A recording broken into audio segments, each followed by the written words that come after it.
and we should be connected. So we're gonna go ahead and do another attempt at the at doing a all endings run. We are doing the no research mod, which means I start with literally no research.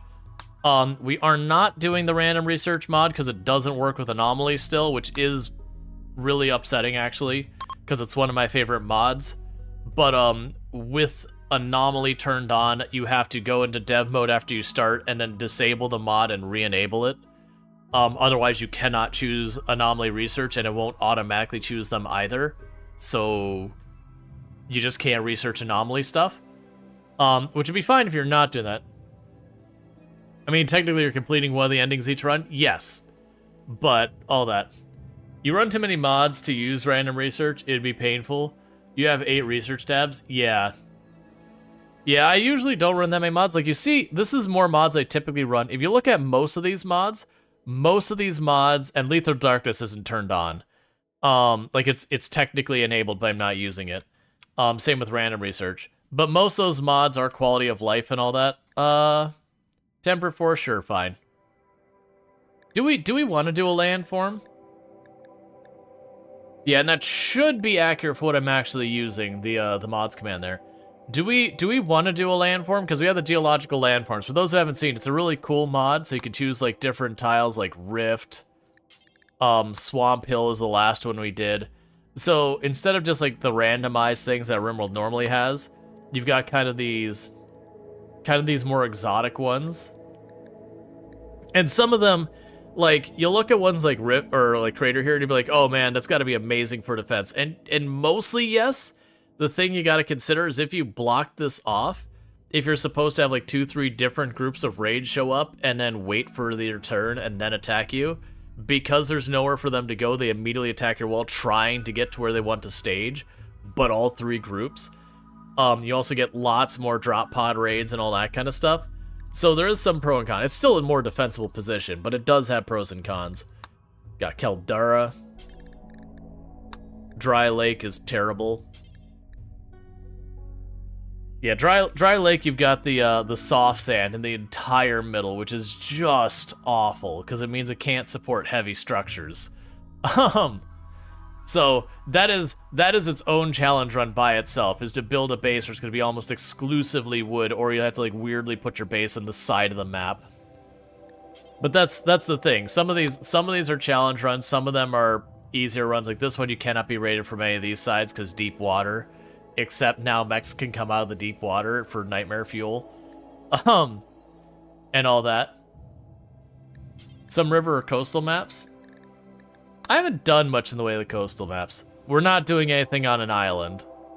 Because that what happens, you get here, you get like a toxic buildup thing over there, and you can't get to it till you get to drop pods, and you just have a brick to run. Icy Donkey. Just a badly polluted island. That's actually kind of fun. I think that's far enough away you wouldn't be able to have some spawn over there too. But they do a map that has dirt and rocks and trees. That actually does eliminate a lot of them. Were we moving away from Glacial Sheet thing we did last time? Oh yeah, no, we did the Glacial Shield like 2 runs ago. Which was fun, all that. Yeah, no, if you go to, like, Ice Sheet, go look for the trees there. Extreme Desert, wherever you're at, that'll also have no trees. Some of these ones, like Sandbars, some of those will have no trees. Let's see, that would be something to see, starting on a colony polluted tile and cleaning it. That's actually literally a run I do normally. Do we want to do that, the pollution challenge? Because there is a challenge I do where I go here and I slam that sucker all the way up. And then I give myself a bunch of rules that I can't use colonists that are immune to pollution, I can't use colonists, or I can't ship the pollution off the tile, I have to actually clean it up. That's a challenge I've done a number of times. I actually really enjoy it. It's a very slow burn challenge, because you have to use the Pollux trees to slowly absorb the pollution out of the ground, drop the bags, let them spill back down there, which triggers the occasional infestation. and it's just kind of a neat challenge, but it is definitely one of those. It's like Naked Brutality, or like Naked Brutality Aishi, where it's just a very slow build up from nothing kind of challenge. I probably should have not done that, so you didn't read. I mean, the world's the same world because it's the same seed and everything. I'm debating what I want to do, because part of me wants to do something interesting so far as that. Ultimately, the coastal ones and all that aren't really that excited to me. We could do it. I'll do a poll. We haven't started yet. We could do a poll in case people want to see a different challenge since we're doing this. What are we doing? Might as well do a poll. All endings. Max pollution. Let's see. Any other ones I want to add to that list real fast? Because like just finishing the various endings all kind of go into all endings. I'm not super into the Mechanator. The Mechanator is like a really good one. I just find the Mechanator gets very annoying in the late game. Like pollution management, it's very doable and all that, especially if you just dump it on your neighbors. But I found thing. Can you do multiple endings at once, like Royal Ascent alongside ship launch? Yes. That's actually, for those who speedrun this, the all endings, one of the cheeky tricks is you start the anomaly event and then you start the ship launch at the same time, and the anomaly event blocks the ship launch raids from happening. So you just get the ship part of it for free and just keep the anomaly event around and just deal with the threats from that. You can also sit there, and I believe the Royal Ascent, you can do the same thing. You're not played since beta. What kinds of endings are there? There is, you launch the ship, which is you build a ship and you launch it. There is one where there's a ship on the other side of the world, and you go to the other side of the world caravanning, and then you go grab that ship and you launch it. There's the royalty ending, which is you get to the highest the highest ranking in royalty, and then you have like a mini ship launch. It's like a shuttle. You've got the anomaly ending, which is the spooky bump things in the night ending, where you either shut down the scary things or you side with them kind of thing. And then there's the Arco Nexus, which I won't spoil, but is like kind of a hidden ending. Not hidden. Let's see, they should have ship raids still along the anomaly events. So you get 3-way fights. Yeah, no, it's just mechanically the way it works, it disables the other raids. Thank you Elicity NZ for subscribing for 22 months. Sub day. Thank you, Listen NZ, for the Twitch Prime sub. That's 22 months. You've been subbed to the channel. I really do appreciate that, so thank you so much for that. So we have the all endings. We have max pollution. I'm trying to get like 1 or 2 more options. We don't need the full 5, but get like 1 or 2 more options. We'll do a vote, and we'll go with that. Even if it ends up just being the all endings, just because other thing.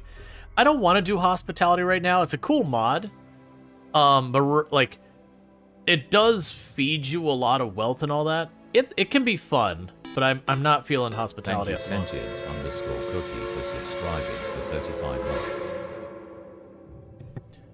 Subby Hype trainers go. Choo choo. Thank you, Senshi Cookie, for the tier 3 sub and subbed for 35 months. I really do appreciate it. So thank you so much for that. Make a zoo. Probably not just straight up animal zoo, but I could see like doing a massive number of anomaly things.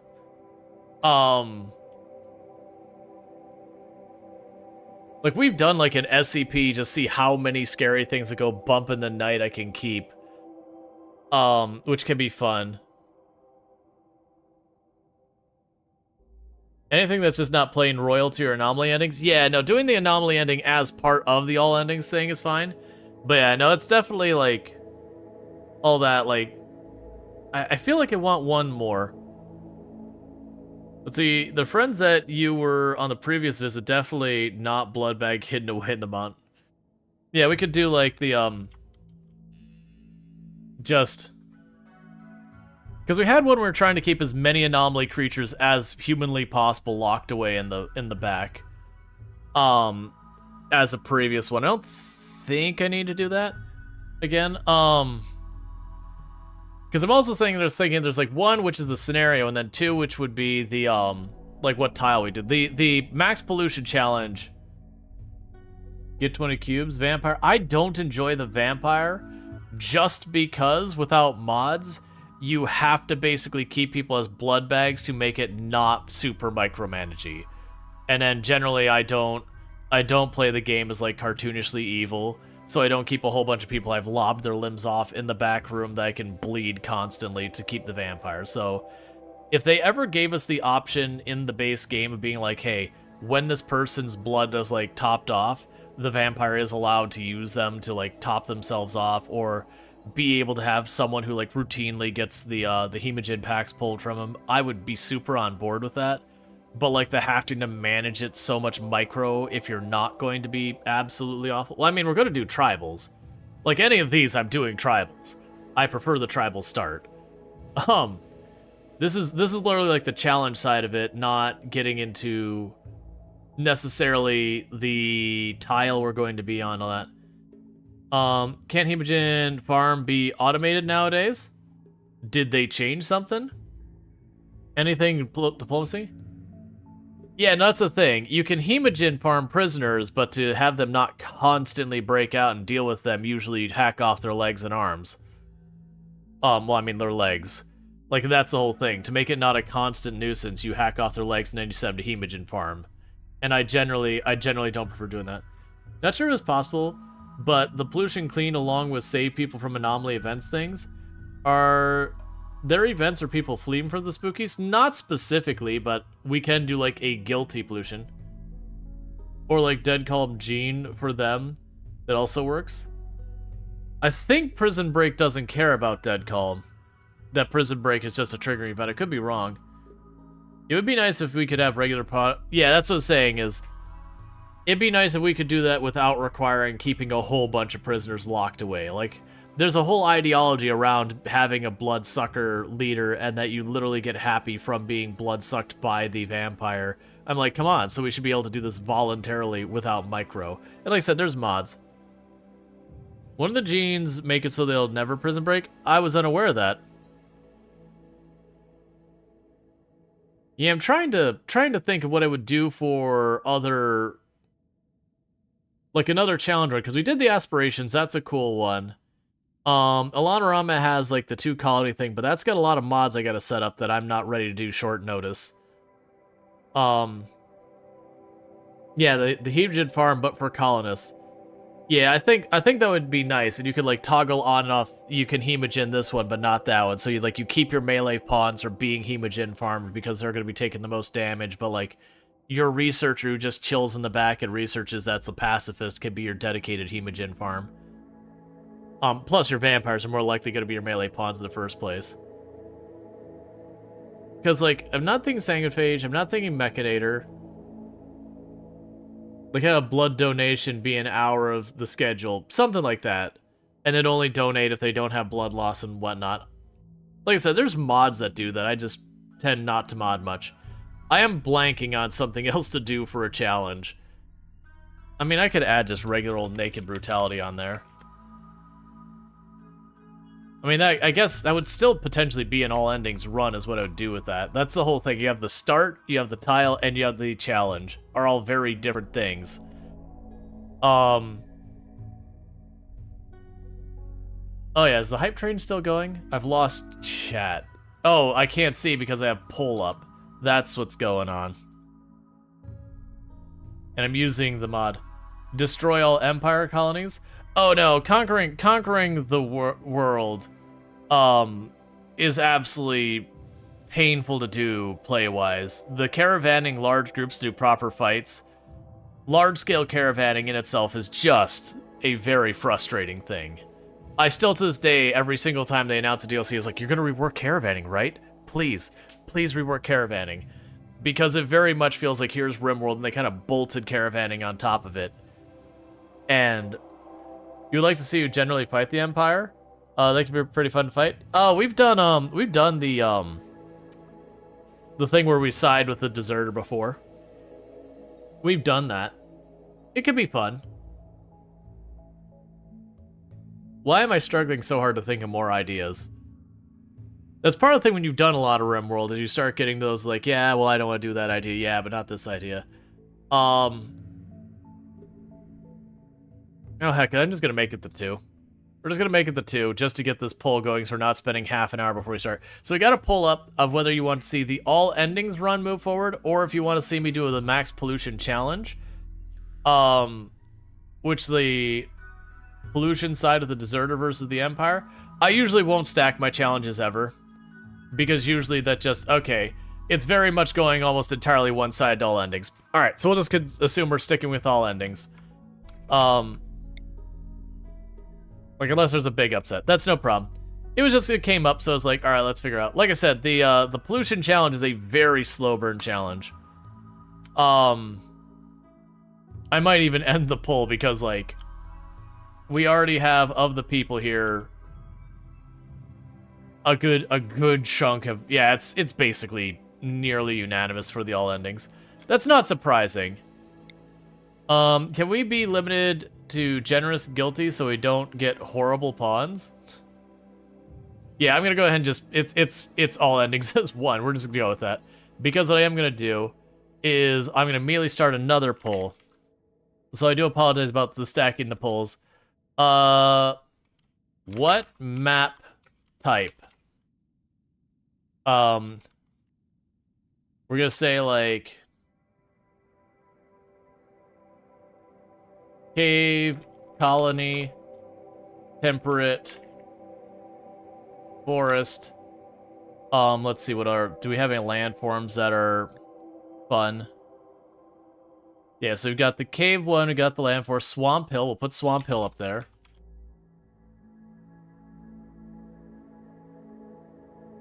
And any other ones we want to go for? Glacier, I kind of don't want to do Glacier. Mostly I just don't want to deal with the extremely short grow season. That's like 7 days. Is there a cold bog? There's like marsh. Yeah, Caldera. The problem with Caldera is you can't build in that middle part. It's fine. That's the whole thing. Yeah, no, that's not, you've got... Boreal Forest has that. There's also, I believe, just, it's called Marsh, and it can be cold. Yeah, Marsh can be pretty cold. Glacial landform can appear in any biome. You can still grow season, but you can't be on the main chunk. Well, Glacial Shield is way up here. So you can get it to about 20 days, about a third of the year.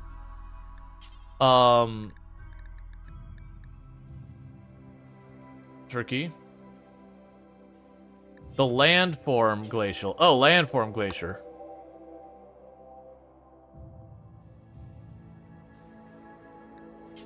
Yeah, and I'm just putting as because I don't want to sit there and have like 4 different cave options and that split the vote there. I don't think I want to deal with river stuff. So we've got Temperate Forest, Swamp Hill, Cave Colony. That's fine. Because I was debating if I want to do like a sandbar, like Archipelago or whatever. One of these. Like the proper sandy ones. But I think for an all endings run, that's one of those ones that it's that or the all endings run. Because of how limiting those are. We also have the special biomes. That are like the modded biomes, like Cloud Forest and all that. I don't think I want to deal with Perpetual Fog, though. I think we just go with the 3.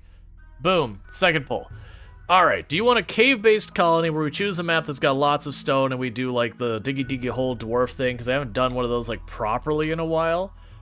We've got Temperate Forest, which is just basically a fairly standard start. And then we got Swamp Hill, which is... You got a chunk of rock in the middle with a little bit of grow zone around it, and it's literally unbuildable around the whole side. It's like an extreme version of Swamp. It is leaning more towards Temperate Forest. What is Tombolo? That is a good question. Oh, it's like a peninsula. I don't want to deal with deep water all around. We just want a good time. Yeah, so we got a pretty close split between Cave Colony and Temperate Forest. Swamp Hill has got a couple of votes. They're pretty close. So again, if you don't see the poll, refresh your browser, and you're one away in the poll. That basically we've got it's almost even between Diggy Diggy Hole, which we can, like, we won't do like a whole poll. I'll just do like a quick ask, like, do you want to see Crater? Do you want to see Rift? Do you want to see Canyon? Like, what, cliffside. You might show an example of Swamp Hill. Yeah, I could show that. So Swamp Hill, if you look at this area in the middle, this is a bad example because of the river, but this area in the middle you can build on. It's still like mostly marshy soil that won't support heavy structure, and then all of this you have to like moisture pump. So if you ever had where on swamp, like the ground is like really hard to build up a big base, this is kind of an extreme one. This is actually a relatively not bad one. We can find way worse. We can find a way worse Swamp Hill. Yeah, so it's a much smaller Swamp Hill, like, because all that marshy soil you can't build on well either. So I just have these like 3 areas of stone here, and then these little spots of soil. That's still not a terrible one. And the way, yeah. So the idea is like the middle part of the map is buildable and all that with some rock, and then all of this is mud and marsh that you either need to build wood structure on bridges to do it, or you have to moisture pump. The pro and the con with those maps is for like your very typical raids that walk on the side of the map, you have a huge defensive advantage. But if you have like a mech cluster land like one of the little patches in the outer area that isn't marsh, now you have to wade through the muck after them. So it's kind of a good and a bad either way. We've got a near even split between... Oh, actually, Cave Colony's pulled ahead a little bit. That we're going that way. Swamp Hill is really not getting some love, so it does look like it's a split between Temperate Forest and Cave Colony, favoring Cave Colony for the moment. While that's going, assuming that wins, the ones we would consider is we could do Crater, which is where it has like a big pocket here, one way in, one way out. That's a very extreme defense one. You have Rift, which is a extreme defense tile. Sinkhole, I don't believe... Is that a cave one? Oh, it is. Oh, that... Honestly... With all the cave... Like, with all that, that wouldn't... That'd be a weird one. Yeah, with all the caves, it's almost like a cave colony that's not a cave colony. I mean, it is. There is actually literally a, it's not cave entrance. There's one here that is like literally you build in a cave.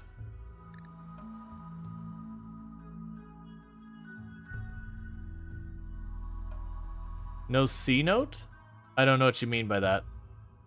You've got Cliff, that's a classic. That's the old way everyone, like the old one everyone did. Gorge. Oh, that's weird. So it's like Rift, but with water? Oh no, it just happens to have a river going across as well. That would be hell to deal with. Or maybe one of the secluded ones? Well, Secluded Mountain is a pretty interesting... Or no, it's Lone Mountain, that's right. Lone Mountain's an interesting one, too.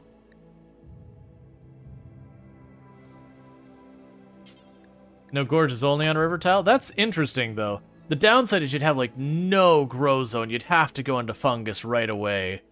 Because that's river the whole way up and down.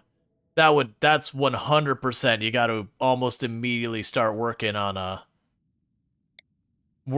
mushroom. I don't see how you do that without that unless you go rush the hydroponics. Alright, so Cave Colony. Secluded Cove. So, Secluded Valley is that kind. Secluded Cove, which is, I believe it's mostly water. Yeah, so that's that one. Secluded Cove is really hard to do much with. That would be like a beach resort colony. Yeah, no, you can get a mod for it. So I'm thinking, if we want to lean into this, so the ones we've got is, we got Rift for an extreme one. I'm down to try Gorge. I haven't done that before, where it's got a river cutting across. I kind of want to go for like the thin river though. That one we are going to have to rush mushrooms. I'm down to do crater. And I don't want to do like a whole nother poll and drag this out a whole lot more. Let me find what the name of the map is that is the cave things. What are you called? You're literally just called surface cave. I could try and see about surface cave here. Those ones are a little trickier to predict. These will be full of bugs, by the way. And this rift and all of them are going to have food as their main concern. Yeah, that's the reason I went here, where you see these ones. These are the cave systems there. If we do these ones up here, we will likely not be doing hardly any caravanning for anything unless we really have to, because the movement speed is going to be appallingly slow at all times. We also won't be able to do much of anything with animals either, because no meaningful amount of food there. But is there one that stands out that people would like to see? I'm going to try to avoid doing another poll, because I'm debating between Rift and Gorge kind of seem interesting. Like Gorge I think will be an interesting challenge because this area won't be usable as a grow zone. So maybe try and find a Gorge that doesn't have a real substantial cave network. Gorge? You like Secluded Valley? My only problem with Secluded Valley, I mean, that one's not bad, but if it's big enough. What's Trombolo? We've had that asked like 3 times. It's kind of a peninsula thing. Let's find a gorge here that we got. I'd like a gorge that isn't just 100% full of caves. There we go. That is probably going to be a really wild and extreme one, and man, caravanning is going to be appalling here. All of that is going to be slow movement. That's fine. Hey, you know what? That'll be interesting. Tropical rainforest. I don't know how this is gonna go. So the catch we're gonna run into is we are going to want to try to level up our ideology as fast as we possibly can to be able to do mushrooms.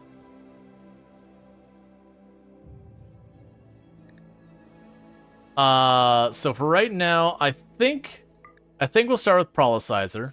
So a nice neutral one. We'll have to find open roof to build the ship in there. Otherwise, I have to build another tile. That's fine. I'm willing to accept that. So I am going to set this one to... Can I? Yes, we need to get Tunneler. We have to get up to Tunneler. But I am going to set this one so they harass people forever about their ideology. And I just like doing that because it makes dealing with ideology stuff really easy because you can just do that. That's fine, that's fine, that's fine. That's fine. So just got rid of where we had close requirements and chose to have frequent. We're not going to put a lot of effort into customizing. Gonna check everyone for injuries. And get people only without injuries because I like to earn all my own injuries. Okay. Let's get rid of Slothful. Because Slothful's pretty upsetting and Slowpoke's pretty upsetting. I do actually have everything but research kind of locked in. So I got Bloodlust, Chemical Interest, Quick Sleep, where Chemical Interest is very annoying. Man, I got a lot of... So you're greedy, but you are industrious. Are you my only plants person, though? Alright, so let's see. So you're probably going to be our cook. You will probably be our planter. You could fill in for a lot of roles, which is really good. We got mining construction. We got medical. I'm willing to live without actually having a doc or a researcher. I think that's good. I mean, those are some solid pawns. Like, I don't like greedy very much, and I don't like chemical interest very much. Ugly is not really that big a deal. All the rest of these are pretty good, especially undergrounder on a map that we're surely going to be undergrounding. Early food is going to be absolute hell, though. Okay, we are 100% eating the animals on this map. Actually, that's a little bit more room than I was expecting to get for food. Do we have an ancient danger? I probably do, but it's not right along the edge, so we don't know where. Okay. So, I don't think it matters where we poke in. I kind of want to poke in the middle just for that. So plan to sit here and gonna make it 2 deep here. And we can go... Let's make it 11 by 9. So one really big open room to start with. So we'll get that going. As far as growing stuff, this is going to be a bit of a cursed one to deal with.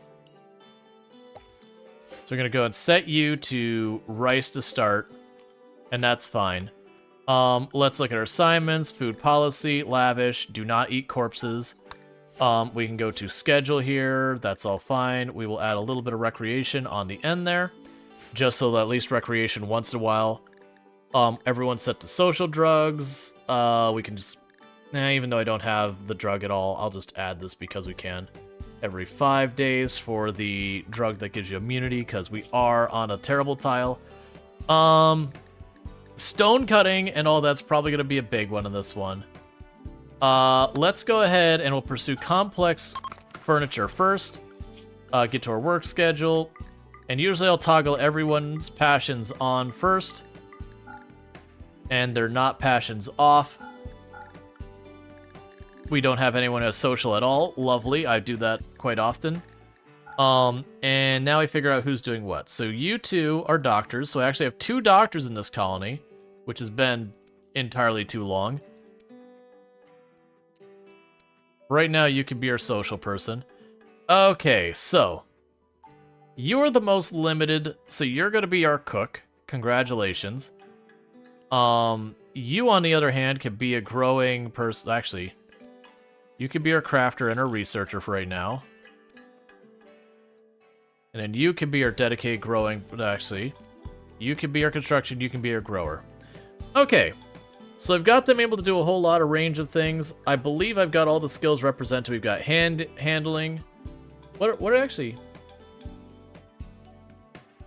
So you're a grower, actually, so that's not bad. That what I might even do with this pawn, lower those priorities. You're our hauling and cleaner. What happened to the previous colony?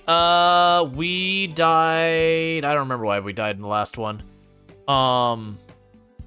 It was a raid, but I think it was. So we had the Neanderthals wiped us out in the one.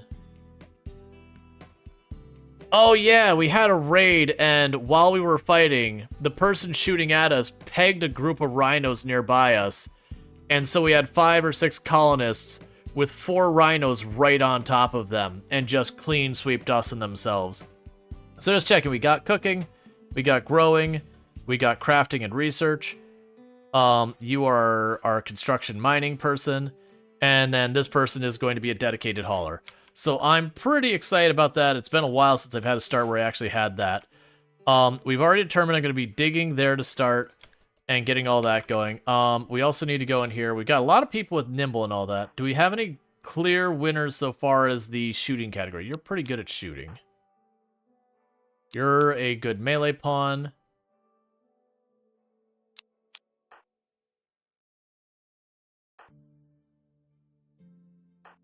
All right. So, Scorpion is going to be our dedicated melee. Shaman is going to take the job for right now, just because someone has to. I don't have 3 ranged weapons. Sorry, 4 ranged weapons. Everyone else is going to grab the bows and all that, so I can get that all out of here. I don't know how I want to deal with my stockpiles and all that. We can go ahead and put the dumping stockpile zone over here. There's like no food or that in the water right now. So get all that started. We are going to need to destroy a bunch of that. I do like that the tree is right there. We don't have the... Okay, so we don't actually have the anomaly start thing. What'll end up happening with that, though, is eventually it will show up. You're not going to be on hunting. We're going to deprioritize hunting on you for right now. You will also deal with handling. Alright, so let's start naming people. If you would like to have a colonist named after you, need to do ! Join. You don't get to pick specifically which colonist. I just do first come, first serve with, like, the random draw where I'll go, hey, this one, hit the random button, whoever gets drawn, congratulations, that's who it ends up being and all that.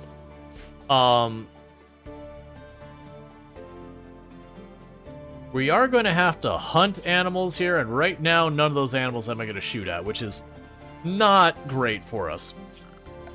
We will add a door there. Meanwhile, put those ones on 4 for plant cut.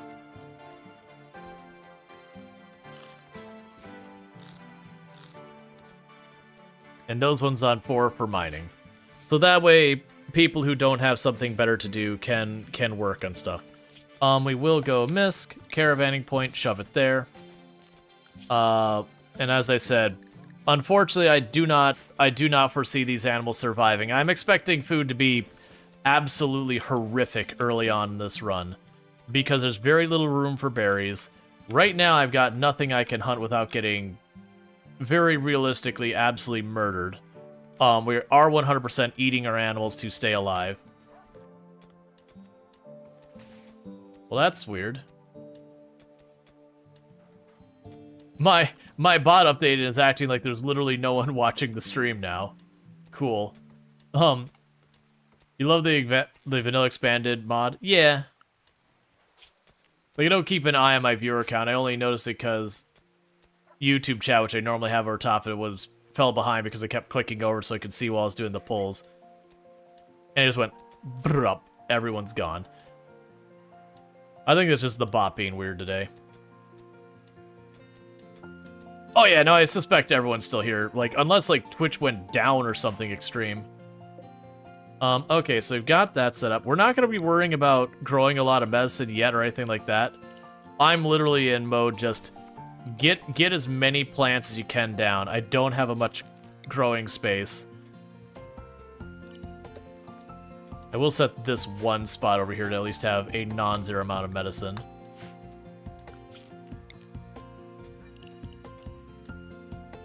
Don't get close enough to tree. Just grow what you can.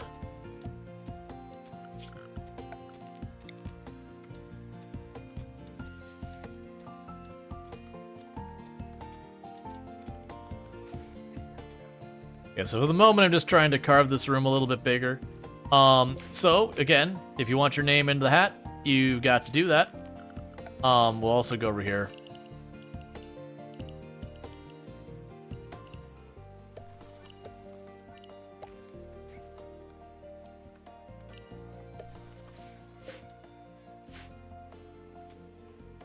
So we got as much as we can growing. Does amagrass grow on rock? I don't know, but we're gonna find out. That is the reality. We're gonna find out.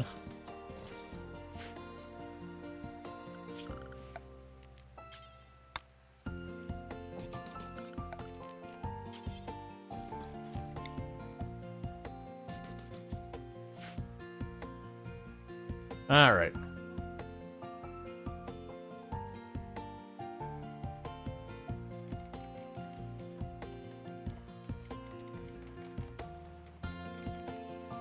And I don't see any obvious steel right here. There's a little bit of gold down there.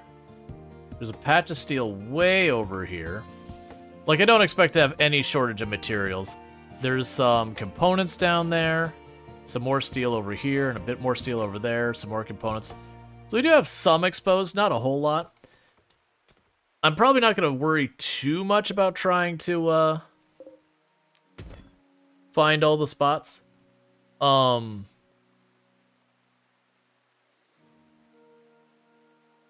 is it not working again? And I don't have a good way to check.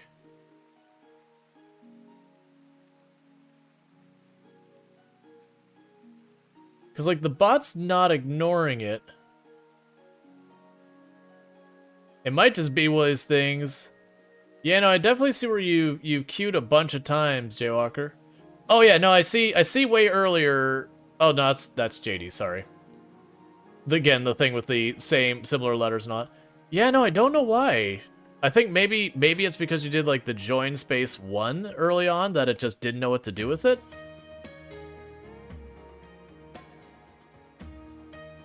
Yeah, so I don't know what to do about that. I mean, I'll probably go. You may or may not be in it. I don't honestly know. Because it could be maybe it puts you in as the name 1, and now it just doesn't know what to do with it. I haven't had to troubleshoot that before, so we shall see. All right, animals. We're gonna get rid of the horse right away because it's gonna go wild and walk off the map. All right, so with that, we are gonna do the drawing. So we've got Scorpion here, Undergrounder, who's nimble. You are, I believe, our cook / medical / whatever.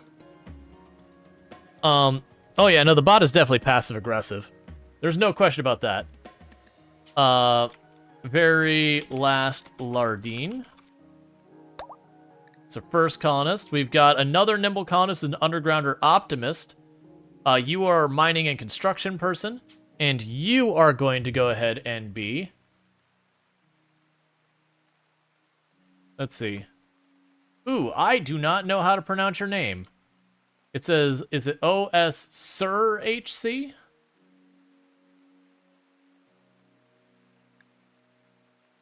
I was trying to think of like that's HC1 is supposed to be something, but I'm not. It's not clicking, which might be on me.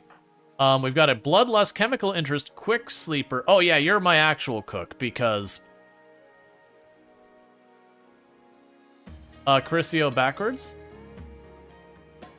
Yeah, I mean, I don't know if that's the intent, but it is the name Crisio backwards.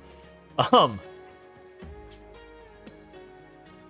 then for a third one, we've got, yeah, I already mentioned the chemical interest and all that. That's the ins. Get your name backwards. Gotcha. That's the reason me trying to pronounce that. I was like, I don't know what to do with this. We've got a trigger-happy pawn who will be our medical person and a backup doctor. Probably actually the main doctor, if we're being honest. And that would be Conrite.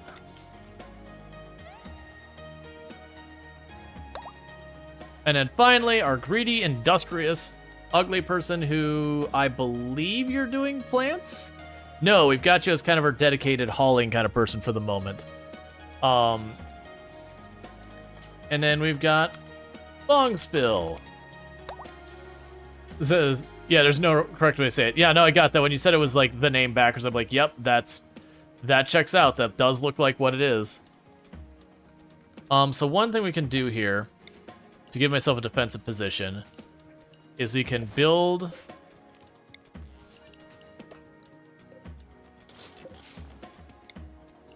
that there. And the reason why that gives me a bit of a position, and we also build a dumping zone over here, what this will do is as they pull all those chunks out before I have a chance to do anything with them, they'll dump all those chunks there and it'll literally give me like a wall of chunks, which the enemies can just walk over the top of, but it does mean I can use them for cover. We can go production, stove, chair. That's going to require steel, and I was kind of hoping we'd just hit steel right away. Because unfortunately the steel is on the far ends here.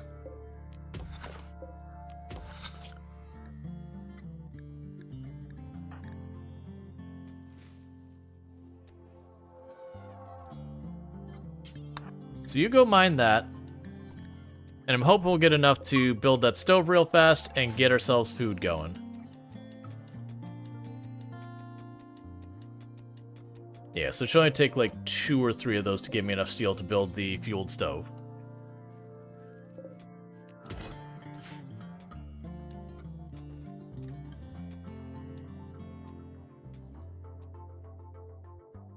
We're running out of food really fast. I'm literally gonna have to take up basically every single bit of the map I could grow stuff in. until we get the fungus. Especially because if we get like a group of refugees that rolls in, it's gonna be real hard to make that work. Bills, cook, simple meals, do until you got 10.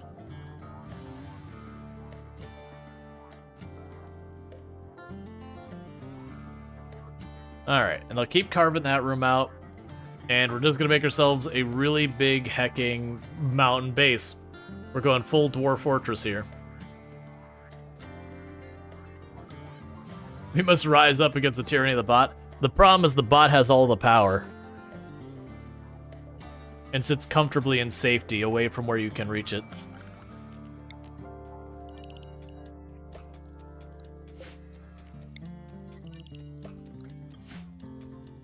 Okay.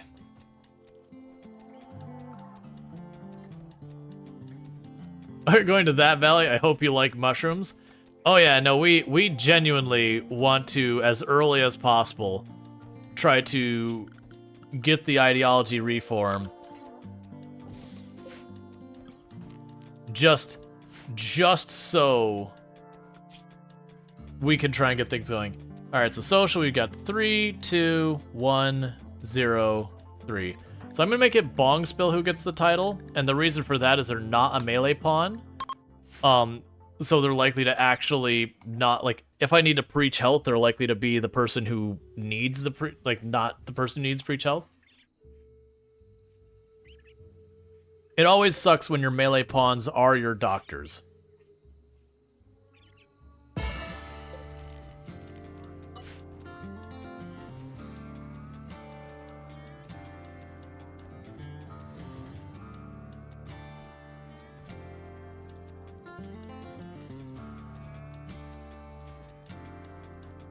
All right.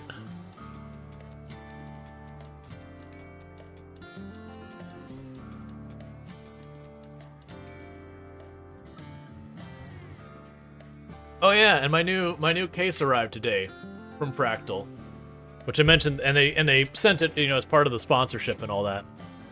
That's actually part of the reason I had the problem at the beginning of stream is when I moved that around. Like I said, I really hope I didn't break that cable from my mic. It's not a big deal. Like, I'd rather break the cable from the mic than the port for the mic. It had nothing to do with the case. It was the arm I've got for that mic that Moano gave me. The arm is like really stiff, which you actually do want when you get like an actual mic arm, is having a arm that's like really, really stiff. Keeps it from, you know, going loose and falling out of place and all that. But I thought it was the arm being stiff, and it was out of cable length that I pulled on it real hard. Which is on me. What is Fractal? Oh, Fractal is a company. They deal in computer cases, water cooling, fans, chairs, headsets, and a whole bunch of stuff. And their approach is to kind of try and go for, like, top quality. Like, that's, like, their whole thing is they try to be the leading in whatever products they make. I've used them historically almost exclusively for computer cases. That I have been using Fractal cases since 2015, which obviously was well before I expected them to sponsor me or anything like that. Or even consider being in content creation or any of that. That's just kind of been a whole thing.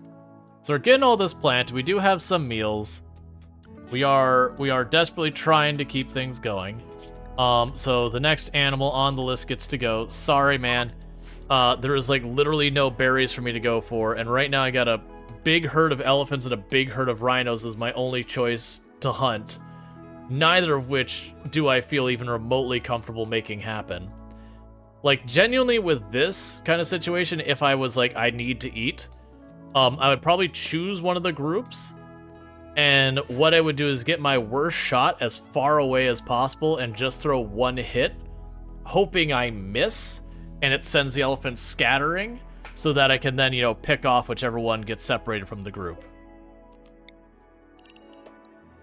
Cool, so we've got that set up, so the next thing we're gonna do is go orders, mine,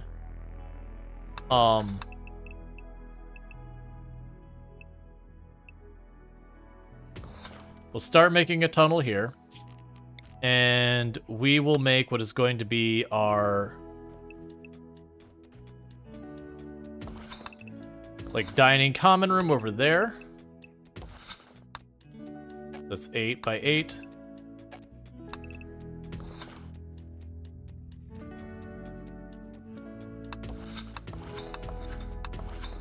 So I have like one of these will be like a rec room, common room.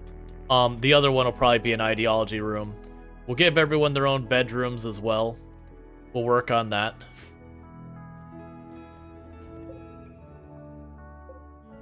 Alright, so we're only 54% towards that.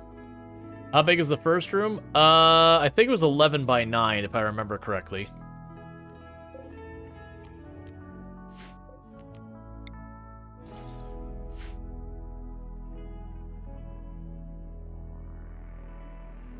Yeah, so we've got... That gives you an idea, when it comes to the planting, how much more difficulty we have with bunches. Oh, I need a research bench. What am I doing? Furniture. Plunk you down. Production. Not gonna worry about art. We've already got research for complex furniture is the first thing I've got queued up.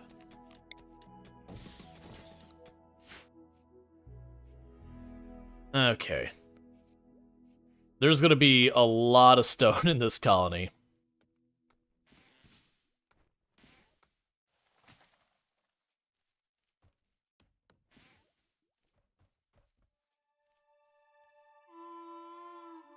Like, very genuinely, I could have actually made this entrance the defensive point, so instead of having it where, like, I'd have this, like, literally have the kill box up there.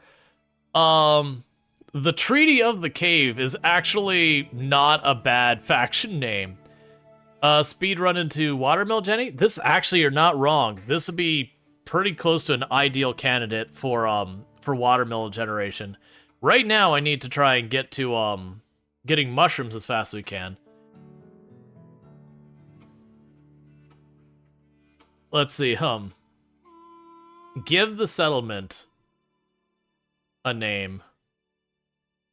We do not talk about the cave. I don't know.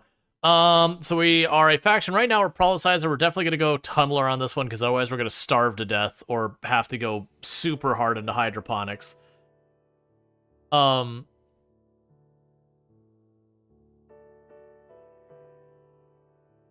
The Wiggly Shroom. Well, we could have the Wiggly Shroom Room.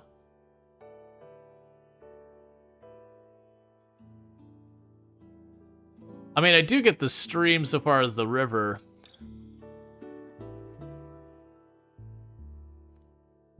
Just like, why did we move here? Mushrooms are us.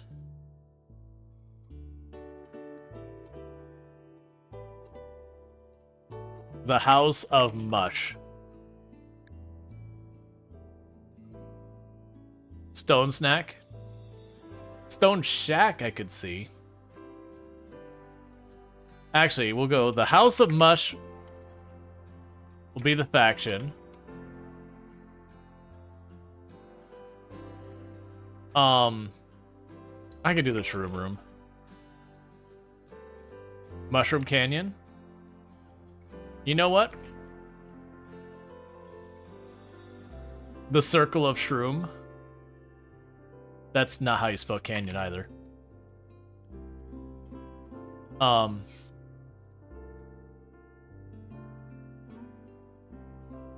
Hidden Fungus. Oh, Hidden Fungus works because it's just gonna be like carved into the wall. That's fine. I think Mushroom Canyon and the Circle of Shroom. Did I spell circle wrong? Perfect. Perfect. Ah, excellent. Because you have the dev mode to fix it now. Which, honestly, really leans into the idea. If this is actually a people who are, like, way into the mushroom side of things, it's only natural that there's a likelihood they would misspell it. How about no? So you're volatile, so you'll break risk really fast. You've got amazing animal skill, but I don't really expect to have much there, so you can just hide into the corner. You figure it's like when you spell home, hoem? So it didn't say anything? Oh yeah, no, it's all good. It feels thematically appropriate.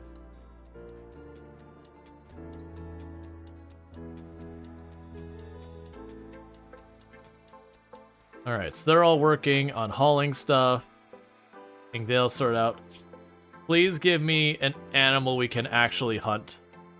So it's 71% there. Please stop harvesting my food. I'm probably killing this person.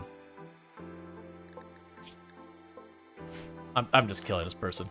We're gonna be way too scarce. Like, normally I don't kill, like, the wild people who show up, but this particular scenario, I am on very limited food.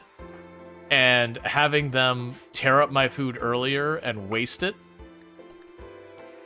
by botching it because they're not good at it either. Wow, you're all terrible.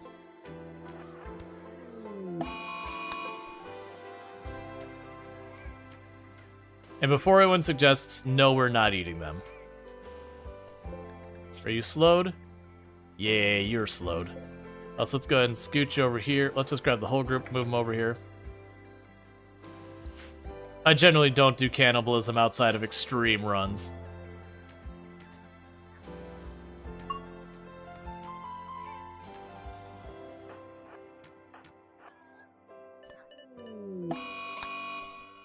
We already did that part. Okay. Do you have a nice hat? You do have a nice hat. Give me your hat.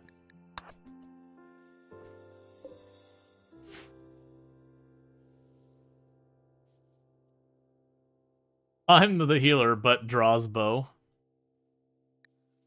Yeah, I just don't want to deal with them botching my crops again and again.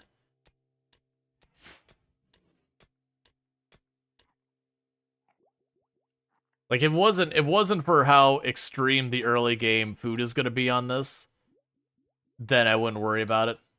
But I'm expecting food to be a real pain for a bit. Because also, all those rhinos and elephants are going to eat so much of the food we're growing. Hey, next bonded animal? Sorry.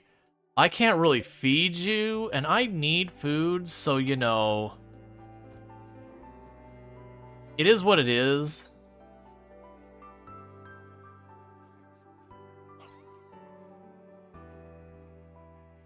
Why are his hands missing, Charlie? Because Tommy had the rumblies that only hands could satiate.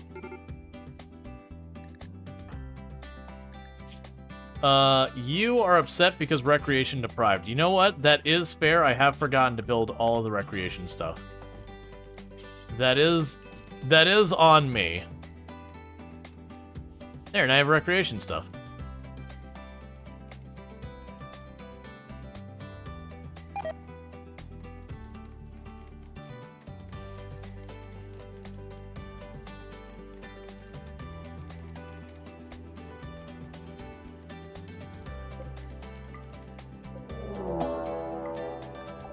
Okay, so you have attacks immediately, person with club.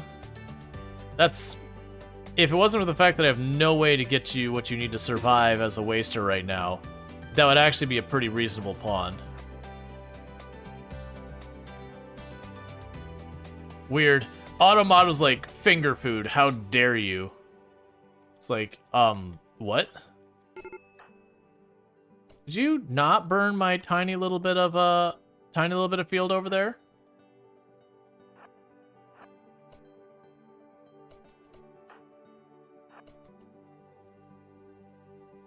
The others are late to the party.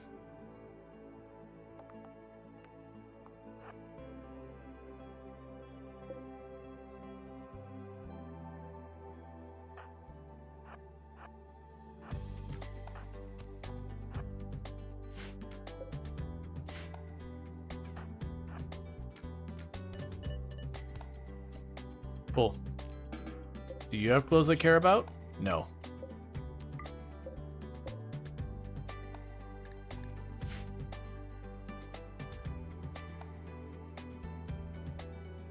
Joe Crew, yeah, no, it's, well, like, they randomly generate the names, but yeah, with the wasters, they'll usually have something like Choke or Smoke or something like that.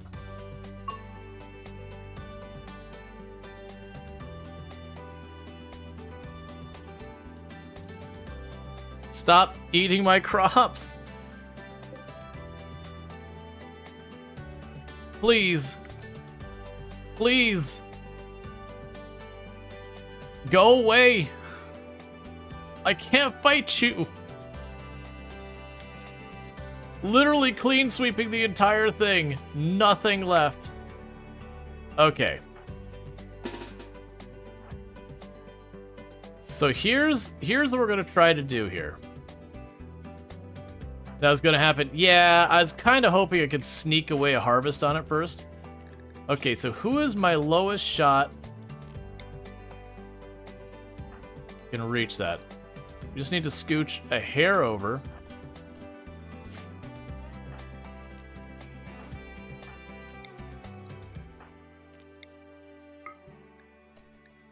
Don't.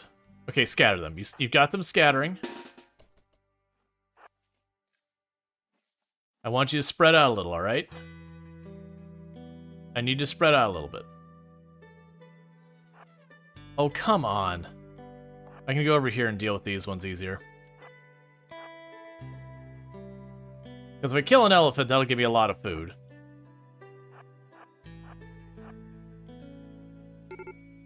I know, you're getting hungry, and you're getting tired, and you're whiny about it. We're trying to correct that problem right now.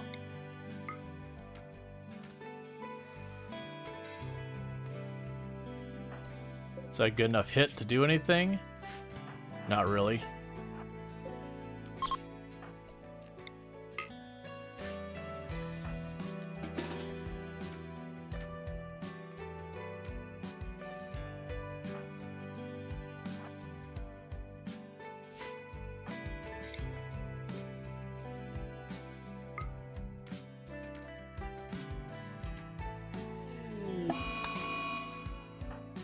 Okay, so here's hoping we got a bunch of slowing hits. We only have the one.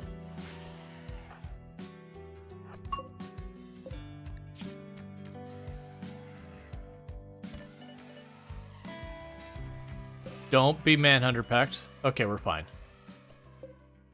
Cool. So with that, we can take one of our hunters and hunt that. You took a hit. So pretty bad hits a leg, but no permanent injury. That still gives us food.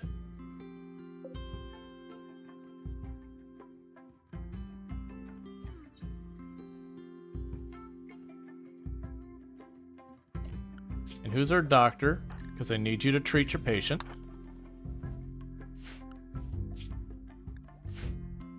Okay, so that'll be fine. And then we have our cook is the Ince.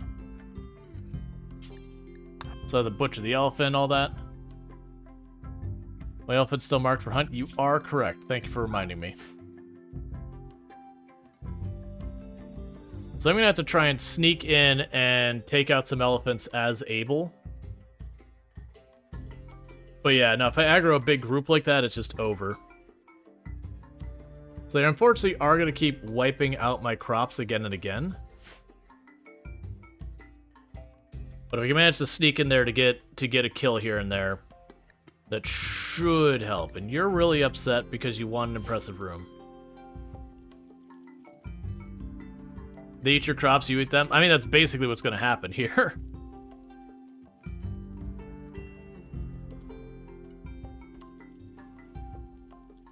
Until we get the opportunity to start dealing with, checking the time, there we go.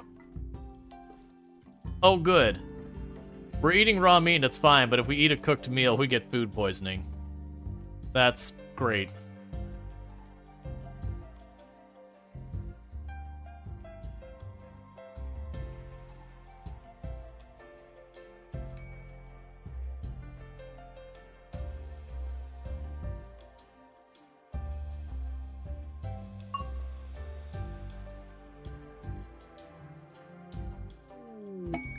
Strange signal, we are going to accept that, because that will bring the monolith onto the map.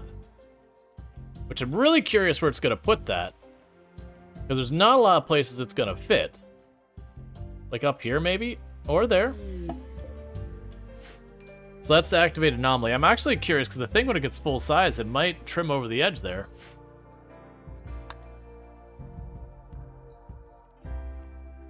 So we can worry about that when we get there.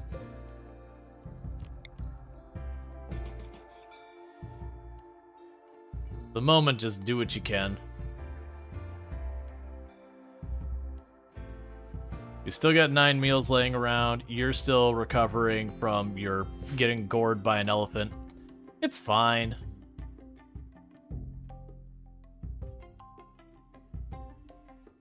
Interesting that one elephant is just chilling on the edge of the map. One thing that might work out for me is with the lack of food for them, they might ditch the map here and we'll get different animals to roll in. Then maybe have something they can actually hunt.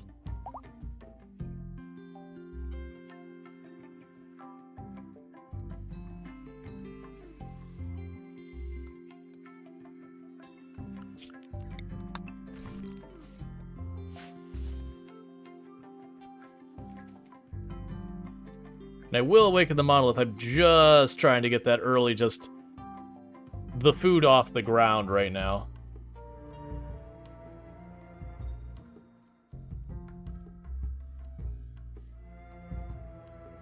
Okay.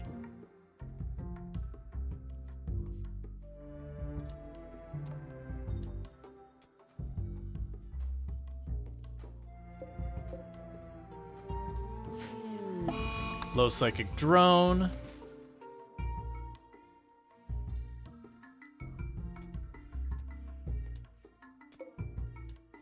You're consuming a single spot of tall grass on the opposite side of the map. Alright. Let's rally up here. Take advantage of the fact that it's by itself.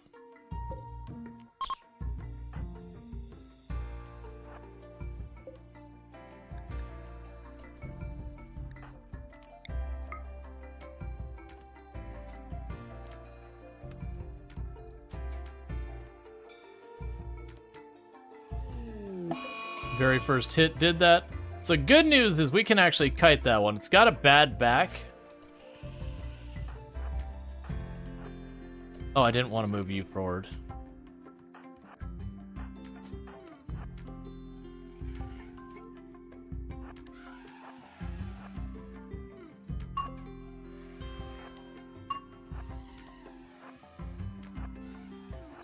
Okay.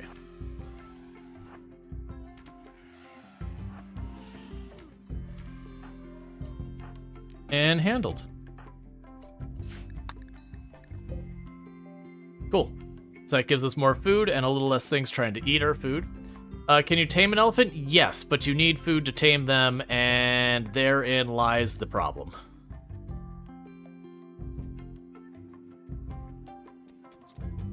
Food is scarce. So it depends on if I get lucky and I tame on the first one, then yeah, we make out ahead with the food situation. But if it takes me a number of tames, then I literally will lose food from what I get from the elephant.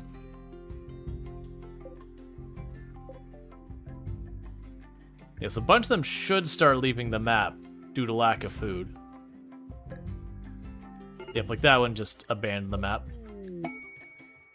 You'd notice the fallen monolith, that's fine. Major break risk on you, mostly because low psychic drone and you're being greedy and all that. Yeah, so it looks like the elephants are abandoning the map. The rhinos will likely do the same in the morning if nothing grows enough for them to eat. Like I said, to me that's a good thing because once they leave the map, it's likely we'll see other animals show up. And if the, like a group of deer or some show up, that means I can hunt them easily.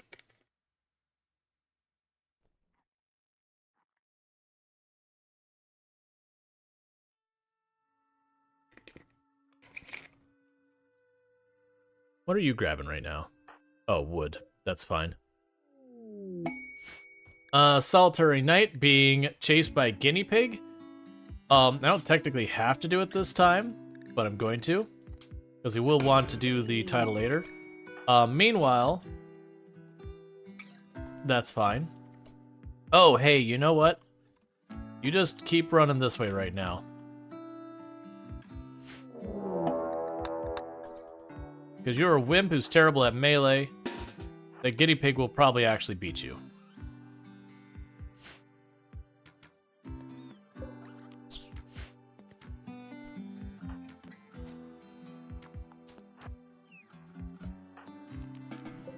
Okay. So we got that sorted. There's only 2 rhinos left on the map. We do have a turtle and a rat have shown up.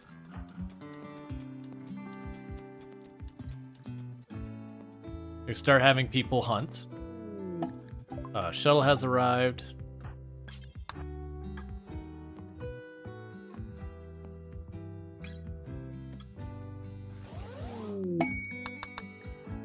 Cool. That just means later we could do the royalty ending stuff. We're gonna worry about that. That's not gonna be one of the earlier endings we bother with. Anomaly will Anomaly usually is the first ending just because it's straightforward. It kind of gets in your way, and then when you finish it, it takes a lot of stuff with it. And then plus, you usually get a super powerful pawn as a reward for it as well. Meanwhile, you can go order, or sorry, miscellaneous, meditation.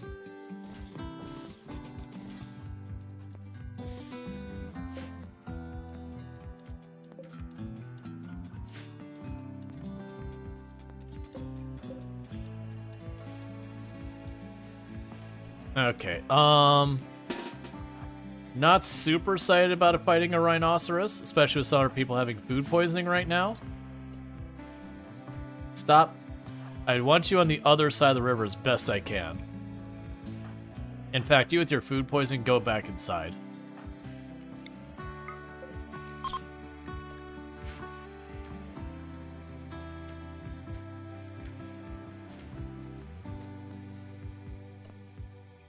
Yeah.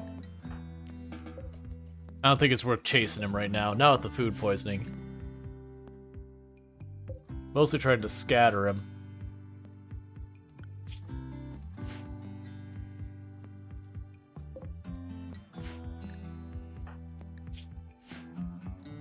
Okay.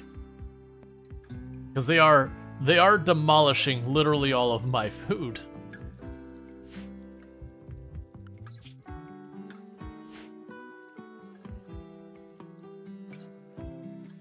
So what's the tree for? So if you are a tribalist and you meditate at the tree, it is an alternative way to get psychic powers. That what'll happen is you'll slowly build up the anema grass, however you pronounce it. And when there's enough of that, you can have it delete all of that grass and give one of your characters 1 level in psychic abilities, and then repeat that process and do that to level up and get more. As opposed to siding with the Empire and ranking up. It's just an alternative route.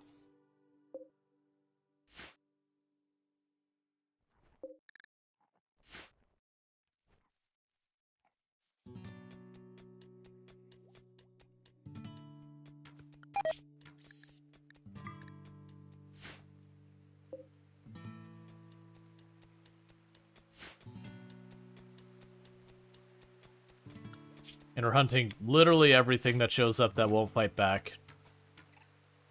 Even if it's just really not super viable. Okay, so we only got 1 rhino still left on the map. Which those are right about to be grown enough that the rhino can eat them, so I'm expecting it to beeline back here for me to kill it.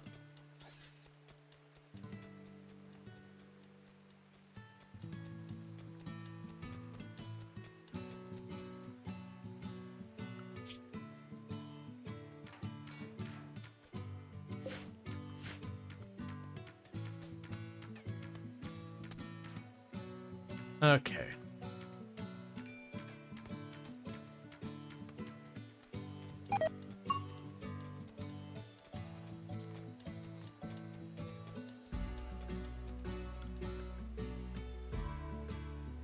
What do you think about AI? Like, just AI as a general existing technology? I mean, AI controlling characters has been a thing in games forever. If you're specifically talking about generative AI, for the most part, I'm opposed to it. It can be done where it can be done, like, ethically and considering, like, individuals and all that, but for the most part, it's almost done exclusively at the harm of individuals, unfortunately.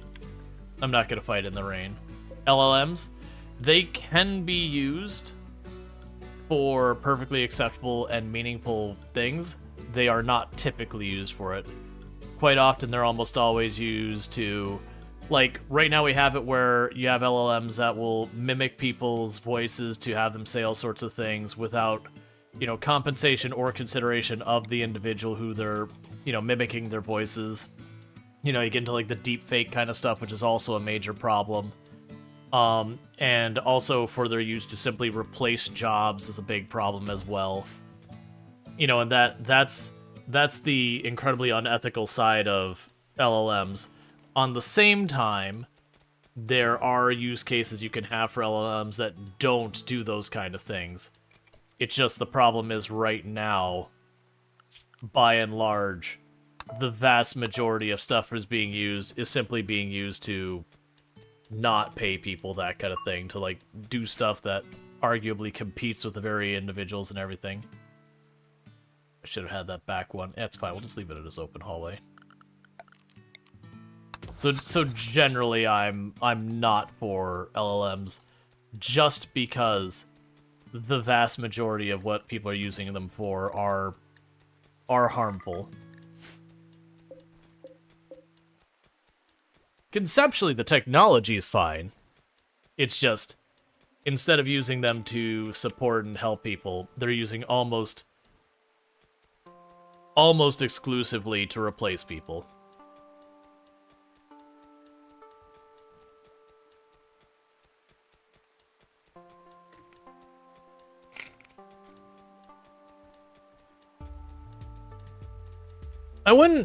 I wouldn't say that LLMs are specifically particularly smart. They are capable of fooling people and all that, sure. I wouldn't go on the thing of saying, hey, like, they're really clever or smart or whatever. Like, it's a technology that it has a lot it can do. It's a lot of people, it can fill that niche where you're just, you know, too lazy to verify stuff and all that, and you can have an LLM just spit out articles, like, back to back to back. And because no one's going through and doing the homework afterwards, they go through and then, you know, all it takes is someone with credibility to pick up on it and say, hey, I read this thing, or hey, I saw this thing. And now you take something that shouldn't have any credibility, suddenly does. Because it certainly happens a lot. And it's kind of the shotgun method of just putting so much out there that even if people correctly identify stuff as BS 90% of the time, that still means there's 10% of the time you can slip stuff through and, you know, accomplish whatever goals you have, which is usually nothing super nefarious. It's money, but that doesn't mean there isn't nefarious stuff too. Alright, so I still got that one rhinoceros causing me grief. The only reason I'm not hunting it right now is the rain will make my accuracy. The AI stuff at work gets stuff wrong so often. Well, that's the whole thing. Like, you've got your chat GPT and all that, that you often look at what it spits out and it's just not good.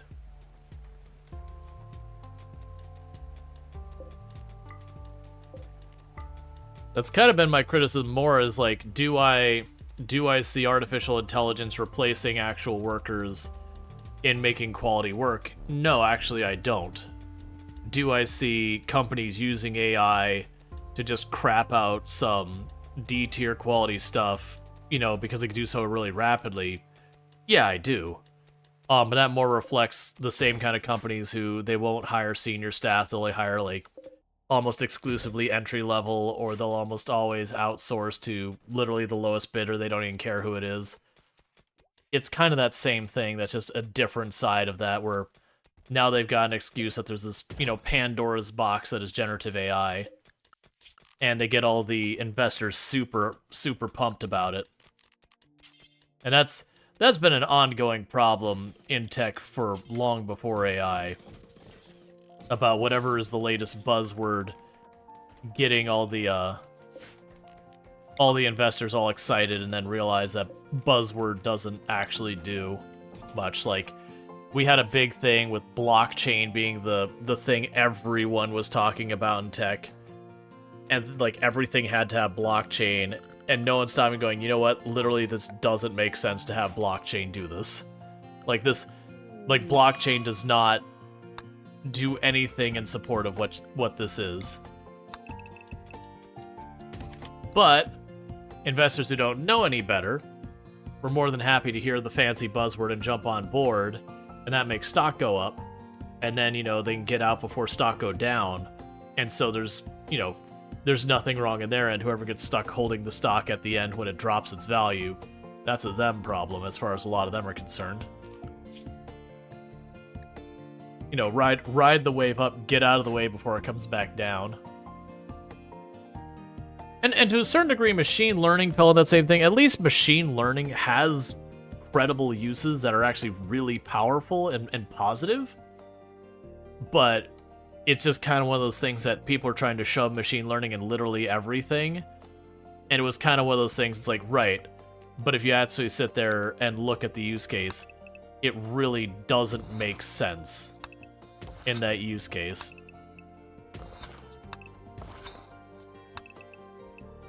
But, the investors want to see you use the magic word that is the word of the week. So, you do it. Because genuinely you can sit there and say it doesn't make sense, but then you watch all your peers around you making more money doing that thing that doesn't make sense. And again, machine learning this isn't me being critical of machine learning. Machine learning is powerful and useful. It's just one of those things that, you've got a website that's putting photos on random pieces of merchandise for you to sell. Machine learning's not going to do much for you there. You're just a typical e-commerce website for like an auto parts store. Machine learning's not going to do much for you there. It's not a good use case. Amazon being a giant Goliath of a place has a big data set. Machine learning makes sense there.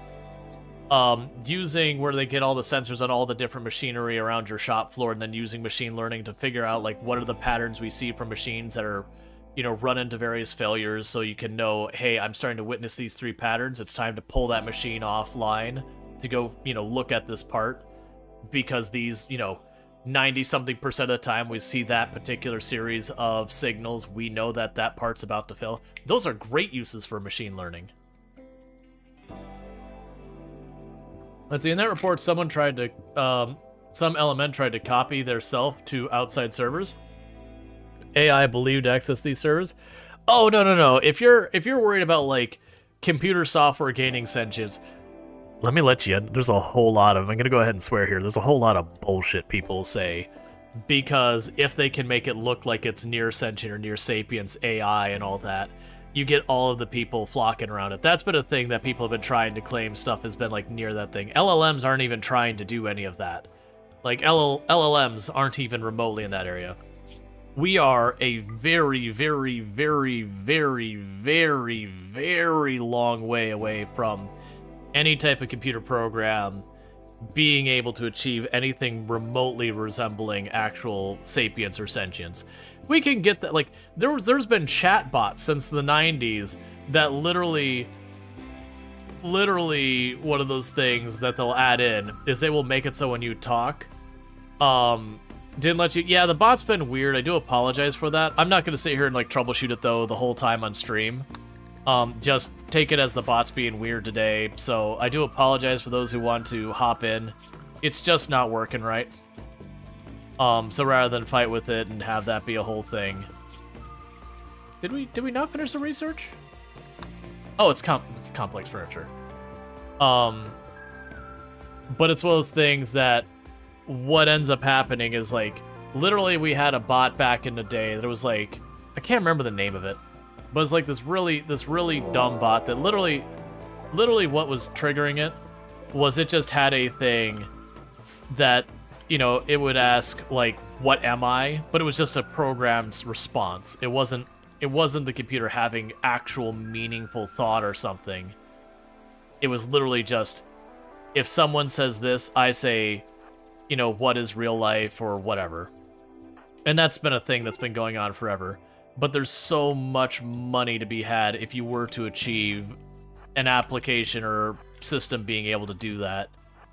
And plus, it gets people talking about your thing, whether or not it's warranted or whatever.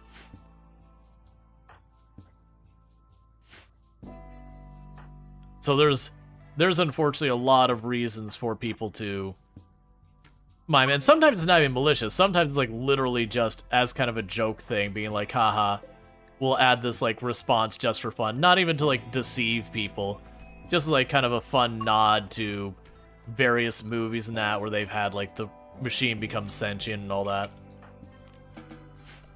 But it's been a reoccurring thing forever. But yeah, as far as me who's actually worked on legitimate AI, like actually written some AI, I have zero fear of AI doing anything of real substance for a long time. In regards to like the robots turning against us or whatever. I'm more concerned, you lost a finger. I'm not a big fan of that. I'm more concerned about just systems that don't have much of brains behind it and people misattributing data to make decisions without truly understanding the ramifications of what that data is telling them. Okay, so I think what we're going to do is I'm actually going to delete these fields over here. I think I went overboard out of paranoia. So we stopped going all the way over here to deal with all that. You can do that on the same side, the same thing on this side.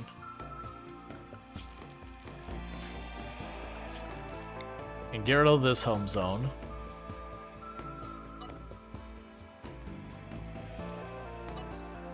Yeah, keep it between those. And we'll keep that growing. We can still go over here and say, hey, do me a favor real fast.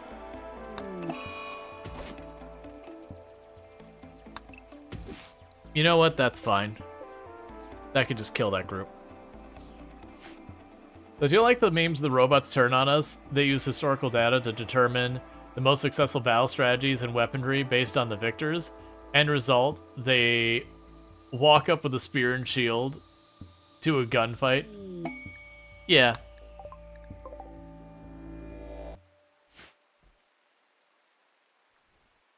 You don't know much about AI. They're mainly talking about ChatGPT. ChatGPT doesn't understand context. Doesn't have any like deep thought happening into it whatsoever. It's literally, when you look at LLMs, that's still a pattern recognition type system. It's just the difference with it is the goal of that pattern recognition is to create something. But it's still ultimately under the surface detecting patterns, slapping them together with each other, and then, you know, coming out with some structure and spitting it out. But it doesn't actually go, here's my information, let me go through it. It just has a weighting system in the pattern recognition that determines, you know, put this. So it's kind of like when you're looking at machine learning, it's just taking your data and it's sampling it, saying, here's the pattern I see. The difference is, instead of here's the pattern I see, this is probably associated to this, like machine learning would do, and that's oversimplification. It literally goes, here's things that go together, let me put an image on your screen, or here's things to go together, let me spit out a paragraph, and all that.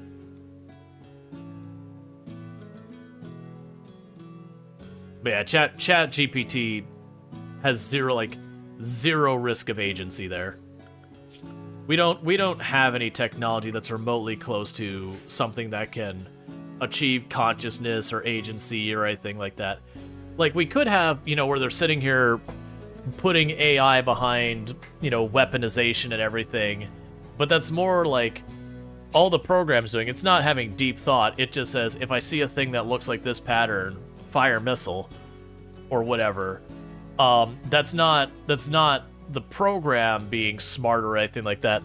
That's literally, you said, hey, if it looks like blue, fire missile. Okay, well, that looks like blue, fire missile. Oh wait, that was an ambulance. Like, that's just bad programming, and you put a gun behind it.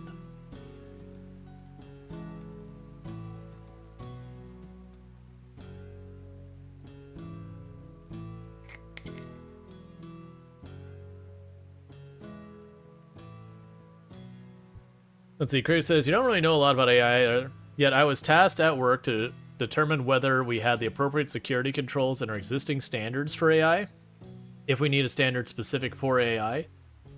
Yeah, no, it's not that we couldn't have discussions about what limitations we should put on AI. That I see as productive.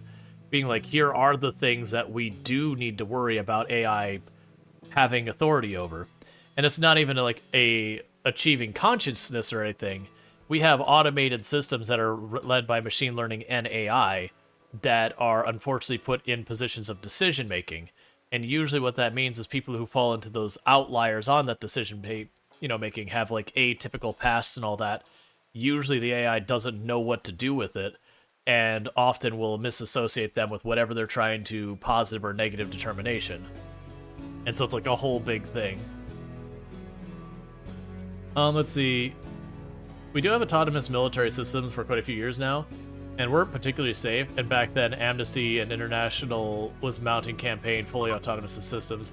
Yeah, and that's not the computers turning against us or anything, so much as someone writes some crappy code, and then, it can't identify friend from foe correctly, or, there's a very small scale situation and they treat it as nuclear level severity, those kind of things. That's not an artificial intelligence thing, that's just bad software, which is another problem. Don't get me wrong. I personally don't think there should ever be a piece of equipment that says, I'm going to go ahead and use military force or, potentially lethal force without a human being there to push the button and say, yes, I agree. I don't think we should ever have that. So we create a scenario where models are incentivized to underperform in a simple math evaluation.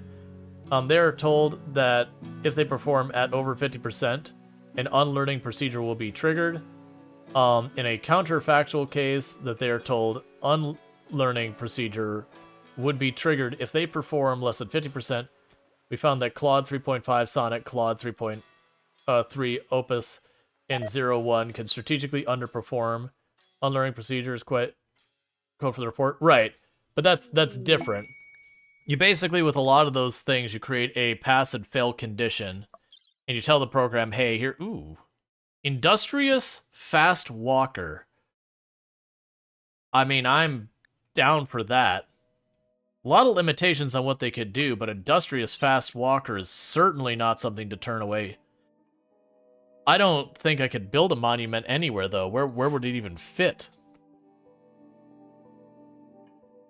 Let's see, small divergence on the topic. But to your recap, you are the most watched streamer of 2014. And let me hide my own pin so I don't see it because it's covering up too much. Hide for myself. Okay. In a chat you've been most active in, something like 1,700 messages compared to 300 is your second highest. You're surprised you thought you've been watching someone else more during work hours. I don't think... Can you build a monument inside of mountains? I don't think you can. I've never tried. So, I honestly don't know the answer to that. It's just nothing I've ever considered doing before.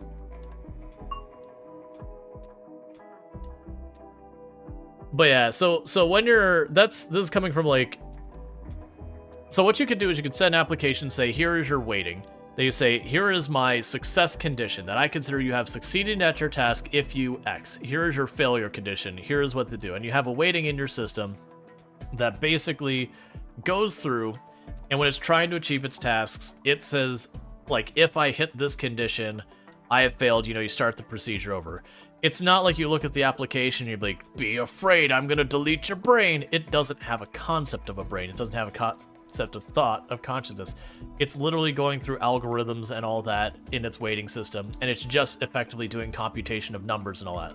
Now, granted, they get to a complexity that they're hard to understand what's actually happening behind the hood. But yeah, it's just one of those things. You need one space in the wall, but it was an old patch. You fear about 20 years later? I don't think we're 20 years later about... Wait, we can't even get, even the rudimentary thing. I believe in 20 years, we will have stuff that as the end user, won't be able to tell the difference between it having a consciousness and unconsciousness and all that. But in reality, under the hood, there is no actual conscious thought, agency, or anything. It's just going through its algorithms, its weightings, and all that.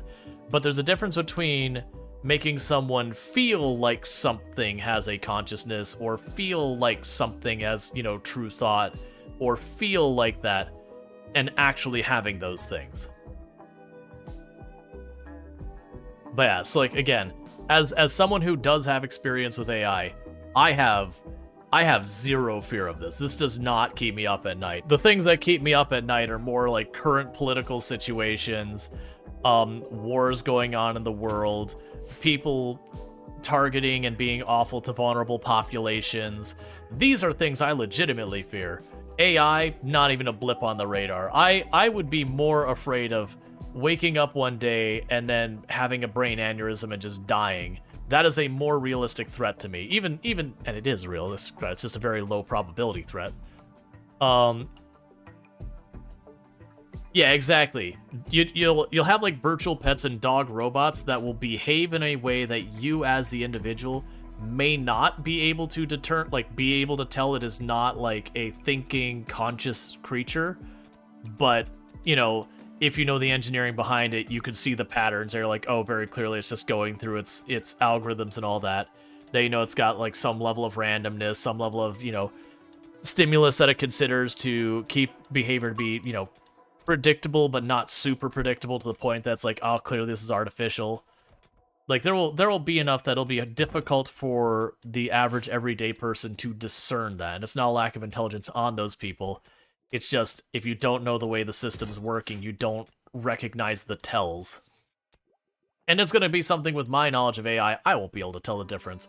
I'll be aware that it's not conscious and all that, just because of understanding the base tech. But, like, you know, be like, yep, that...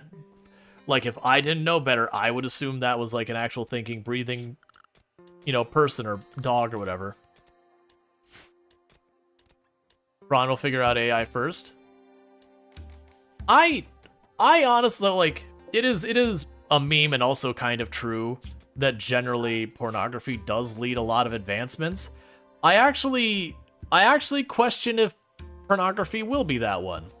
Because I don't think a lot of people actually want it to be able to talk back and do all that sort of stuff.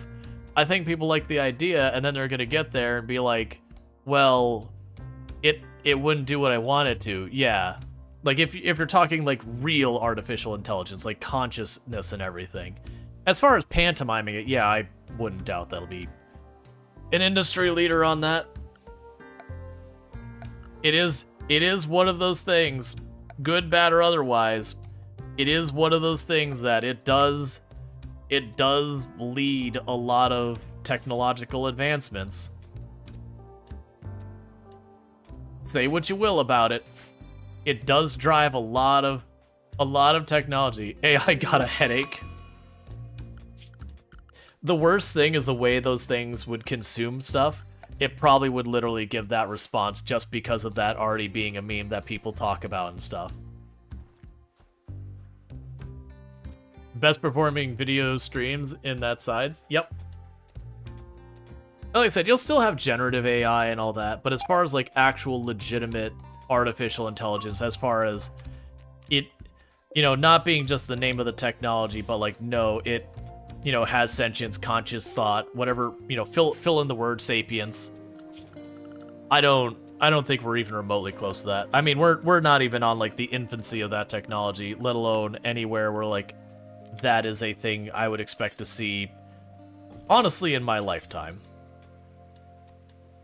And I know you'll have people like, but people didn't think we'd be flying planes in your lifetime. You know what? You're not wrong.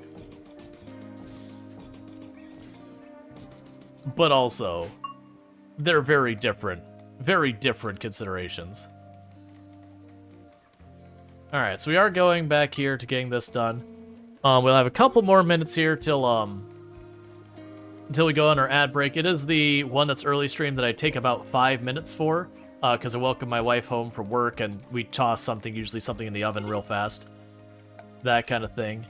Alright, so with the hide in room, because you're greedy for an impressive room, I'm working on it back here. Just give me a break. It only goes so fast. So let's go here. So you have your True Fiesta. I wish they just listed the requirements here. So it's a speech one.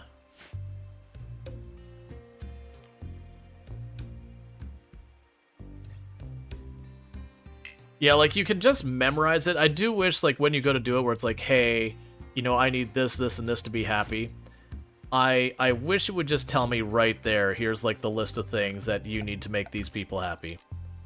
But we will work on smoothing that room out as well. That's all gonna be slow. It's fine. Everyone's doing their part. Food is, like, no longer a problem. Ooh, alpaca.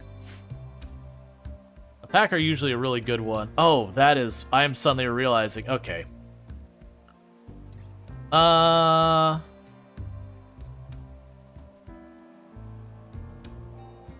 So I could put up a wall on either side of this to limit the raid's ability to get in there. We mean you do use AI in a lot of fields, like proof checking, code checking, computer-aided design. Some of these inferring actual thoughts from giving observation knowledge, but you're not going to kill you or anything. I would still say it's not so much actual thoughts. I would still go it's a weighting system.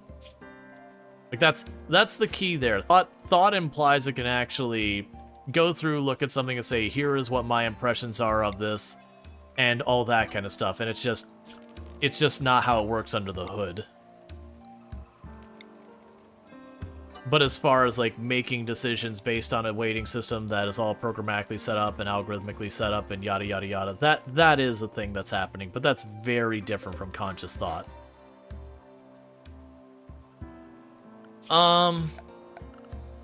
So what I'm dealing with right now that I'm kind of mulling over is I kind of would like those alpaca. Yeah, it should be far enough away. And to have the alpaca, I need a proper pen. And they're gonna eat my crops. Let's see, been doing a lot more time long before LLMs. Yeah, we have been doing a whole lot. 100 years ago, PCs weren't even a thought. 30 years ago, AI wasn't even imagined. Oh, no. AI has been around longer than 30 years ago. The way things have been, like, hell, we had, what was it, Microsoft Bob or whatever it was 30 years ago? Where it would try and mime being an actual person. It's not a great example. But AI has been a thing, like, even, honestly, I think AI predates computers.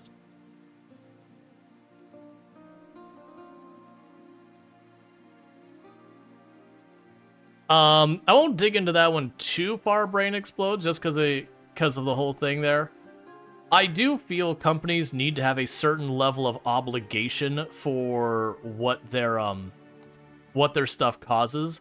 Like, if an AI ever is like kill yourself kind of thing, that they're like, I don't think they should be on the hook for, hey, you killed this person, because that's obviously a bit extreme, that there's a lot more there.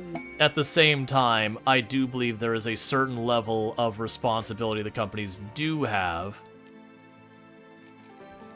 to ensure that their AIs aren't spitting out stuff that would otherwise be illegal for other...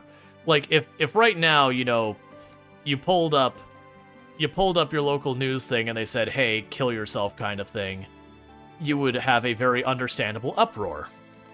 That'd be like, hey, you're not allowed to do that. That is not acceptable.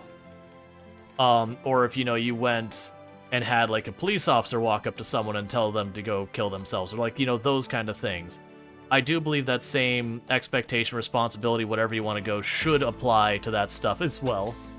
And if you can't manage to keep your AIs from spitting that kind of garbage out, you just don't get to have one. Now, it's obviously, if someone has gone through the chain where they're like, hey, I want you to say this, hey, say this word before that, they're very clearly trying to circumvent the AI to get it to do something it's not supposed to, that's a different story. That is, you know, someone creating their own problem. But, if just, like, in a regular thing, the AI just has some, like, big snafu in its logic that it gets there, that's a different animal.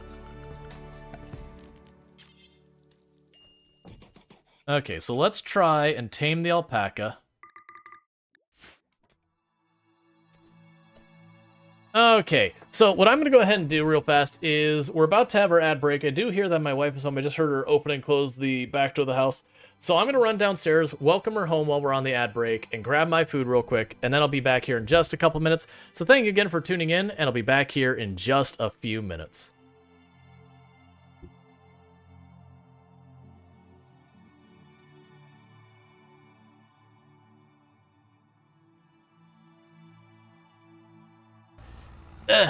We could do it.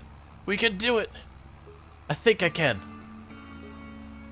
How's that gonna work? That's how that works. Excellent.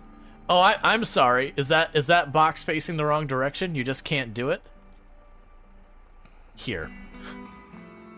I'm sorry. That's my mistake.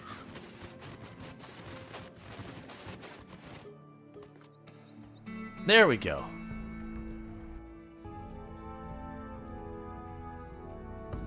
Get out of my way, man.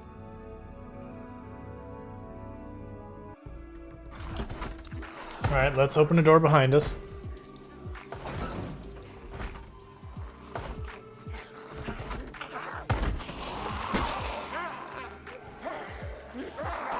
That's not the way I wanted to run.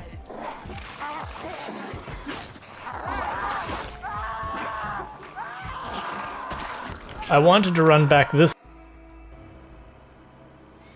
There we go. Just had to top it off.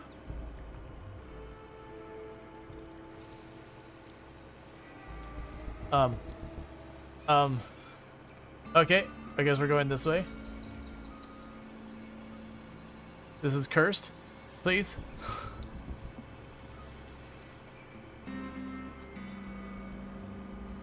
Well, that was lovely. Let's go ahead and do that real fast.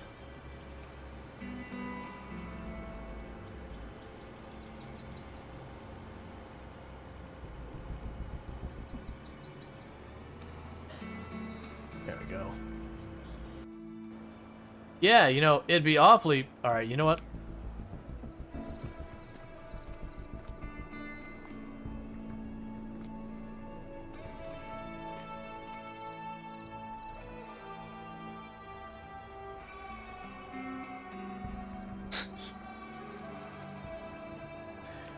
Fine with me. Don't get mad at me. Stop. This is okay. Alright, I'm sorry. Hey. Tynan? That's not okay, man. Very clearly this isn't my fault. Oh, it's not even... The worst thing is it's not even the darkness hurting them. They walked into the 2 tiles of fire and they are dying in the fire. And I'm losing my entire reputation with them all the way from 98. The whole way down. We were allied with them. We are no longer allied with them.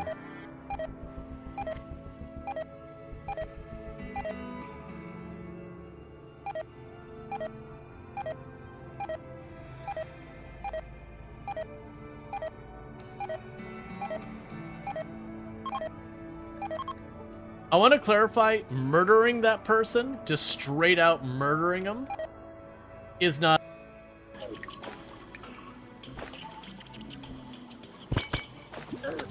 No, no, no, no!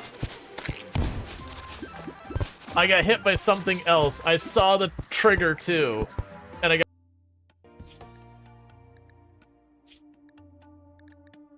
I don't know how to make you take off your pants.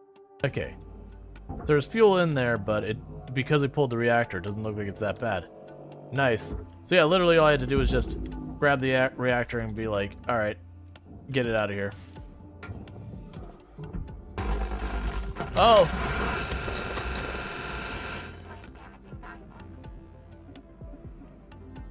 There's apparently still fuel in that line?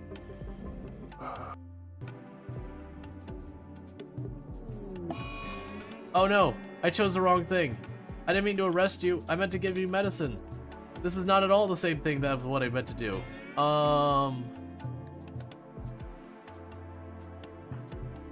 Whoops. I unintentionally did a literal kidnapping. There you go. One more. Kidding me? Alright, new run. The chance of actually getting tapped out and killed like that were very low with a regular club. That's some BS there.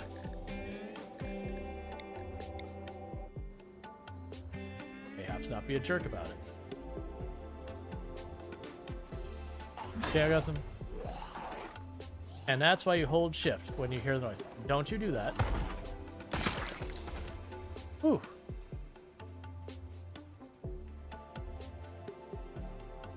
Well, I'm amped. Who's amped?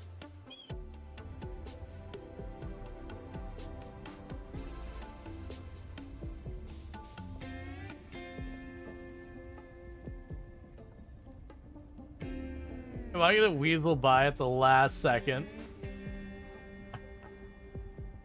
Ah, yes. Just the way it's supposed to be.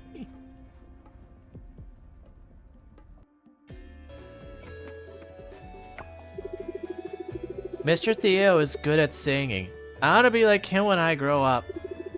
What do you want to be when you grow up? Sir, that is a question that creates an existential crisis I am not prepared to fight.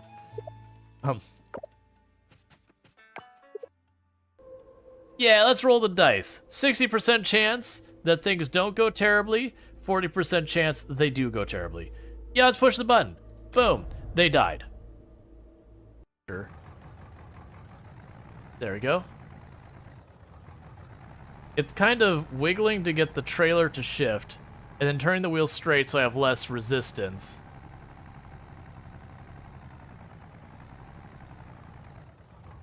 Once I get over this hill, it's going to be so much easier, but we got to get over the hill first. Come on, come on, come on.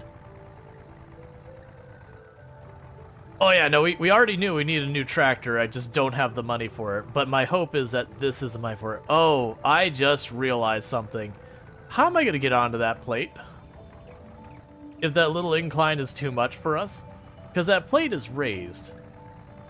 I mean, I guess we're just going to try and go for it. Momentum, carry me. Actually, it doesn't look like it's going to be that big a deal. I'm hoping.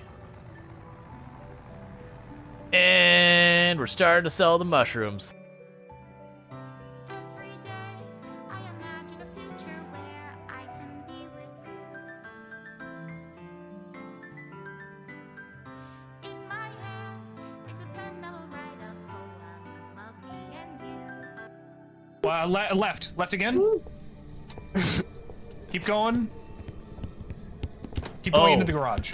It moving. Oh, you are too find late. Some Tupperware or hide behind the truck. Oh, you're Either safe. one. It's not hunting anymore. Oh, Okay. oh, Pank got away by like We're by nothing. ourselves.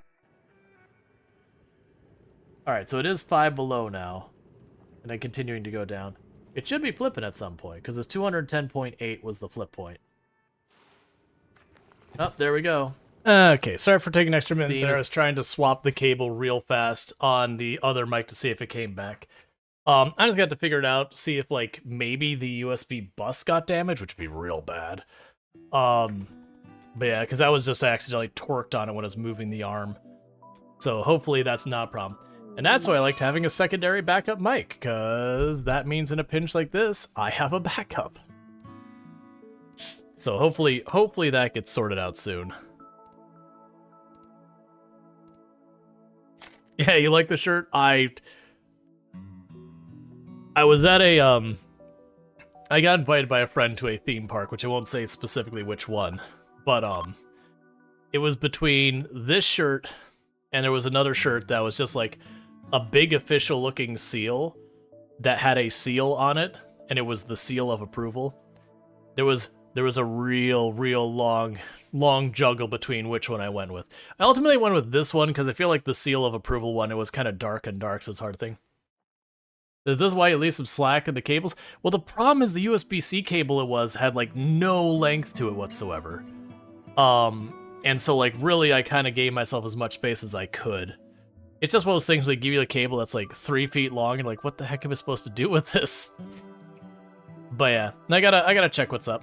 It could even be something that'll just reboot the computer, it'll be fine. It's just not, it's not a big enough ordeal to justify me ending stream to reboot it to do all that. I'll do all that after stream. Because like I said, I got a backup mic for a reason. And the other possibility is it is entirely possible that I went, and you know what, I could actually probably check this while we're waiting for that door to get built. Squeak, squeak, squeak, squeak, squeak, squeak, squeak. Hey, we successfully tamed one of the alpacas. Oh my god, how long is that thread? Alright, complex clothing. We'll do stone cutting next. We can go here, production, hand tailoring bench.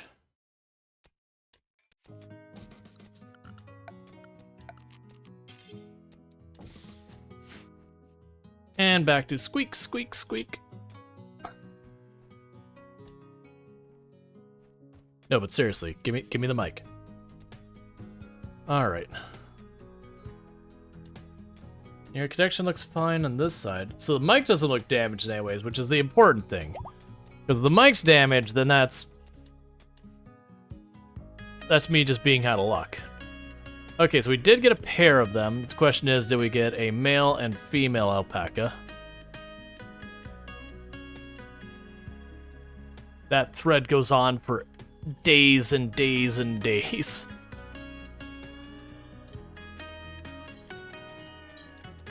Which is good. It means it's not going anywhere. But it does take a hot minute to thread that back in. It's more secure than any of the other mics I've had, I'll say that much. Perhaps a little on the overkill. 3 feet long? Is it not too short? Yeah, no, that's my comment, is 3 feet. 3 feet for a typical thing like this is way too short. And you get that with a lot of hardware with your computers too. Like, you'll ultimately get like, you'll get your monitor cable, be like 2.5, 3 feet, and you're like, okay, man, that's great if I have my tower here and my monitor sitting right next to it. But like, if I have my tower below, that might not be enough like length. And so it is really annoying that so many places that's the kind of cables and that they give you. And you're really kind of like, come on, man. Cost cutting? Yeah, it's cost cutting. Because then they'll even usually turn around and they'll sell the longer cables for a premium. Same company.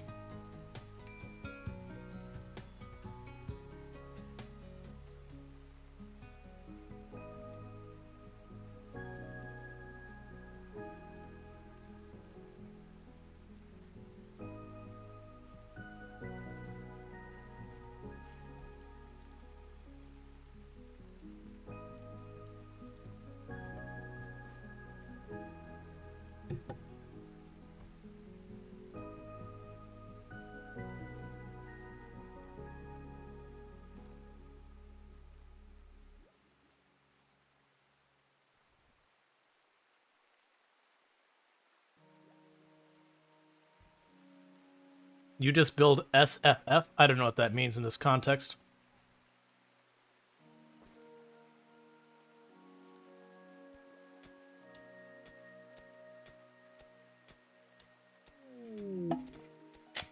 Small form factor case? Oh yeah.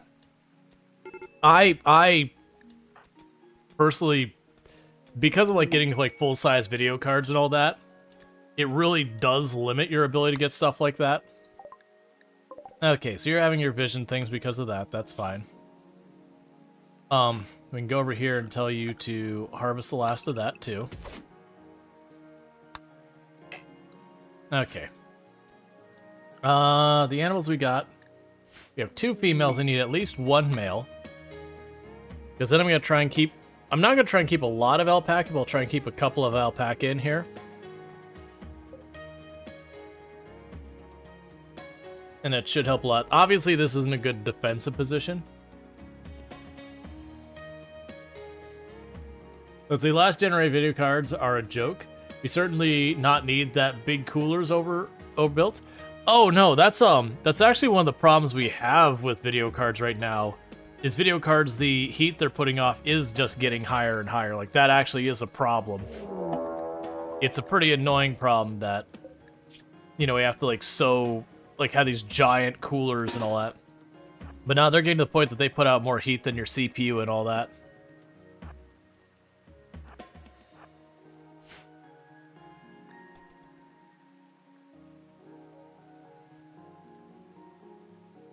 Nice, naughty, and then the last one is I tried.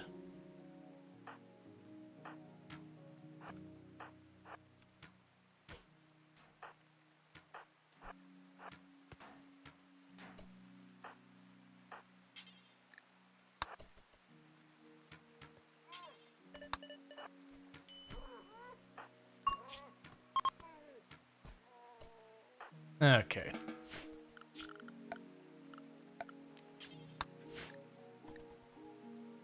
But yeah, then the best part, like with this shirt, is, as I mentioned, I got to go to the theme park thanks to a friend.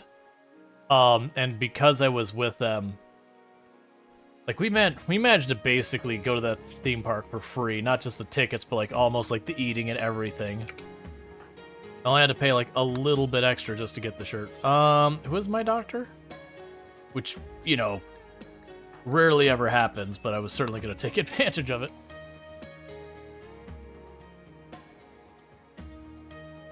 Basically, a small burn on your leg due to the heat of your case gets to. Yeah, no, the reality is, video cards are now, like, you look at the core temperatures on them and all that, and those core temperatures on them is getting to the point where it's like, oh yeah, this is running, I don't know what the Celsius equivalent, but like, they're running hotter than your CPUs and all that. And it's a whole thing. It is, but 470 uses 200 watts, RX 580 uses 185 watts. We currently not need triple slot right type of cooler. Like I said, I disagree. Oh, you're dead because. Oh no, you're not. I don't know if I could save you if I wanted to. We're not guilty ideology, so I can ignore that. No, I would disagree because, like I said, you look at the temperatures. Like I can actually pull up my temperature on my GPU right now. Let's go like here. That's not the right one. Oh, that is the right one. System.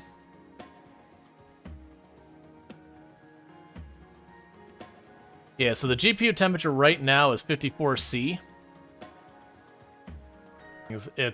That's with all of the cooler. That's with all of the coolers going full, full bore on it and everything.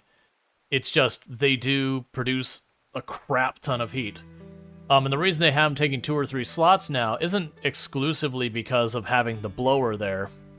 It's because the weight of the cards are getting high enough that they need that extra set of screws to hold it in place so it doesn't damage your motherboard over time. That, it doesn't torque down your motherboard the whole time. I do agree with the complaint that it's ridiculous how big they've gotten and all that kind of stuff, and I really wish more effort went into trying to be more efficient with them and getting their weights and sizes down and yada yada. But, at the same token, I would also not agree with the idea. Literally all 5 of them are female. Get the one male. But, it is what it is. Room temperature is currently 21C, playing WoW with the GPU 3. It's at, the sensor running at 54C, 68C, and 49C, peaked at 79C when you first opened. That's a 3080. Alright, so I didn't take the last one. You're like, let me chuck you a new one. So we've got a pacifist who can do medical and social and plants. And they're a waster, which means they will literally just die because I won't be able to get them the drugs they need. But they have a nice shirt, so I'll take the shirt. Yeah, we can argue about whether it should be that way. There's certainly a lot to be said there. But it is the thing with the nature of what we're putting on GPUs and all that. That's the whole thing. Like, that's kind of one of the things that if we had games that put a little bit more effort onto the optimization side of it, we would have to tax these GPUs way less than we currently do, which means they wouldn't run as hard, which means less heat and yada yada yada.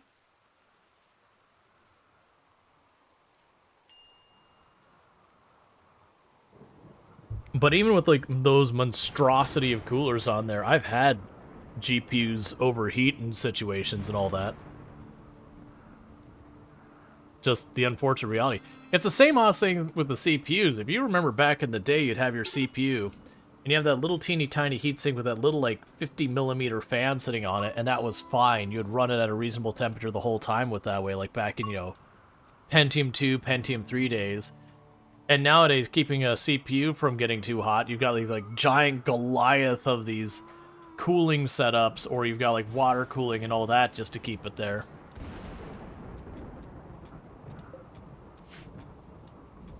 The stuff's running hotter. That's the nature of as we mash more and more transistors into less and less space. The heat's got to go somewhere, and you're making less room for it on the actual die for it. So you got to manage it more efficiently.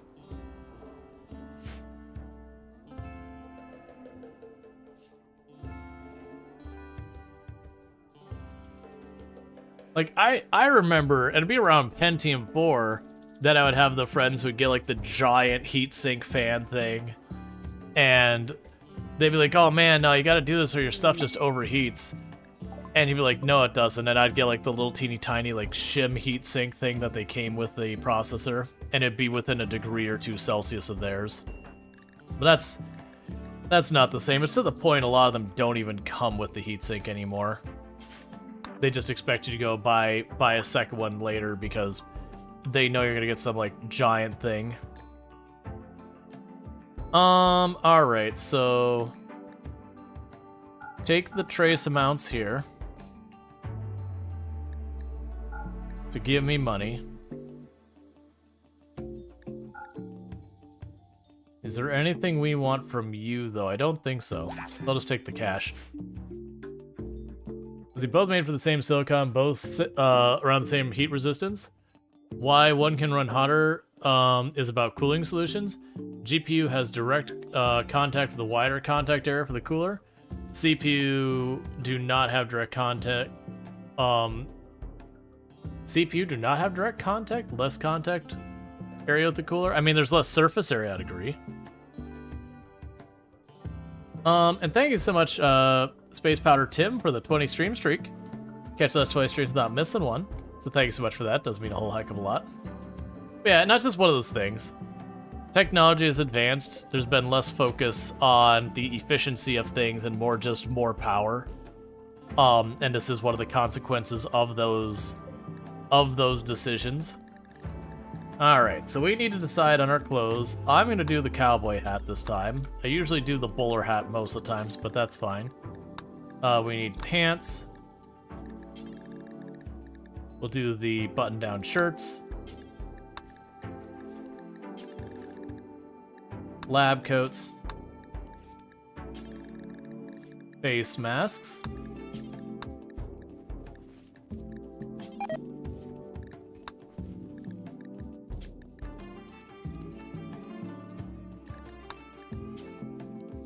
Get everyone starting to wear some proper clothes.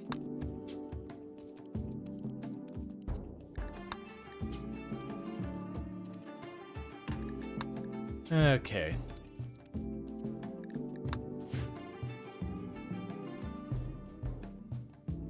But yeah. That's, I'm not ready to spend the money. That's part of the reason I got this case when they offered to get me a case. Is this case is designed where if I choose to switch over to water cooling at some point, it'll be really easy to install versus the other case I had. It wouldn't have been, like, not doable, it just wasn't particularly designed with water cooling in mind. And I've been reluctant to adopt water cooling for a long time, but it is just kind of one of those things.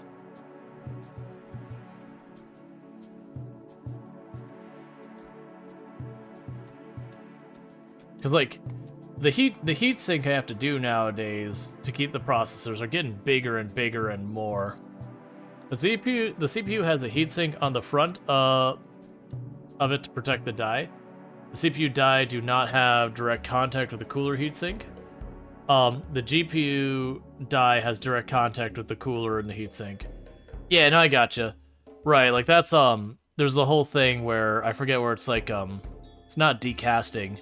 It's a thing where people use the thing to like separate the shim off the CPU so they can put the cooler directly on it.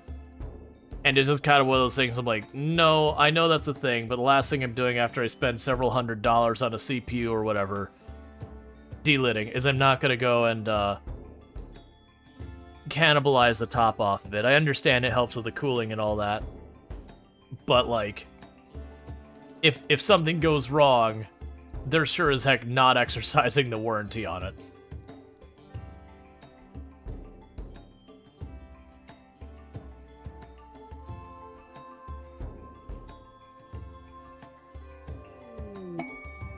Yeah, it's one of those things that's like, you can do it, but I'm like, that is one I would leave alone. Now, no judgment of anyone who does it. It's one of those things like, man, I can see that going wrong so easily.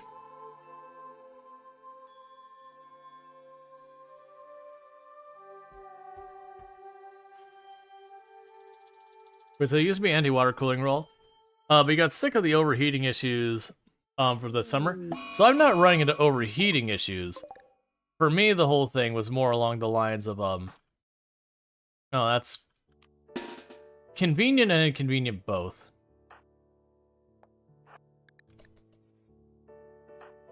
It's mostly inconvenient because I got my people split up, and it's inside my pin.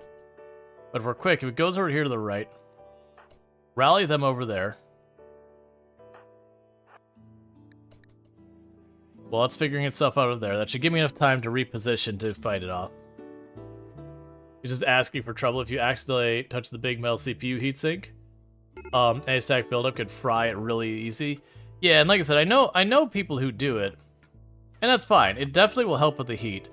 But those are kind of in that area. It's like, if I have to do this to keep my stuff running right, that in itself is enough for me to never buy that particular product again.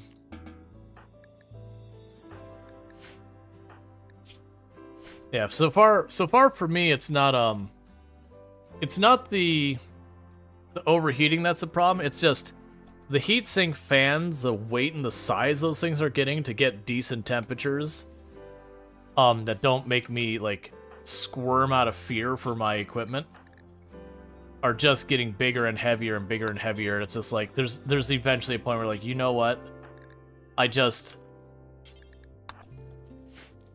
like, it's the point that the weight is becoming more of a concern than the potential risks of having water inside your computer case.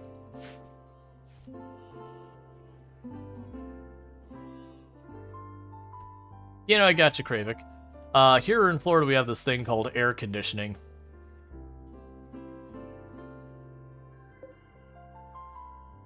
Because when we get those higher temperatures with how humid it is, like, genuinely, heat stroke is a very valid concern.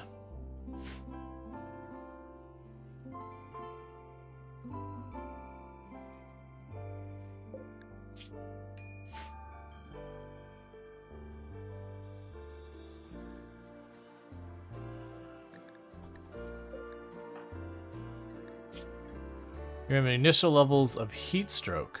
I mean, it is 104 out. It is tropical rainforest, so should remember that. Yeah, you've been talking 3 years now about needing to get an aircon installed. Still haven't done it. Yeah, I mean, they're expensive, both installation, and once you install one, it ends up becoming one of your primary power users in your house. Like, it is not a cheap thing. It's just very genuinely, most houses here in Florida, if you do not have an air conditioning that's installed and working, your house can actually be ruled as uninhabitable. It's just too dangerous to live in those houses. Because genuinely, you could just sit in your home and die of heat stroke. When it's like 98, 100 degrees outside and humid as all get out, it's just not a temperature you can live in, you know, and not be at risk.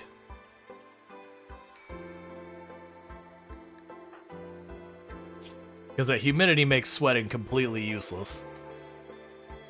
The water just sticks to you.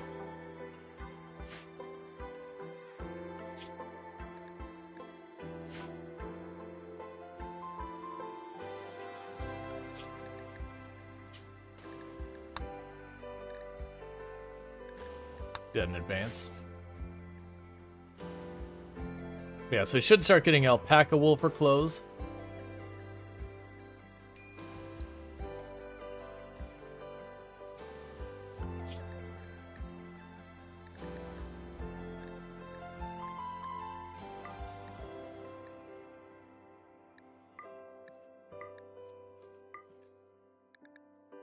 I am deliberately hunting the animals on this side of the map, leaving those to their thing so that that panther ends up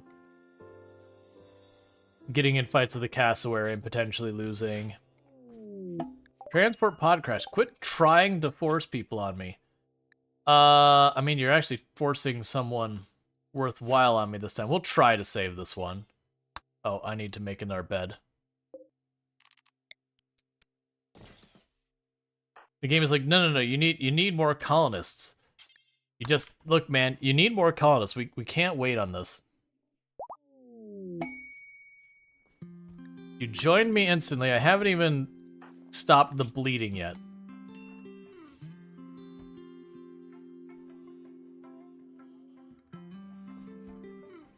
Are you going to finish tending to them?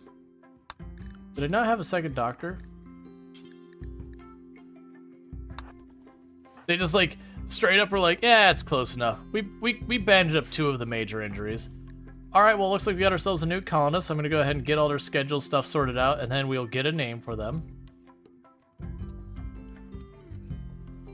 Let's see here. You're not gonna hunt because apparently that makes you mad.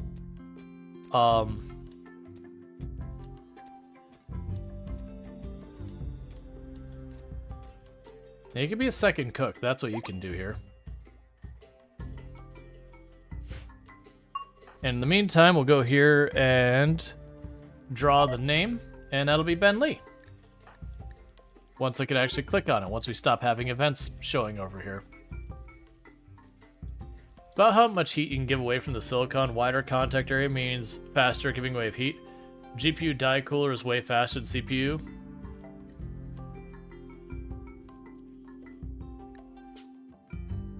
Oh wait, that's not the one. Don't mess with that one. There we go.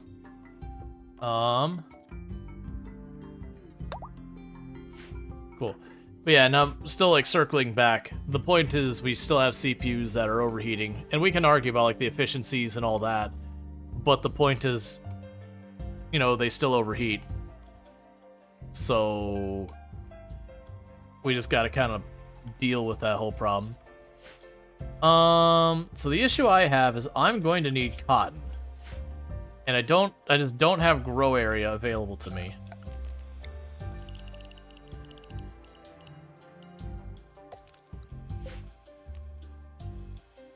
So I'll set you up to be cotton. And you're going to need to be something else. I don't really...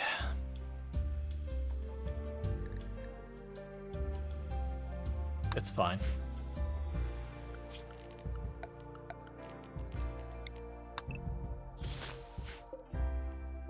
Yeah, don't allow sewing there. Yeah, no, that's I get that you're answering Invasiplex. My comment was more just along the lines as far as like GPUs not needing the size of coolers and all that they've got, that they're like just overdone. Like they're still overheating constantly, so it's just one of those things I'm like, yeah, that's gonna be so much wealth.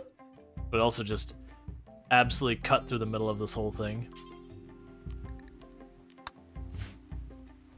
But yeah, it's just kind of one of those things right now with all that just...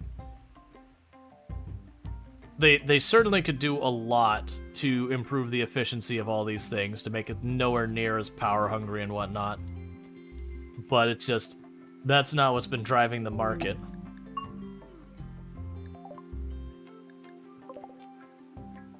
Is that yours? Oh, that's yours. Yeah, we don't care about that. Alright, so let's get the passive cooler next, because I'm a little worried about the heat that's just building up in here.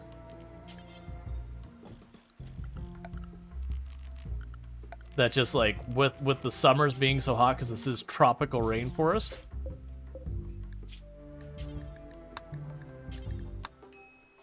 It's gonna be more and more of an issue. Let's go here. Do not keep blocking this room.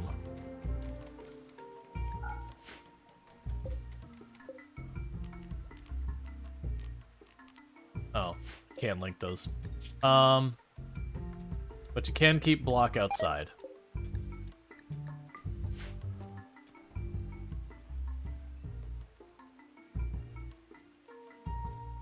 Yep. Well, temperature stabilized, say 100 C. Heat needs to be added to the die at the same rate as it's removed. It wouldn't matter the material, just the higher throughput. Yeah, I mean, all that goes into it. Like, the bigger thing is just, you know, circling back to the original comments, just like, well, if they're overheating, then they need what they need to cool down. Whether it's poor design that's led to it, or, you know, lack of priorities that led to it, or whatever the cause is, that's certainly a discussion to be had as well. But also, it still is they're overheating.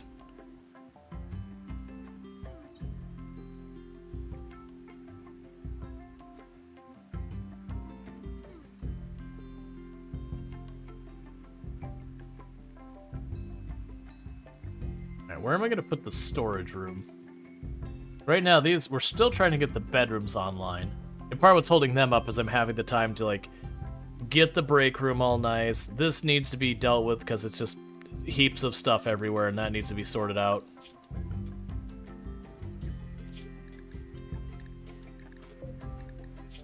Ah, you're just a little hurt.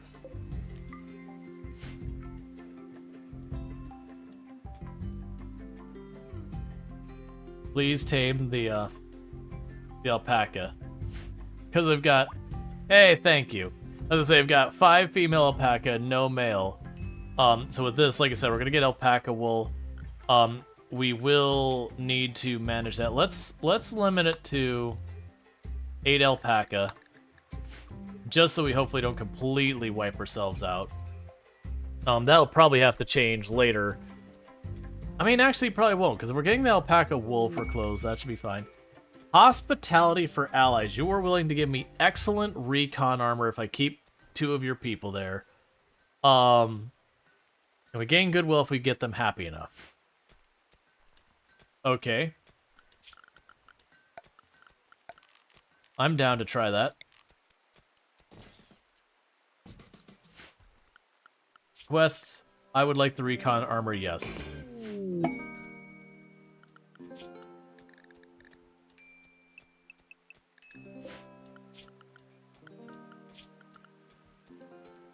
And they can both doctor, which is lovely. And you actually have some level of social skill, which is nice.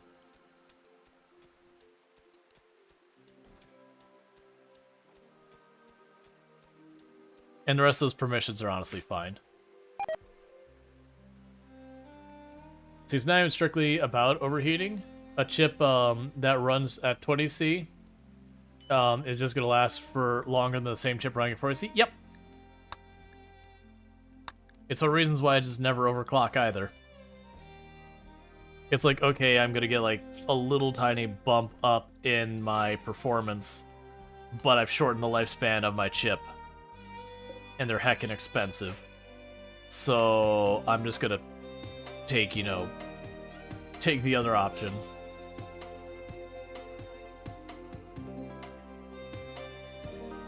Still surprised I haven't cut that yet. It's not like high priority or thing.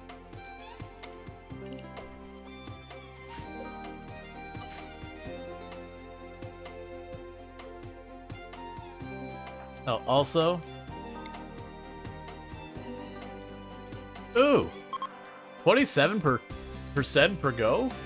Yeah, I'll convert you. And also, what type of, stone do I have in the map?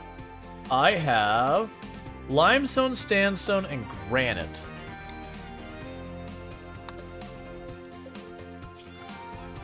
So for our walls,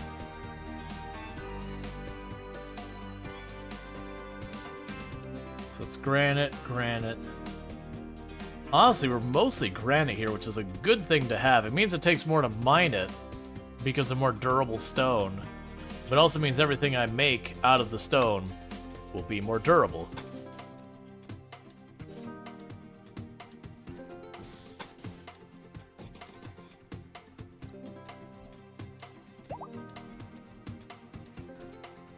Okay.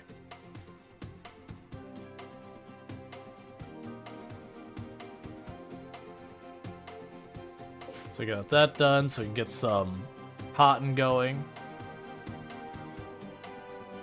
That's gonna be the big one, is trying to get tunneler so I can get the mushroom back here. And then we'll turn this out to basically be almost exclusively like cotton, medicine, and maybe maybe the psychoid leaf, whatever it's called.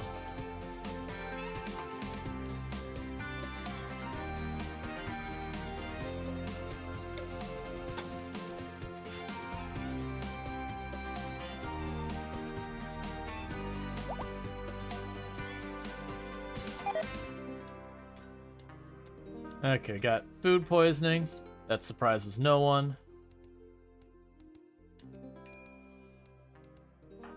How about you focus on mining out there?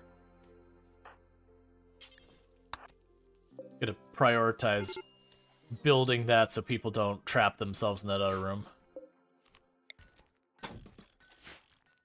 Okay, so furniture. So I don't actually have a good source for wood right now, because there's just not much grow space. So this is probably one of those ones I'm going to make stone beds. They're going to be great. They're going to be comfortable. Everyone's going to love them.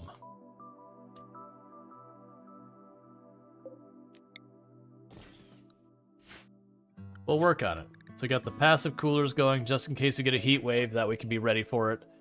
Then we'll start working on the electricity and all that. I don't think this is... I think it's in our map that has literally no geothermal, but on the other hand, I've got river for days, so it does look like we're gonna go very hard on our water-based power.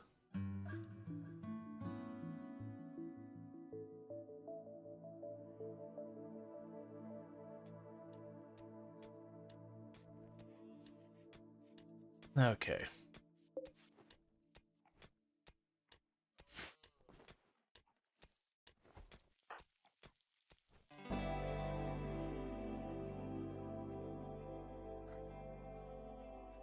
I also wonder if I should put another, like, wall right by the edges of the map. We'll see. And you're still pissed off because you don't have an impressive bedroom. And then you don't have the clothes yet, which we're working on. It's mostly waiting on alpaca wool to start flowing.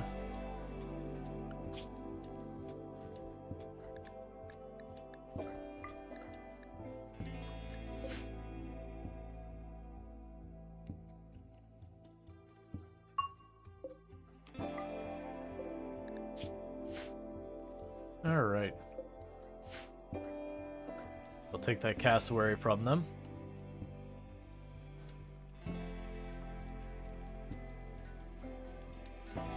Okay. So we can put the storage room over here, I think. It won't be the freezer. And put the freezer like deeper in the base.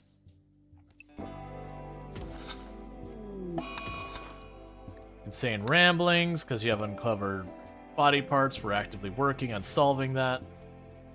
People are slowly getting their clothes online. Yeah, so we'll mine this area out. We'll get ourselves an actual proper storage room so we're not dealing with the ugly environment there, so it'll help with moods a little bit.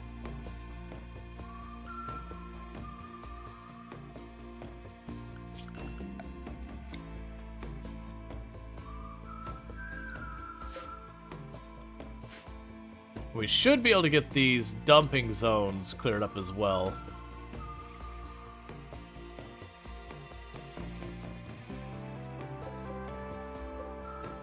Keep adding these, and then keep coming to the realization with the animals out there, there's no way. Like, there's no way those get actually handled. We'll just leave that alone. It means they'll be scarce, but like I said, we can depend on the alpaca for most of the stuff for now. It could even be later on we get a couple of hydroponics just for the purpose of getting, like, the cotton and the medicine and all that.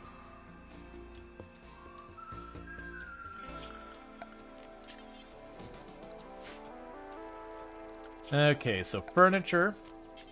That should be enough granite to comfortably make a bed.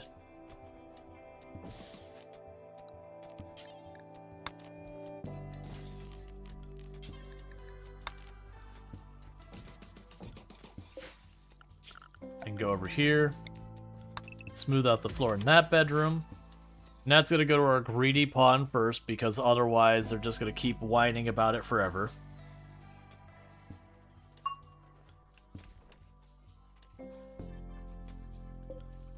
Yep, so we're starting to make alpaca fur clothes. So we're getting there.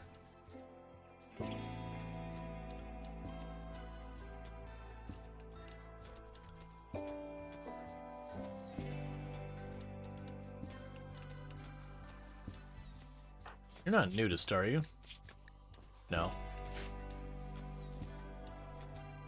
You're just getting the last one to grab the clothes each time.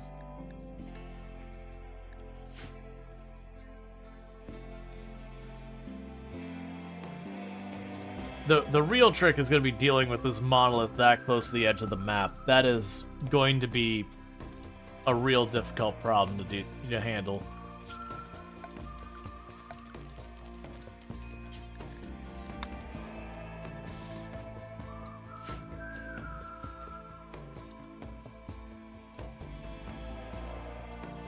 Okay, so let's see. So is Bongspill that keeps having the breaks? Alright. So this is Bongspill's room. It's not impressive yet, but they've got their own bedroom. It'll work at making it impressive.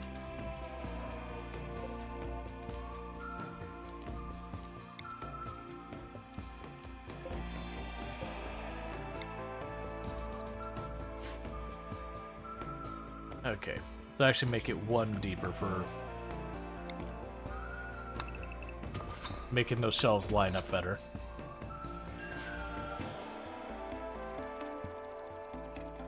Yeah, so I'm just gonna try and keep making this deeper so you can get all that stuff moved in there. You can convert again. So get Mitchell converted here pretty quick.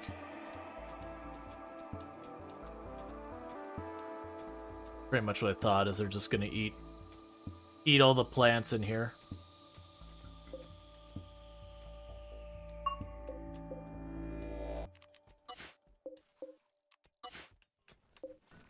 So realistically, we're not getting any herbal medicine out of that at all.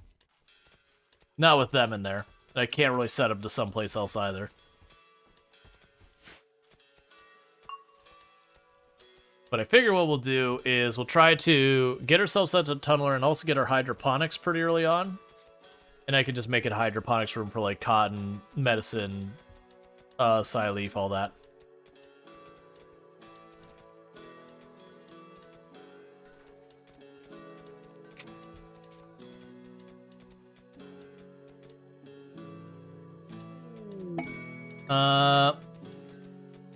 So we've got more travelers, 3 desperate refugees.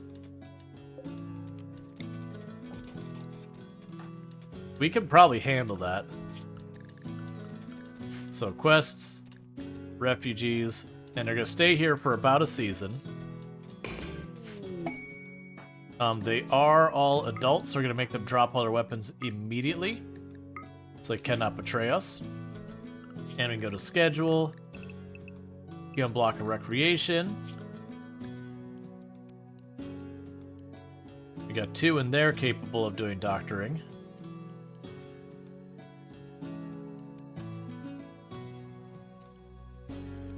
You can help with construction, and honestly, I'll leave all the rest there. You can actually help with research. And honestly, leave everyone else there, even though I usually don't like the refugees doing crafting, just because, you know, they'll start something then leave, and it doesn't automatically fix that when that happens.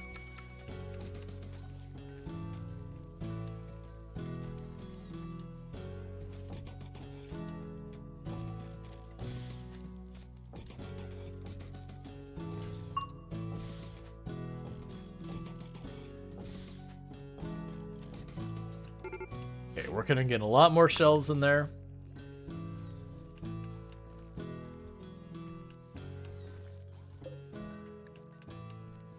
We're getting pretty close to being able to retire this as a storage room. Oh. I don't have enough beds for everyone because more people. There you go. Are you good at anything? Your character can do cooking, mining, melee, and animals. We're not really leaning into him doing too much right now. I've got them set up to mine, so you're sort of becoming the dedicated mining pawn. But you're a little bit of a jack of all trades. So you're not high skill in anything yet, but you're motivated. You're someone who wants to do that. 10 out of 10 would like to be a metal horror again. It was like, we were all sitting there wondering what happened, because for those who missed yesterday's stream, we had a metal horror event, and Sherry Kind had a melee pawn in our colony. And so we sent them on a caravan to go trade away. We were just getting overstocked with food. I'm like, let's just trade these away and, get some money or rep or whatever. And while Sherry was gone, we got the notification that we had a bunch of metal horrors burst out of some of our colonists. And Sherry Kind supposedly was the source of it by being hit by, I don't remember. She got attacked by something that supposedly implanted her. And it was just kind of one of those things that you're like, okay, but she didn't have it burst out in her while she was on the caravan. And so it's like, okay, does she still have it? And we ran by the assumption she still had it, which the answer is yes. If you have someone who caravans and they've got a metal horror, they still have it in them, even if you have, like, the burst event or whatever. You do have to treat it like you're still infected. Okay, get in the shuttle.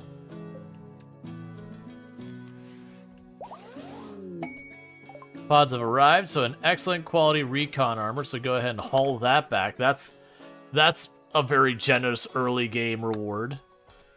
So we got people who are just moving up to t-shirt, and one of them's rocking recon armor. Cargo pods. A bunch of meat. Yeah, the thing that surprised me was we hadn't had a single instance of gray flesh, which is the thing that lets you know a metal horror's around. We didn't have a single instance of that the entire time. And then so it's like, metal horrors bursting out of your people. I'm like, what now? Excuse me? Oh, is that attacks immediately? Yep.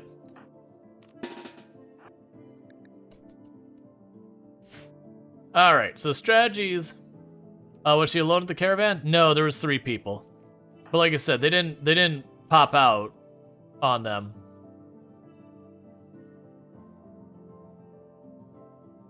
Okay. First team, your job. Dorat there. Dorat needs to be dealt with. So you're on melee team there. You 3, because you don't have a weapon yet. You are on team B. Get a rushing in there. Okay, Lardine, get out of here. You just ate 2 pretty good shots. Because apparently it's apparently Bully the Lardine Day. Excellent. And the rest of you, go ahead and get out of here. Bentley, you just got yourself a brand new weapon.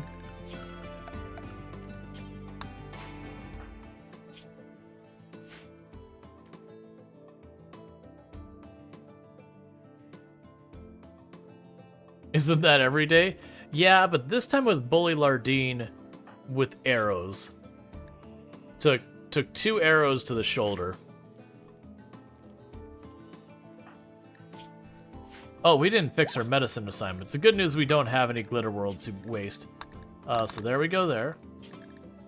Change defaults to that. Okay.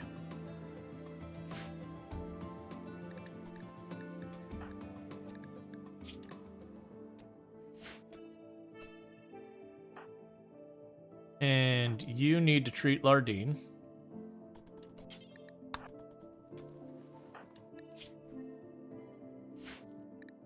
Okay.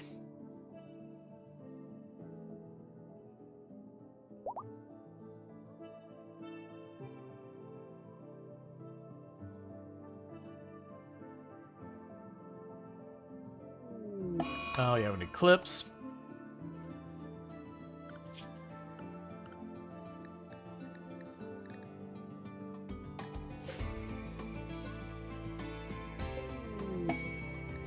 Royal Ascent, which is what the endings will eventually work on.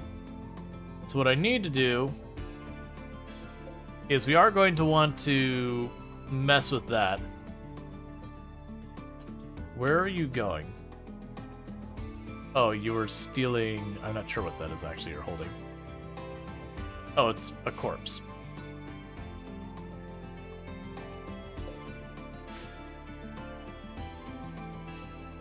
Let's check our home zone, make sure we didn't end up with a weird out on the edge home zones. There we go.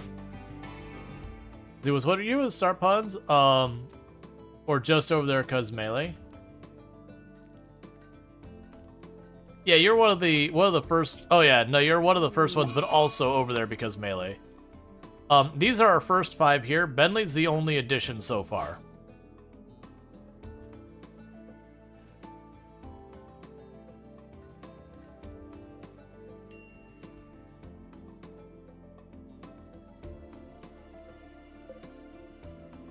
So how's Bongspill Mood doing?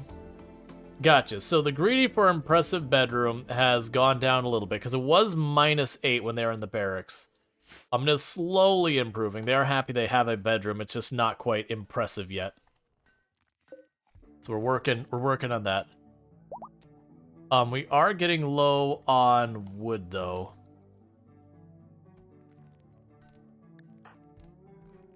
Which is a problem because, you know, there's really not much wood to be grabbed.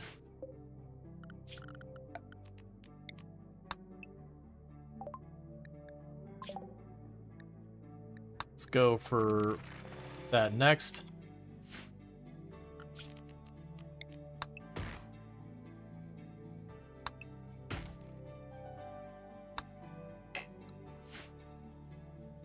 That's gonna be an issue. That's when I could go over here and plant some trees just on the edge nearby our base. But it is what it is. I do think we're at the point where it's time to awaken the monolith. Because that's the first ending we're going for. And some of the stuff we get from that is very powerful. So I'd like to do it sooner rather than later. The only downside here is unless I wall off the edge of the map, we're gonna still deal with that. Yeah, so the monolith's dark metallic surface is warm to touch. Bentley thinks she can hear the faint hum emanating from inside. The lines of the dusty surface seem to squirm in unsettling patterns. Bentley focuses on the shapes, trying to uncover their meaning. The hum strengthens. The shapes begin to flow into Bongspill's vision. But the surface isn't changing. Power begins to uncoil in the empty space all around, a black shape forming in her mind. The anomaly is stirring.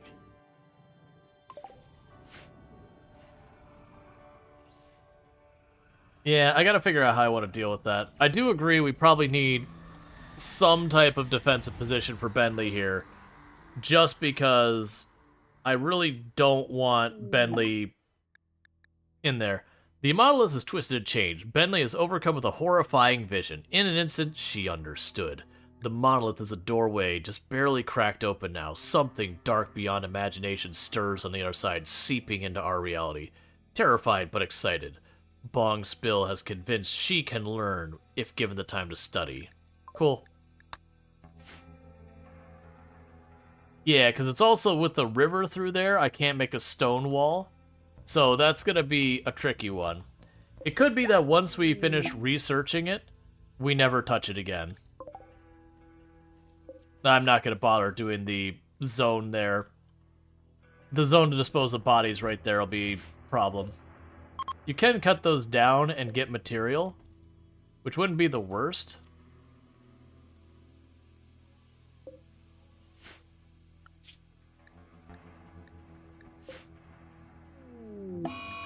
Sleeping sickness. Well, crap. Everyone get back. Was it my doctors who got hit? Conrad is one of my doctors, and who else got hit? so one of my doctors got hit. So I need everyone to get back into bed.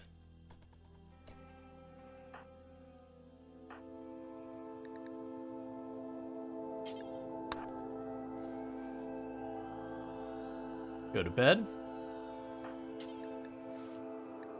Cool. I'm gonna preach health on Conrad to try and get that one knocked out the fastest. We need an anomaly project, so that's fair. Bioferret extraction first. Yeah, because my thought is if we just research that enough for the levels, we could stick to using the actual anomalies for most of the stuff. But that is going to be a rough issue early on.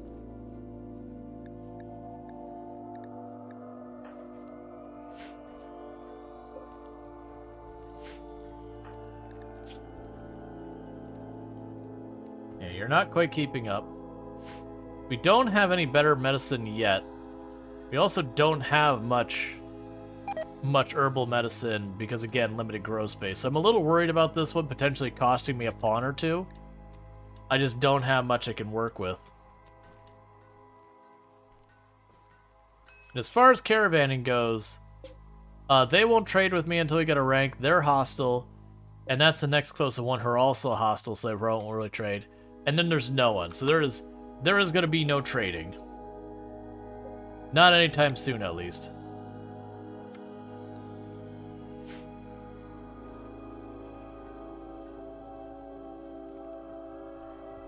Nazar just need a blind healer to show up, though. That'd be lovely.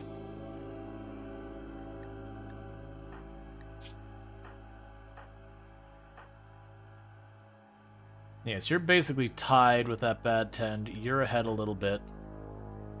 You're ahead a little bit. You're ahead a little bit. And that's because very last Lardine had a very... Or was it Lardine? No, it was, Conrad had a really low quality tend on them.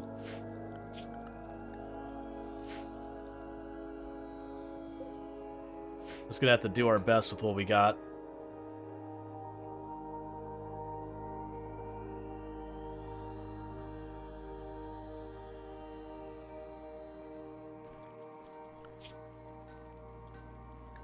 And I got a bunch of people who can cook. Insulting spree on Conrad. Don't do that. You're the one I need to be in bed the most.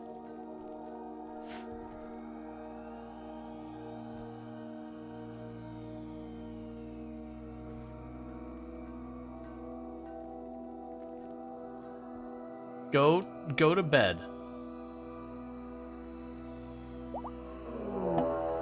Sight Stealer revealed by the Ints.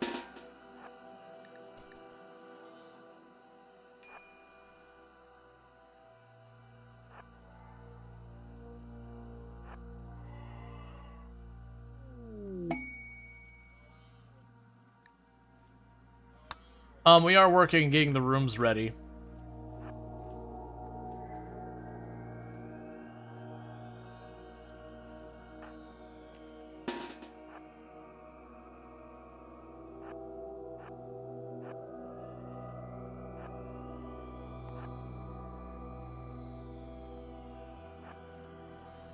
Get over here.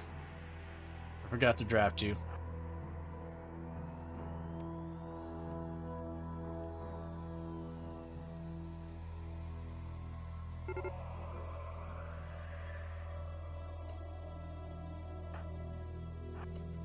Okay.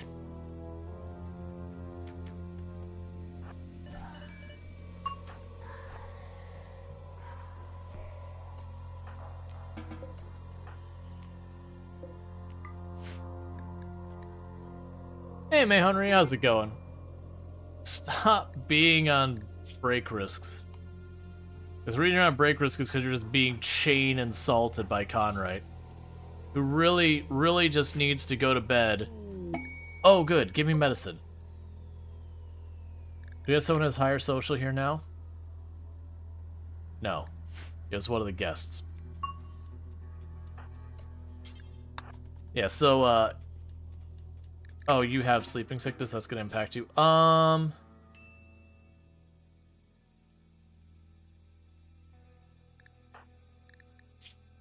Yeah, so Lardine will do it. Okay. So we're gonna try to do real fast. Here's hoping we get some good medicine. Okay. You've got some glitter. I want all your glitter world. Give me the glitter. You can have some elephant tusks. Those are good books and all that to have, but right now that's not my priority. We don't have much glitter world, so I'm gonna focus on using on my own pawns. The Architect Eye and all that'd be great, but we just don't have the money. I'll grab the telescope as well. So we'll go ahead and set them to install the telescope right there. Let's check to make sure it's not under a roof. Yeah, we're good. Meanwhile, for the glitter world, let's go look at our pawns who got the sleeping sickness. Because I'm just going to go ahead and overdo it a little bit. You are getting a glitter world medicine. I'm going to give one to you. I'm going to give one to you. They are winning, but I'm expecting to have doctoring problems here in a hot minute.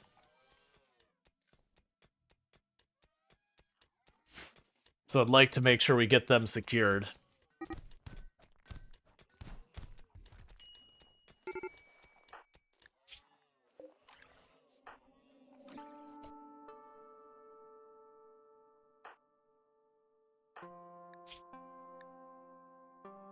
Don't use a glitter world on that.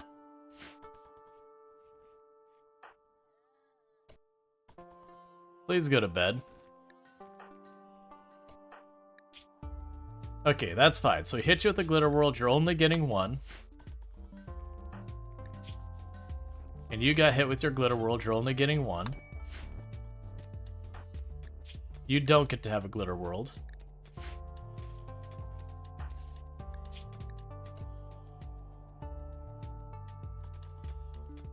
You can't be tended for a bit here. That's fine. So you're all patched up. You're gonna get a glitter world to deal with that.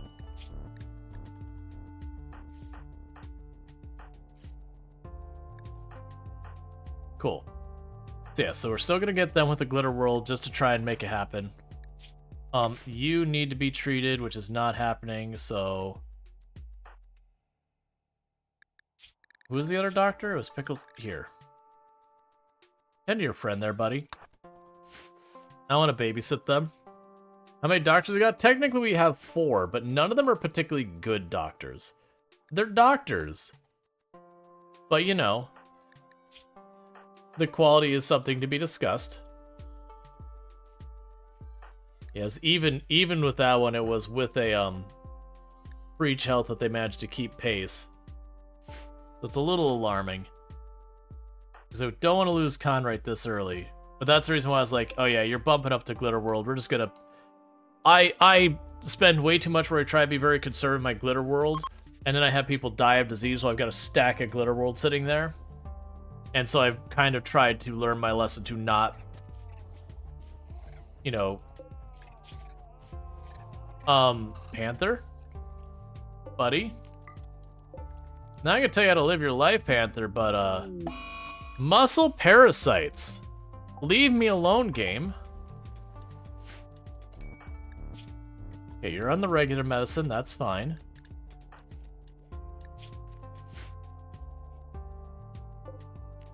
Go ahead and finish the job.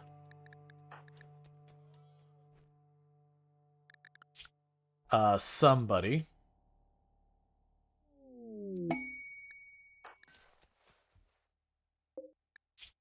It's fine. No, right now I'm not fighting anything. We're trying to not die, as I've got stacking diseases already.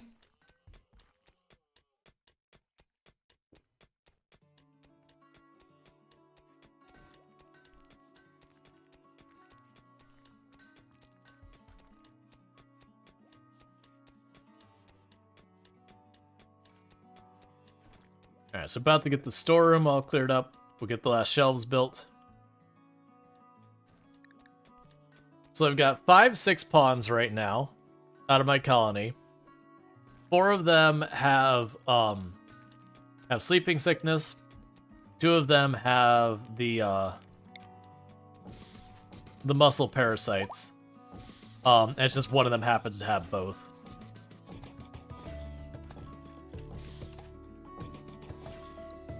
Cool, so we've got that room all sorted out.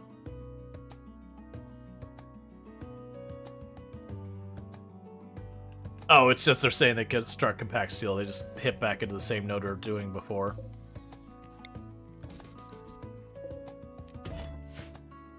Okay, so we're getting there. Major break risk on you because you got insulted a bajillion times.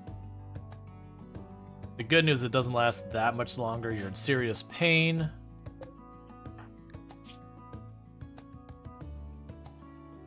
Yeah, you're still behind in yours, but we're going to start hitting you with the glitter. And none of our food's getting cooked because we have 3 cooks. And pretty much all of them are dealing with some level of being sick.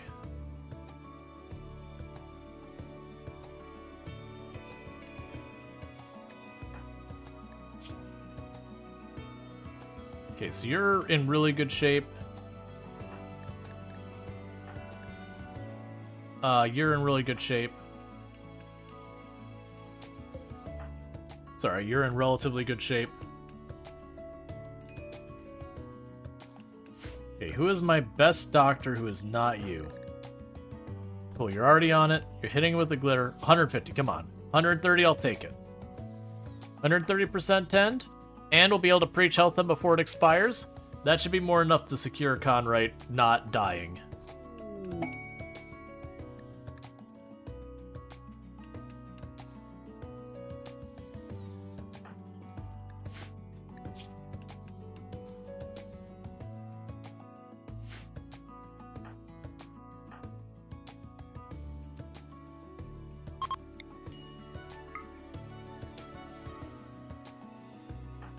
Cool, so we got a preach health and 130% 10 stacking. That should be plenty. As you start Rich Explorer Colony after your last imploded transfer pod crash dropped a SAR at your doorsteps, he joins, then goes berserk with Go Juice withdrawal. Yep. Well, that's the reason we had a waster that showed up really early. That's like, that's a good pawn, but I can't take it because, you know, they require drugs as well.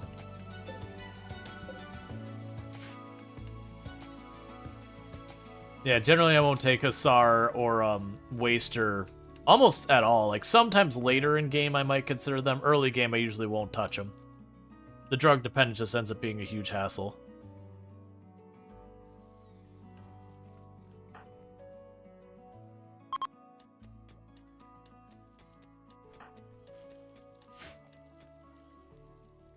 Alright, how's Conrite doing? That was the one we were most worried about.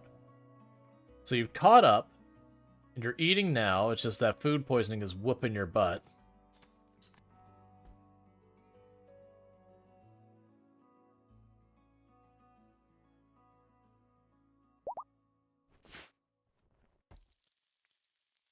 So Jens is back in action. New Harbinger tree, that's fine. Okay. Yeah, so you're slowly catching up a little. You got a very strong lead on yours, but you're also dealing with muscle parasites. You've got a very strong lead on yours, and you got a strong lead on yours. Yeah, so just unfortunately, I'm gonna have 4 colonists that are basically just down because they've got to fight sleeping sickness.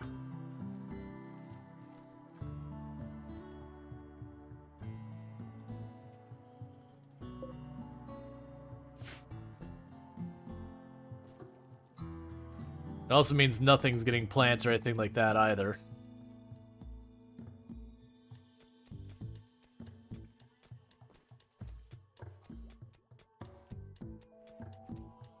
Let's see, non-violent hussars, antisocial high mates, dumber than sack of hammers genie. Yep, the pawns you go, look, I just can't work with this. You haven't seen sleeping sickness before? I think it might be exclusively rainforest that shows up. as far as diseases go, normally it's not a hard one to treat. Like it's not like malaria and that where you have to like really get some solid treatments for it to get better. The problem with sleeping sickness is it takes so long to recover from. And so it does mean you've effectively got pawns who can't really do much, but sit there and recover for a long period. Now later in the game, when you start getting people like 17, 18 healing, and you've got industrial medicine despair and all that, you can kind of get away with ignoring it a little bit and just... do they die from it? Yes. If they hit 100%, they do die from it.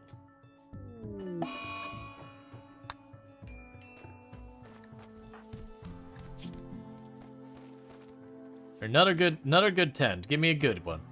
130? 39 is not a good tend. You're killing me. You're using Glitter World and doing 39% tens on me.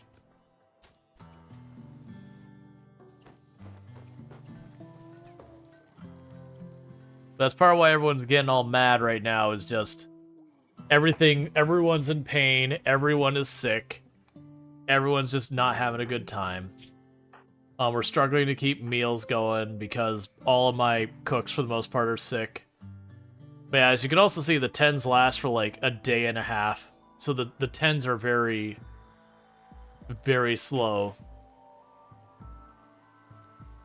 It just takes a lot of time to recover from. And that plus the muscle parasites as a stacking thing is also a big thing.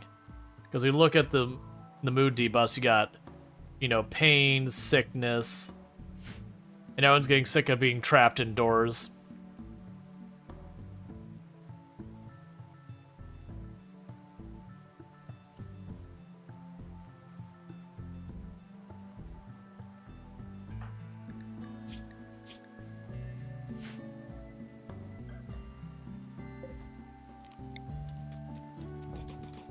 Okay.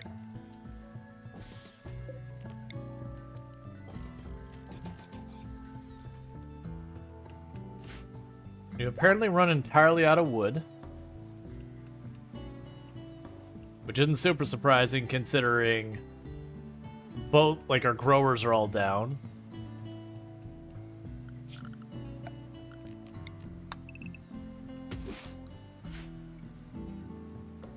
And there's, like, no trees for me to really cut down in a meaningful capacity.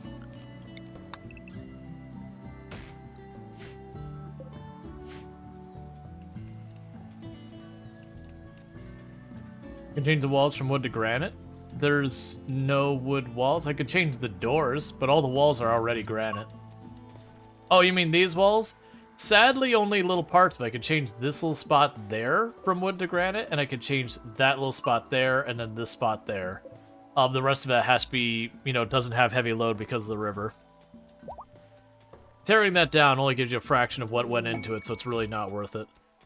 Are you just full of recon armor? Okay. I'll take more recon armor for watching over you.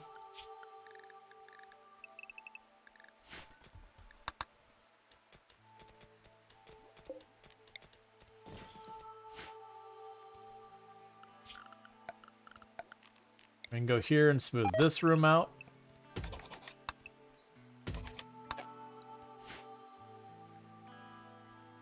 Okay, and whose room will that be next? Probably you.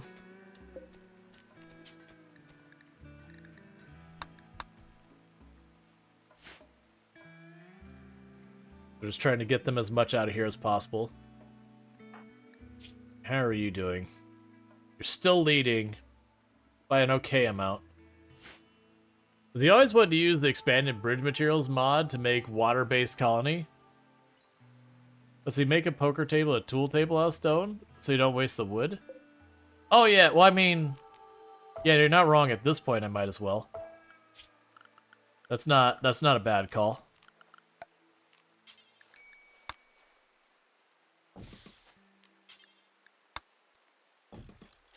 There we go.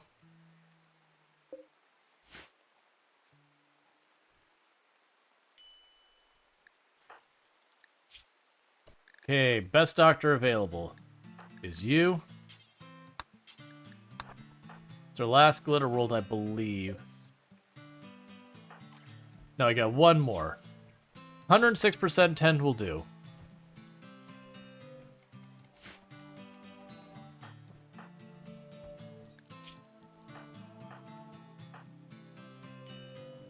And it's probably time to stop using the glitter on that.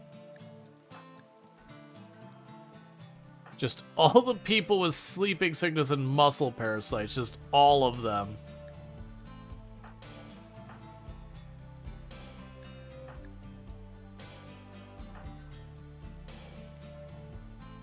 Yeah, I'll probably drop back to regular medicine after that.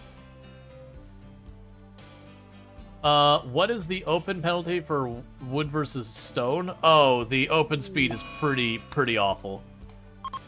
It's just the speed at which it can open and close is much slower. So animal sleeping spots. Yeah, it's like 50% speed, which, considering people walking in and out constantly, is really rough. Now, granted, all these internal doors, I could probably have made those out of stone, but with those already built, tearing those down for just like 6 or 7 wood isn't really worth it anymore. Like, if I was going to do that, I needed to do that before I built them. It's usually not often worth tearing apart your own stuff or materials, barring specific situations. Alright, so we've got that going. That's fine. Deal Maker. Stunning, good-looking stranger is approaching the colony. He wants to talk. Cool. So we got a Deal Maker showing up. They are a genie who's got beautiful, fast learner, body master, wimp delicate. They're a good crafter. They got a passion for planting. They're an amazing shot and intellectual. So they're just a really all-around good pawn. Yeah, I'll bring you on board.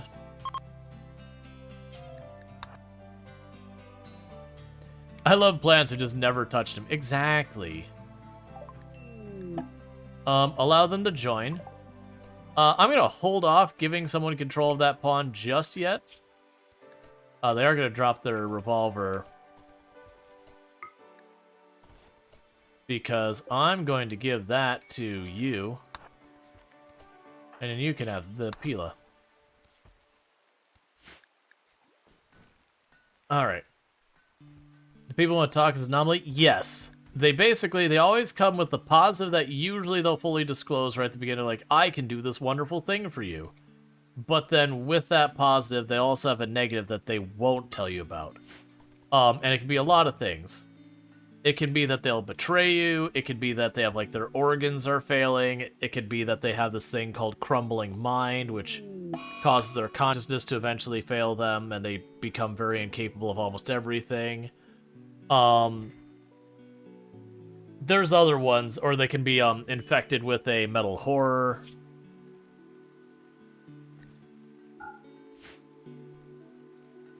So it's basically, they go, this is what I got to offer you. There's a cost. I'm not going to tell you what the cost is, though. Or they could just literally just leave the colony. They can also literally stay there forever. Like the ones that have like crumbling mind and that, usually they're there for good.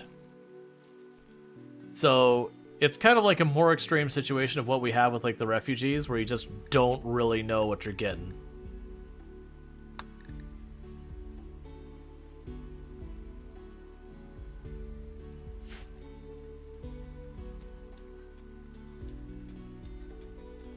Alright, so we can't actually keep that many, so we'll drop the number to 6.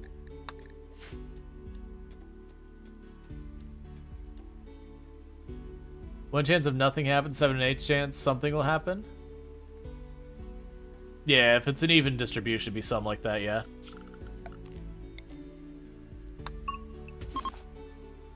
You once had a dude with like 20 of everything. Never seen it since, was curious. Yeah, and that's the thing, they have the quote-unquote perfect pawn. But then again, you know, there's some negative, you just don't know what it is.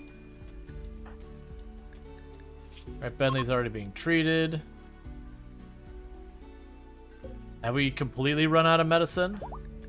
We have.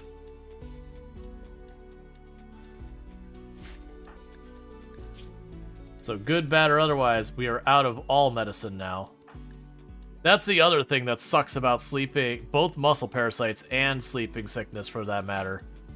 Both of those are things that they do go through a lot of medicine before they're done.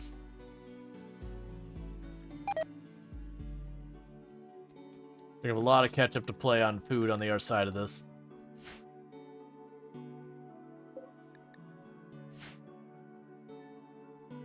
Hey, Layla Sims going. Here we go again on your 3-stream streak. Catch the last 3 streams without missing one, so thank you so much for that. We'll hunt those alpaca that are out there. For anyone who's got the capacity to do so.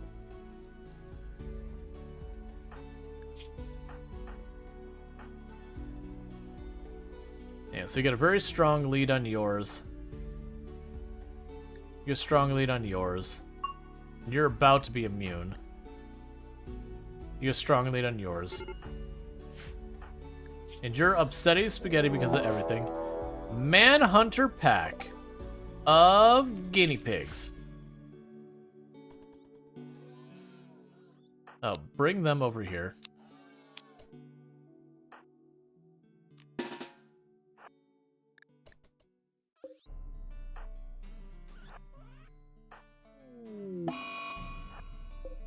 Insane ramblings, that's fine. Let's get everyone over here real fast. Pop the door. Deal with the guinea pigs because it does give us a little bit of food. Because some of them will rot, but not necessarily all of them. Oh, you're still sick. Yeah,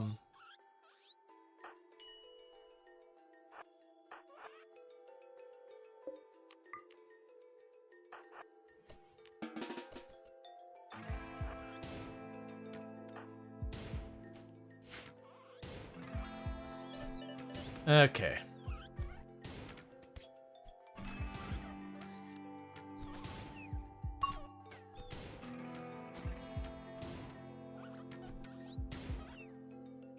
I got one more to deal with.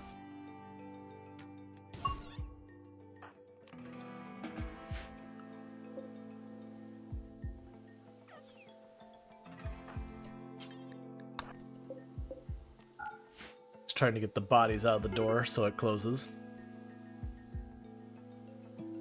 There we go.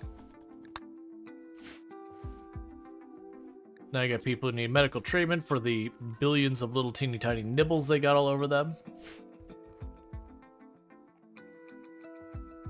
Can not be treated using the ideology thing? We have been using the ideology thing that makes them heal slightly faster. But that's the key, is it just makes them heal faster. It doesn't work as medicine by itself. So you still get your like 2, 4, 5%, 10 because you're not using medicine. And then it heals whatever is like 1.5 or 20% faster, whatever, with that. I have never used Combat Expanded for more than like just a couple minutes to look at it. I generally find Combat Expanded actually breaks a lot of the stuff in the game.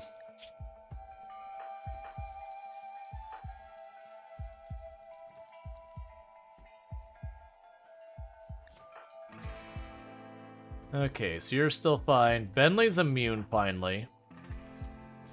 You should make it. Pickle should make it. So Conright's still the one in the biggest danger. No, is that even true? I don't think we need to risk hitting them with another glitter, but we'll keep an eye on it. I got one more glitter left if it comes down to it.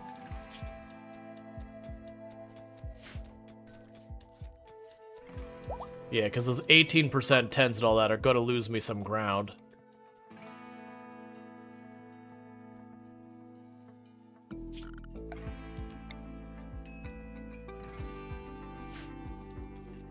Okay.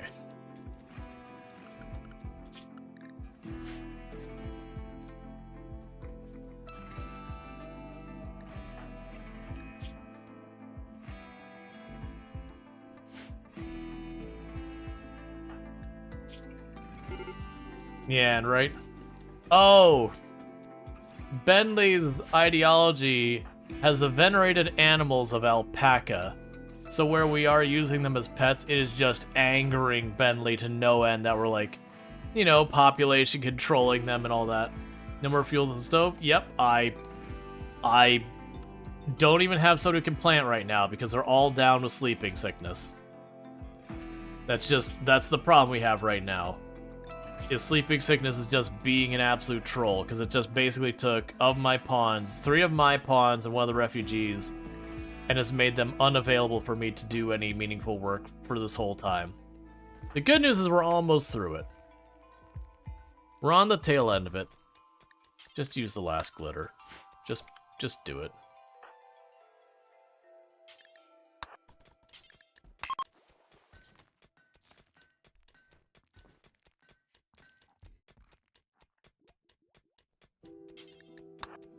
I'm just worried if I get like a 0% tend. Would you stop getting up, Conrad?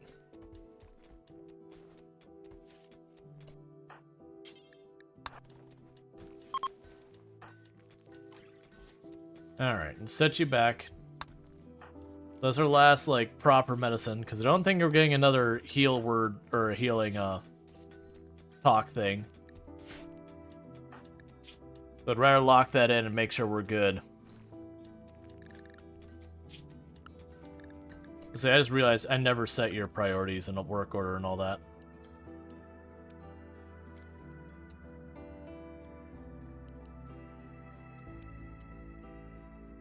Cool. And we got a bunch of break risks because, oh, and all our guests are vegetarians and we're feeding them meat on top of that. True Fiesta opportunity. Alright, hear me out. If I try to do the True Fiesta, so you want knee pillows, a altar, and a lectern. Okay, we'll start getting that going. So furniture, so let's go ideology, lectern, granite. And then what is my ideology's thing? So it's the true altar.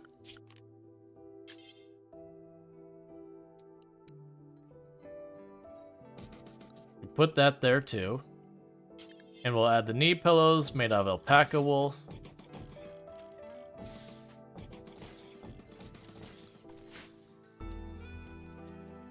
I'll try and get as much of those done real quick as we can. And then do our event real quick. I don't really have a good pawn to take the role as leader.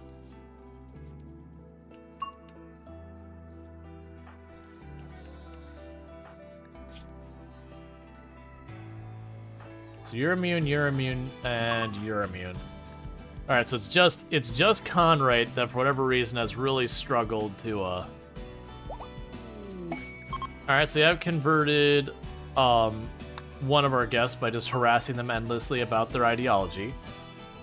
So we're getting closer and closer to being able to go tunneler, that way we can hopefully get our things squared away.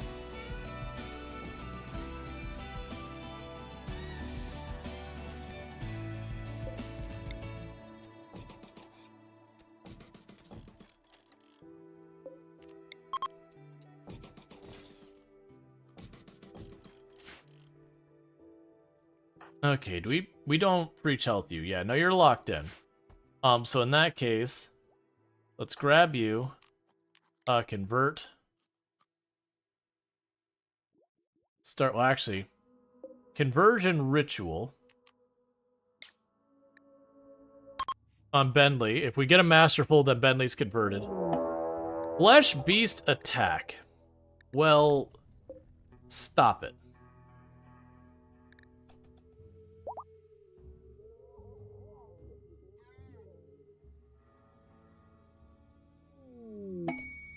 I'm just gonna have to cancel that. Oh, or not. Just cancel it.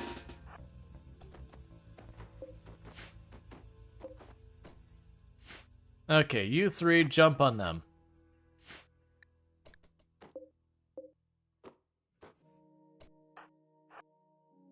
You two jump on that. Range team, just get ready.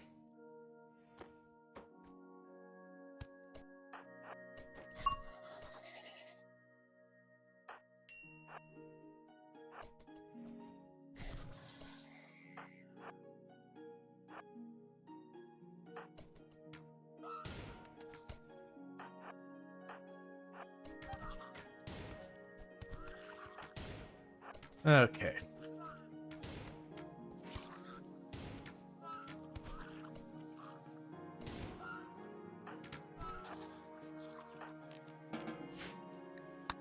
So got the flesh beats sorted. People got a little hurt there, but that's okay. Just a bunch of scrapes and dings. Alright, so that'll be fine. The downside is we still have muscle parasites. And those are a bad time because you gotta get up to 300% tend, and with literally no medicine.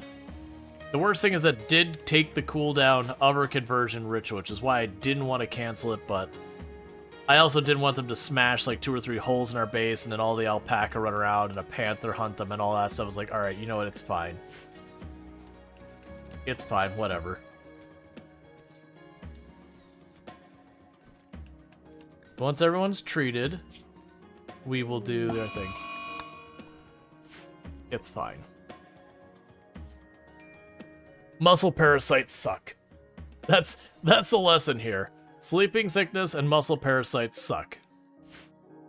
They went together to consume literally all of our medicine. And now we're just trying to keep everything together.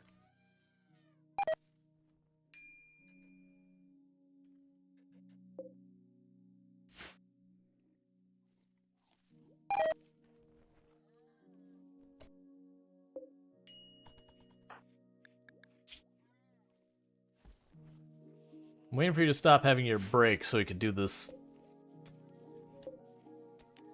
The true festival. Just...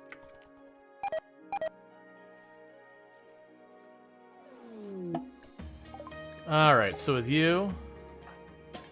Get out of my colony. And thank you for the recon armor.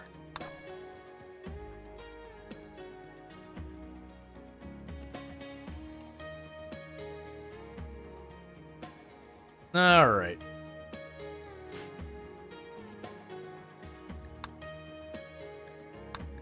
I'm trying to have at least a few of them not have mood breaks for a minute so I could do this festival real fast. Alright. So Very Last 30 has had a breakthrough studying the monolith. She believes that the monolith is a conduit of psychic energy, connecting to some distant location. However, she is unsure where or what it connects to. She is convinced by studying more anomalous entities she can find a way to close the conduit or learn to harness its power. That's cool. You just keep doing your thing.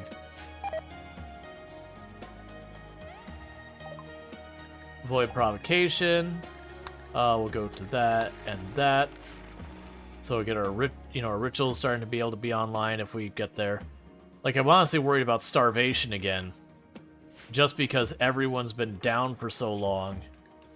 Between all the other things. Stop fighting each other. We already have enough problems that are keeping all my doctors busy without you beating up on each other.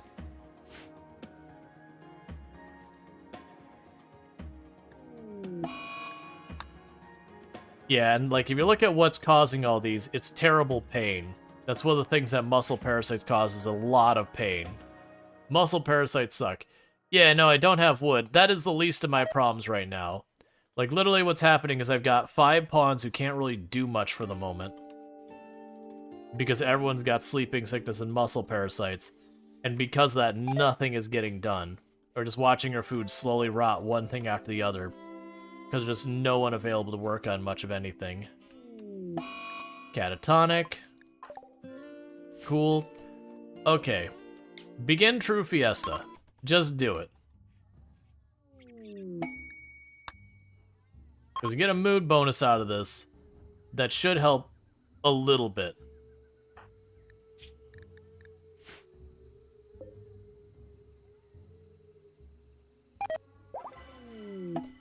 Alright. Fun true festival, and it caused someone to join our colony. It's a butcher, so let's see our new colonist potentially. A tough meanderess who's oh, they're a hussar. All right, well they're not staying, by the way. But what we are doing is we are having them walk over here and go, oh, would you look at that gun? That gun just made out of butter. Just dropped it right there in the ground. And get the heck out of here, you hussar meanderist. So... yeah, that's not what's gonna fly. So you go ahead and grab the auto pistol. It's better than what you got. You go ahead and grab that bow where it's fine.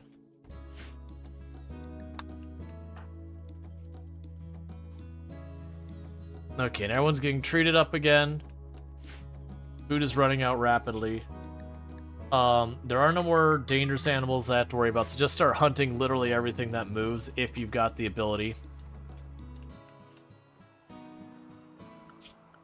As far as you... that'll give something to you do when the research bench is tied up.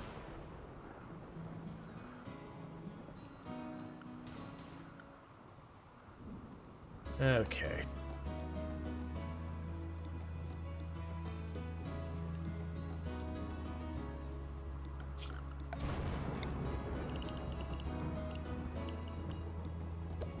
I keep setting up these fields, I keep deleting them. Insulting spree. Because pain. What we will do is we won't home zone those fields out there if they burn, whatever. Yeah, so it's just until we get things sorted here, we're going to be on this treadmill of people throwing down and having fits and all that. It's just getting sleeping sickness with muscle parasites on more than half the colony just knocked us down so badly.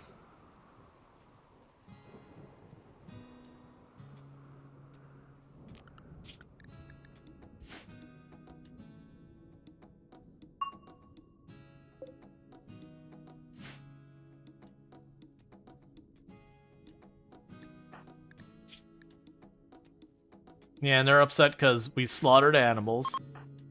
Like that's the big thing, is apparently all of our guests, they don't like you killing animals, they don't like you messing with alpaca. Or I'm sorry, it's Bentley who's the one who is... their ideology is 100% the alpaca are venerated. And like, I'm sorry, I'm not starving to death. This is a you problem you gotta work through. I'm gonna work on converting them, which luckily they're getting close.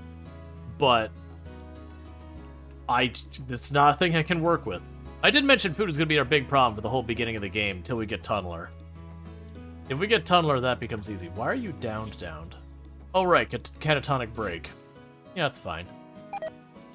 At least it means you're not slaughterer. You know what? That's fine. Have a good time.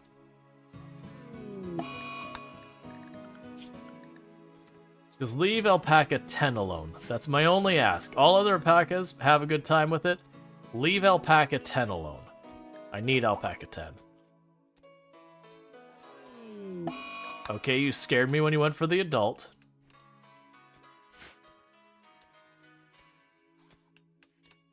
Okay, they're over it. That's fine.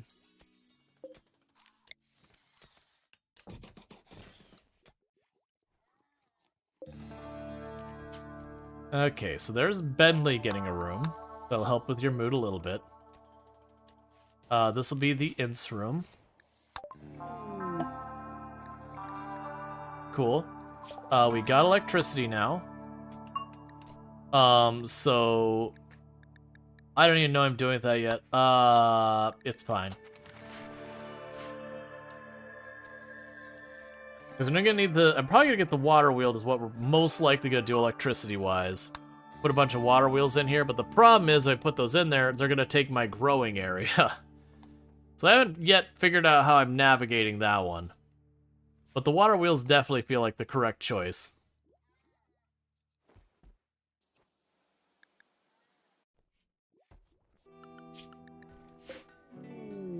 Research hydroponics? We will get there. I need a way of getting power first. that last more in a minute, because I put up a windmill and I do hydroponics, they just die every time the wind stops. I put up solar, there's no room for it first. I mean, actually, solar or wind, I don't really have a room for it. So hydroponics is something we will ultimately work on, but right now, it's just not a thing that's going to do us any good quite yet.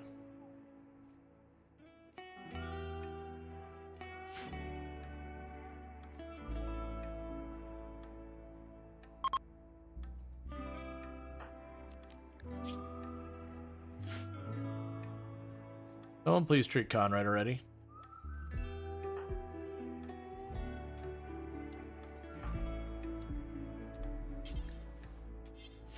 Do you not exist in the world?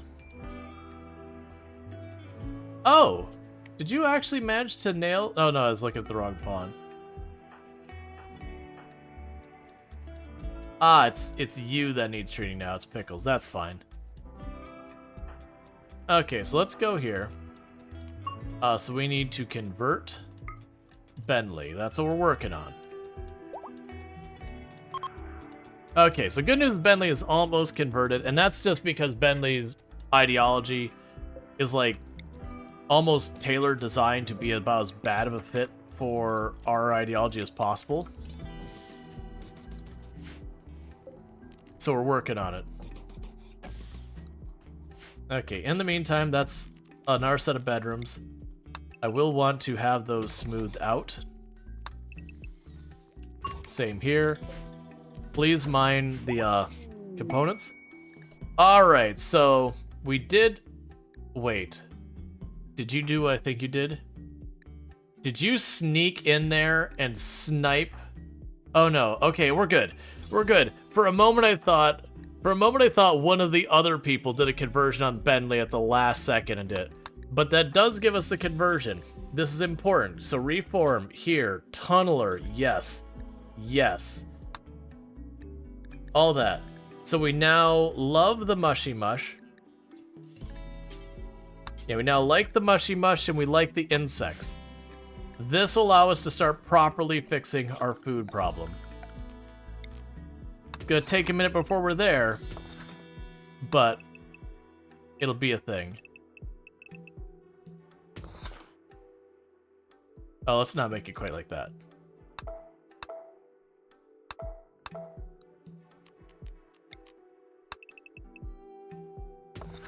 I'm not exactly sure where the halfway point is. So you should be 15. Okay, so that's literally the halfway point right there. Okay.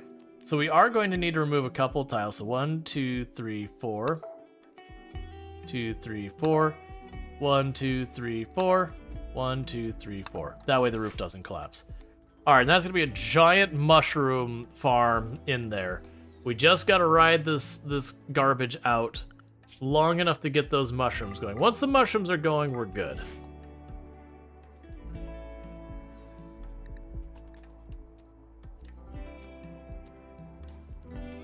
And then meanwhile, as far as our colonists go, who do we still have down here?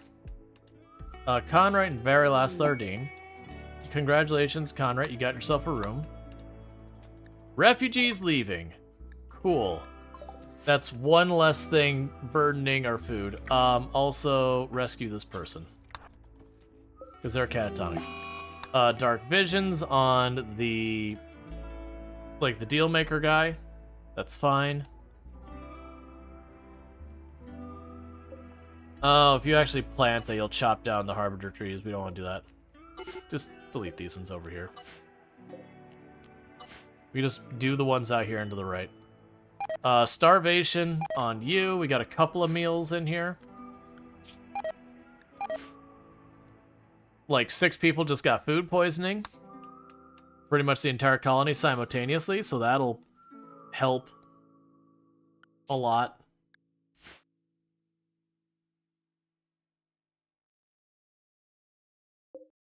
And you're still waiting on cloth, which is going to happen who knows when. Major break risk on you because of intense pain from food poisoning plus muscle parasites.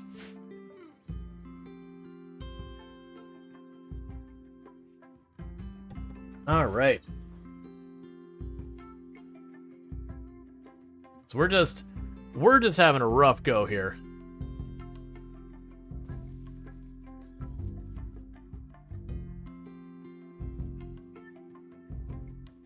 But we had recognized that that was going to be the danger of this tile. The whole time the danger of this tile was just going to be food. But we do have the solution sorted out. I just need to get to the point where we actually get the mushrooms in.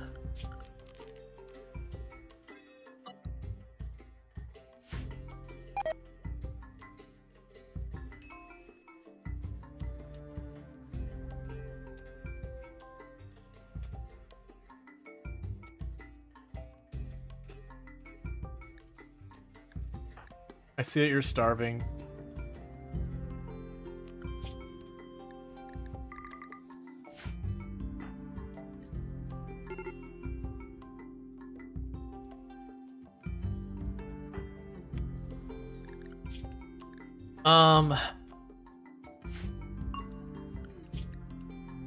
Right now, go ahead and kill that one alpaca for a little bump of food just to try and carry us over. The rice should be ready relatively soon.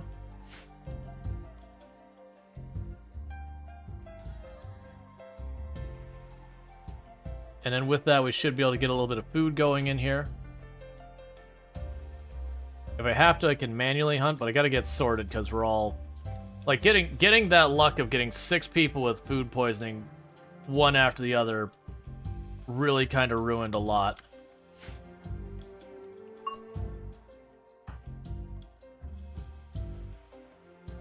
Of course.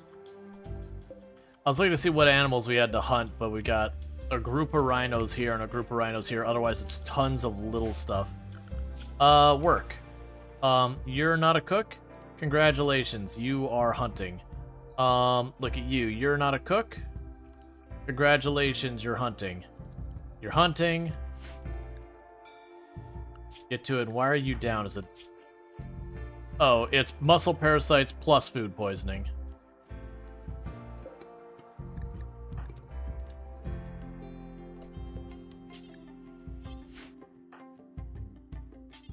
Hunt it.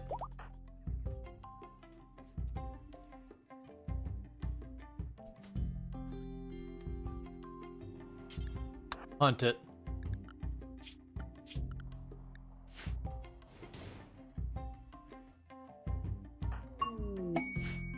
Royal Tribute Collector. If you would have been any other type of caravan, we probably would have gotten food out of you. Who is our grower though? You, I don't want hunting. Yeah, so Bongspill is the grower, so we don't want them hunting. Because like I said, that's getting close to being up. Cool, so we are starting to get stuff there. So start butchering. I just need you to give me enough food to carry through the day.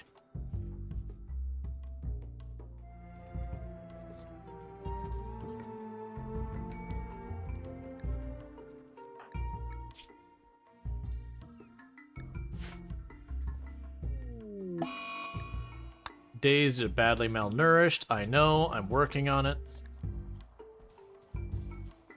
Guinea pigs are not exactly good food.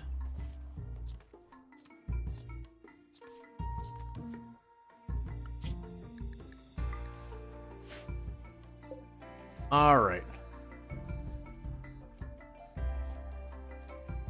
Just lost your entire colony's cornfield. Yeah, that's the only real big downside with corn.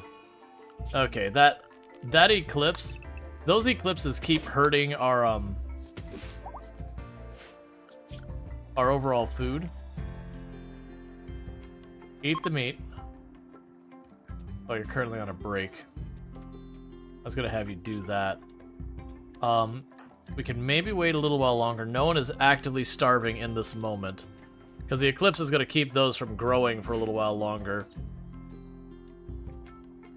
Cassie's just trying to attack our food supply. All right, gift. You gave me a Pila. You're the Empire, and you gave me a Pila.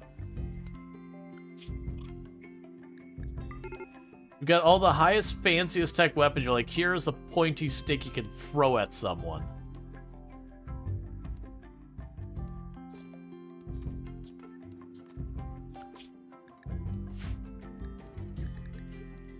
Alright, we're starting to work people down to minor break risk. Does it would think of tribals? I guess. Like, we're walking around and we've got firearms and all that, and they're like, here you go.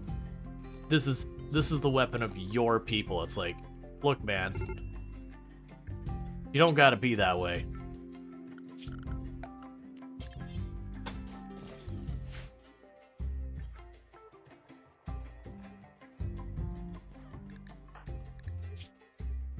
You observed a rotting corpse. I mean, yes, that's going to be an issue.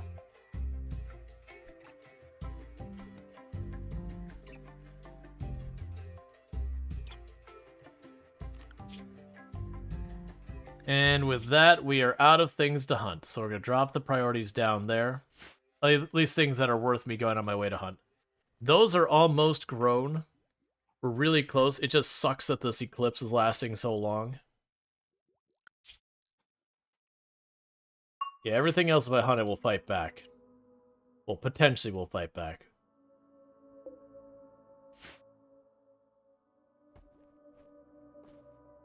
What do you think would be the real mood penalty? I mean, seeing a human corpse rotting away would definitely... That would honestly be very upsetting. Just watching a body slowly decay away. That'd definitely mess with you. So I think it's totally fair that it does upset your people quite a bit.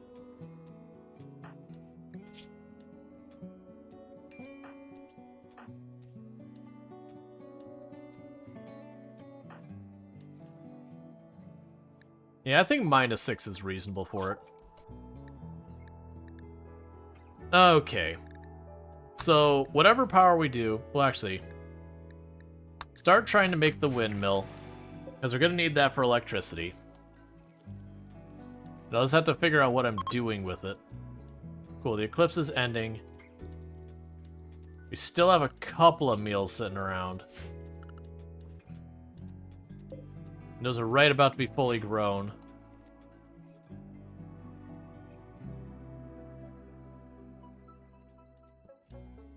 Yeah, sorry, the bot's been weird today, and sometimes it's working, sometimes it's not. Like, we're also... Yeah, so I see, like, it actually hasn't seen... So, like, it's seeing some people's messages and not others people's messages. I don't really know why. It also seems to think that there's, like, 30% fewer viewers than we actually have. I'm gonna turn it off and turn it on.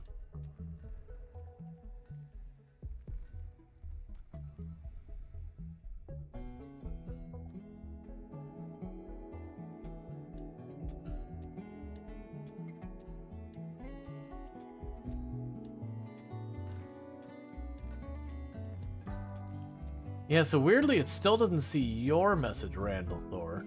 These Lardines. I'm gonna try closing the bot entirely and just reopening it. It's been acted funny all day.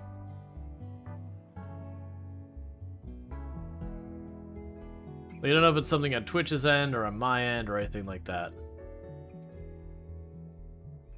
Okay, so now it's seeing the correct number of people. We've lost the chat history because it did reload it. Oh, you know what that did? Everyone needs... Well, actually... Yeah, no, I actually don't know if you'll need to re-enter the queue or not. Oh, I'm not taking a 70-year-old person in RimWorld.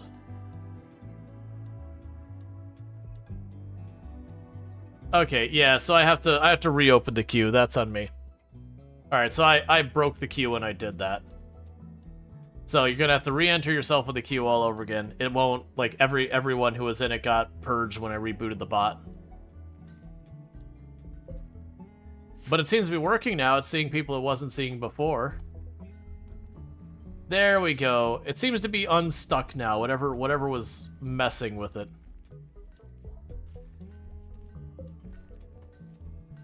Okay, we're basically out of food, but we should get there. Is there a command to leave the queue? No. I just haven't had a need for it. so I didn't bother adding it.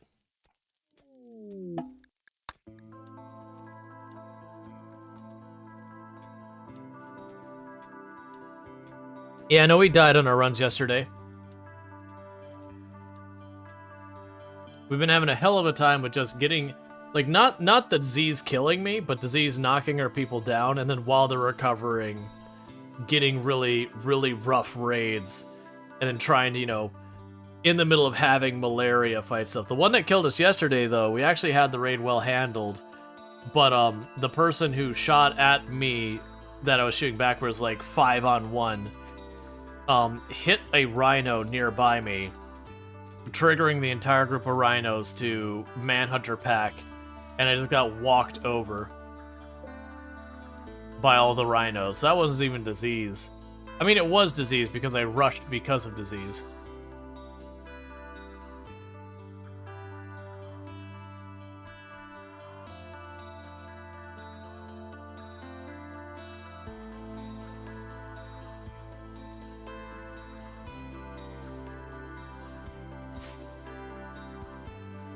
But yeah, no, it's disease indirectly killing me, because that one I was in the middle of treating disease and we were winning, but I'm like, okay, this raid is taking forever. I need to get my people back to bed. So rather than waiting for a person to come around, you saved a clip? Yeah, there's a clip. I'm not gonna go dig it up again just to show it though. It can be one of those things that pretty easily I could just end up spending the whole time going through clips, and that's fine. Sometimes I do bring up old clips, sometimes I don't. Yeah, there was a clip of the wipe the whole way through. Because it was fast. It was, they tagged that rhino, and then instantly, you know, having 4 rhinos running on like 5-6 people were there at melee range with me. They just steamrolled.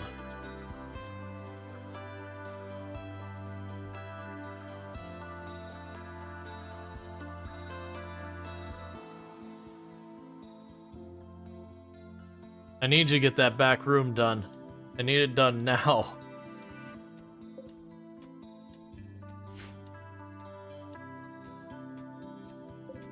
Who do we still have down here? The very last Lardine.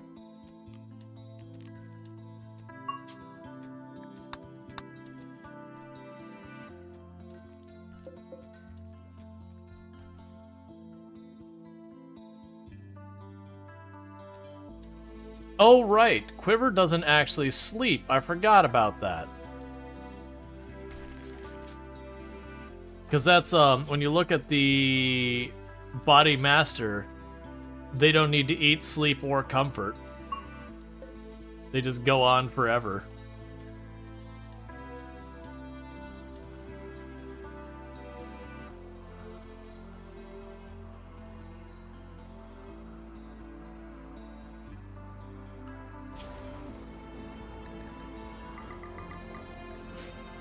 You can hunt the capybaras a little bit to help out. We did drop the priority on hunting way lower again. Please stop shooting past all those dangerous animals.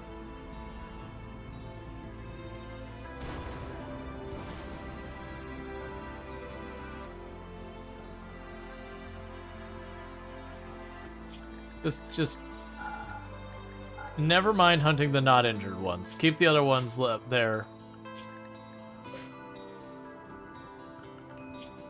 If we start, I mean, we're just getting to the point of starting to starve again. It's fine. It's just all those dangerous animals all bunched up there. It's like, man, we are just going to hit one.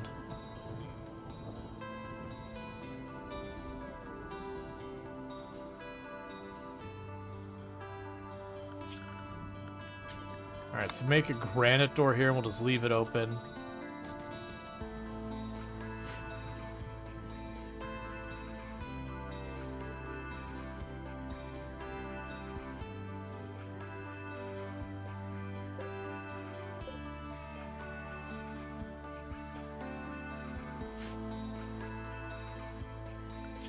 Okay, so floors.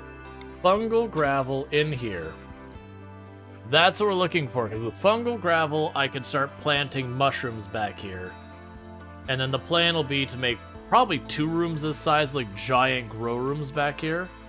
And I'm also thinking we'll actually put the the freezer, we'll make it an internal freezer, as well as I'm going to take the time to put, like, the actual break room back here. Like, I got this one here, but I can see putting a more proper break room back in here. Because of this whole tile being basically mountain, it'll be fun to just make so much of the base completely internalized.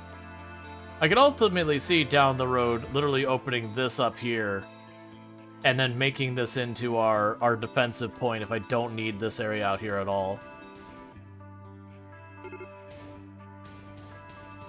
Please, you're stressing me out with shooting past all those boomalope. And the worst thing is you're not even doing a good job. Like, they didn't even hit... You hit one of them one time. Alright, so we've got the generator there. So next up we'll grab the air conditioning. Okay, so here's the question about where I can fit these.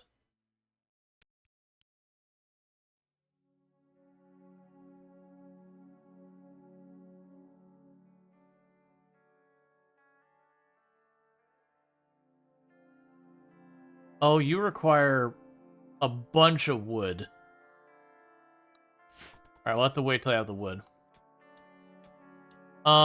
No, you can have Ancient Dangers. There probably is Ancient Dangers back in here somewhere. We just won't be able to tell till we get close. There is a cheesy way you can find them.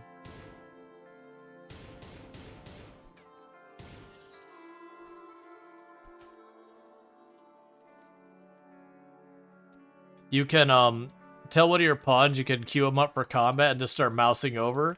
And anywhere the icon changes to be their weapon is a place there's an Ancient Danger.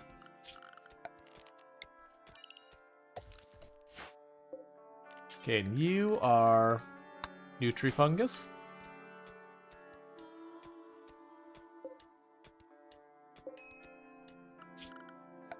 Floors. Fungal floor. Cookie is the Ancient Danger. Hey man, sometimes you do that. So Bongspill, I didn't realize you were down from being able to walk. Ah, major food poisoning. So I believe you were just running around with a bow, as I recall. Imagine somewhere around here, your weapon is just laying on the ground.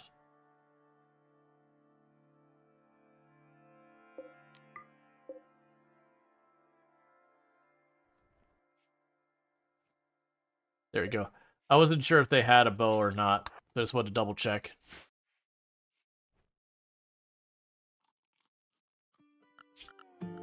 Alright, so little by little trying to get the farm going inside here. I'm not sure how we're handling this wood situation.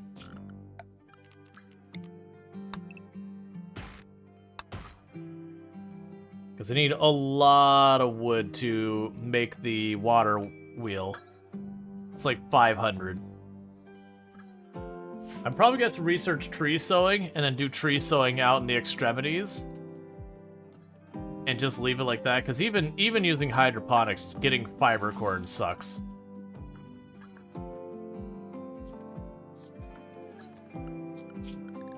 Yeah, so the animal population's slowly recovering. We're working on all that. Keep queuing up animals to be eaten.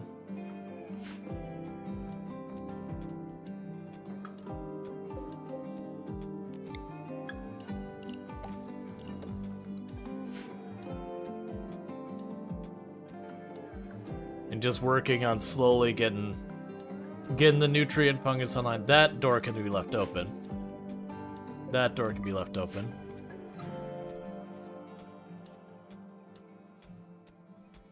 Alright, we're getting those rooms all sorted out for the time being.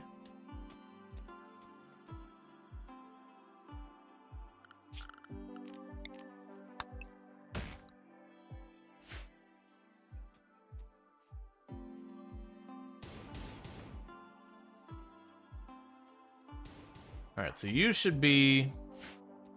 Yes, you're sowing the area again and again because the animals are all eating the crops. But you are sneaking in, getting a couple trees cut down finally. It's gonna take a little while before I have enough wood to potentially consider a water wheel. I also haven't mined any of the components, really. Wait, where are the components? Oh, I don't have it unfolded. Yeah, because we'll definitely want to get the water wheel going so we get power.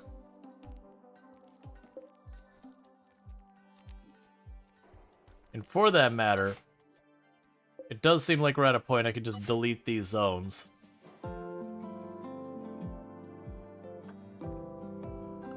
And go over here and go zone, stockpile, go like this. Storage, clear. Do not allow rotten corpses, animals for right now. So that way they bring those in for being butchered. And we can otherwise ignore most stuff out there. Okay, so we're getting everything stabilized. We are slowly getting our nutrient fungus farm going. Which will be one of the really big wins for us. Getting that nutrient fungus farm means at least have growing all the time that the alpaca are not eating constantly. So I'll take care of both those problems. And I'll just need the wood then for stuff like the water wheel, the door and all that. Once we get the water wheel up, I'll be able to switch over to an electric stove, so that's one less wood burn we have.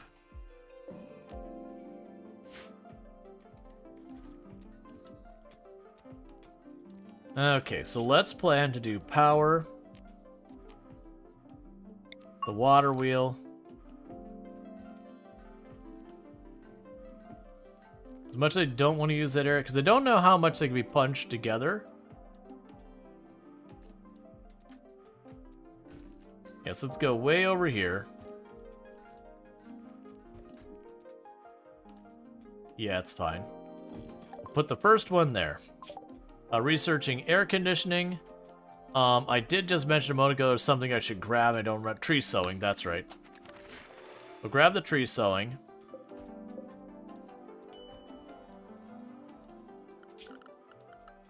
We can go here for right now.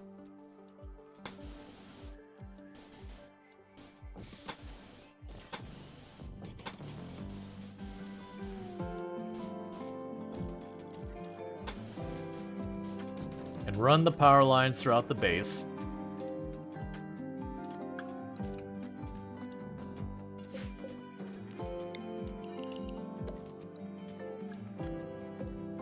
And work on that. We don't... Oh, it's 280 wood. Still. We don't have the wood yet, but the hope will be they'll get there. We're low on food still. That's our forever existence. The good news is a lot of these potatoes and all that are getting close to harvest time. We just gotta ride this out a little bit longer. Then we should be able to get that in. And then we're also getting this area set up back here.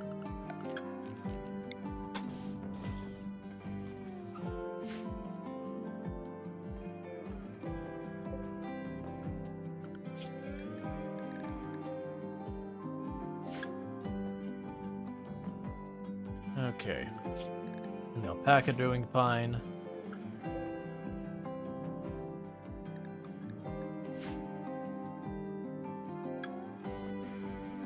Alright, we can go here also to furniture, wall light.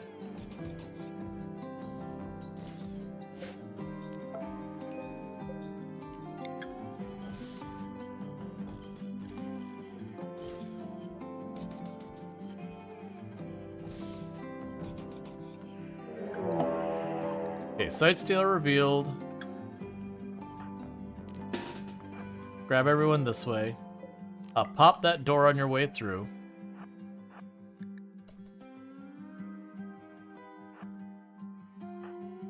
You just intercept it as fast as you can.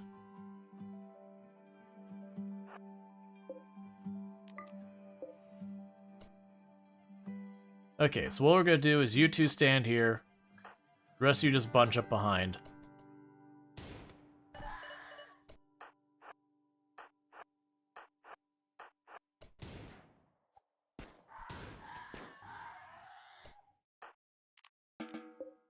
Alright, so unfortunately I don't have containment ready for these. So, just go ahead and just keep stabbing it. It is what it is. I guess now I will go over here and say, hey, create that storage, clear. We will say entity corpses and then human-like corpses as long as they're not unnatural.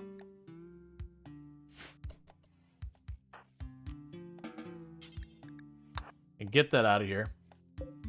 Close that door. Close this door before the animals get in and start eating everything. Okay, imagine get the door closed before they got in there and started eating all of our food.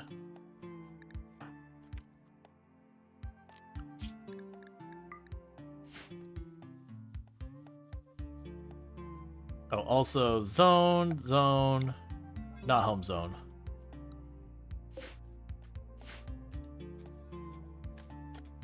And we're starving again, so...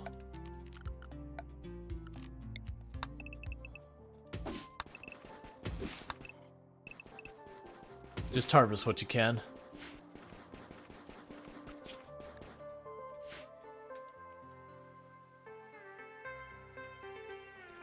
Just desperately trying to keep that food up.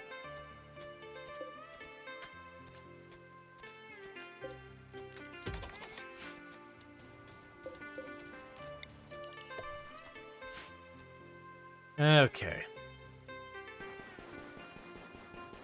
Nope, grab the guinea pig. It wasn't our kill, but we'll take it anyways. That's already rotting.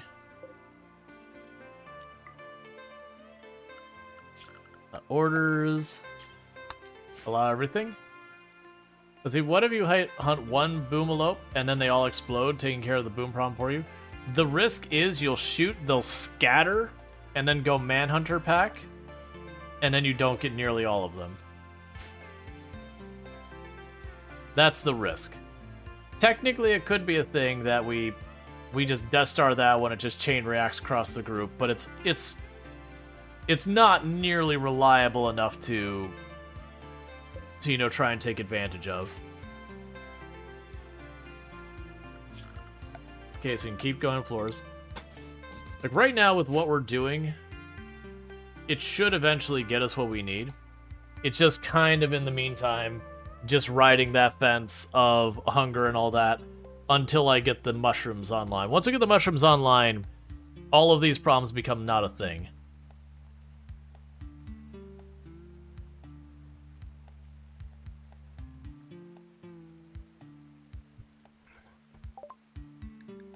Tree sowing. Okay. We'll go for advanced lights next. Alright, so with the tree sowing, I'm gonna go in here and say, all of you, so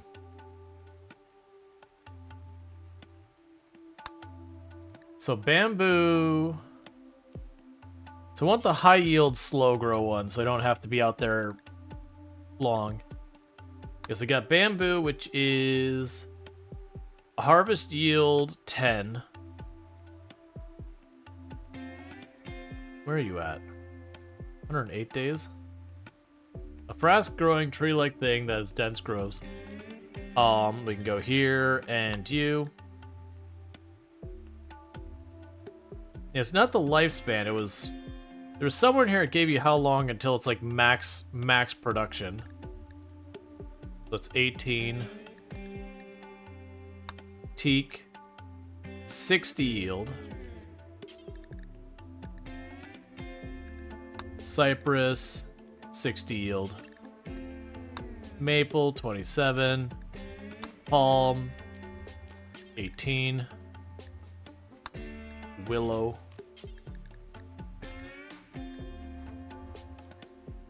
Growing time at the top. Growing time. There we go. 14 days. That's what I was looking for. So we had 14, 35.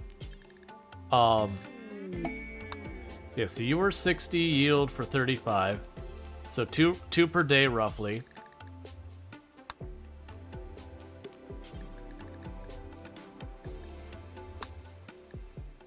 Yeah, 60 for 35, and then this is the other one that's 60. There's another one that was like 60 or something really high. It's a teak. 60 for 32. Yeah, so I think it's the teak. You can tell them all those ones out there, you're teak now. And all these ones out here, You're also teak.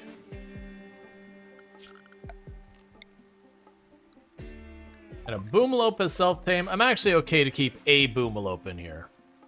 Just the one, though. That'll give us a very slow supply of chem fuel, which will be nice. Meanwhile, as going here, let's turn off fueling those, deconstruct those. We don't want to keep that burden of wood on those.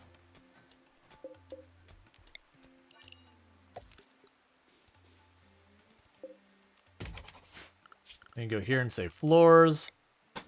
More fungal gravel.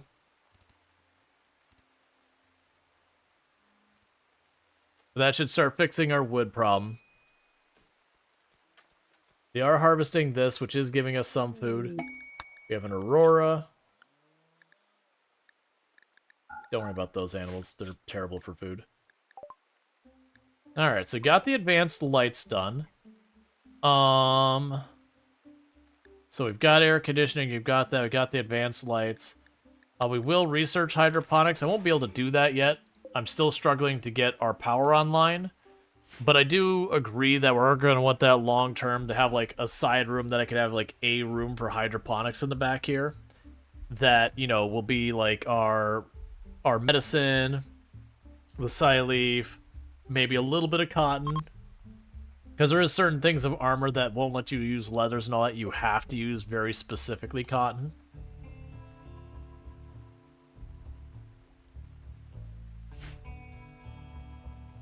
And get rid of more and more of those as much as we can. I could even see putting like a little bit... Distress signal. How far away are you? You are... it's about a 3-day trip there and back. That would be nice if I had enough food to do a 3-day trip, but with 11 food on us, we're not even gonna get halfway and our people are gonna start starving.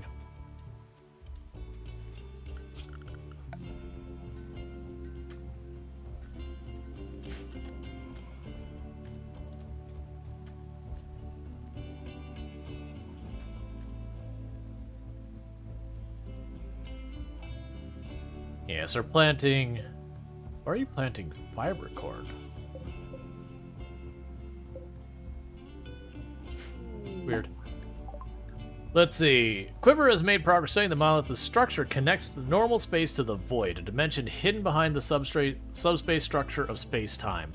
Some powerful mind of the void is leaking its influence into our reality. Cool. Keep doing that. And then once we get these on, I need to get our holding cells set up. I haven't decided exactly where I'm doing that. I might literally put the holding cells right over here. I think that'll be fine for right now.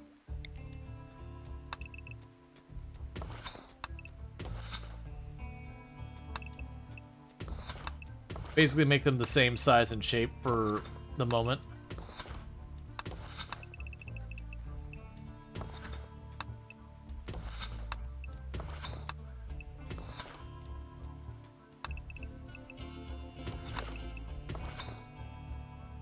Change my mind at all in the same size and shape. That's fine. We'll keep the hallway the way it is.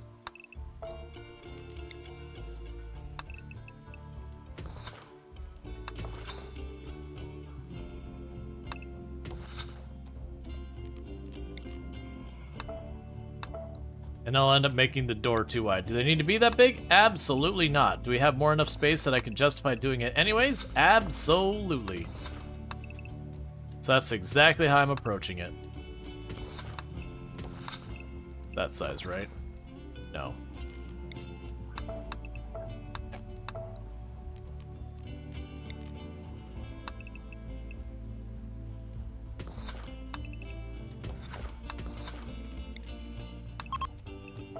Right now I'll plan for 4. Okay, so I've got that set up so you can go here. Expand your area here. You can also go here and go orders, floors, fungal gravel, do that. Essential charity is brutal? Yeah. It's one of those things that you just take so many mood penalties trying to deal with it. Let's see, you do holding cells in the bottom right. So Other than bottom right, small mini caves along the way. Honestly, I can make... You know what? Because we haven't gone far enough that this is going to mess with it. Let's scrap this design. Forget all that. We can still use that hallway for other bedrooms and all that. What we can do is go right down here.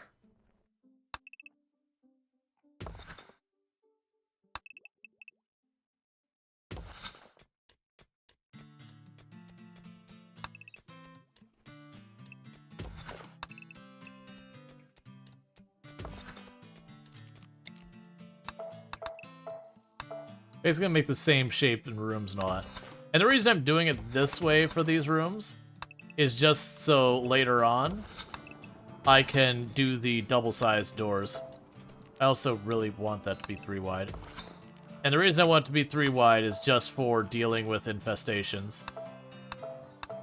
That's the reason I keep all these choke points everywhere.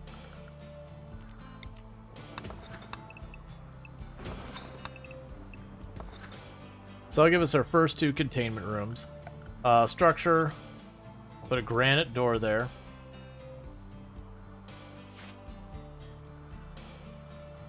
Actually, don't do a granite door there. We'll wait till we have the wood. We'll do granite doors on the inside.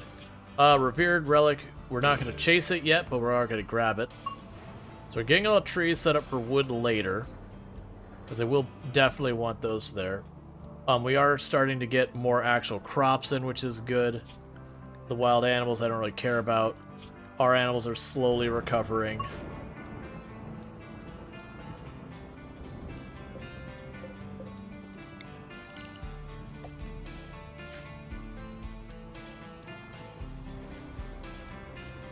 Got the nutrient fungus coming along.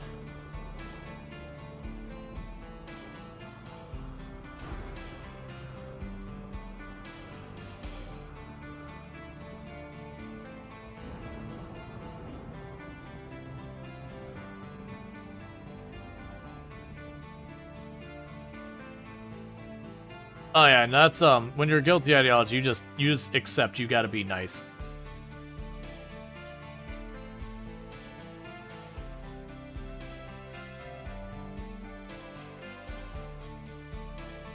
It's just the way it be. But I also, like I said, I think guilty is one of my favorite ideologies to play, just because of that kind of pressure you have, where you do like the whole thing is like I could, you know, do all these awful things to these people, and normally my colonists would be like, ah, whatever. You know, maybe I take a minor mood penalty depending on the awful thing you do. But all in all, not a big deal. And then you take the guilty ideology, and they're like, okay, well, now you take, like, a very severe penalty because you didn't help someone in need. And then on top of that, you take an additional penalty on top of that for whatever awful thing you did. It's just kind of one of those things. They're just like, yep, gotta be a good person. Otherwise, everyone gets all mad.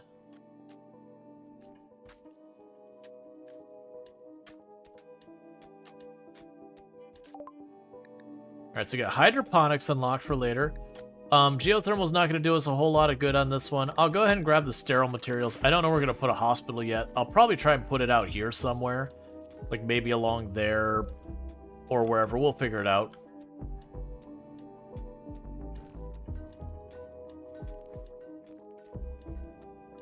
I can grab some components from over there. Start knocking out these little teeny tiny outcroppings that we're not going to use for anything.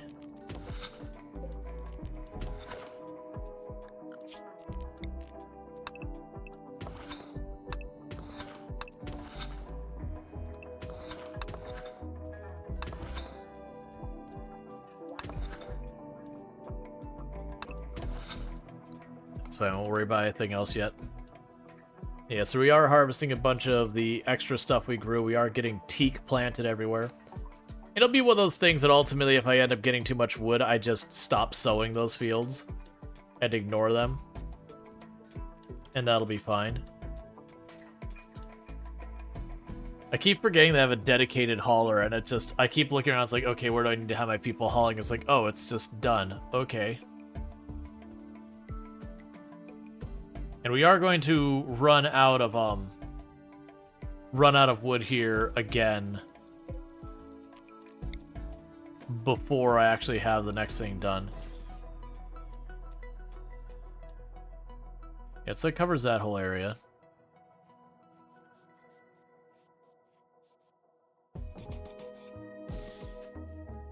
Takes care of that. I'll take care of those.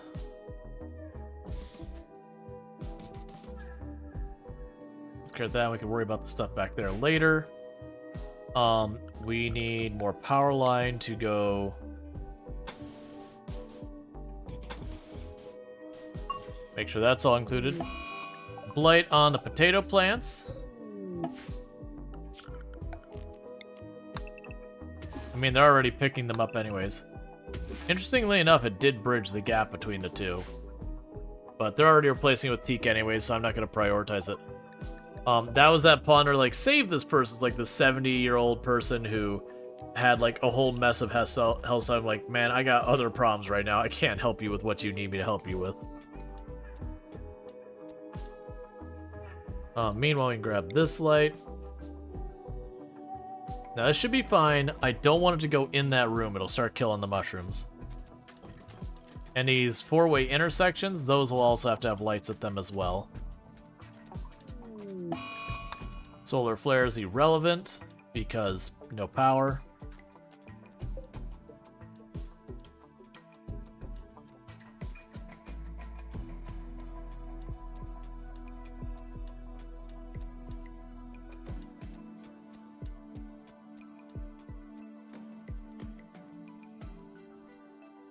Yeah, so Bong Spill is just cleaning up all of the potatoes while planting the teak.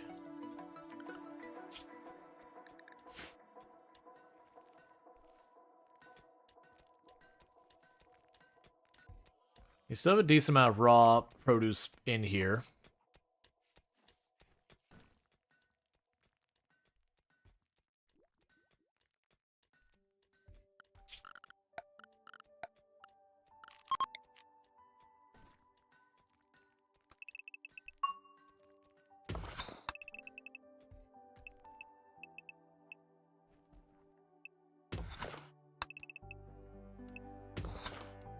I'm not ready to start the next one, but my plan is to do that. That should give us more than enough food for the time being. And like I said, I'll probably put an internal freezer back here, maybe. Or over here, I haven't decided yet. This will probably be more bedrooms. But, you know, put this here, or actually, maybe I put, like, the internal freezer over here. Break room up there, it doesn't matter. You get the idea. I'm going to be moving them more and more inside the area. Because now with Tunneler, they shouldn't complain about being indoors all the time. Oh yeah, you wanted drugs. And everyone's upset that they're eating not mushrooms. We'll get there.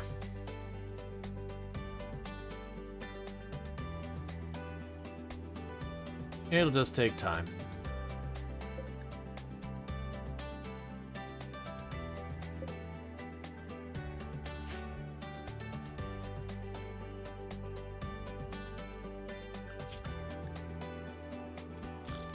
I forget, I have almost everyone set to do...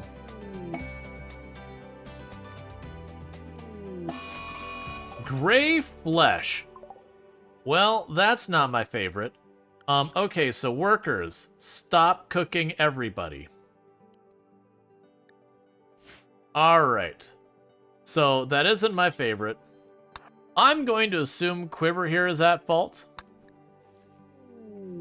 But with that being the break room, the likelihood of being that, we have finished analysis of the gray flesh sample. The sample carried the biosignature Soulside 1E. Quiver made progress learning about the identity of this biosignature in living subjects, but needs more samples to complete their work. Until then, your surgical inspections will not detect it. Lovely. We can go ahead and grab machining.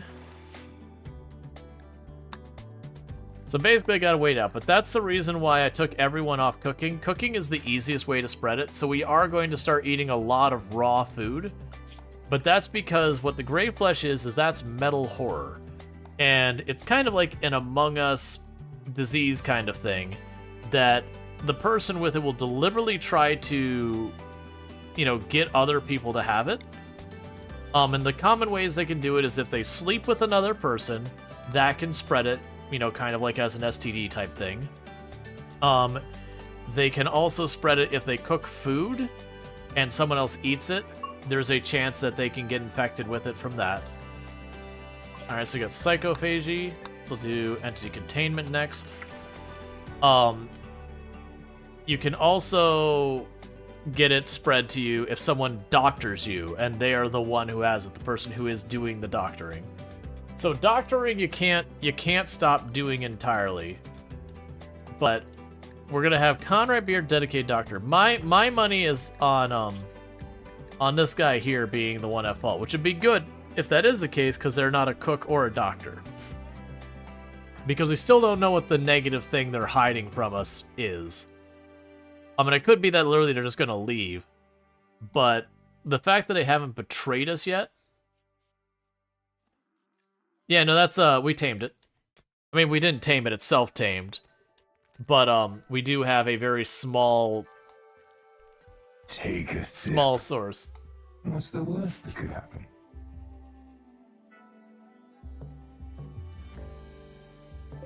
I usually still won't keep Boomalope, but it's like just one Boomalope. It's like, hey, you give me like a trace amount of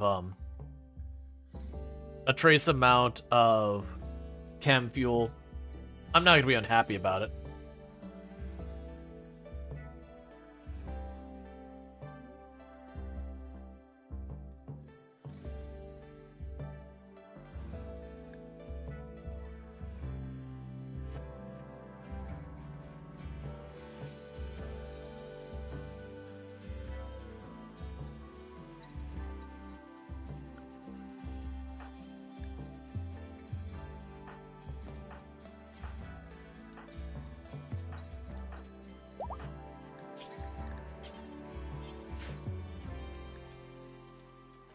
Alright.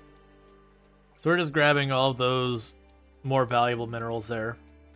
We've got where I'm going to be putting containment for the various psychic entities and all, well, scary things. I will eventually have to put a bridge across here for the water, which is going to be, or for the power to go across. Didn't think about that earlier on, but that's okay.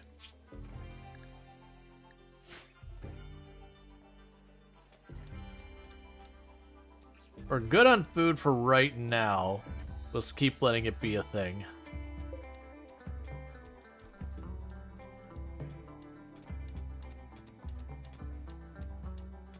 I'm getting a couple extra bedrooms set up real quick for later expansion.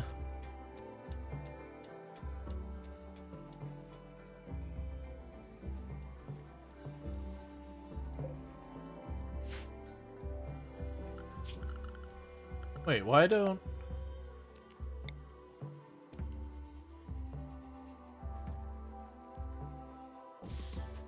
I must have accidentally canceled it. I mean, it's not getting built until that teak harvest shows up, which is gonna be a while.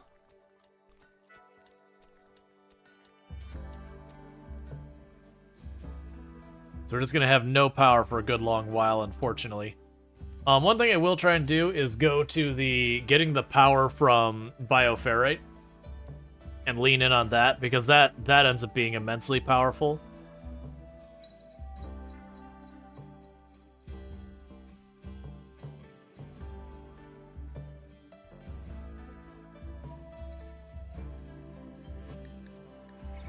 Minor break risk on you because you ate raw food and you ate non-fungus plant raw.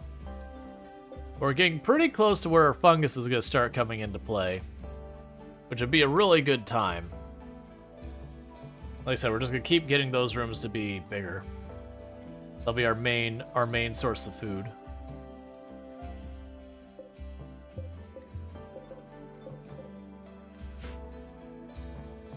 Okay, also ideology. That's fine, we'll wait. I need to be patient and wait for these things to get done.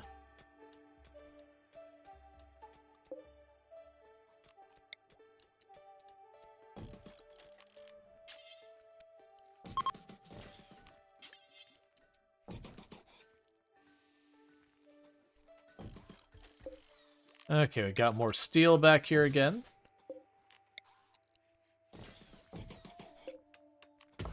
So I'll end up needing to clean that room up. We can go down here and say, hey, if you don't mind, smooth out that room. Okay. Yeah, so I don't care which of these they're working on right now. It's just keep working. War Merchant. Hey, buddies, pals, broskies. Don't be alarmed. We might be dealing with a minor, serious disease problem going on here. So, like, if you want, you should probably eat food we cook for you. Okay, so let's get rid of the weapons we're not gonna use. We got a couple extra bows. Get rid of the Pila. We got this little bit of worn clothing here, so let's get rid of that. And things that you have brought to the table to consider. I would like the medicine and the pemmican if I can make that happen. I don't think... actually, we probably can. Oh, that was the hat that the guy showed up with. He showed up with some, like, really nice clothes and still took them all off. That's fine. We'll keep... Honestly, just give me the money. So we got ourselves a little bit of medicine and a little bit of pemmican. So I'll give us a little bit of not raw food for people to eat. That'll make them happier.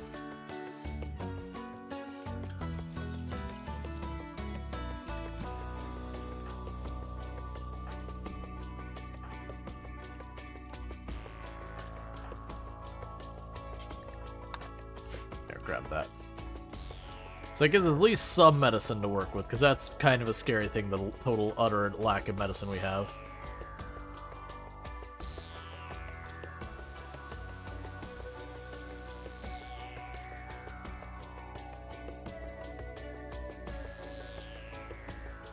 Okay.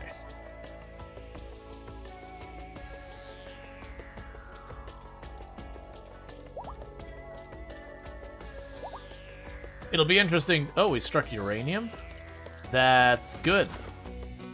I like using uranium for containment here. So we'll wanna do that. We've got a raid attacking from both sides. So 2 people with knives and a bow. Poor turtle over there just picked a fight with a really, really tough group. So you have a good time. Everyone else here, get there as fast as you can. We're gonna pop that door.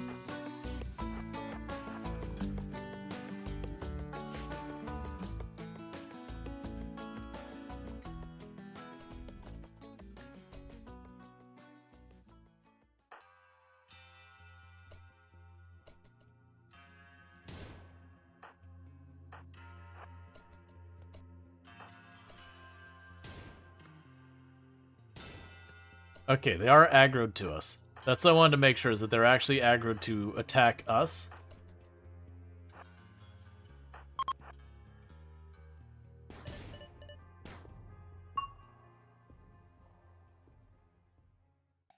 He died, like, instantly.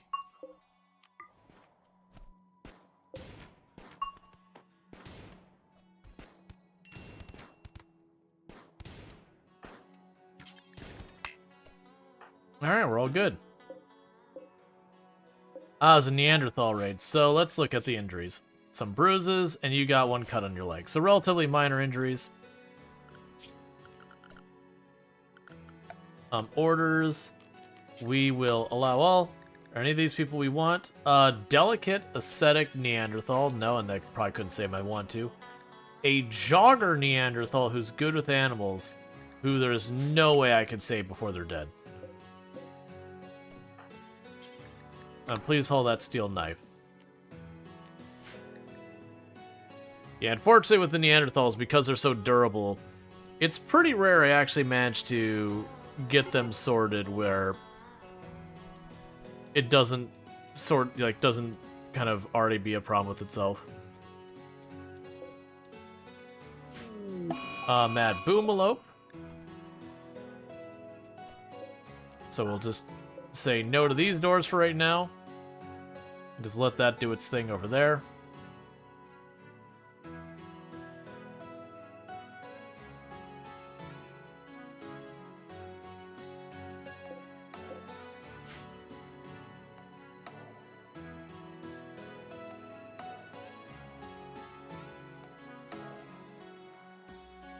Okay, and how are our animals doing? Okay, so our animals are starting to reproduce again. We had to wait for them to age up because we did lose our older animals / let our people deal with the older animals.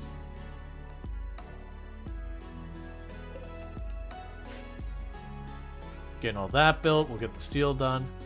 You need medical treatment, and you are not being treated. Why? Who's my other... Oh, right. So you're my only doctor. Right. Because we're dealing with the metal horror. So Conrad is our only doctor. We've got them doctoring. They have treated themselves and Very Last Lardine. So there is a chance that both of them could be infected in the event that Conrad is the doctor, or is the one infected. I can't do without a doctor, so it is just what it is. So we're just limiting the risk by limiting the number of people it could be. That's fine, we're not worried about that right now.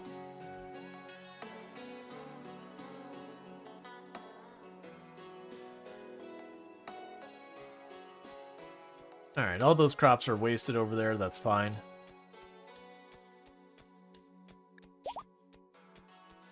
Cool, and we are starting to get nutrient fungus. Like actually harvesting it, I mean. Stop fighting each other. I literally was just like, hey, we gotta be careful that we don't accidentally start infecting each other. And you are bleeding, so I do need you to actually be treated.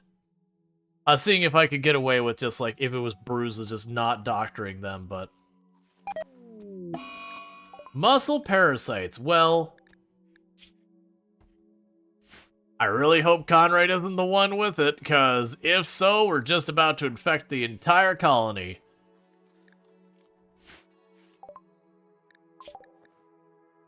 Because there's no really keeping that one under control.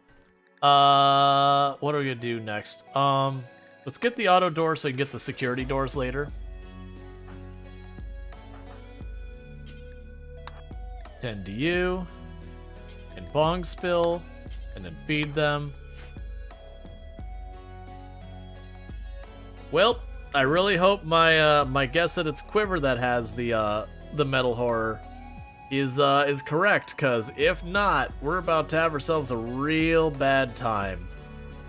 Because if Conrad's infected, this is basically a dead run.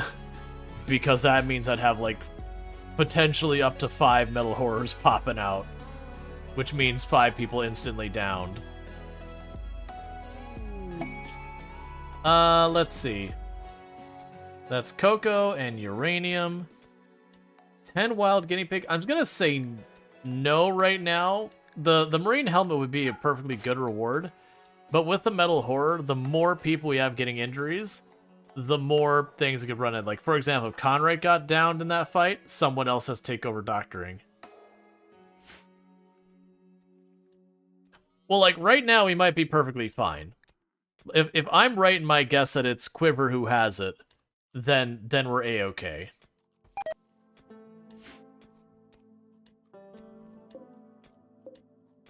Because I can just keep it contained until either A, it bursts out, or B, we manage to research enough to know who's done it, as it were.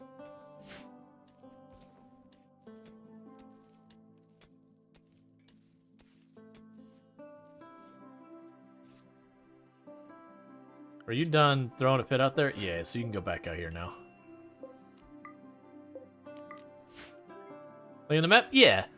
It's definitely the food constraint has been brutal from like the utter lack of growing area. You are down because of the combination of muscle parasites and food poisoning, which will certainly do it. Now, the tropical rainforest giving me, like, sleeping sickness and muscle parasites and muscle parasites and muscle parasites and everything else has been pretty obnoxious. But that's just tropical rainforest, tropical jungle, whatever it's called. They can be fun tiles for, like, all the animals and all that, but the disease is brutal. We'll definitely want to get the, penioxylin going on. We'll probably want to do that pretty early, honestly.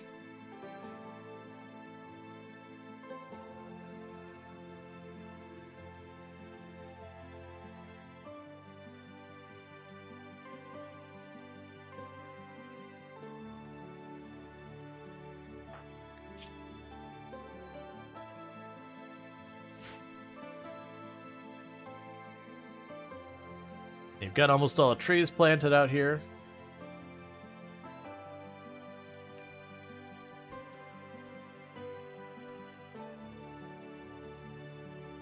Okay.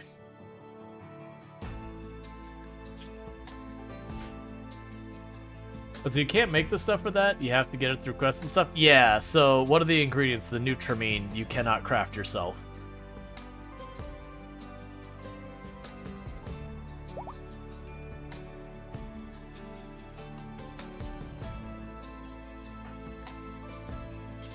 Haul those components, please. Alright, so you're consuming your potatoes. Go get your bow back. The big thing is going to be all those mood penalties and the less fuel efficiency. Sorry, less food efficiency because we're eating it all raw. Because we have someone cooking, then they become another potential source for that to spread. The good news is that people like eating raw fungus.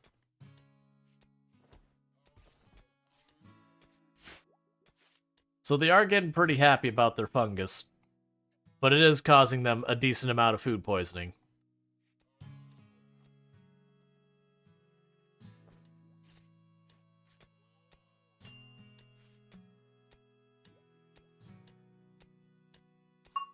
Okay, and you're getting this room all sorted out. Very last Lardina's getting more crafting skill.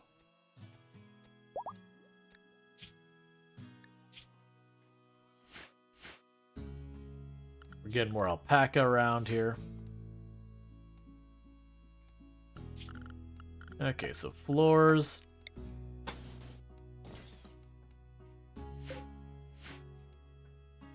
Yeah, so it's walk speed 87 on that. When we get the floor smoothed out, you get 100% walk speed. And we're still low on medicine. Okay, so there's auto doors. Let's go and start getting our immunity medicine. And try and make that a priority, so hopefully we can get everyone start dosing.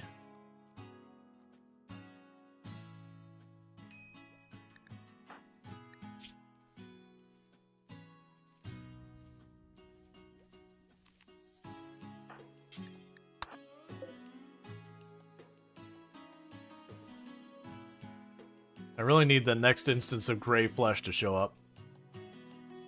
But that's the whole nature of Gray Flesh, is it deliberately has a long delay between instances of you being able to discover it. Just so you have to manage your colony without stuff you'd normally want to make sure you always keep on hand. Gray Flesh. The ants discovered a strip of fleshy tissue. It resembles human skin, stained gray. By the tiny metallic particles, it must have sloughed off something during flesh liquefaction. Someone here is not what they seem. There's several ways to detect the imposter. Yeah, we know how it goes. But where? Oh. It's sitting literally at Quiver's feet. Like, literally right there at Quiver's feet. At the research bench. That almost Quiver is the only one who uses. Hey, Quiver? Buddy? I'm gonna be real with you. I would like to take a peek at your guts. Nothing major. I just feel like it would be in my best interest if I went ahead and made you go into this bed. I have a doctor. Okay, here. I'll have you stand up. Now go in there. We'll get everyone else in the room. We just want to supervise. Don't mind us.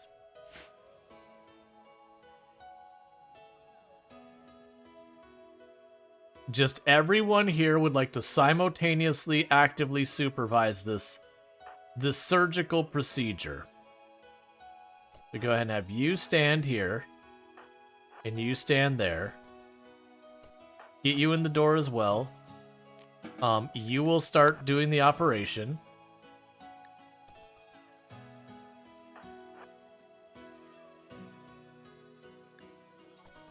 Anyone got junior mints? It's like just everyone watch. I get ready to get Conrad out of the way right away.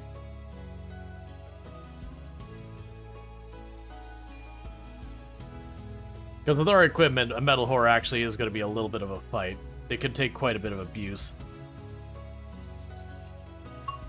Oh no! A metal horror is emerging from Quiver. I would have never seen this coming. Who could have ever possibly have guessed that this could have occurred?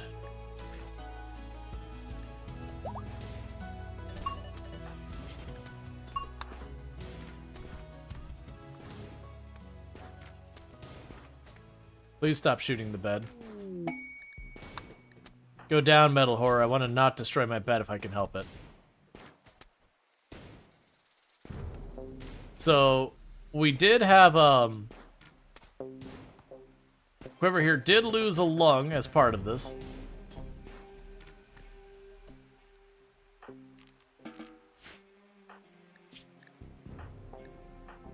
Yeah, so you got a little cut up here. Meanwhile, we can go here. We know we're in the clear now. So you're a 3 on that. You are my primary cook. And you're a 3 on that.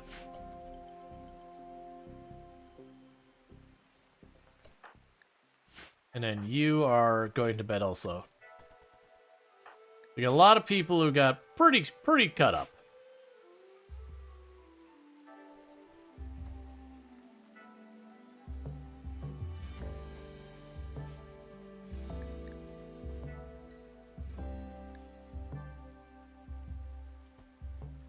Meanwhile, you can go here and not self-tend anymore. Just as well there wasn't more than one. Yep. And then with that, we are actually going to name Quiver now because I'm satisfied that they're going to stay here. So Sentient Cookie. Because until we knew what their negative thing was,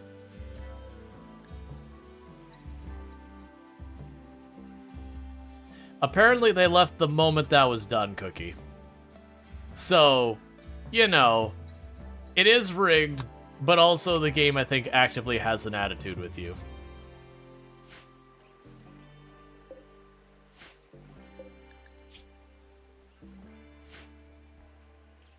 They're like, hey, you helped me through my metal horror. Not even 15 minutes of fame. It was literally the second afterwards. The second afterwards is like, hey, you know what, Lardine? I'm gonna be real with you. Now is not a good time to be doing that. Now is really, really, really a good time to be in a hospital bed and getting your gaping wound closed up. Not trying to tell you how to live your life, but I will say you are actively doing it wrong right now.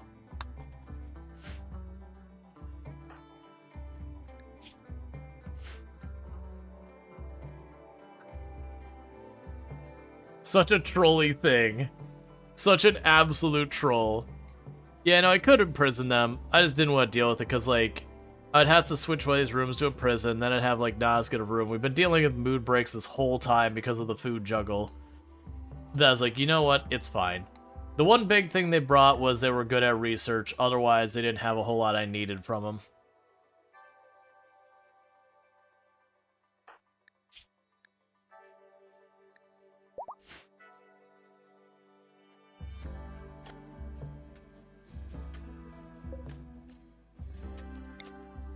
Okay.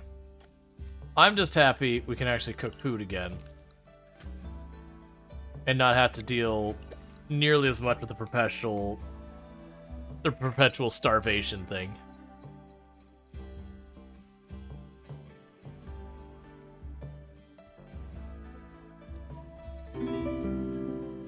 Thank you for the follow. Welcome to the stream. We're getting pretty close to the point I'm also going to be able to go over here and stop having these be crops that we actually use for eating. And instead put stuff out there for, like, cotton or whatever. The big thing is with the alpaca eating out there. Something like hay grass would probably be good. So you're willing to give me a colonist who is kind, too smart, and great memory, who can do crafting and construction, has no health problems. Oh, you need 42 kids' pants and you'd want them where? Like 3 days away? Yeah, I don't, perhaps you haven't noticed, I don't exactly have a big cotton field or meaningful amount of fabric. I literally can't do that if I want to.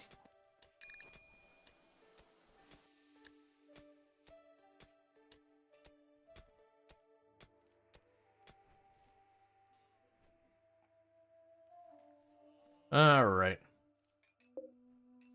And with that, chat, real fast, we got an ad break here. I need to use the restroom real fast, so I'm going to do that, and I'll be right back. So thank you again for tuning in. I'll be back here in just a minute.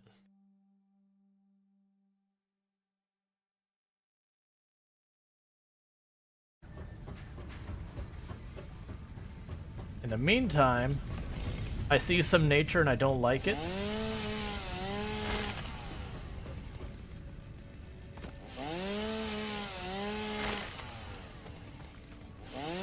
Look at nature's hubris being all over the place here.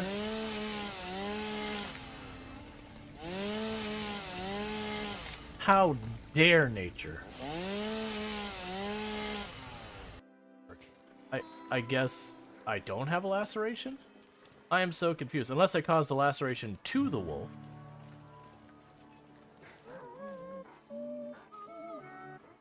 What?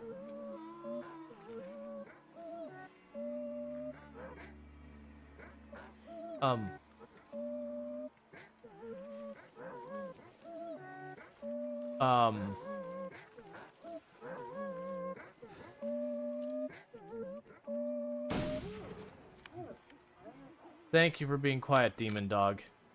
You're really messing with my mindset.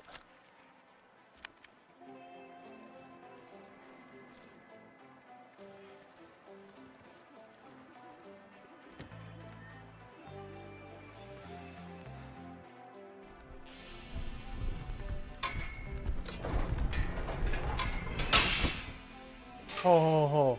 Please step forward when you get up. Please step forward when you get up. Buddy, you and me, let's do the worm over on this side.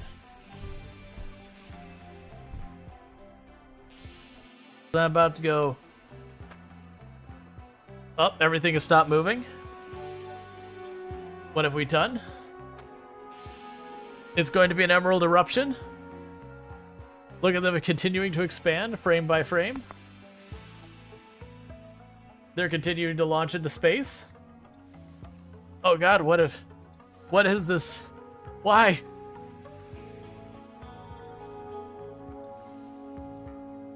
I have a frame. I have individual frame. Look at the height those things got. Just let it settle down. Okay. Surprisingly, didn't instantly go slideshow again.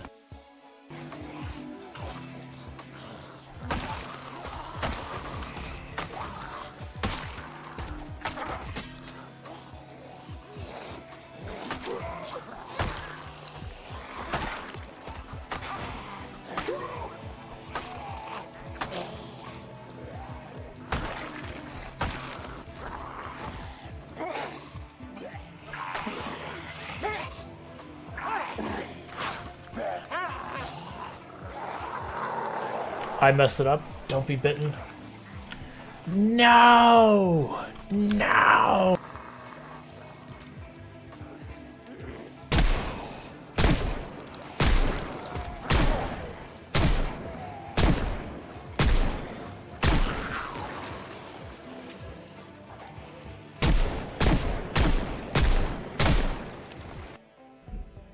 And since there's two sides of that airlock, this shouldn't be really that bad.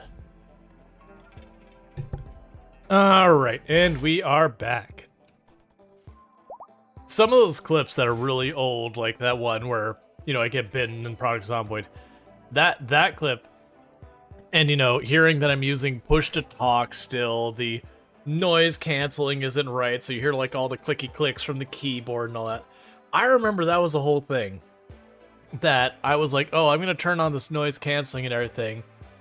You know, do people want to hear less clicky clicks? And literally I had people like, no, we like the clicky clicks. I think ultimately it was the right answer to get rid of them. But it was just like a surprise to me, like, wait, people want to hear that? Alright, so very last lady has completed her study of the monolith. The structure is a conduit that links to the void, a reality hidden behind every point of space-time. The void is inhabited by a vast machine intelligence of terrifying complexity that surges with nightmarish inhuman rage. Its influence creates horrors in our world. Waking the monolith fully will open the conduit. With the channel open, Very Last Sardine believes she can reach through the link and permanently close the conduit, or may find a way to harness its dark power. Cool. So we are continuing to use it to research. And there's entity containment. After that, we're going to go for bioferrite shaping, because I'm trying to beeline to the flares. The flares are just very, very, very useful for making stuff like revenants easier to handle.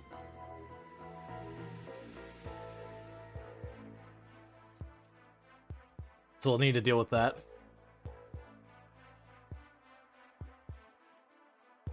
In the meantime, we are still working on getting the containment opened up and all that.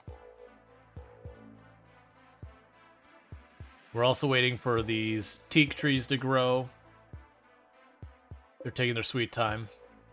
Alright, Luxray, you take it easy.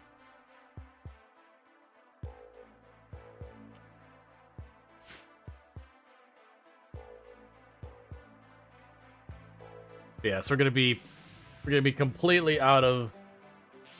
We can't get our power because I don't have wood, and I won't have that till the teak grows. So we're just kind of in a holding pattern until that plays some catch up, which is fine. In the meanwhile, Bentley is working on getting the fungus farm sorted. I totally forgot we're still dealing with another round of muscle parasites. I think that's the second or third round we've had this one. And it's on 3 of our colonists. They're going to get all crabby because they're in pain. Okay, everyone's already converted.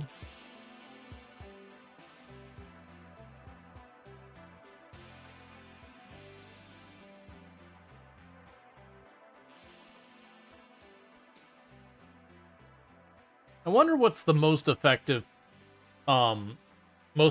plan for feeding your animals. I know hay grass is pretty good.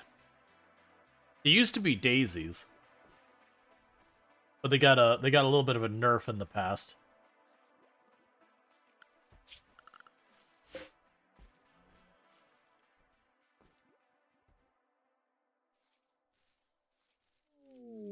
Bulk trade's good. This might actually work out if I potentially can buy my wood. That'll get stuff going. And sadly, we're back to not having a pawn with any social skill to speak of.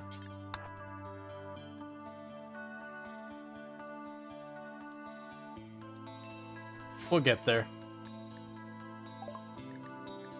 Alright, so we get the Nutramine, which is for the medicine we want. We can go ahead and get rid of all of the fabric and that we're not using. We'll keep the steel.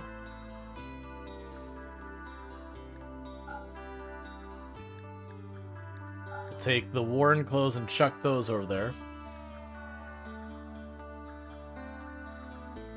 They don't have wood, but that's okay. So with that, we will get a bunch of the Nutramine. And that to me is a really good one to grab. Because the Nutramine means I'll be able to make, once we get the research for the drug lab and the penioxylin, we'll do that. Let's see, if we're in the pen, dandelions seem to be what people go with. Yeah, no, it used to be that the dandelions was like the meta.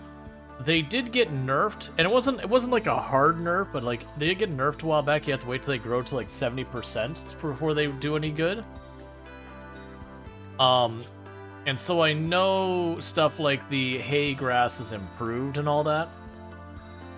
I just don't really have like specifically, oh, here's the best one, here's the least. So let's take hay off the list here. Because what I might do is ultimately take all that, and we might switch that all over to hay grass in not too long.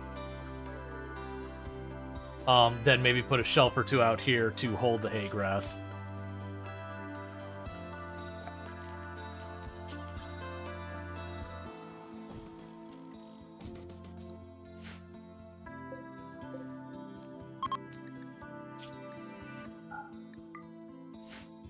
That way we put the hay grass out there for the animals.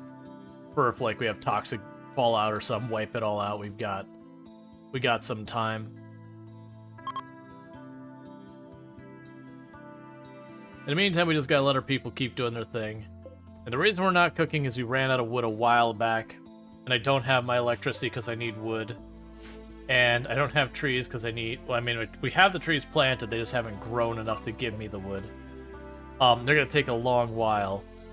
But once they do grow, we should be extremely well set as far as that all goes. But as time goes on, we'll just have more and more people over here mining, doing this kind of stuff, so that's all good. The good news is, because we are tunneler, our people really like eating the raw fungus. The bad news is it causes food poisoning. So, you know, it's not great.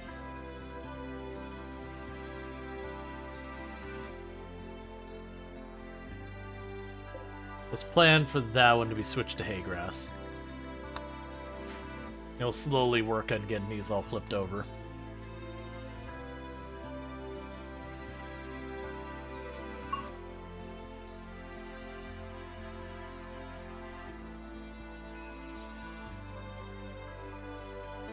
No cooking, no wood. I actually just said that a second ago, is that we can't cook because we don't have wood, and we don't have wood because we gotta wait for it to grow, and I don't have electricity to do electric because I need wood. That basically wood's our hard limit right now. So we just gotta wait.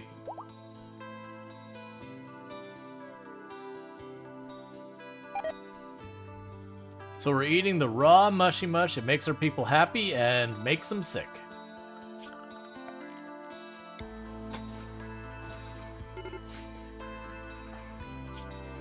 Yep, and you're upset because intense pain. Oh, weirdly you're complaining about raw food. Oh, it's because you ate something that wasn't mushroom. It's fine.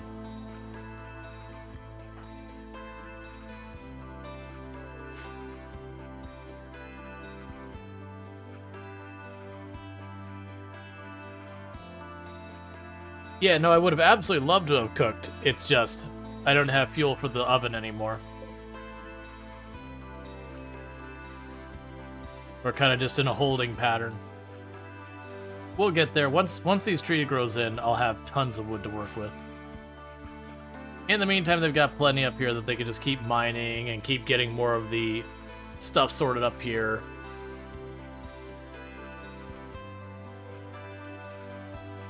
They'll clean up what they gotta clean up.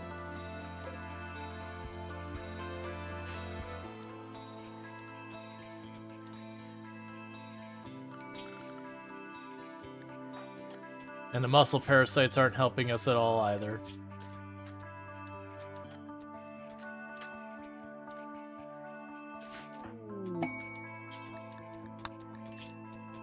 Five desperate travelers are approaching. Cool, this will probably end badly. Okay, so there's a bunch of them. They are armed, so... I mean, sorry, they are always armed. They are all adults, so they can betray me. So we are going to go here to the schedule.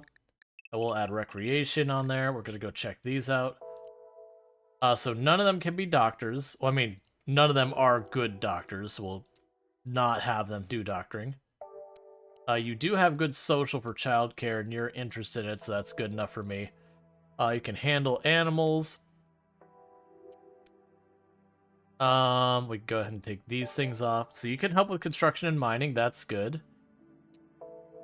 And honestly, all of you can help with mining. Yeah, it's fine.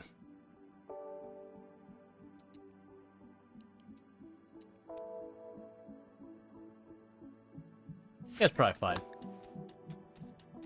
So this is going to stretch our food supply yet again. I didn't check how long you're going to be here for. 11 days. It's not that bad. All things considered. So that means I got a ton of people who are mining and construction now, so that should speed up the rate we're getting all this cleared.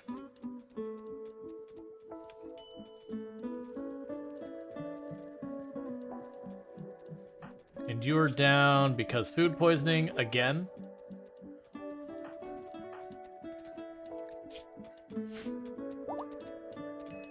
Because that plus muscle parasites is a bad time.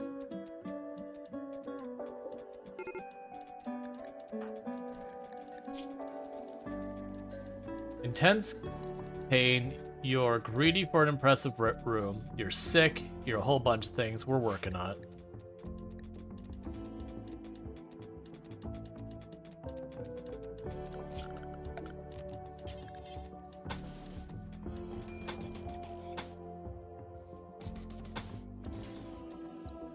Can't let them get that stuff out of there.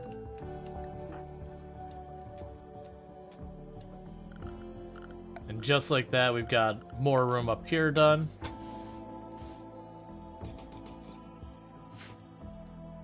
I hope they like fungus. Probably don't. Let's check what they got going on. Industrial school? Nope, they don't like fungus. They're gonna be real unhappy about that one.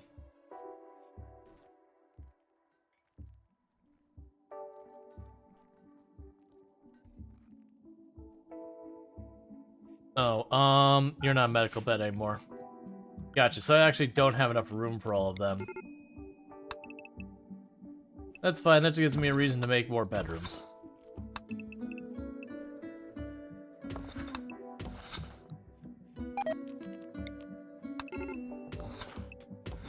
Colonist needs a rescue. It's Bongspiel because they went down again because food poisoning. Oh no, they went down for... I'm not sure why that went down, actually. You have muscle parasites that still need to be treated.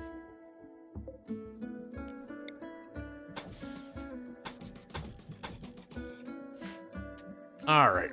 So we're trying to get enough bedrooms that they don't just sleep on the floor.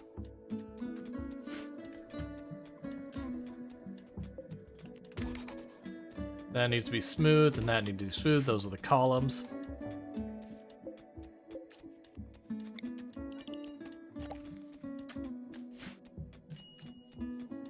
Oh, come on. Why is it always this happens?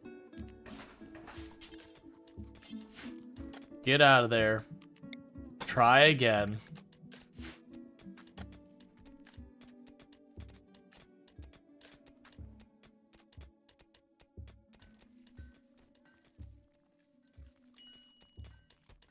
Okay. Now there's no one trapped in the wall.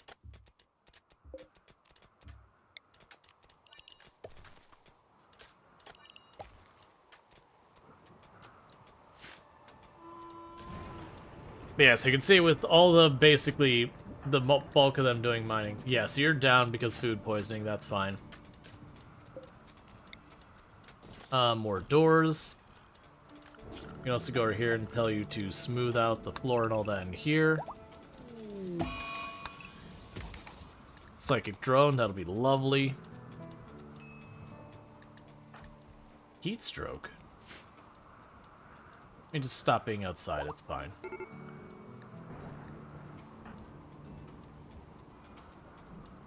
He's in the walls. Yep. We have more compact steel that we found. Alright, so we got a raid that's attacking immediately. On both sides of the map. Looks like we got one on this side. I don't know why there's a billion weapons lying on the ground to the right here, but that's kind of concerning. Yeah, so grab everyone. I'm gonna rush the one on the right, so you have a shotgun. Alright, so you go get to him as fast as you can.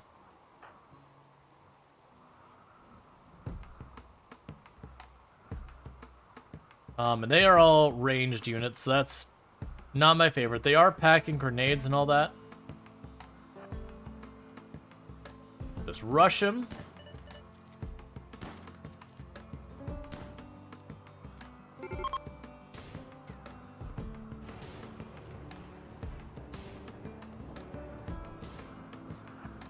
Well, it's not exactly what I was hoping for.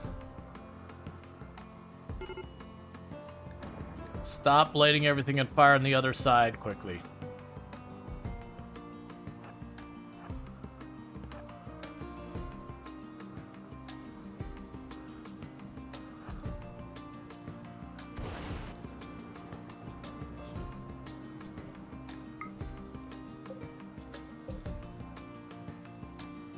Ah, crap.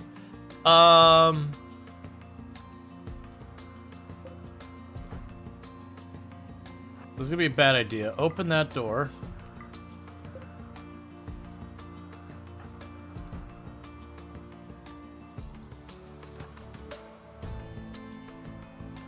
I want them to chase me.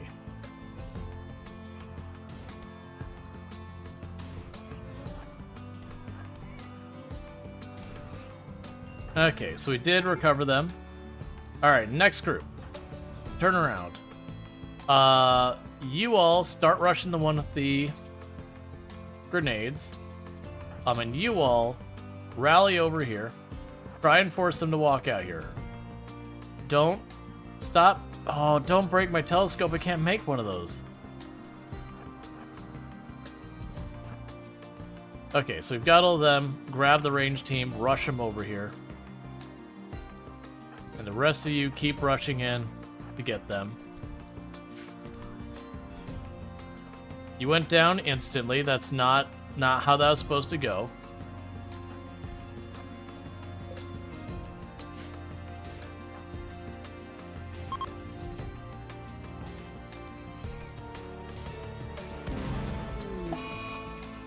Okay, they instantly went hostile.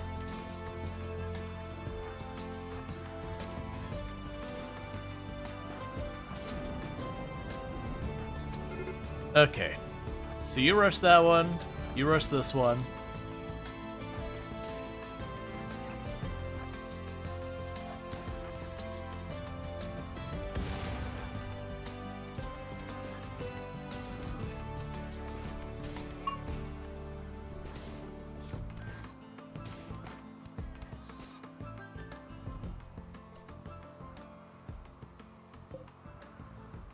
They destroyed my telescope.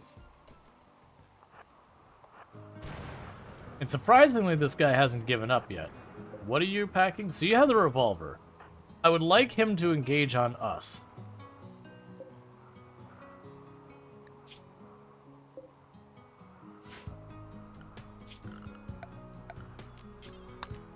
And how are you all doing?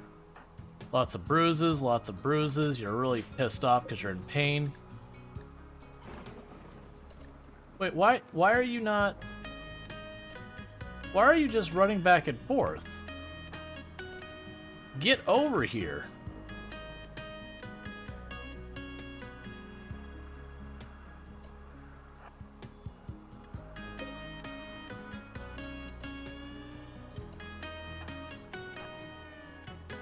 It's like AI doesn't know what to do for some reason.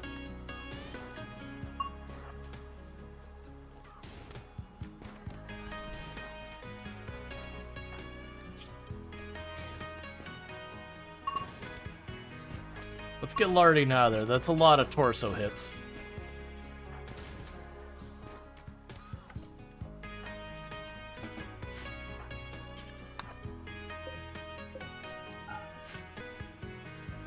Okay, meanwhile, we need to rebuild that.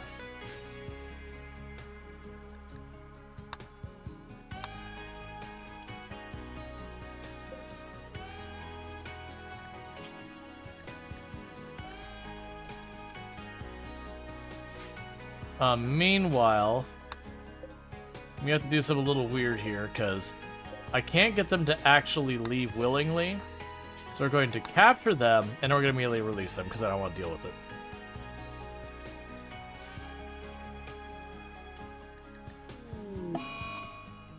Okay, and now prisoner, release them. So go right back in there. Oh, you won't do it right now, that's fine. Medical attention, so you have minor injuries. Yeah, so neither of you are in actual danger of dying. Why did you get back up and start fighting me? Buddy, I literally saved you. Don't make me shoot you in the face. I will do it.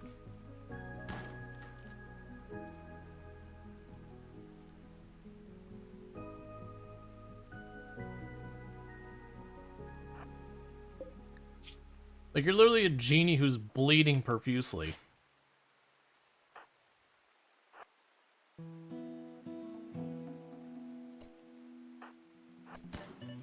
Stop.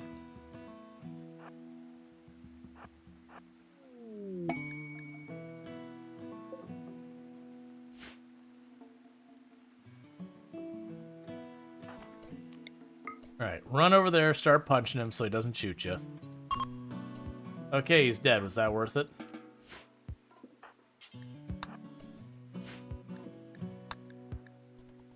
Alright. Not the smartest people is all I gotta say. Were you one? Yeah, you were one that was like, I'm probably going to make you into a ranged person. Let's grab that other shotgun too.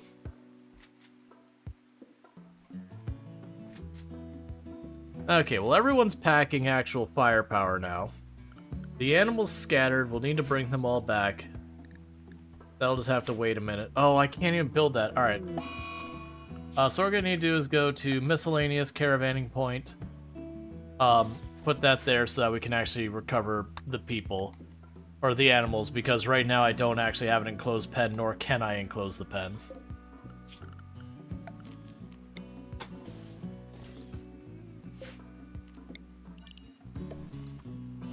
Okay.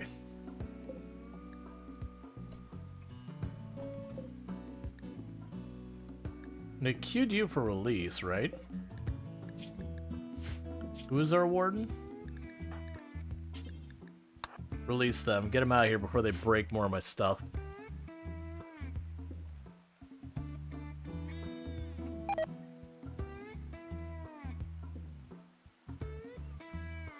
Okay.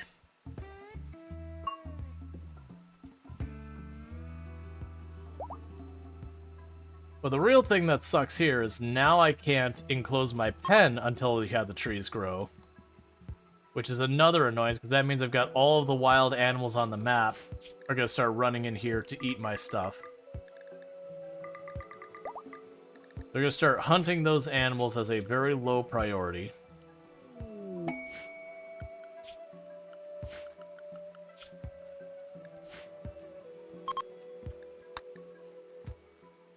Oh yeah, I forgot about the psychic drone was also pissing us off. Why are you not being treated? Oh, because Conrad's on a break. Because the muscle parasites are pissing them off. Excellent.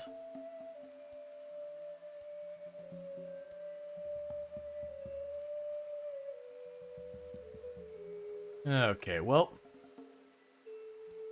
That's going to be a huge pain. Just because once I get this enclosed again, we're going to have a bunch of animals in there.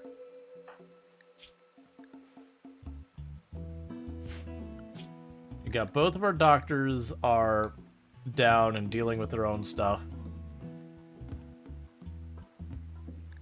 No, don't go to bed. Treat people. Or you won't. Why won't you? Oh, they already got treated. Okay, that's fair.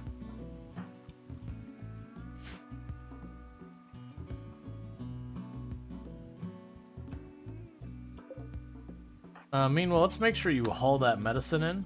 It's a lot of medicine. I'd really like it. No natural trees either? No, we had fully utilized all the natural trees, and so we did plant our own to try and replace them. but we did end up cleaning. It's just that's the nature of this map. If you notice, there's always these tiny little slivers of growing area on the edges.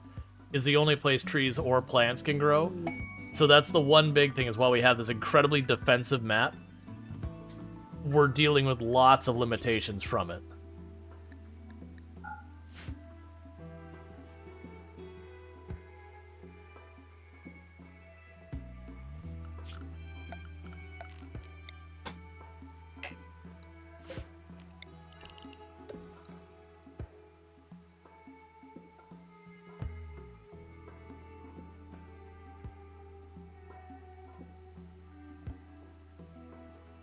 It's also not helping that all of these eclipses and storms and all that do slow our growing rate, which is just making the trees take even longer. And the map doesn't have particularly high risk of these things. It just happens to be just the RNG with Cassandra is causing grief.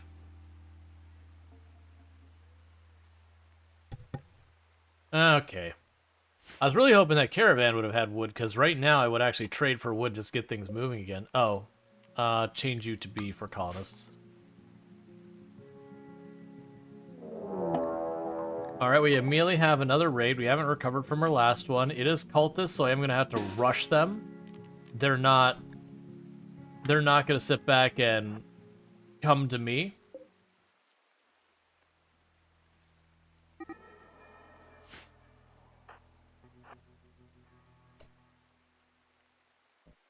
Okay. They're just directly attacking, apparently. I can live with that. I'm guessing just there wasn't enough space where they tried to trigger it, and so it canceled immediately. How badly are you still hurt? Pretty bad, actually.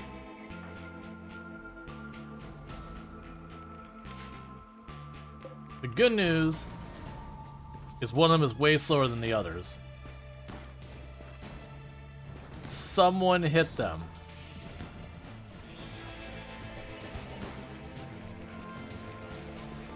Please hurry. Lardine's pretty hurt.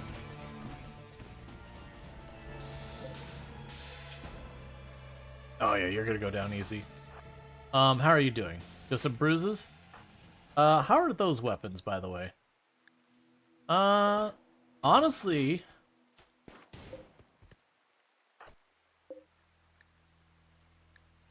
See, honestly, that steel mace is probably better than your Equa.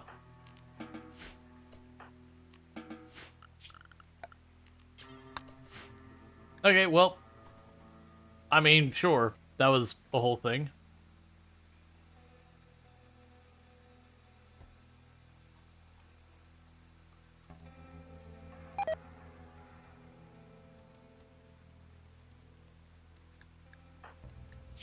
And you still got bruises and all that need to be treated, and more food poisoning. It's fine.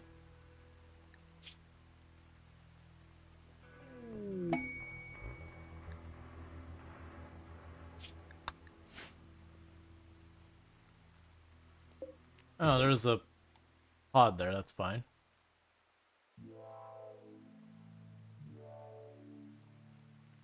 Okay.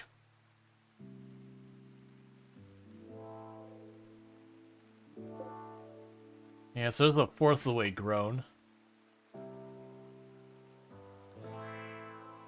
Everyone just sleeping in the dark. No lights. You're still not getting treatment ever. You apparently just don't do that here. You have to manually do it.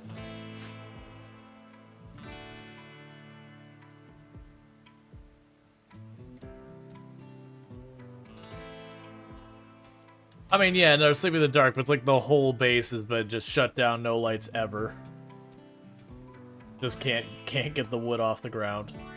The alternative was I could have planted fiber corn. The only reason I don't like planting fiber corn is extremely labor intensive. You get just trace amounts of wood, and it's relatively quick. It's just, as far as your time character doing the planting, they're just constantly doing it.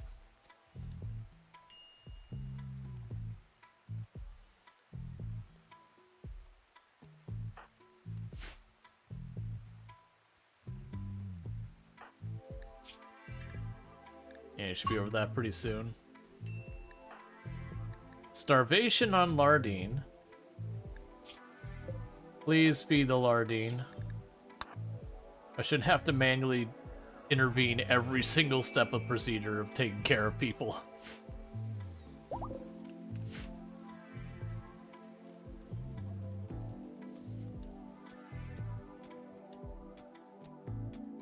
Alright.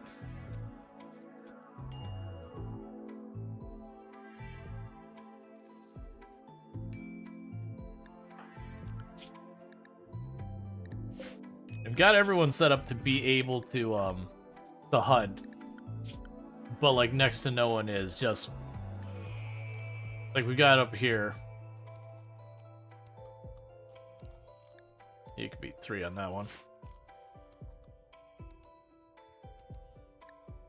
It's not in danger of running out of food yet, but we are getting very low.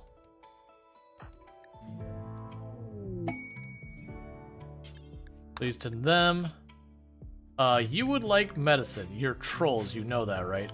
I literally just got that medicine.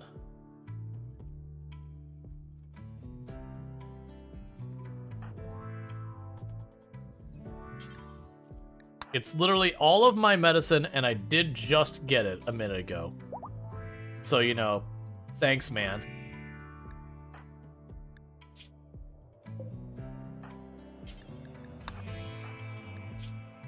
We're gonna treat muscle parasites by hand. We're just gonna pull them at their chest a little bit so that hopefully they feel a little bit better. The illusion of doing something about it. But sometimes you get really good rewards from it. Who needs medicine anyways? Where did I get the bioferrite from?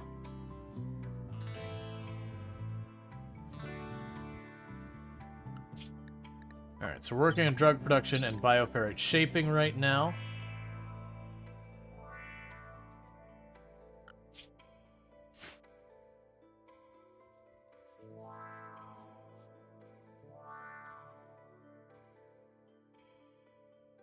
Air fishing, cleaning stuff up.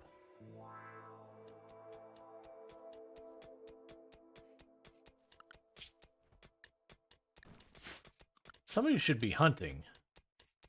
Oh, no, you're not, because cleaning and hauling. Right.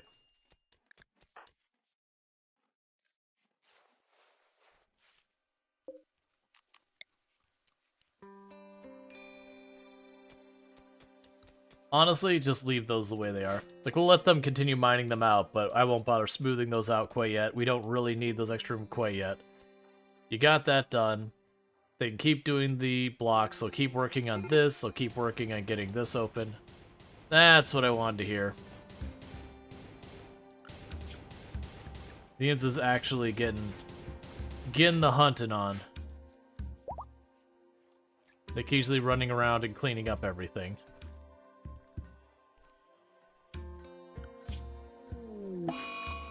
Disease plague. I have literally no medicine. Not a single bit of any kind of medicine of any type to speak of. Well, that is probably a lot of dead people. That's gonna be probably half the colony. Well, I mean, surprisingly, with no medicine, you did attend of 39%.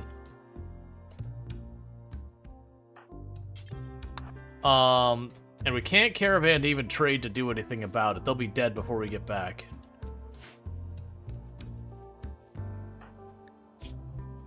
Okay, so you have a 39% tend. You got a pretty good chance of making it.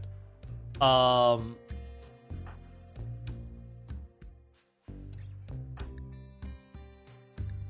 we're gonna just try and guess and say you probably need this the most.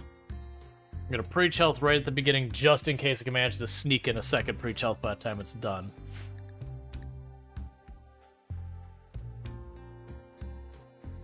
The other problem is that's gonna cut into our ability to make food still. I'm just getting diseased thing, which is what happens on jungle tiles. The worst thing is we are researching the solution to that. I should have prioritized it higher though.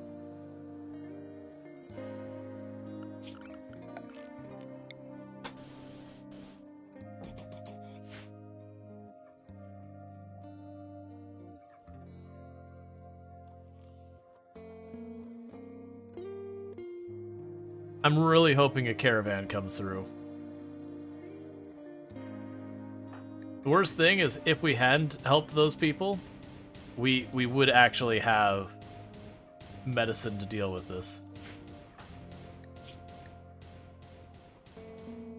So you're doing okay.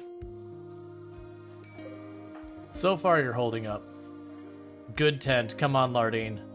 That is not a good tent.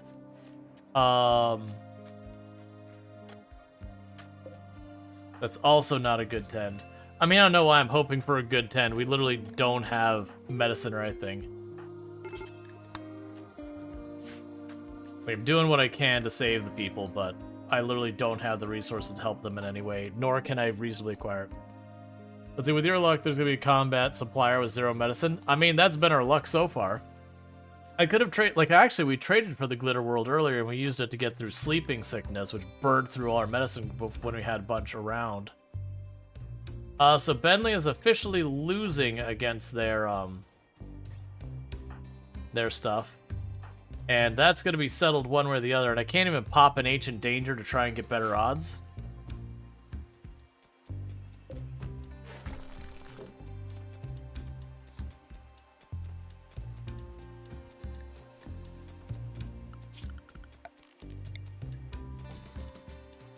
It's going to be entirely, can we get our next tend to be a really good tend? If I don't get a really good tend on Bentley, Bentley's dead. Because that's not going to be up in time. I don't have anything else. Yeah, and you're just losing ground steadily.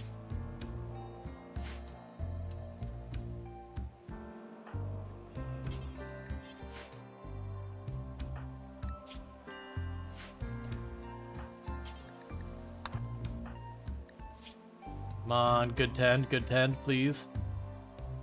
It's not gonna do it. It's better than what we had, but still not gonna do it.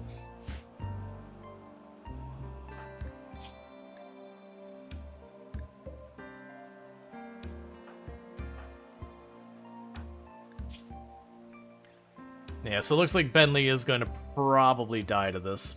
Yeah, no. Barring just like having a heal mech serum drop from the sky, or, you know, someone showing up like the blind healer just running straight to it, Bentley's dead. And Bentley has been our dedicated mining person. Hey, might sound messed up, but go ahead and strip that armor off Bentley before they go, so at least we could keep using it.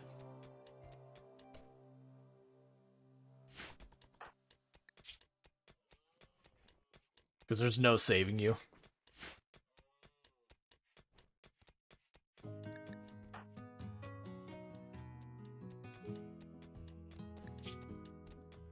Yep, well that sucks.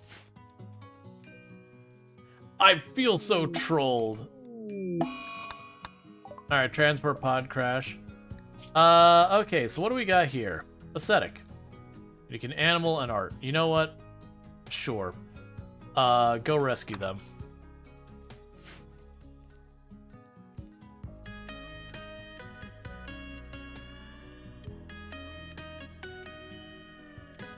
So we'll slow us down in our ability to mine a little bit, but it is what it is. Replacement colonist? Maybe. This is a colonist that if they join us, I would be perfectly content with it. I also don't see it as a colonist I would go out of my way to, like, I wouldn't imprison and bring them on board. Like, with everything we're dealing with, it's just like, on the prison side.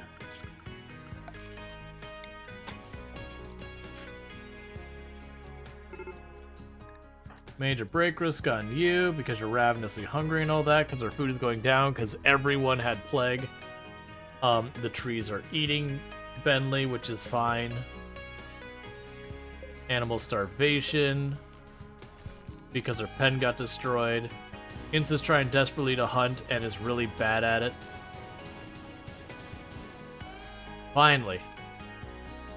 Because your hard luck colonists will stay after you rescue, and you end up swamped with pawns. Oh man, that was doing the guilty ideology. We were just getting handed just not... Like, none of them were, like, truly horrific pawns, but it was just consistently not good pawns. Back to back to back to back.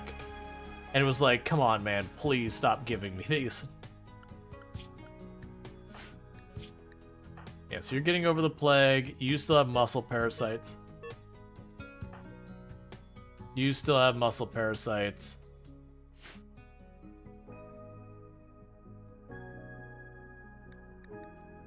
We're starting to lose our animals due to starvation.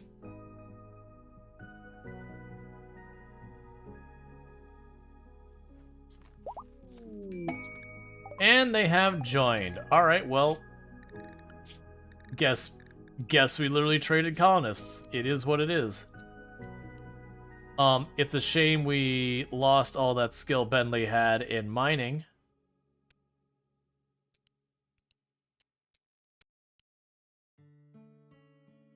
Do I want to make you my dedicated hunter? I might make you a dedicated hunter. What weapon did Bentley have and where did it go? Not the best hunting weapon, but that's okay. Alright, so we got a brand new colonist. You're going to be probably a dedicated hunter for the time being, and that's going to be Burnin' Sun.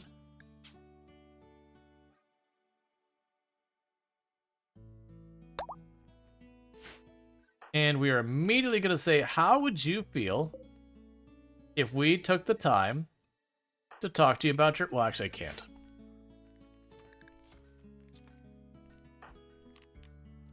They're not going to be able to do much yet because they still need to recover from all their injuries and all that.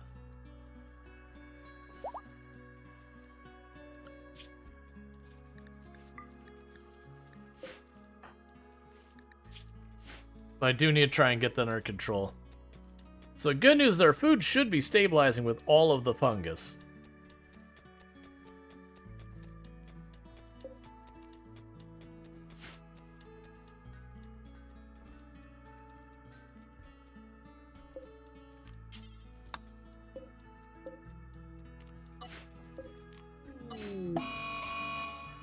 Heat wave. That sucks because it slows down the growth speed as well.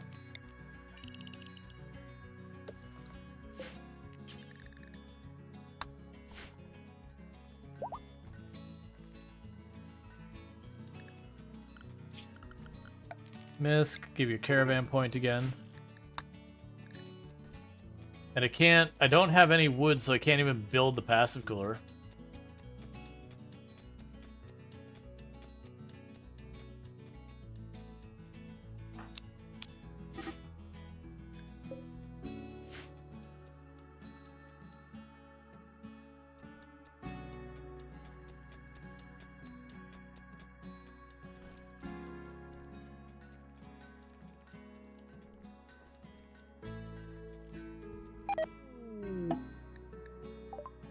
Okay.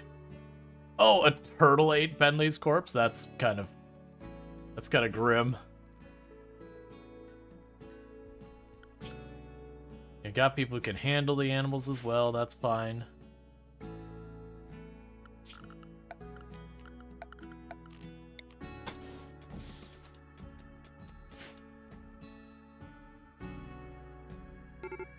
Okay, so we're getting that all sorted. You're getting all crabby because you're hungry and all that.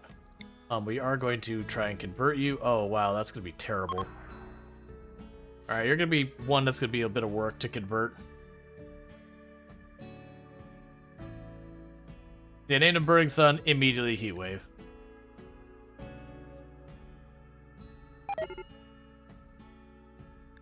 Colonist needs rescue because food poisoning.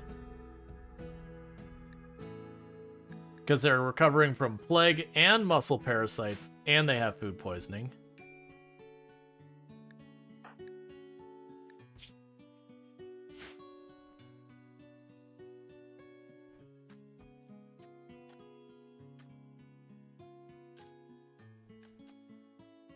Anyone said freezing moon, you'll get an eclipse? Probably.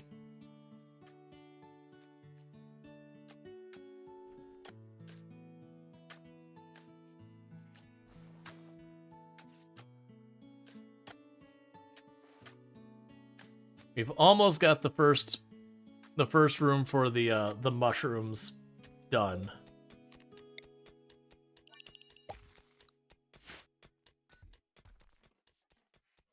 You've also used that name for an alt. Freezing Moon. Checks out, makes sense.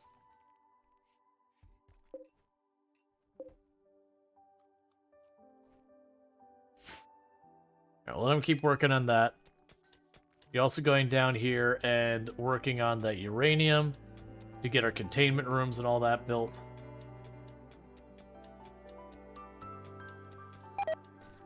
Yeah, Bonksville's still down, so I'm just letting him recover before I worry about it.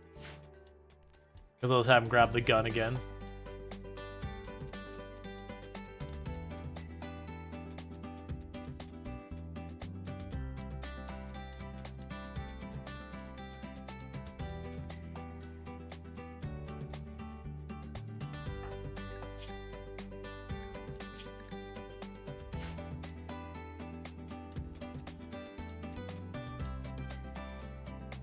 Okay. Colonist needs rescue because food poisoning.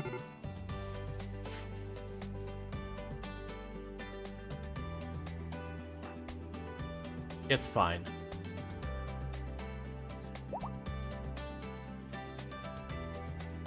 So if you eat real fast, and then once you've eaten, we'll have you grab your gun.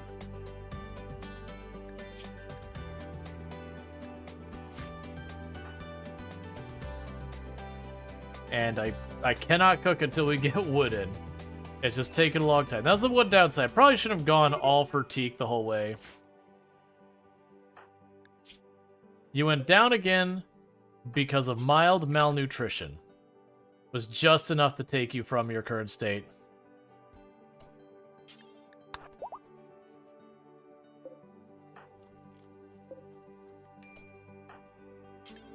Get your gun.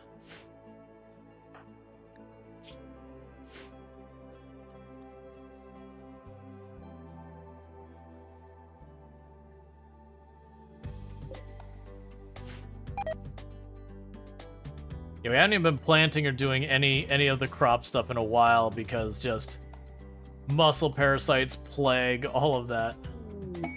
A chinchilla has chosen to become food. I appreciate your contributions to the colony. Food binge, that'll help everything.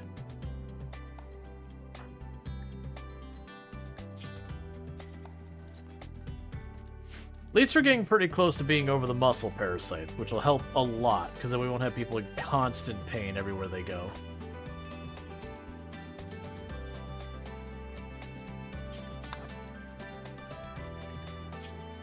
Alright.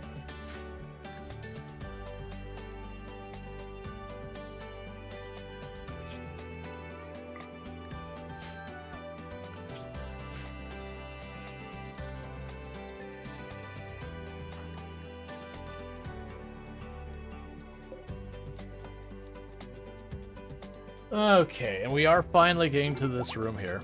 Colonist needs a rescue. Because it went down and then immediately got back up because of heat stroke starting to go on. You're surprised no bugs yet? I mean, yeah, no, we're probably due for an infestation. Infestations usually don't worry me very much.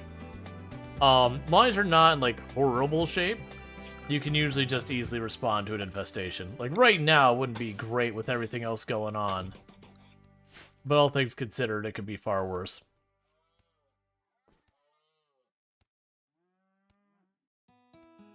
Okay, and honestly, with them mining this out...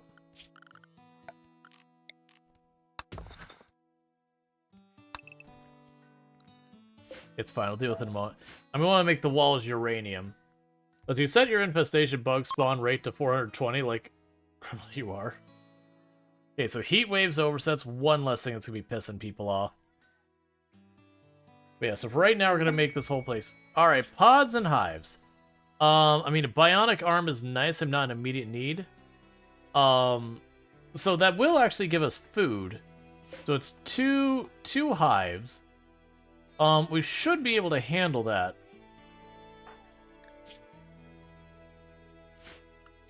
And how long do you say? It'll be What's there? So I do think we go for the uranium and all this. I'm gonna do it. It's probably a mistake.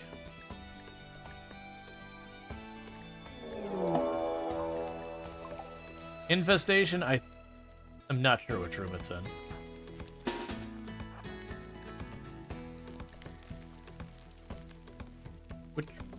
Where is it?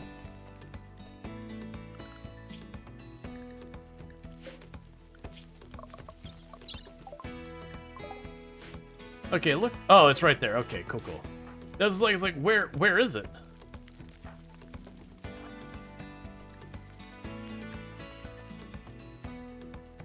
All right, so that's a lot of stuff there. So let's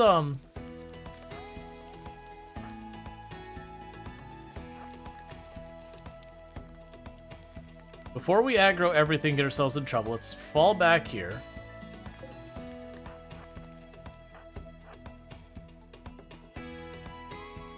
Let them pop. And deal with it there.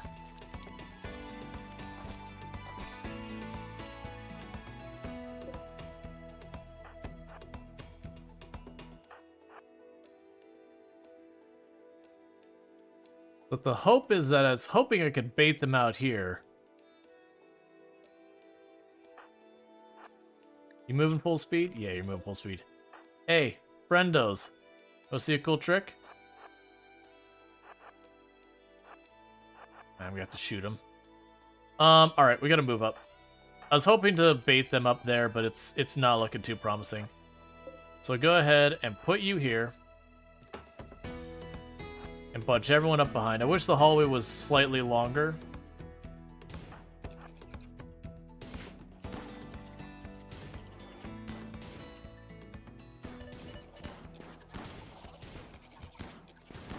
I really need you to stay up. Oh, you are going down way too fast, Lardine.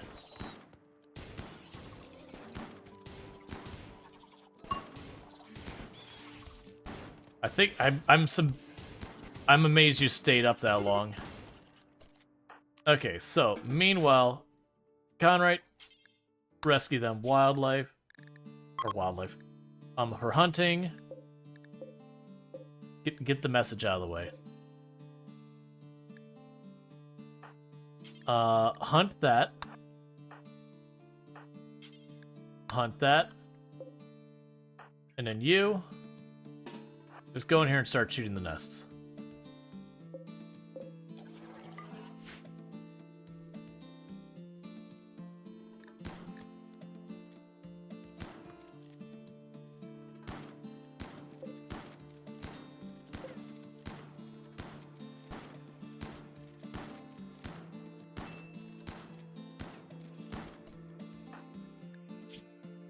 Yeah, because Lardine got pretty thrashed. Okay, so with that, we did get a bunch of goodies. We will have you haul these in, and then the rest we can just deal with whenever.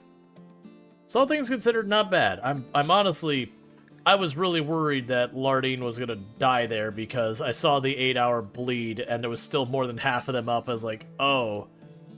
Okay, well, I mean, that was a quest I agreed to. Because, to me, I looked at it as like, okay, we do love eating the bugs, so the bugs will be food for us, so that'll help. They were offering a bionic arm as well. It was kind of like, alright, there's a lot of good I can get out of this. Solar flare, doesn't matter, still don't have power, still don't have wood. You're still only a third grown.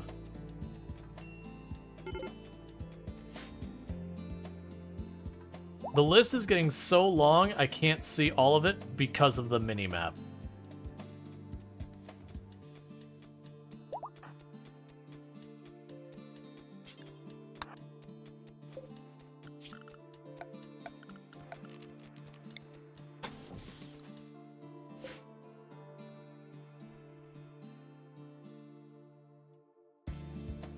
You're working on that down there still.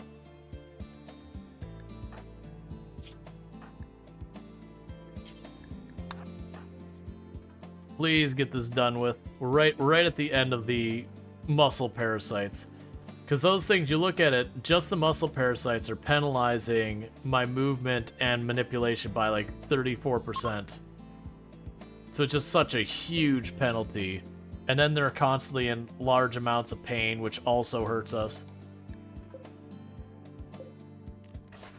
So muscle parasites are pretty awful.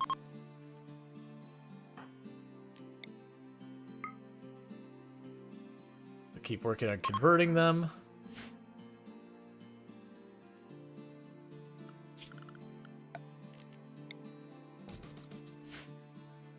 Okay.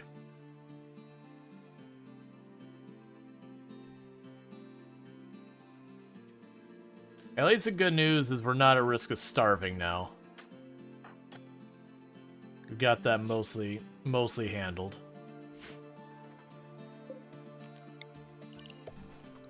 Cool, and that is that full room done. We'll keep getting the steel out of there. I am trying to get down here and get a containment room built for the next anomaly.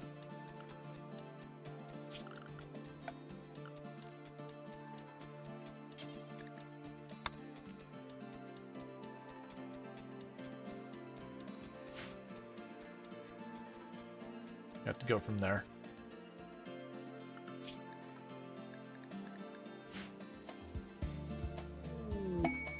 Ambrosia sprout.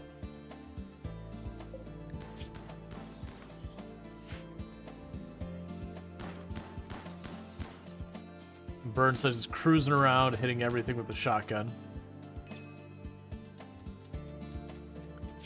Go ahead and stop hunting for a little bit. We'll grab the one that's injured.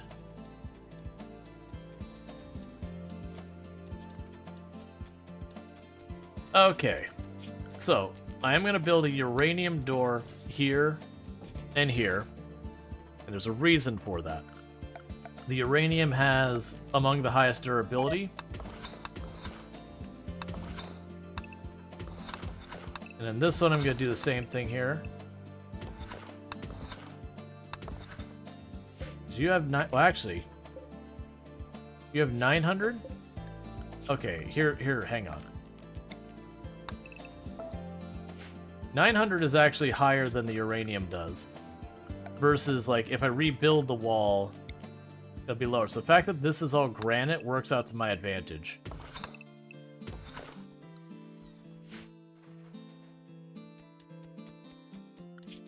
Okay, so anomaly, holding platform.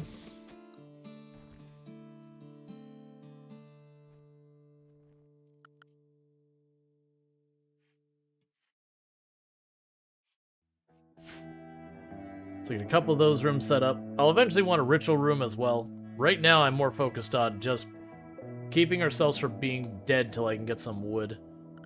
Is there a logging camp nearby? Normally I never care about them. That's a hunting camp. It's a prisoner camp. Nah. I don't believe any of the stone wall, when you smooth it, changes the percentage, or sorry, the total value. I believe it just makes it so you can repair it. There's trees by the corpse trees? There are.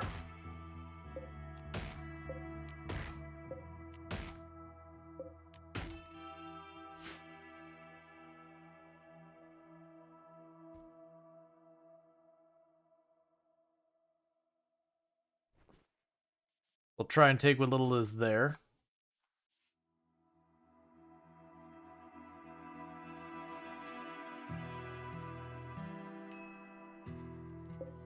Uh, 900 versus 900.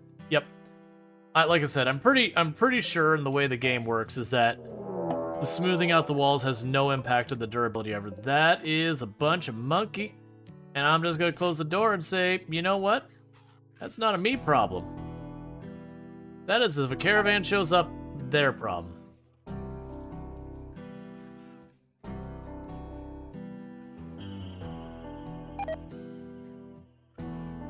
But yeah, so smoothing it out, though, will still be important for being able to repair it later. Fine, until we get the wood, I don't have a whole lot more for them to work on. Just expand that. And you've got lots of mushrooms coming in.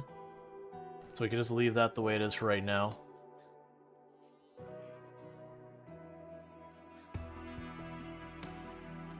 Oh yeah, no, you're all good. It's super hard to remember what is and isn't a mod with how many mods people run. And we've had many times throughout the years, whether it's this game or Project Zomboid or any of the others, where I'll have people like argue to no end to be like, no, it's the base game. No, it's the base game. No, it's the base game. We'll sit there and we won't have the function, and it'll be like, oh yeah, it's actually this other mod. I'll be like, oh. And it's not calling anyone out. It's just you get so used to stuff being there around, you just assume it's the base game, and you forget all the stuff that is impacted.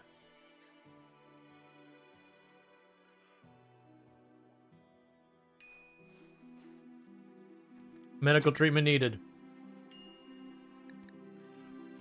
Please tell me that's it. Nope. 16% of the muscle parasites are gone. And almost 104%. Cool, I guess. Yeah, now you're all good. It's not an unusual thing to happen. Okay. Give me a good tend. I want at least 16%, Lardine. Don't let me down. We're watching you. 6.9%. So you made progress, but... Okay. You played for exactly 1 hour before you smashed out a bunch of mods? I generally am of the mindset with a new game that I strongly advise people against modding a game until you've played it a while. Not like you have to put in like hundreds of hours or anything like that. Just... you know, give it a go before you start slapping it with mods, because I can't tell you how many times I've absolutely ruined games by modding them. Just, like, the mods start messing with everything. To a point I later removed the mods so I could actually enjoy the game again. And if you don't play the base game long enough to get a feel for it, you know anything. 90% of the quality of life mods? Yeah, no, I gotcha. And you're not the only one. A lot of people grab a lot of things. Usually, like I said, I'll pick up a game and I'll run basically mod-free, and then when I start running into, hey, I don't like this, then I'll grab the mod and all that to, you know, fix the quality of life and whatever.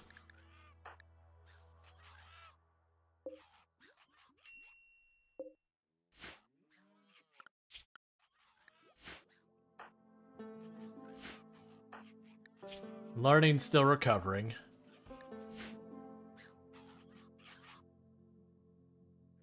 Yeah, that's just my approach, is generally get a feel for the game, then decide what you do and don't want to mod.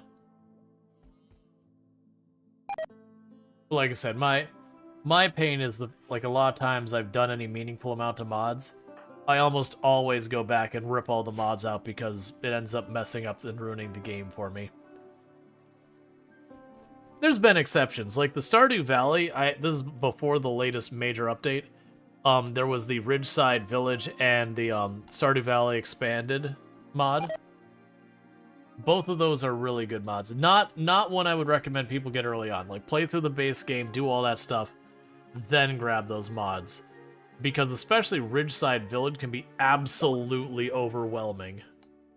Like, even as a player who's played the game for a whole long time, it just those mods that kind of impacts everything.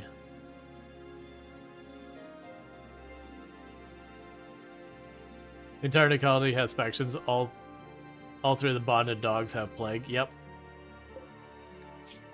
I've come to accept that something funky has been happening in RimWorld where it's almost like events chained together now or something.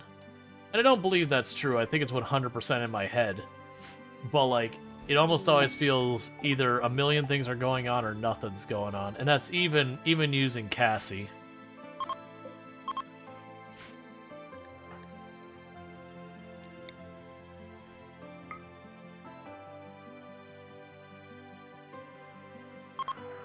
And for me, I noticed it back in biotech.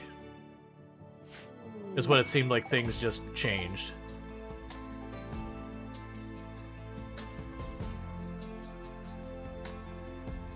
The only reason I'm not rushing... Oh, those actually are ready to harvest. Never mind. I was going to say, the only reason I'm not rushing over there and harvesting those right now is because when we were there earlier, they're only like 20-30%, but apparently they're ready. So let's get what little wood we can out of those real fast.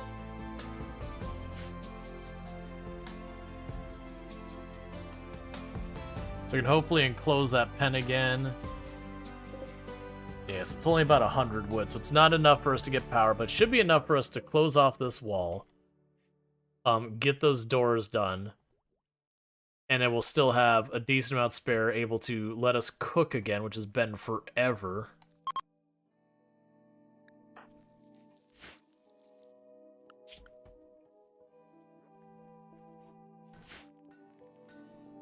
Alright.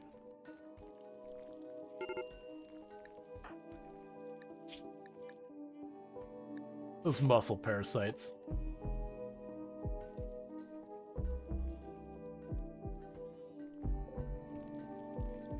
We'll also need to get a ritual room built. We'll probably put that down here, because I like the idea of leaning into this side being all the anomaly, spooky, awful stuff, and then this side being our actual colony. Please stop social fighting. I'd like to someday have my colony, you know, have at least some, if not most of the people up at the same time.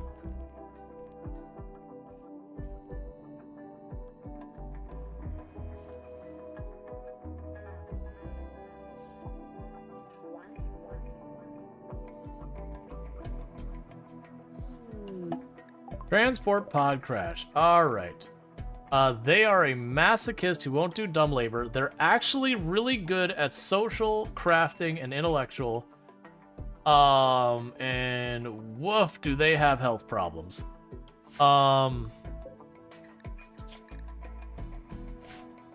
It's a shame they died on impact. Real shame, that one right there. Real shame, that one right there. Because also being a pig man, while they have crafting, they also have a penalty to manipulation. So it's kind of like you got this good thing, but immediately lose a bunch of it. Because also when it comes to hostile events in the game, like raids, they scale both to your value, your colonists, your colony value, as well as the number of colonists. So if it's a pawn, I'm just like, I don't really want them. It's usually worth not taking them. Growing a colony fast is a good way to kill a colony.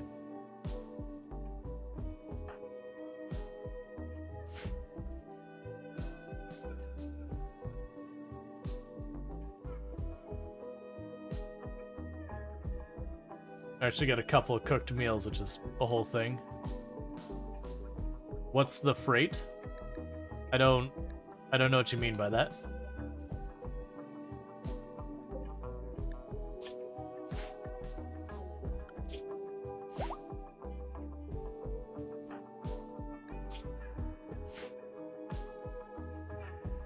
Not catch what you mean by freight here.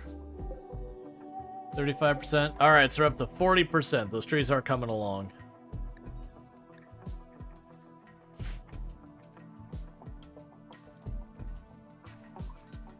So the good news is when we get those trees, we're suddenly going to get a huge influx of wood. It's just, I should have done a mix where I did some for the teak and I did some that was like bamboo or somewhere I could pop out some quick wood real fast. At this point, I've kind of already invested enough time, might as well just do that.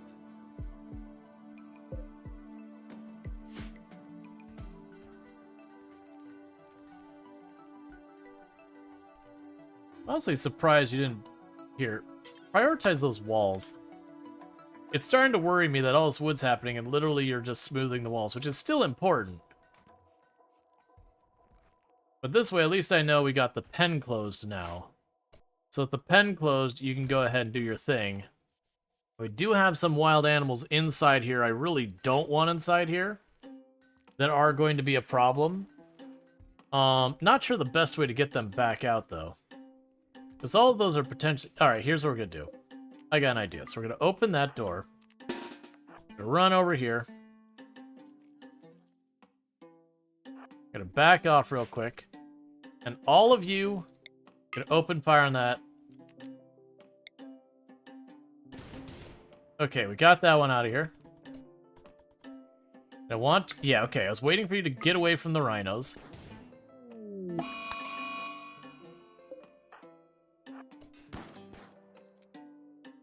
Okay, I'm hoping they'll run outside the perimeter.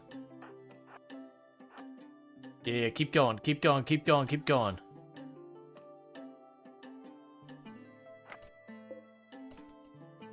Oh, boo. Because if I fight either, I'm fight. Where's the Cobra? That actually might work out for us.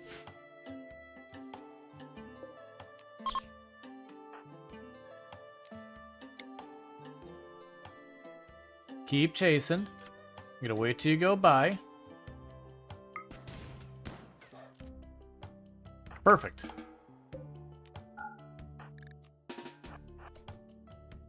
Close the door. Okay, so we got all the animals I'm worried about out of our area. So we have just our animals inside here. There's a couple of our animals that got out. We'll go retrieve them. That's fine. Cool. So our pen is enclosed again. We got some stuff. We apparently got goose eggs? Where do we get goose eggs from? Did I miss a drop pod at some point?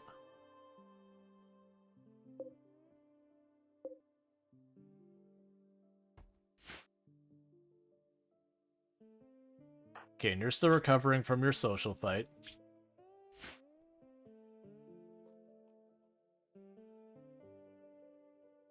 Yeah, and that's what I was gonna say is Randy probably just drop potted them in on us.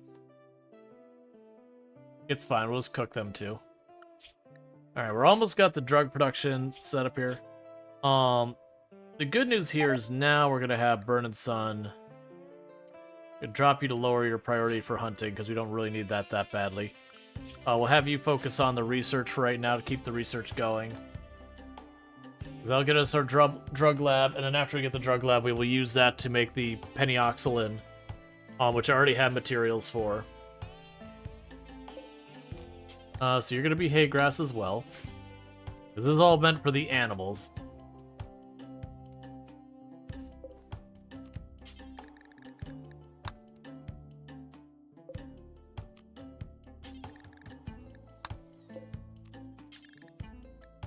I'm gonna have to make inside here somewhere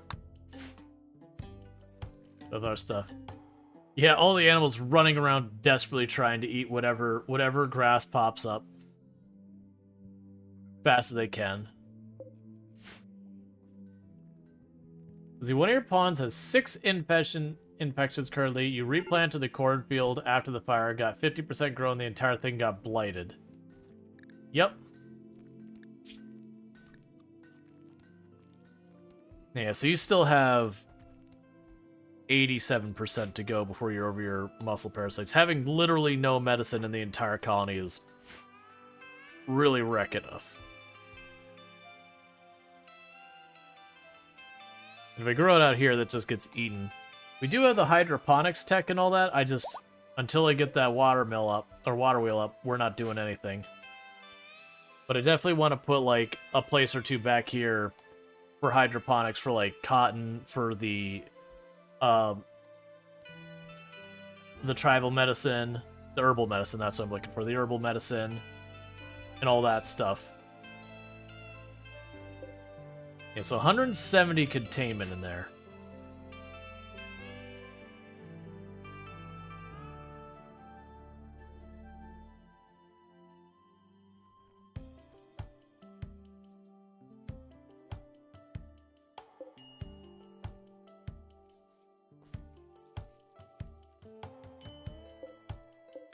Yeah, so it's coming along. Bong spill needs our treatment.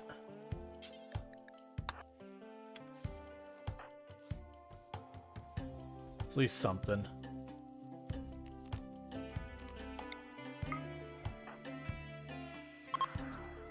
Alright, still working on getting Burn Sun converted.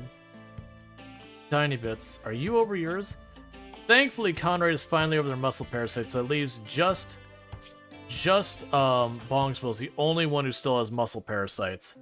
And they're getting pretty close, and then that'll finally be over. And they've about got that containment room sorted out. They'll start working on the other one. Food-wise, I don't think we're in a big urgency to get another one of those rooms built. We'll probably want to put a ritual room maybe down here.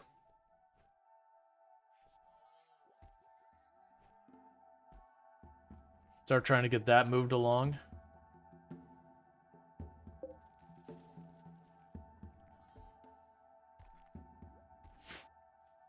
Just getting the medicine to protect us from the constant diseases should help a lot. Okay, so you've got that sorted.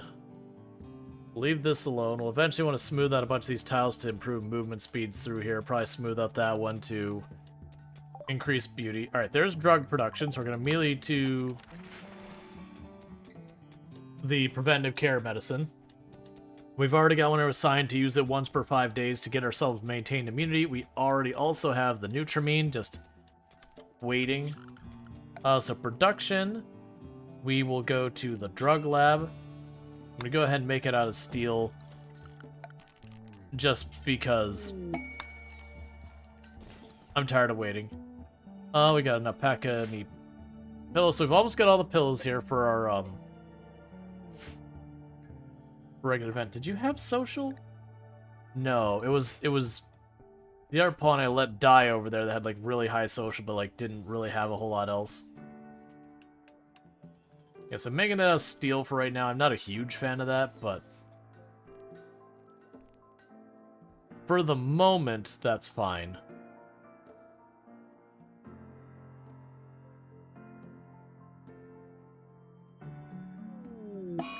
Animal disease plague, that's fine, don't care.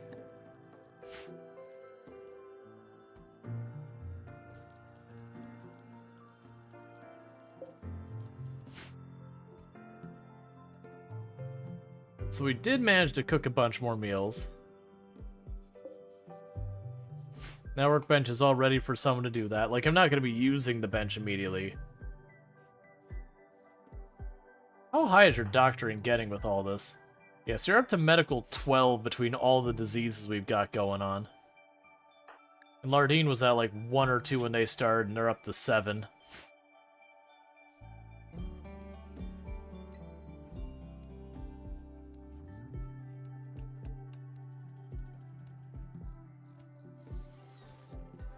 Okay, so nothing to do with this table yet. We gotta wait for the next thing. That's fine. Hey, SRD Vitez, how's it going? Any other production stuff I want to set up? We have the machining table. I should get that built.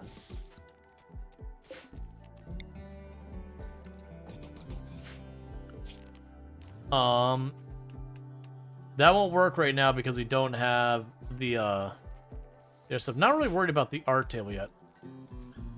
It's, you know, it's a jungle tile when there's no passion, levels 0 medical becomes your 20 doctor. Pretty much. Okay, so with that, we've got ourselves the bioferrite shaping. The next thing is we're going to do the flares, then the bioferrite harvester, and I'm going to go down the electricity side of things. Just as a backup plan, because realistically down the road I might end up doing that. Just keeping lots of things that go bump in the night buried back here. And those things that go bump in the night could become our primary thing. How's the run going? We are desperate for wood. It's going well, but we are desperate for wood.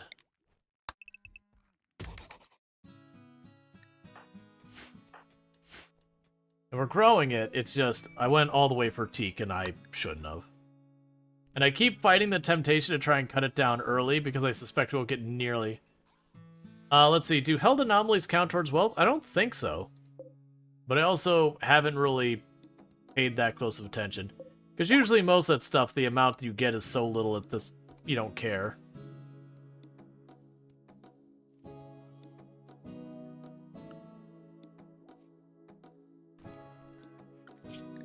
And we're getting more alpaca, which is good.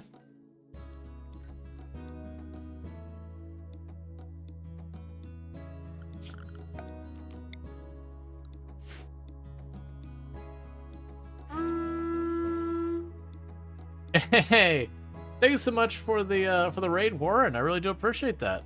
I do hope you had yourself a good stream. Let me go ahead and get you a shout out. For those who don't know, Warren is our fantastic content creator on the platform. Plays a lot of RimWorld, does like no pause, 500%, all that good stuff. So if you're looking at some real challenging RimWorld, we got that going on over there. So definitely check them out. For everyone popping in, I am Rual Storge. I am playing RimWorld right now. And we are having a surprisingly difficult time on this ridiculous map. Thank you for the follow. Welcome to the stream. Because wood does not exist. Is what the situation is on this map. And that's creating a lot of problems. Quest, I don't care about that. So it's been a very slow burn because I'd like power, but I really don't have anywhere to put it. Yeah, so it's actually Gorge. Is it just random tile set? Thank you for the follow. Welcome to the stream. No, so we are using the geological landforms mod. So if you go over here and choose terrain, you have all these different terrains. So you have like Rift is the one people were just mentioning, which is that one. We're actually in what's referred to as a gorge.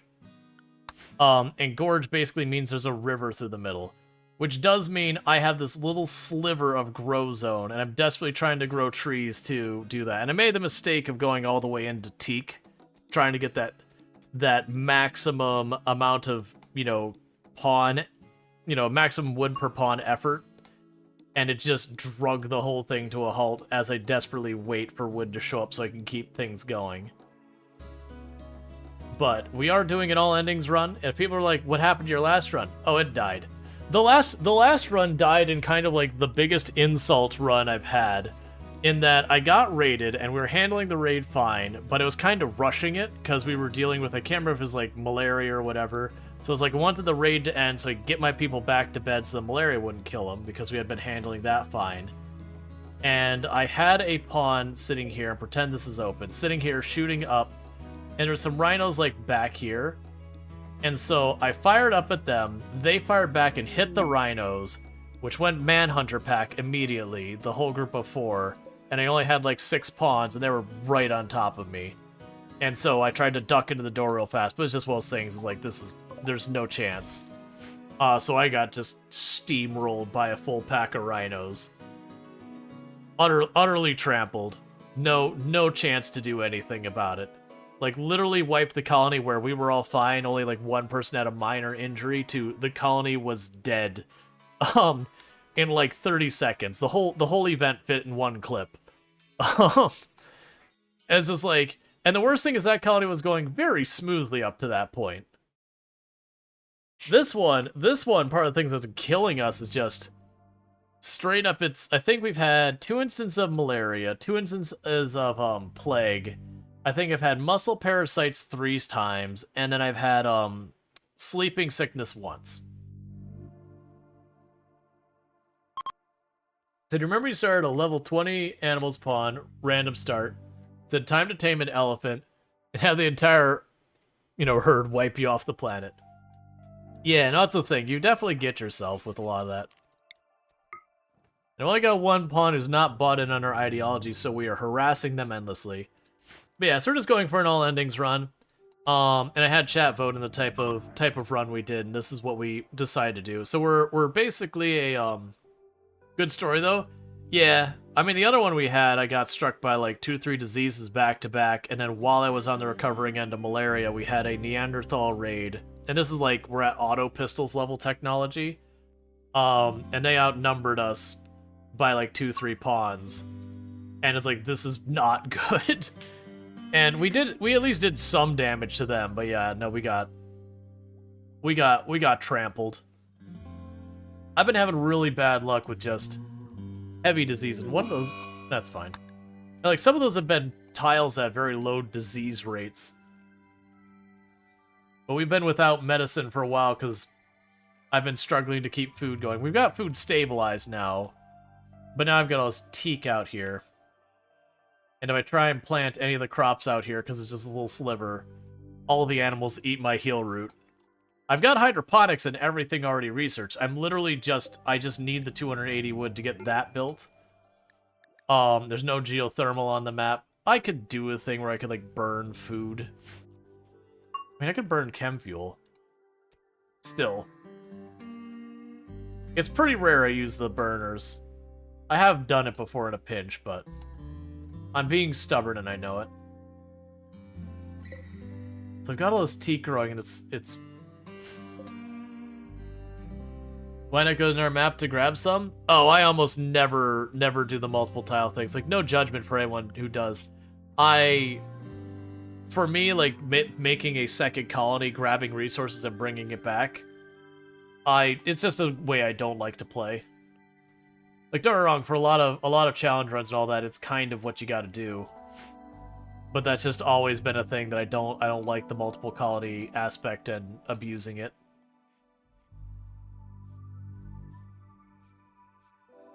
About the closest I'll do is, like, if I'm doing random research, no research, and I get a heat wave, so random research, no research means I might just not have a passive cooler, nor can I research it. Like, deliberately. I don't have room for that. Sometimes I'll walk off the map. Said, it's something you, not something you do normally, but go hunt and farm. Well, that was I was looking to see if we could get lucky and have a logging camp nearby, but we haven't had that. Because normally I don't bother attacking enemies, but in this case it's like, nah, I'm down to shortcut this. Yeah, those are all coming along.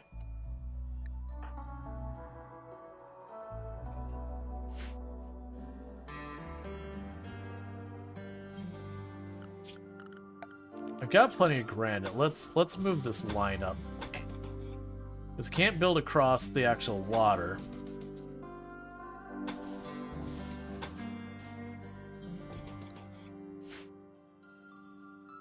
Yeah, no, that's the thing. Fiber corn honestly wouldn't have been the worst problem. It's very labor intensive for very little wood.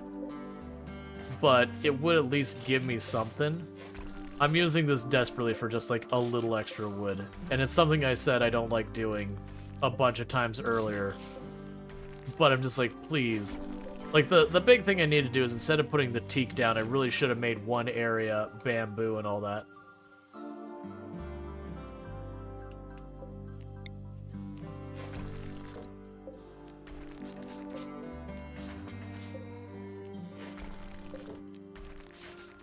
Like, I also don't like making steel chairs and all that. Just because I always view wood as renewable and steel isn't. I mean, it is when you get the drill. What is that whole thing? Yeah, so I got trace amounts of wood I just got tearing those walls down, like just a couple units each. Which was instantly gone so we could at least cook food. Oh yeah, no, that happens. Yeah, there's nothing wrong with people triggering the taco command. I just do that because it became an issue where I'd be playing games completely unrelated to RimWorld and constantly have people talking about cannibalism, and it's just like, you know what? Kinda over it.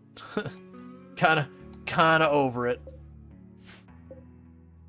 I'm debating when I have wood, trying to block up farther up here. What's the taco command? It's when people use a lot of different words for cannibalism.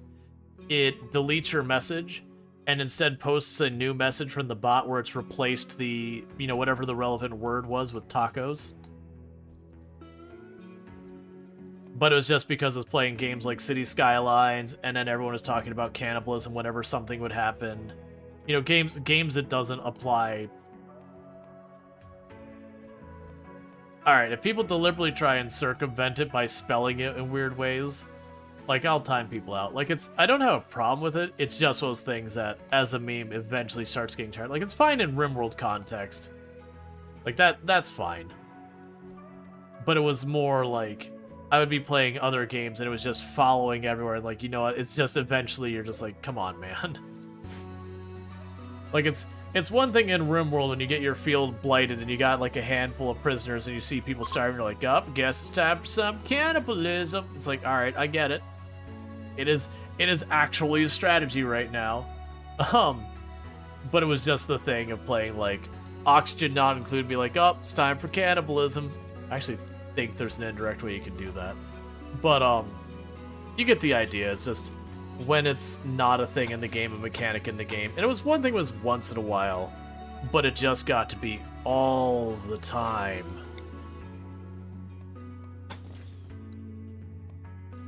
You're gonna have to insert tacos into random sentences. I mean, that'll just make you... Like, that'll be just a thing you do. Like, the command, just replace it. And, like, it'll even be raw, but says, you know, whomever, whatever, like, whatever they said, or meant to say, I think is what the verbiage is. It was just one of those things that I got tired of it. The way I describe it is, for people who went to, like, high school and all that, and you're sitting there, and you have that one friend who's like, you know, we should go and do this. And your friend's like, your mom! Ha ha ha! And it's like, you know, okay, that's funny, like, the first time. And, you know, you're 10 years later, and every other time they crack a joke, it's a your mom joke, and you're like, you know what? I'm actually genuinely tired of you. It's like, genuinely the sense of humor is, like, really, really getting on my nerves. Thank you for the follow. Welcome to the stream. I compare it to that, where it's just like, it's not the joke that's the problem, it's the frequency. Let's see, if it's an actual relation to something, like your city is starving, making a joke, talking about tool supplies, yeah, no, like, when it's contextually a thing available in the game, absolutely. And it's like a rare joke, sure, no problem whatsoever. It was just like, very genuinely, I couldn't get through a stream without at least 4 or 5 cannibalism jokes on games that's not a mechanic or relevant or even makes sense. Like games that they don't even have hunger as a mechanic. And it was just, eventually I was like, I can't. Like, I either need to start timing people out for this or something. And so I made the command as like kind of a little nudge being like, hey, you know what? Maybe calm the heck down. And plus it has its own little fun humor as well.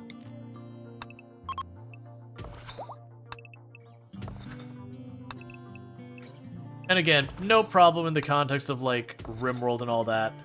It was just the fact it was following me to, like, every game.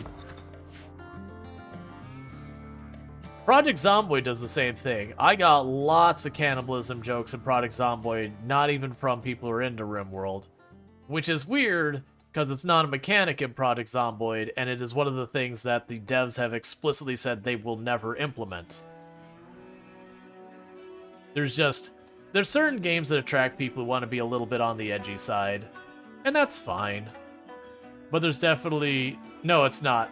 RimWorld will never... Or sorry, Project Zomboid will never have cannibalism, because it'd be stupid. Imagine in real life, you're in a zombie apocalypse.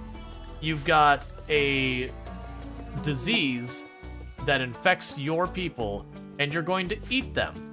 Want me to tell you how you get that disease? You eat people who have the disease.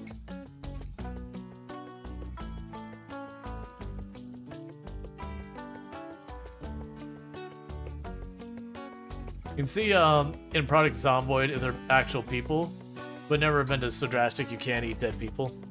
Well, it's also, I've actually said, to me, that's one of the tropes that gets really tiresome to me in zombie-themed games as well, is that they will always have the faction or whatever that are cannibals in it. And it's just kind of one of those things that's just... It's so overplayed that it just kind of ruins the experience for me, that I'm just like, look, man. Like, it's generally one of those things, it's almost like that one friend who's trying to be edgy and really just, you know, you could tell that, you know, they're the one who has, like, the perfectly done hair and everything, but then they go and they're like, I'm gonna get a tattoo. Not because they want to get a tattoo or anything wrong with tattoos, but they want to be edgy just to be edgy. They're like... They're the not real edgy people. It's so true to a sense. Most of the taboo, there's mad cow factor, forget science. Yep.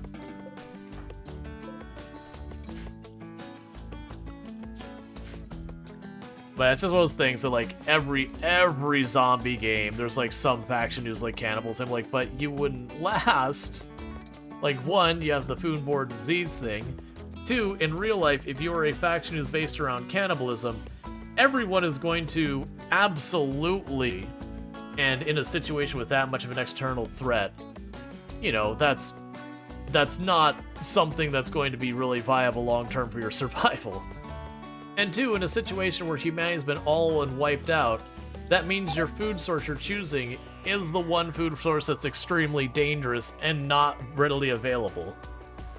So, like, people describe RimWorld as war crime simulator. It doesn't have to be. The statement says more about them, honestly. Yeah, I mean, it's kind of a meme. Bottom ones are 1 block bigger. Oh, these? Oh, I see what you're saying. I see what you're saying. That's like the 3rd time I've done that, too. I haven't actually gone through. Thank you for the heads up.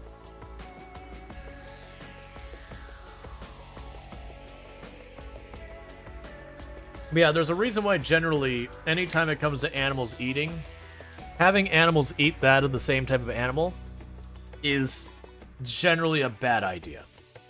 It just means it's far more easier for whatever diseases that animal is susceptible to spread throughout that animal's population.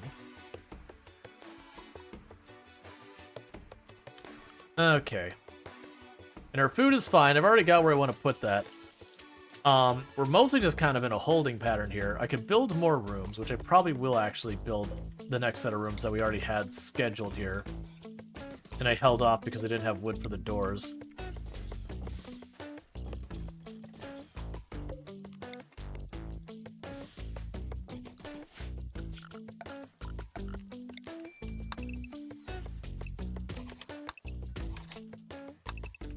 Okay.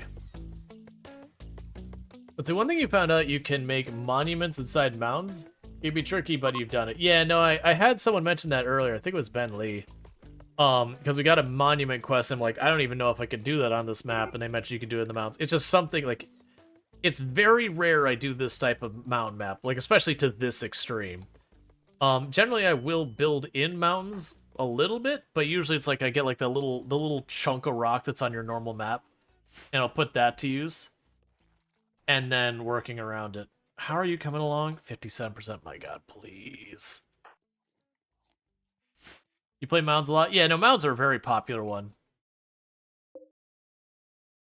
Like, got a lot of these coming along. I'm fighting the temptation to go over here to one of these ones that's got some trees on it.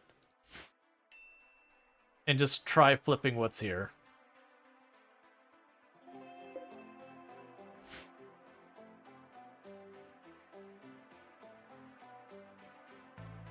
Play mounds exclusively? Yeah, no, it's fine. Like I said, they're a very popular map type. Let's grab these. And for right now... So if I make it heal root, all the animals out there are just going to utterly obliterate it. Probably the same with fiber corn. I need these things to get sorted out soon. One thing we do in the meantime is we can expand our production room. That'll be something we can do here as well. We can keep smoothing out floor and getting all that looking nice. Expand that. Let's see, are there dangers with the river? Drowning, child, wet feet, stuff like that? No. Where there's deep water, I don't know if chest deep water qualifies. I don't think it does. Mechs can come out of water now as one of the raid types. I think it has to be deep water, though. I could be wrong in that. I don't do many maps with water on them very often, so it's one of those things I haven't run into very much. Okay, so getting all the plants done. We're getting all that done. We're getting plenty of mushrooms now that we've gone tunneler. Like, when we start getting this, we're gonna have to delete some of those teak fields. We are right about to get our preventative medicine, which would be great. What are the reddish creatures outside? Oh, it's probably the monkeys. Okay, so we do have our medicine ready. I will research the security doors. We don't have what we need to. And now we're going to go bills, make our medicine forever, which will make us immune to the most dangerous diseases, as long as people are keeping up their vaccinations, as it were.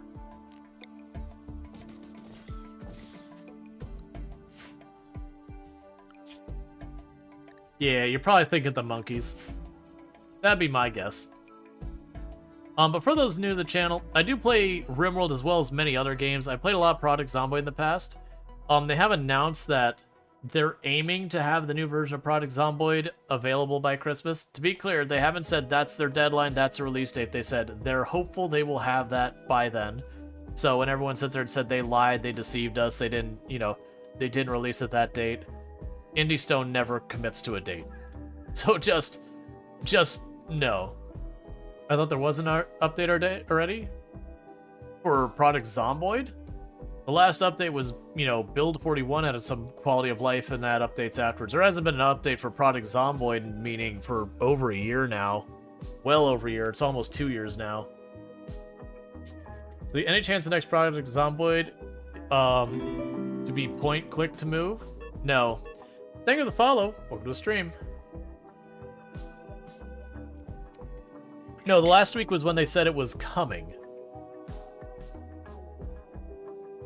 But yeah, no, you can kind of do it where you can right-click and say move that way. The issue you'll run into is if you try and use Project Zomboid's combat with point and click to move, you can just go ahead and just, edit into your character that you've been bitten, because that's what's going to be the result.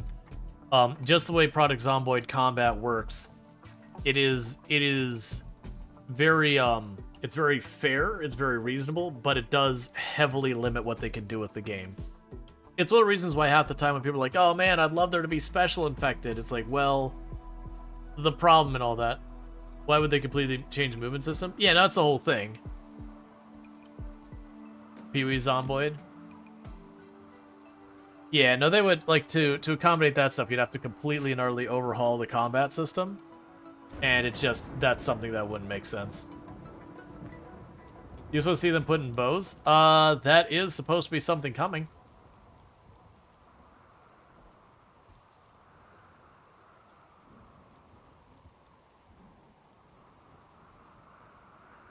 Yeah, the problem with bows is more of a balance consideration. Because if you can craft the bow and it's, very effective, it's a silent weapon that you can kill zombies and yada yada, they have to have what is the negatives of bows. And that's kind of where the challenge comes into. Make sure it's balanced with the other weapons. Because being able to dispatch stuff silently and effectively time and time again, it'd just be like all other weapons, just delete them from the game.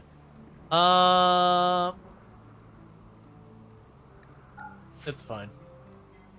Probably upkeep, you'd think.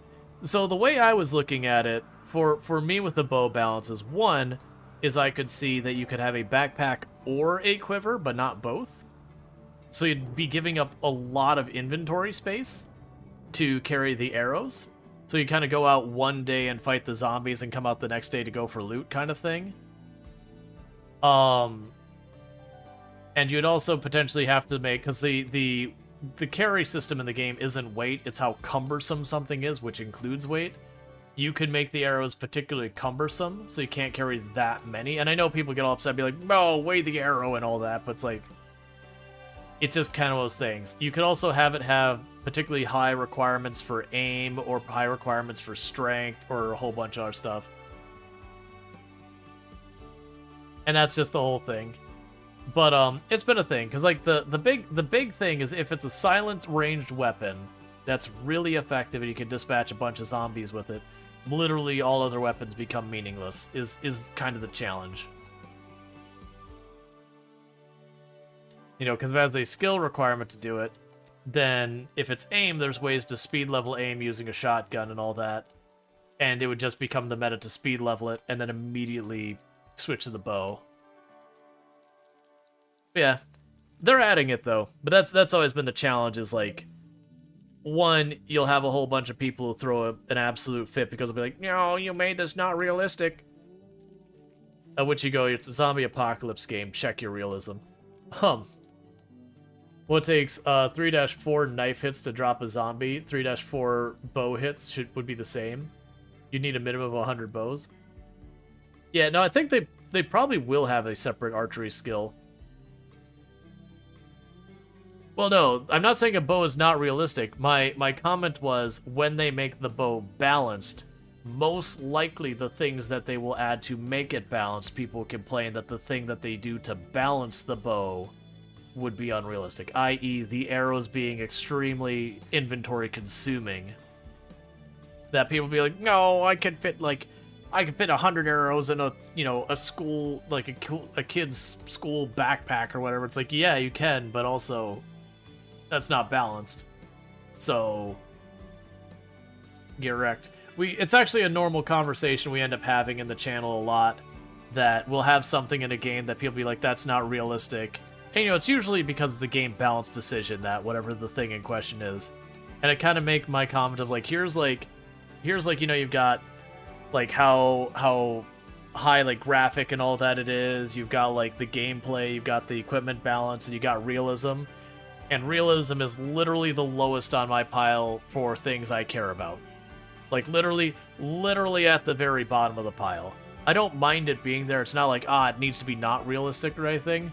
But it's like, as far as all of the other concerns, it's my least important. Of all the pillars, it's like, yeah, go shove that pillar over. Do it if it's convenient, but otherwise I don't want to see it. And then right above that would be the graphics, would be like one above there, which also is one. It's like, look, man, I don't mind some pretty jank graphics as long as like I can see what's going on and all that. Totally fine. But the opposed damage can be really good, go through armor depending on things. Well, there's no armor in Product Zomboid for enemies, so it doesn't matter there. Depending on draw strength, crappy bow is rough. Yeah. No, there's definitely ways you can balance it, make it so its accuracy is terrible by default. Because you are making a bow just out of like random stuff. It's not going to be a machine precision made bow. So there's gonna be some not great about it. Making it so it takes a lot to be able to do a bow decently. There's ways they can make it work. How are these trees coming along? 62%. I should have planted the art trees. It's fine, we're gonna get that wood and suddenly everything's gonna get built and it'll be square. I mean, we're still just making more of the base, smoothing out the tiles, so we're still getting stuff done. The thing I'm trying to remember... Okay, so let's see here real fast, because I always forget this one.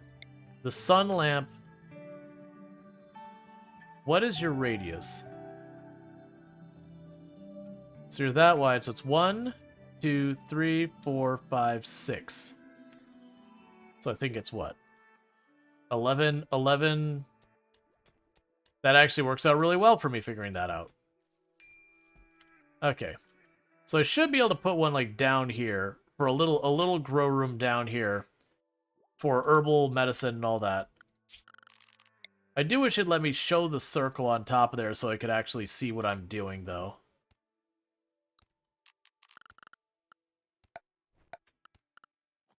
I'll also put it over there. So we'll say... So it'd be 11 by 11. Is there enough room to put it down there? No. Do 11 by 11. We can just have the room go through the ideology room, maybe. We can go here and say...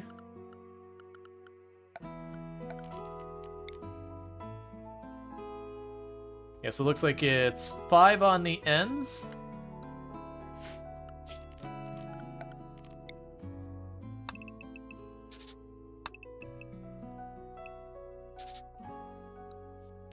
Something doesn't seem right with that. Oh yeah, it's 5 on the ends, and that's 3 from the corner. It goes in 1. Yeah, so then if we go like this... That should be roughly the size of the room in question. So yeah, so we could go and just plunk a hole in there. And then this could end up being our grow room later.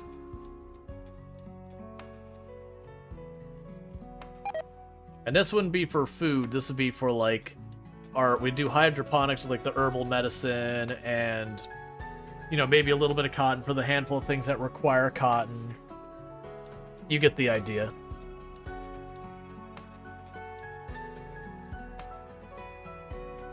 Because yeah, our food is doing absolutely fine with the fungus now. Ritual opportunity soon for True Fiesta. That'll be nice. Pretty soon we should get that settled. We have the teak coming along very slowly. Painfully slowly.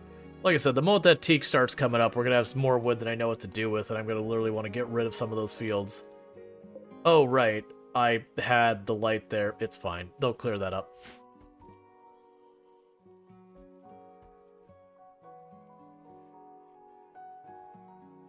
And you're still smoothing out those walls.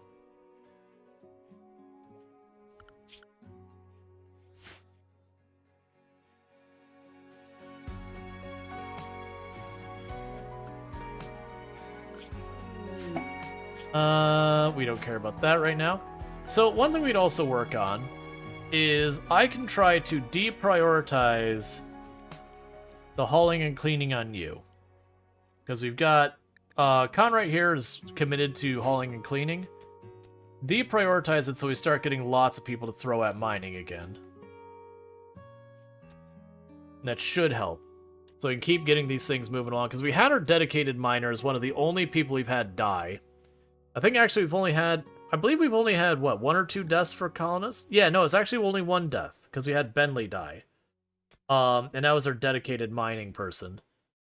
And that was just... We ran out of medicine because of the sleeping sickness, followed by... Was sleeping sickness and we had muscle parasites at the same time. And just the combination of those just, you know, push things over the other edge. Granite. That we had no medicine, and we got that followed up by plague. And so we were trying to heal our plague with, like, literally nothing. Just by palming the person on the chest a little bit, being like, "You're good now." What do you mean 6.9% tend?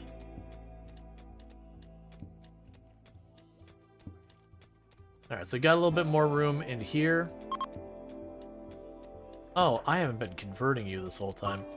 Hey, Burning Sun. I need to talk to you about your heresy.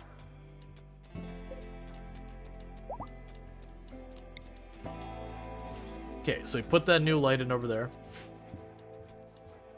We're getting more alpaca.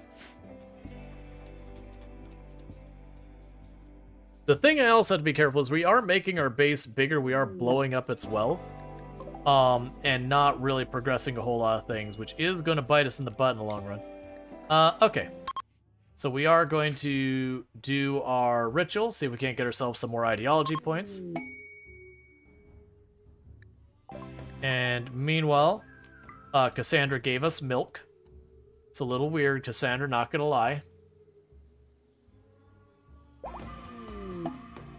And Unforgettable and Wanderer joins. Who do we get now? So we got Gerald here, who's a kind body modder who is extremely good at shooting people and talking to people, with no meaningful, like, negatives. You know what, Gerald? I'm convinced. I really, you just got me right what I feel like we need. Honestly, that's actually not gonna be a bad pawn. You actually are. You know what? I'm gonna make you a doctor. You're actually, considering you don't have passion. Oh, there we go. Some actual social. Oof. Oh, and you won't haul?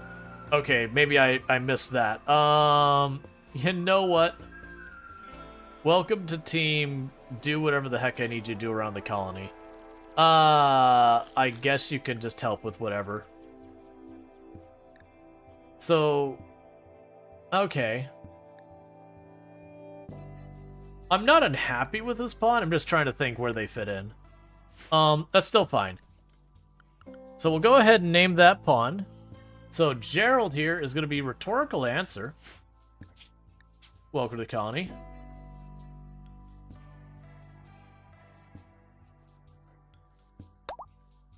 So your job here is you mostly shoot stuff and talk to people. And we're immediately going to pop in here, and we don't have an actual leader. So congratulations, Gerald. I know you've been here for about 30 seconds, but you're now the leader.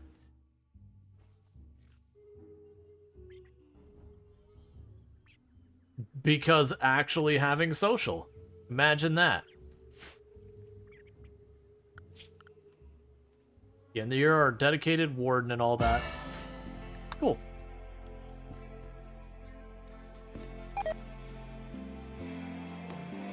No, that was because it was from doing a ritual. When you joined, you were already of our faction. When you have the event where you do a ritual and you get a free colonist, it's a free colonist of your faction. The big negative you get is you get to agree to them joining or not before you see what they are. We do need one pawn who can shoot stuff and talk to people. Pretty much. Alright, so what's going to happen here, chat, in just a moment, is I got to use the restroom, and we're about to get hit with an ad break anyways, so I'm going to go do that real fast, and I'll be right back. Let's see, milk is dangerous, gave food poisoning, maybe needs to be a fridge. Yeah, we don't have a fridge. We'll get there. Alright, I'll be back in just a minute, so thank you again for tuning in.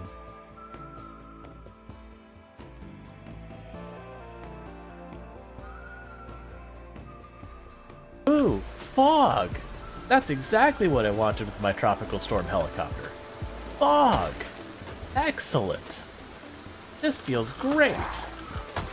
This is exactly what I want as we're going into nighttime and it's going to get super dark and I won't be able to see. This helicopter sucks! I'm glad we're not in a very high pop area because this is the kind of thing that would get you killed 100%. Yeah, you know, it'd be awfully... Alright, you know what?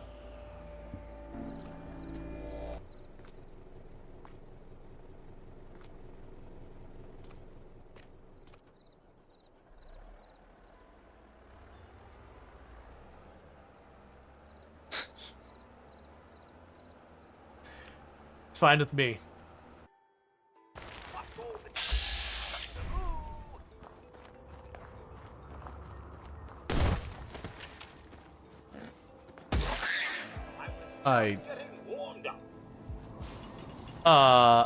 Okay, just clarifying, that mole rat came out of the dirt, shot into orbit, and then fell to its death. Could someone clip that?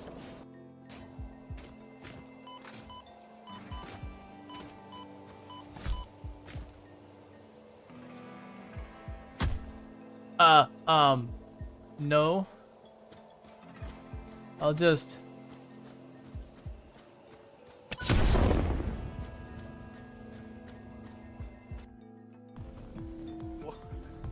What is going on? A raid. He installed the musical alarm. Welcome to the nuclear reactor. Here we dance. We dance like there's no tomorrow. Dance with me. Dance. Who needs sonar when we have beats?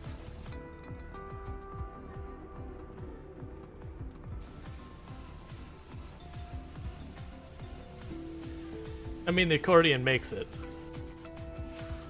I had no idea that this sub was rated for Euro power. Well, it's not. No, that'll definitely overload the reactor vent and kill us all. I don't think I've had nearly enough drugs for this. That sounds like a you problem. I'm sure that looks better in Doc, theirs, can I like get hit with headbanging. some of that sweet morphine?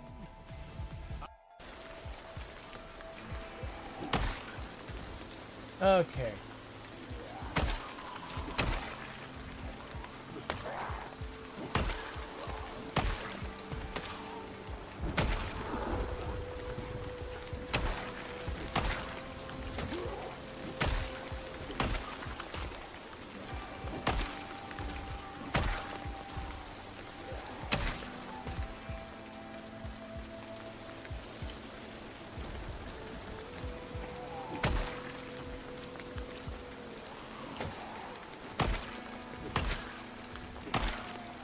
You saw that crazy move? The one where I advanced on him with the axe, like hit him with the axe and ran through him. I did not feel good about that move, but I'm like, man, I'm getting cornered here.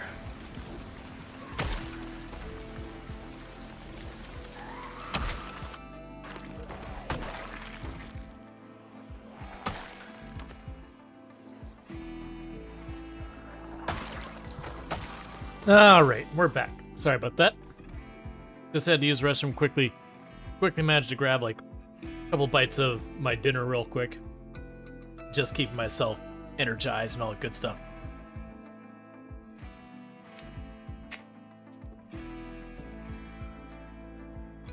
Alright.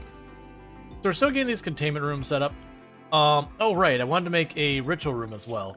That's right. So ritual is 5x5 it looks like. With the corners missing.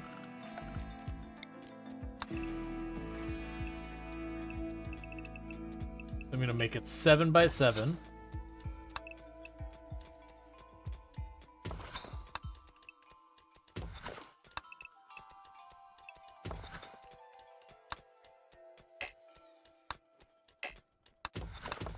There.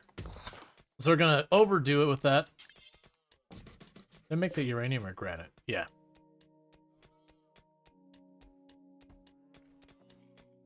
So making a ritual room that's bigger than I need, we can put the little shard things in the corners to boost a ritual if we decide to do it later. Because I am feeling with what our situation is right now, it might be worth us deliberately triggering some anomaly stuff. Getting that moving along. To see that we have like a bunch of pentioxylin is good. We definitely have way too much brick laying around. I'm not entirely sure. Like, genuinely, I probably could go in here and start putting down fancy floors in certain rooms. Like, make the temple a fancy floor room. Make some of the bedrooms. The danger there is just... wealth can get out of hand real fast when you start doing that kind of stuff. Which is a shame, because it is also a lot of fun to make those, like, really nice-looking bases. Alright, so you're granite. Cool. I was making sure all the walls are granite here. Yeah, so get this room built, and then I might go and deliberately trigger a anomaly thing, because we're just waiting on these trees. I might as well get that going. Except, oh, actually, hold up. Let's not do that. Because if I random the Noctil event, aha, that's a dead colony is what that is. I mean, realistic, maybe I could run over here, chop down these trees. It's called Gorge. But yeah, it's kind of Rift, but River. But same mod, but it's called Gorge is the tile set. I actually think we still do it. Because I think if we do that, if I were to chop down all these trees at 60%, we should... So much watermill? Yeah, that's the problem, is I need wood.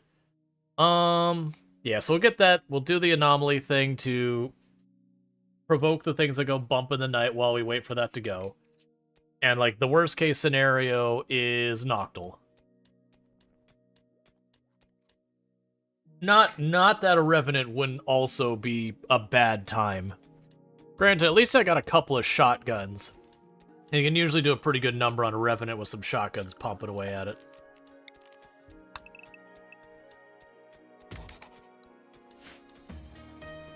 Yeah, and that's all fine. We're still smoothing out those last two bedrooms. We've got our mushrooms are good.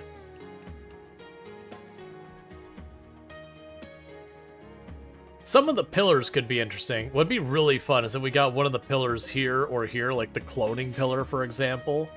Having a cloning pillar inside my defensive perimeter is really nice. We've got steel we've hit, so just start mining all that out, and we'll clean up the rooms afterwards. Actually, I changed my mind. Don't do that. Just mine through it like you've been mining through it.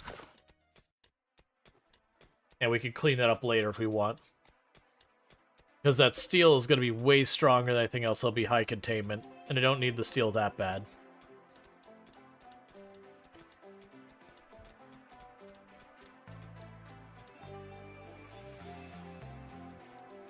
But yeah, if we do roll Unnatural Darkness, the Noctil event, everyone gets priority 1 cutting, and we're putting every tree on the map set up for cut.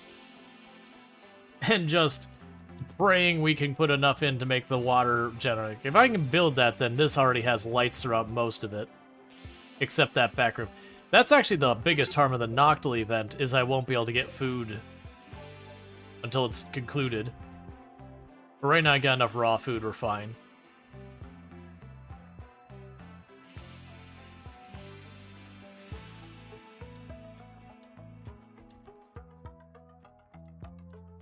It's also interesting to me. Oh, that's because that's not set up to be mined out. That's planned. That's why they're not mining it. I was like, I was about to say it's like it's weird to me that they didn't mine that out and they're down here, because that'll be our hydroponics room. We'll put the sun lamp in there and we'll start putting the hydroponics tables in there. I'm gonna wait to actually build the hydroponics stuff until we get this going to get a feel for how much power we're getting.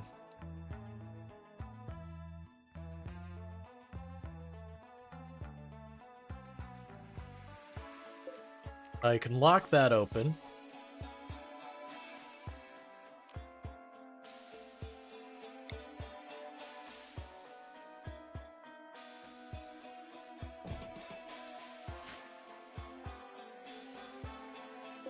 I'll make another granite door up there. That does mean they'll go in and out of here slower, which kinda sucks. But I think honestly for the stuff we're gonna have back in here, and the 1 or 2 people are gonna run back in here and research, doing without it's fine. Okay, it looks like they got all of the, literally every place you can plant has stuff planted in it. Okay, so keep converting burning sun. Almost got you converted. Revenant attack. Well, never mind. Oh, you are right there. That is really bad, actually. So you go engage everyone else other than Burning Sun, who's already going to be grabbed. Just rush in here as fast as you can.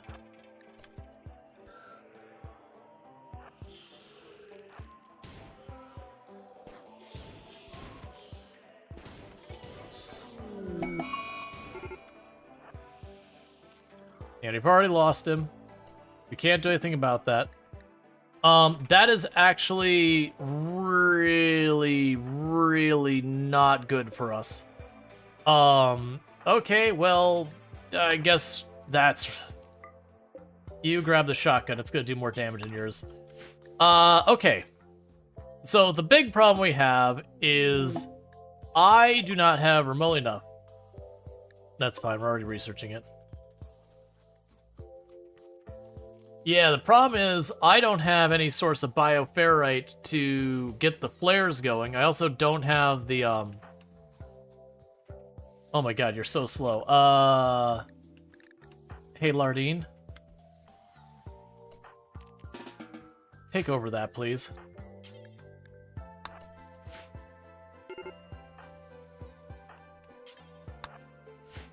Fire pump poppers, I don't have those researched. I don't have EMPs. I think I might have... I do have grenades. So if we get to the point of being able to hear it, I can start slapping it with grenades to keep... Yeah, there's the grenades. We're not going to use those yet. New rule, no one leaves the perimeter.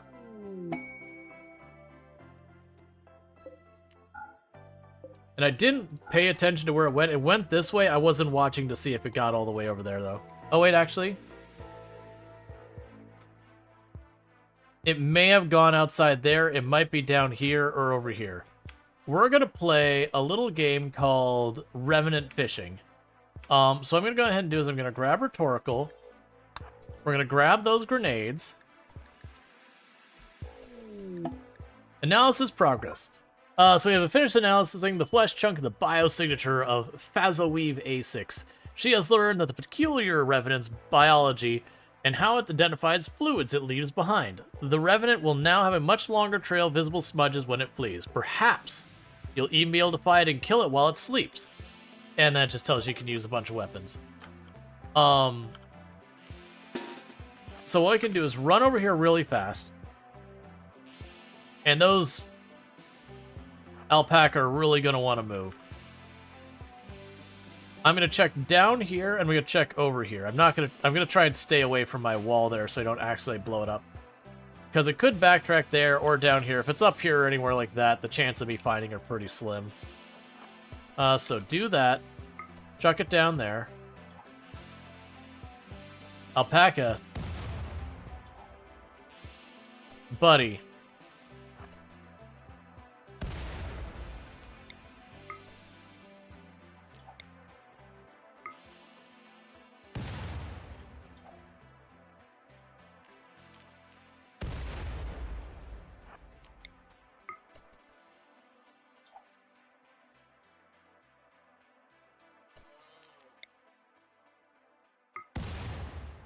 And that's the last one we'll throw.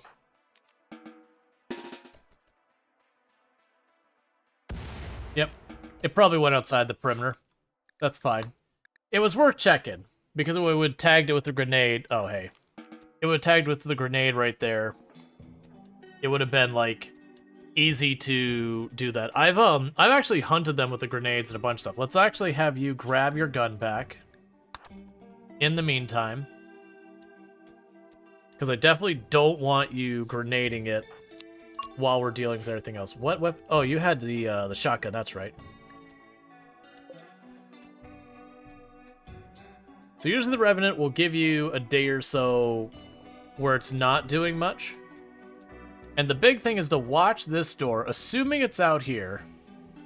If we watch this door real closely, we'll be able to see when the Revenant opens the door. And when it opens the door, we'll know to back everyone away, put them in a corner so that the Revenant has to run into literally everyone. And so we get as much time on target as absolutely possible.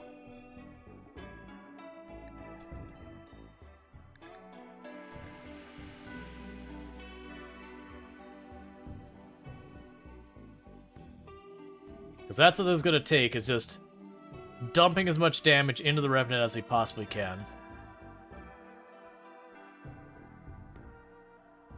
But that's the reason why we're staring at this door as intently as possible.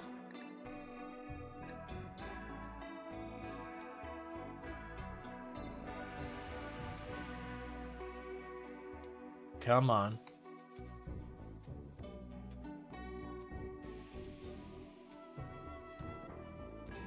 And I've yet to lose a colony to a Revenant.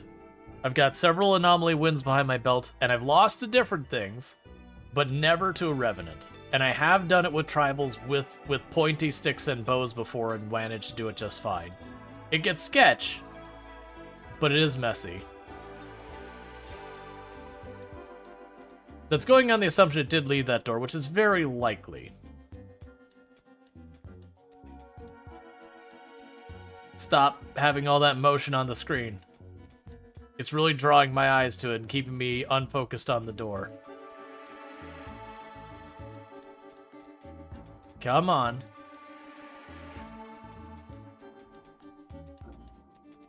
It'll probably be towards the end of this in-game day if it triggers.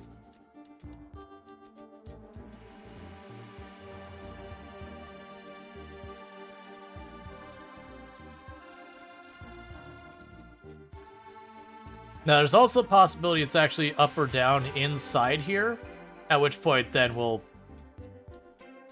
trigger just when it pops, which is our worst case scenario in this particular go. The worst case scenario is it catches someone by themselves. Actually, for that matter, I don't need you to go out anywhere. New zone, real fast. We're gonna make smart choices. New zone. All of this back here, that's fine. We are going to clear, allowed, do this.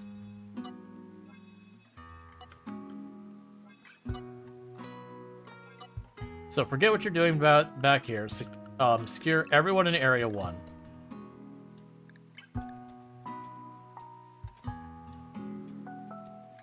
Because it should have everyone crowd back into that area.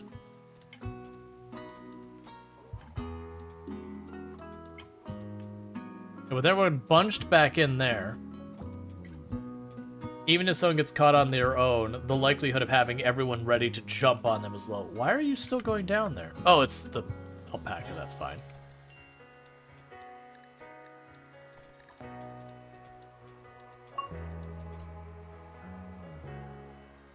Oh, they're mining that. I was like, okay, that's fair.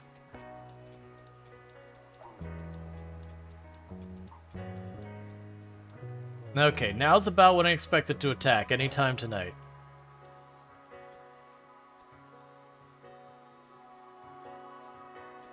Come on, door. I'm waiting.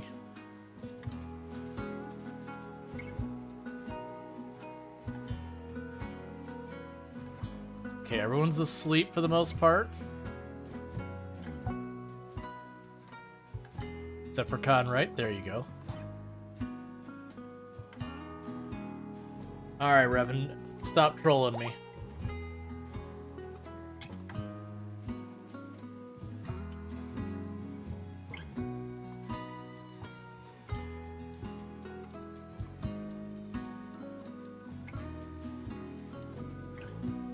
Okay, so definitely assumed it was going to happen earlier than it did.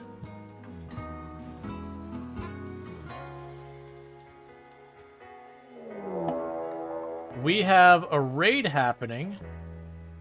That's not what I want while I'm dealing with a Revenant. Well,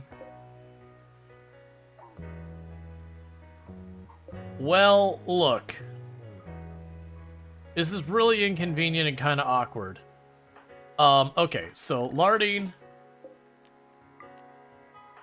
you go pop this door.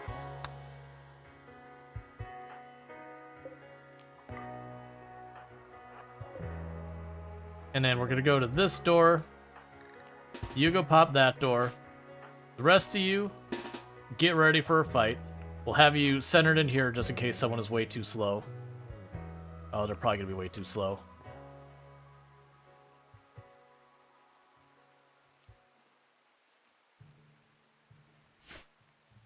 Oh, see, you're the first one's out, so you do that door. And you do this door. You're gonna try. No, you're not even gonna be arriving on time. This one looks like it's gonna be the one hit first, so let's rally everyone here. Low-key, I hope the Revenant pops up and grabs one of them.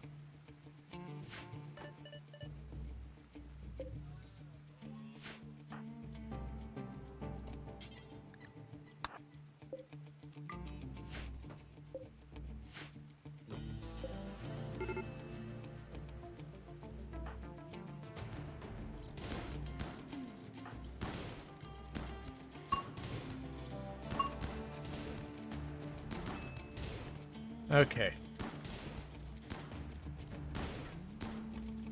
Please hit them.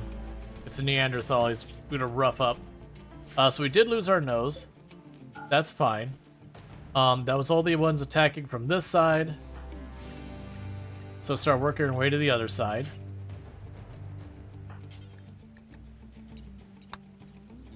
Okay, yeah, they'll close behind you. You're going to be doing nothing of value here, so you're just... this is bad that my one melee pawn is so slowed. So yeah, they're gonna knock a hole through that wall, I think? Maybe not. Let's go for the one off here on the top. So that way we can hopefully pick them off. Aw, man. 17% move speed. We're gonna try and make this work anyways. But I'm gonna try to... Never mind, they already got a hole in the wall. Fair enough. So we're gonna keep dropping back, because we're dealing with Foggy Rain as the real rough thing here. Command, I don't want to use that now, but I'm going to.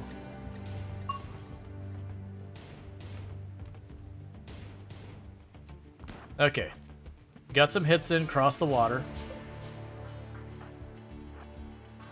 I hope you're ready to hold it down anyways, Lardine. I know you're hurting, and you're really not in shape for another fight. But it's not exactly like I'm getting another option. Please, kill them.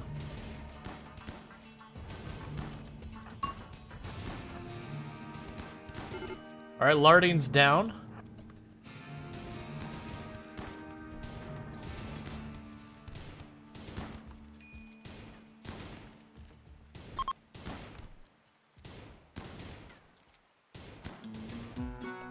Would you defend yourself? Okay, we got that. Conrad, how badly are you hurt?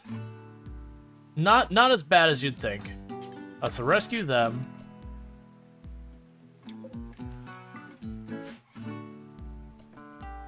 How badly are you hurt?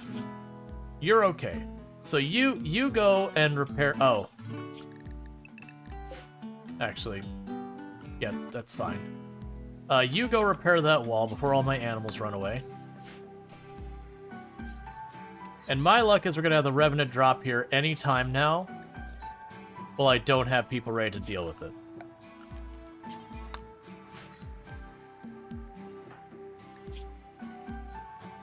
So I'm going to make sure they get covered.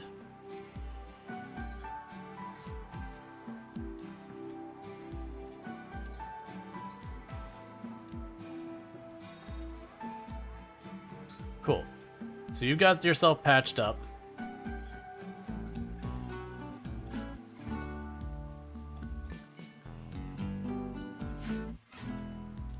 Once I get that wall closed off and get the animals back in, then I want to get everyone back out of here. Yes, that's alpaca 3 that's out there.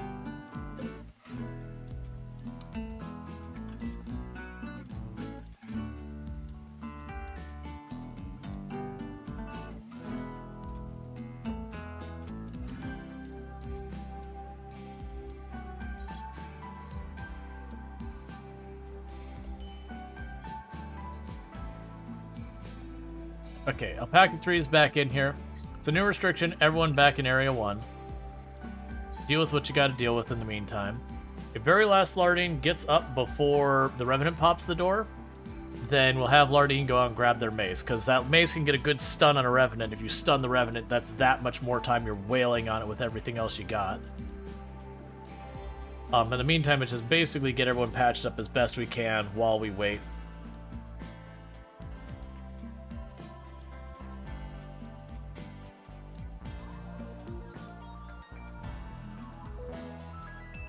Okay.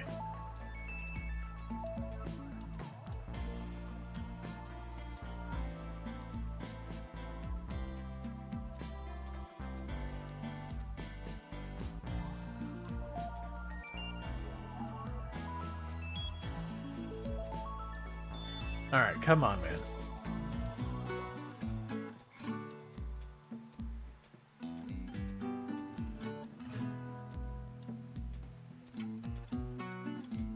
Just, like, we know the Revenant went to the right side, we just don't know where it stopped. Because it'll go someplace and it'll sit there and it will wait until it's time to attack to go again. That was the reason I went and I started fishing for it with the grenades, just in case it stopped in there. But I didn't want to be fully thorough, because with real grenades, I can blow up my walls very easily.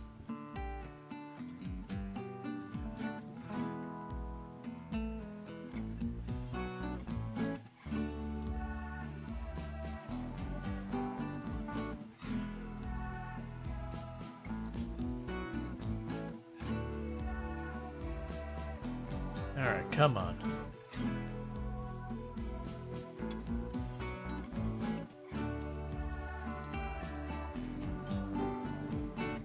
Come on. Stop trolling me, Revenant. Also, get back up, Lardine. I know your nose got smashed up, but come on, man. We got stuff to do.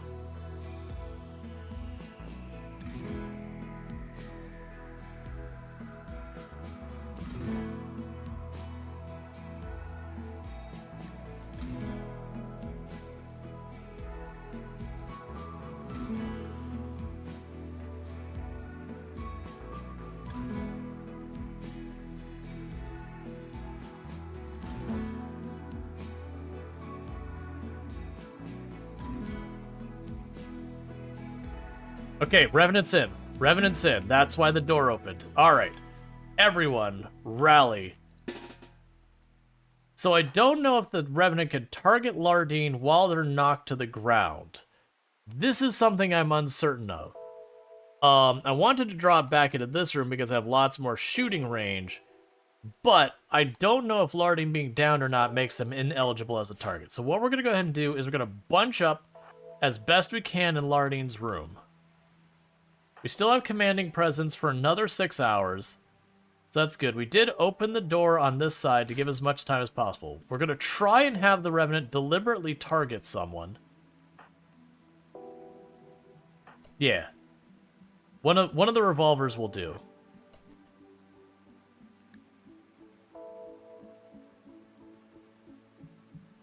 I'm really hoping you get up at the last second just so I can use you to tie them in melee. It's not looking like it. Transport pod crash. That's not a good time, friend.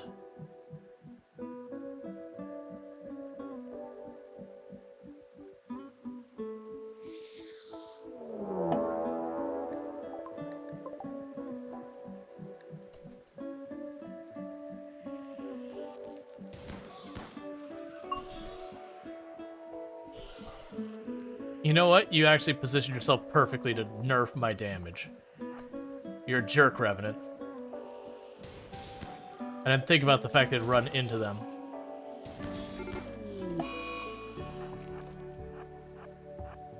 Reposition out here. We did manage to tag it one more time. It's already gone invisible again. Okay. So, you rescue them.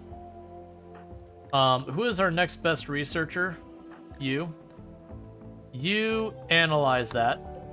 And with that, we should be able to start hunting. So we want to watch this door open. That's fine. Okay, the Revenant did go outside. Now we're trying to watch as if one of these doors open, or that door.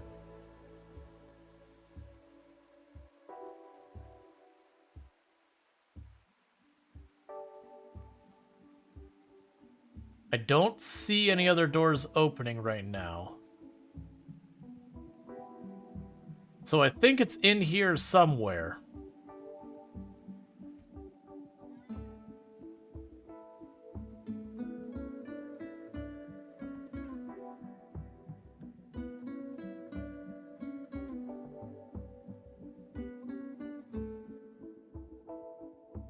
Okay, I do think it stopped in here somewhere. We don't know where. But I think it is inside our perimeter. And Burning Sun is, yeah, still, you're just in your bed. Well, you're already hypnotized. You were his first victim. Alright, so now it's Proctor. You have learned what specific biological vocalizations make. Your colonists can now hear the Revenant when it's nearby. Alright, it is hunting time. So, what we are going to go ahead and do is, because you're still down, and we're going to get a lot more done with these, go grab the grenades. Real fast. We suspect the Revenant is in here somewhere.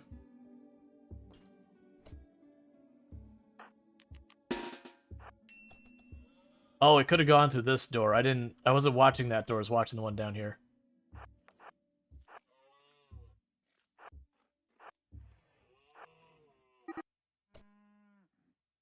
Okay, so Revenant's up here. Somewhere.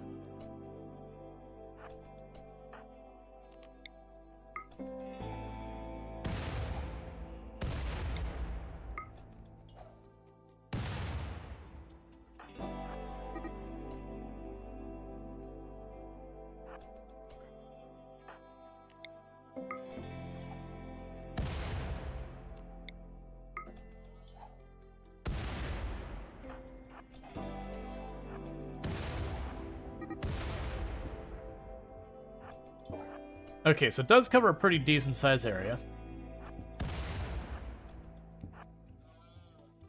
I think we're passing through it right there.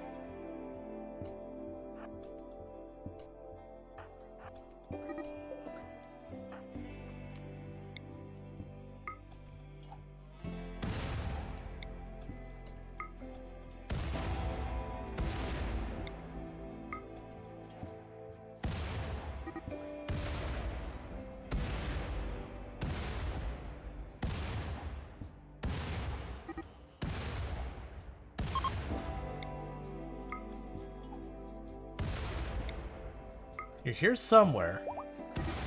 There you are.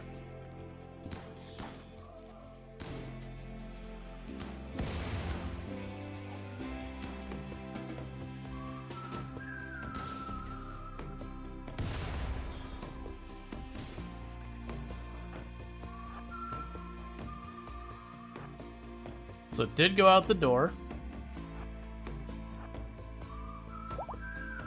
It went into the water. And that's where we lost track. So we probably cut across the water here.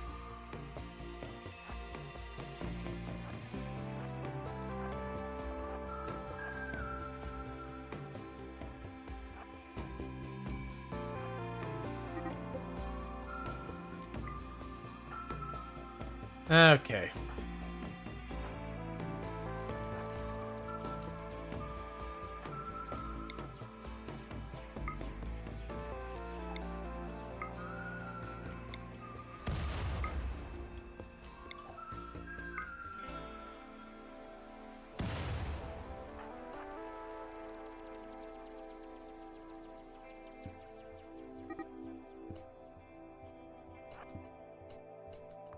Trying to get a feel for where it actually is.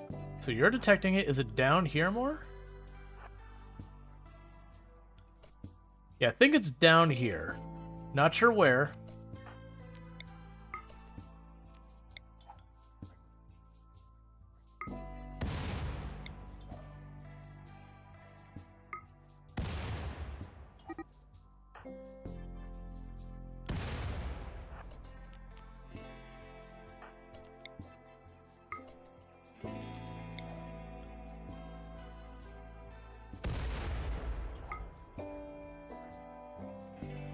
It'd also be in the water farther.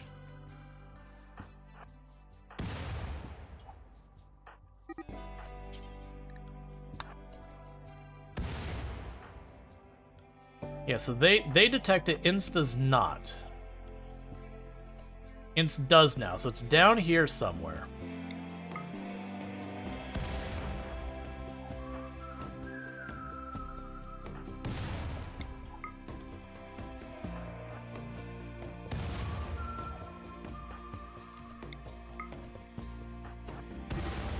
There you are.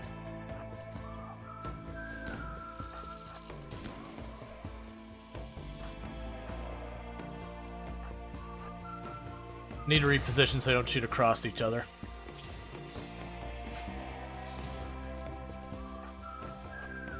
Alright.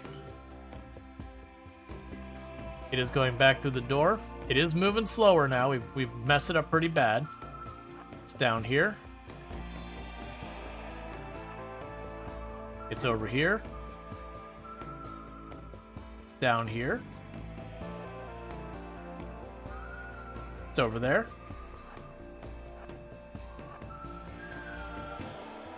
Okay, may or may not have crossed the water. Oh, no, it is. It's going back into our base.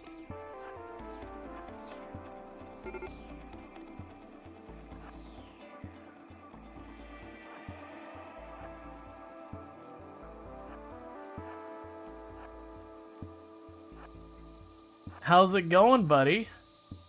You want to hide in the mushrooms?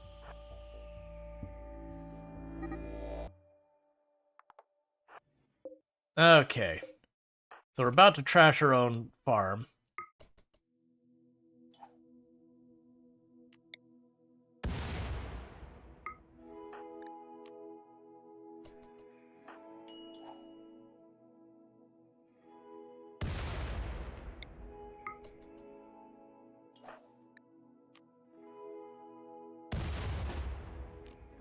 That's fine. You keep doing your thing.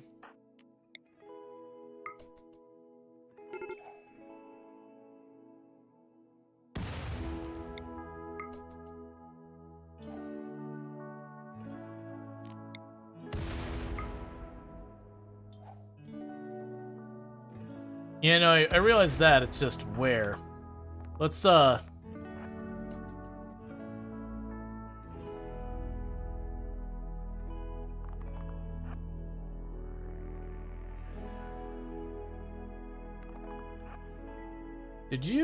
Did you back out?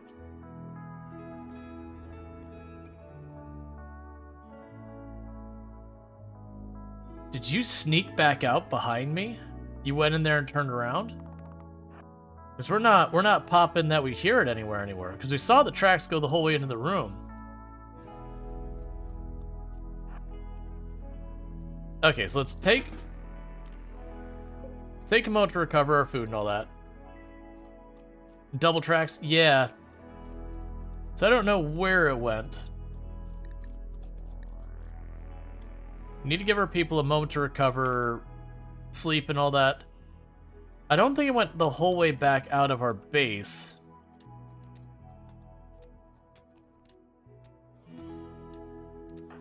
Where's your mace?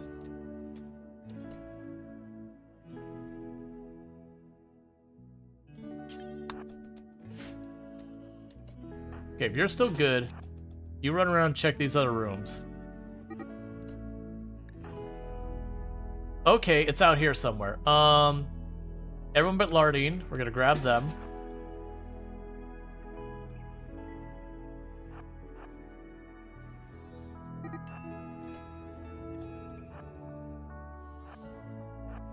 Okay, so we're over there on the left. Let's fan out to try and see.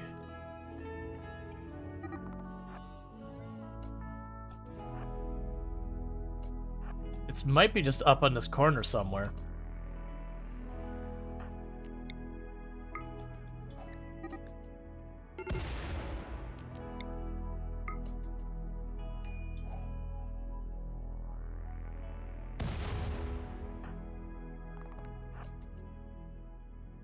Trying to spread out to see where it stops popping. Okay, so it's not that far. Is it over here or over there? Okay, yeah, so it's in this area somewhere.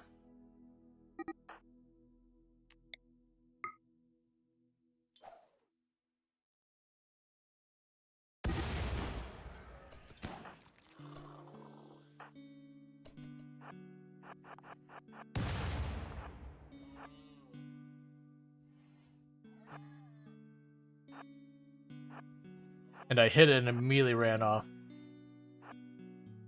Okay, it's in this bedroom.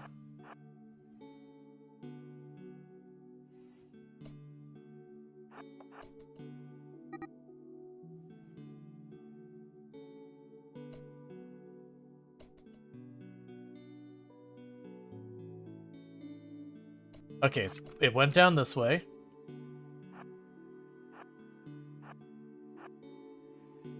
Just get out of here, Lardine. You're too slow to help.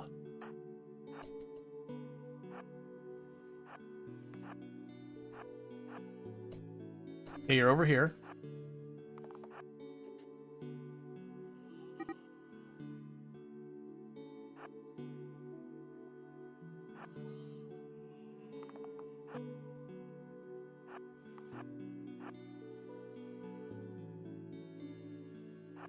It's moving real slow, too. Try and lead it.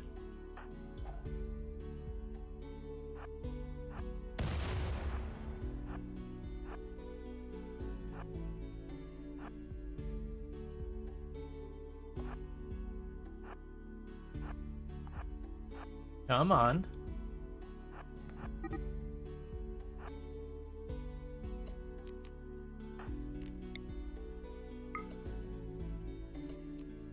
Oh, we're too late for that one.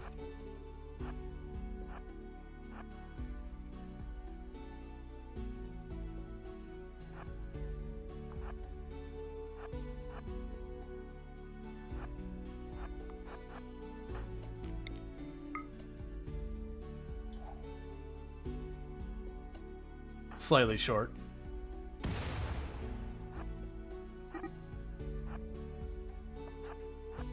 Oh, I see you doubling back.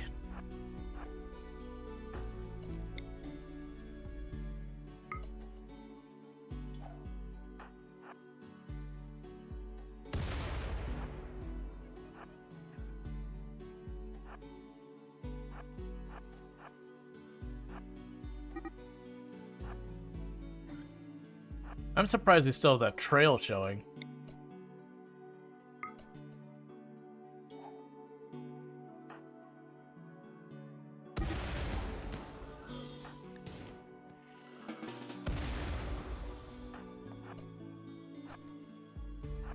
All right.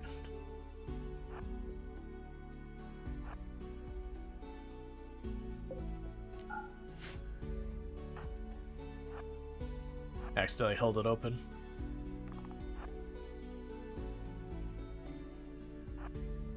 Ooh, did I get faked out? All right, we gotta let our people recover. They're all on their wits' end. The inn's heard it nearby. Oh, you are inside my home.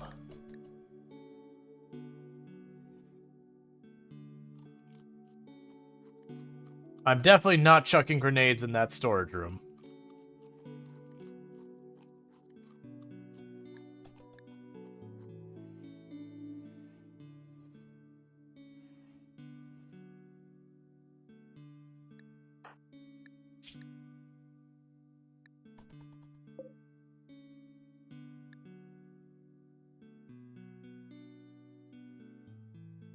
We've got chem fuel. So yeah, if I start chucking stuff in there, we have a very high risk of having problems. Okay, you're already feeding them.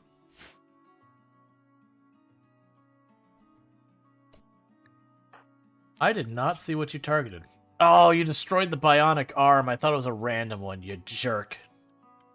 I think it's down here somewhere.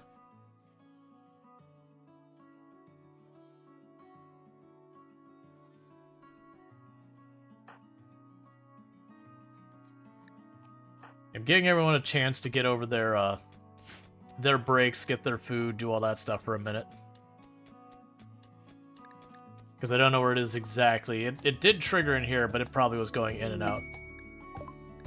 We've got slavers on the map.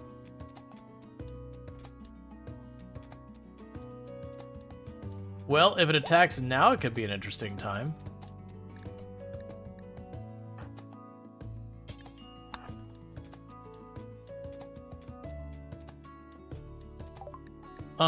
Okay. Can it target pawns that aren't yours? Yes, it can. I have absolutely seen it do that. Take the smoke leaf. I don't care about the rest of your stuff. It probably won't, though, because most likely it's still in this area somewhere. And, you know...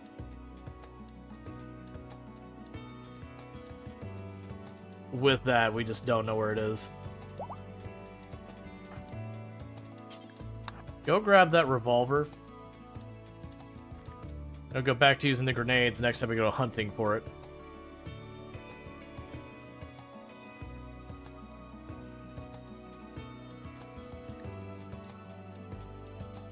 Okay, everyone seems to be in relatively okay shape.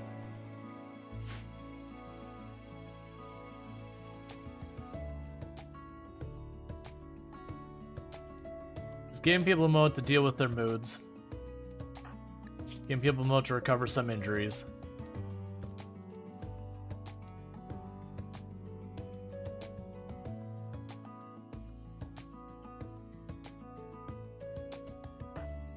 Alright, go back to grabbing your grenades, which I think you already put away. Alright, we could just do this.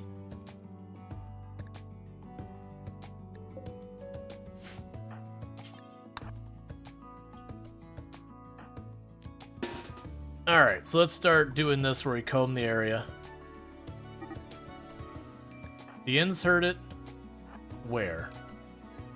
Okay, up here somewhere. Yeah, so it's in this area.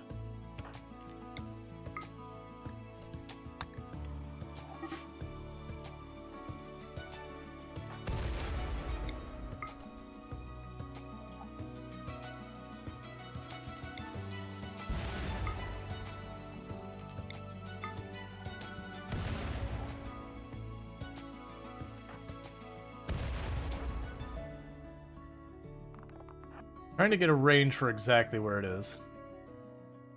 Do you still hear it over there? You stop hearing it all the way over there. Okay. So we're just centering it. It's somewhere around here. So next the question, is it up or down?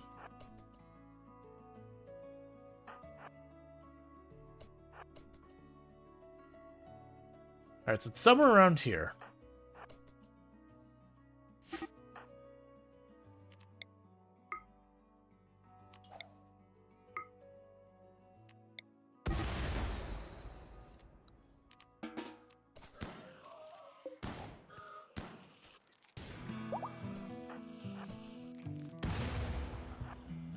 Alright. Keep chasing.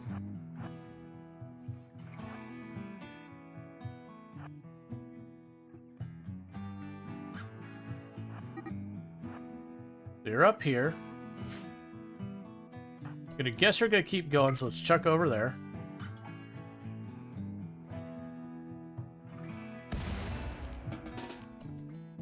I have lost track of you.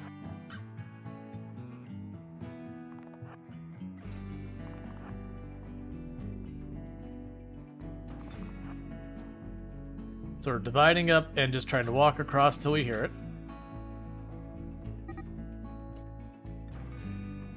Okay, so it's down by you. Oh, there it is.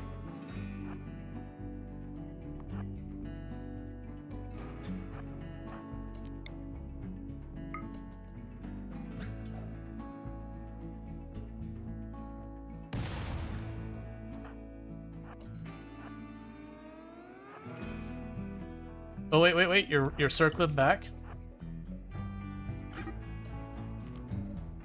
I'm gonna guess it's crossing.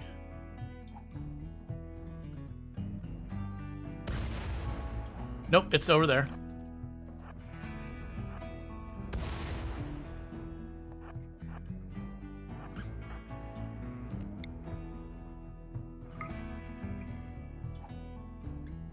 I think that'll be good. I'm a second too late.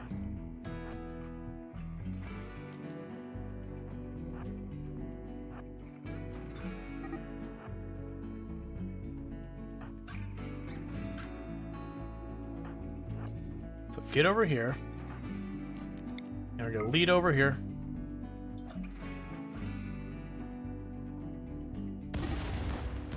Yeah, direct hit on it.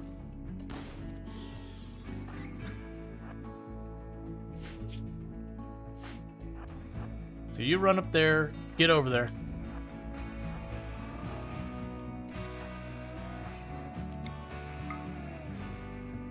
Grab the others. Oh, don't do that. That's annoying. It hit my wall and then ran through.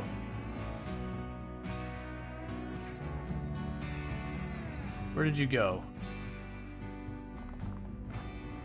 Oh, there it is. Alright, stop being so tanky.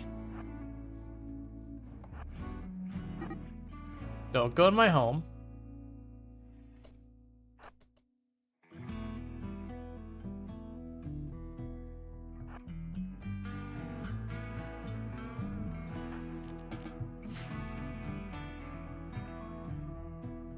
I think it's in here. Yeah, it's in here. I just don't want to grenade my own furniture.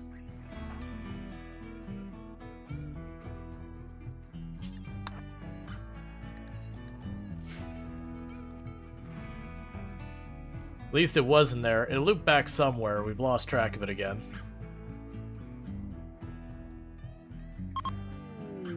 They gave me money. Cool, man. Those revenants are super durable. The good news is they don't heal up between hand.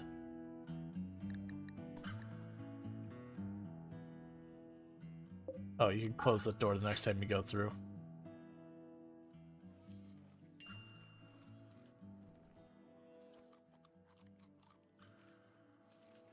Yeah, we don't really know where the revenant... I think it's still in my base somewhere, but I lost track of it a while ago. Yeah, have you ever come down to 1-to-1? Oh yeah, no, we've done that more than once. Yeah, that's happened.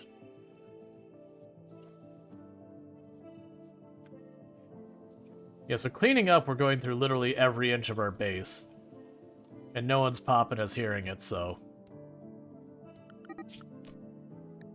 Oh, it started to roam away. Okay, schedule, unrestricted. You, go rebuild that wall.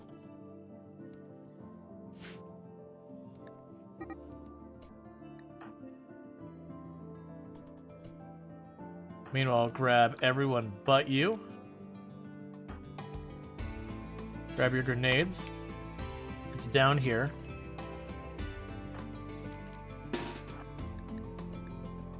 Somewhere. Revenant attack. Oh, I'm just wrong. You just go for the revolver again. You just back off for a second. Everyone else, just try to get here as quickly as you can. Because moving really slowly, it is going after rhetorical, so I'm going to try and have rhetorical grab that.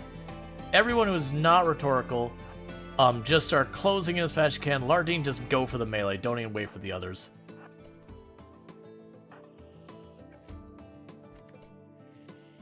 Up, switch targets. You faked me. Get you here. Lardine, jump on it. You just try and get there as fast as you can.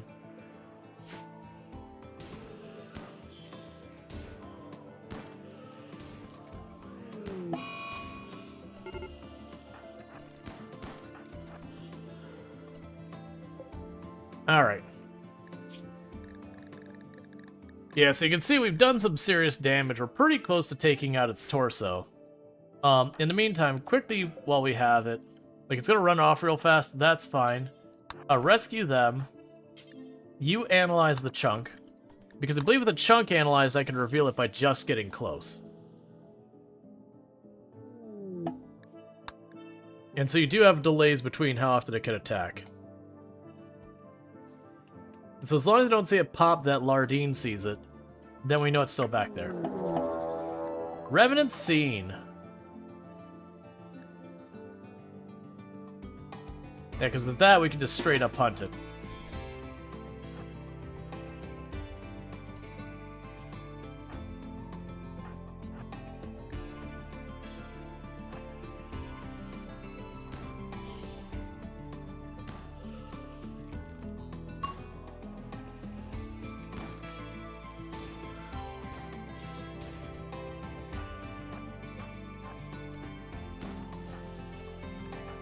Yes, Lardine's just trying his best to stay on it, so it can't hide again. Because as long as someone's close, it stays revealed.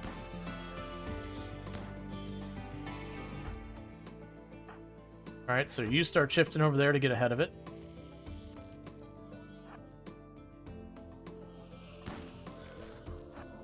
Nice shot.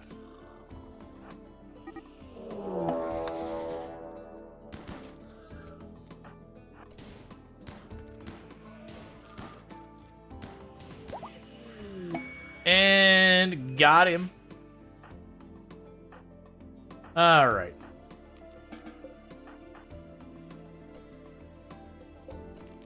Schedule unrestricted again. And capture that Revenant. Cool. That'll be a good source of bioferrite.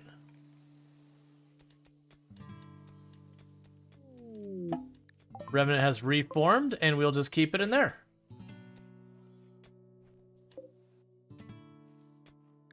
So entity, begin extracting bioferrite from it, because I don't think we actually researched. Yeah, we don't have the bioferrite harvester, so we gotta manually do it. Doyoid caribou.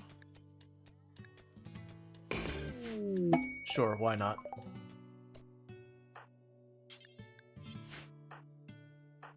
So go rescue them.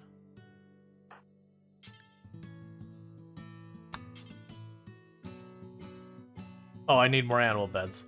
I was like, what? Okay. Rescue them. And I need people to recollect their weapons. So you go grab your revolver.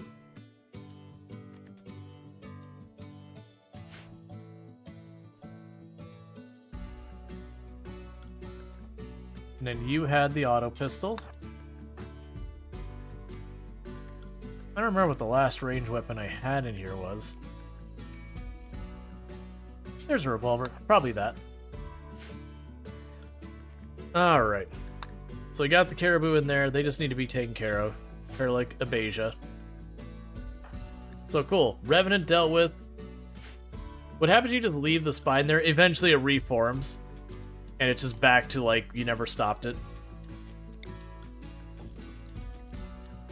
I love you, pretty wifey. Okay, you sleep well.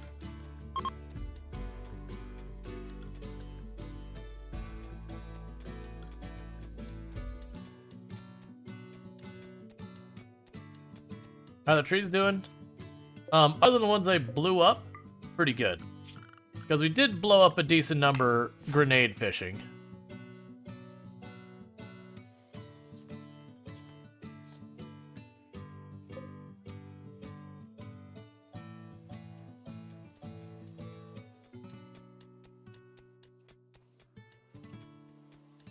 The good news, it seems like that rhino went back out before he ran into problems. You think Remnants count as human? No, I don't believe so. I believe it counts as an entity.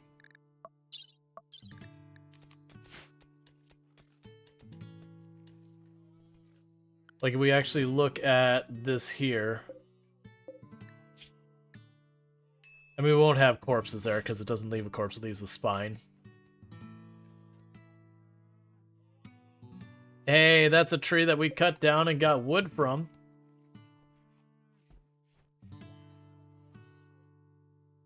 I didn't realize we had any trees that were right for that, but that's fine. I'll take that. We also got a little bit... Oh, I'm hearing more trees come down. Oh, I bet you some of that's rich soil. That's probably what happened. It's probably rich soil. They're growing a little faster than the others. But that's really good news. It means I'll have electricity soon.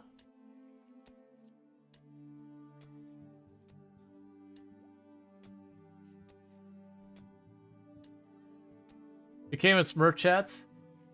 Yeah, no, I believe there's when you're looking at the creatures in the game, most of the anomalies are in their own special category. But I mean, I think the only exception I'm aware of in that category is the unnatural corpse.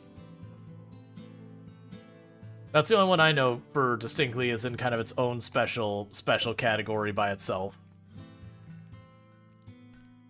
Yeah, water mills even exist? They do, and they require 280 wood, which has been the Achilles heel we've been having here. Why are those only 2 wood? Oh, it's probably other stuff growing in there that got chopped down. Oh no, it's the trees that accidentally exploded. That's what they're doing. They make human skin? Oh, I hadn't heard that. Okay. Yeah, no, we're harvesting the tree stumps. We're almost to the point those trees are fully grown. We also blew up a lot of our other stuff.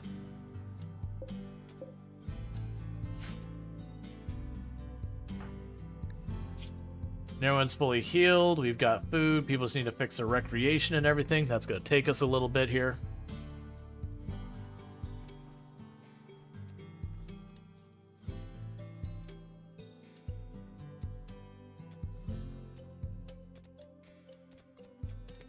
Oh yeah, I know it was a mistake to do the boutique that early. Usually what I do, like, a lot of times usually I'll split up where I'll do mostly, like, the big tree that takes forever, and I'll grow a bunch of the littler trees and get fast. Just to, like, bootstrap me up.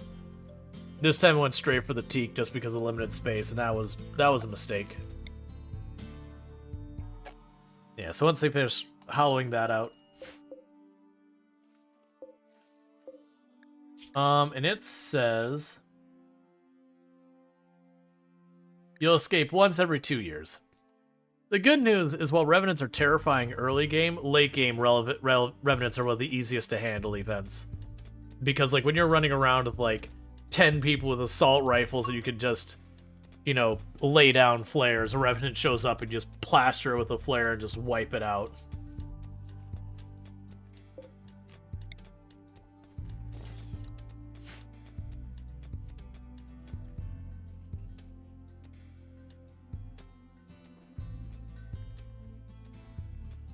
You know, we got that room all ready to rock and roll. There's no point in me doing anything in there until we have power.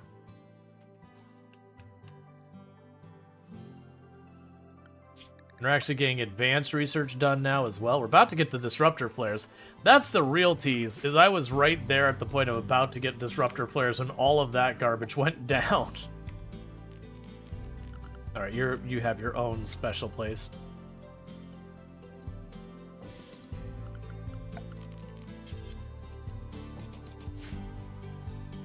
Okay.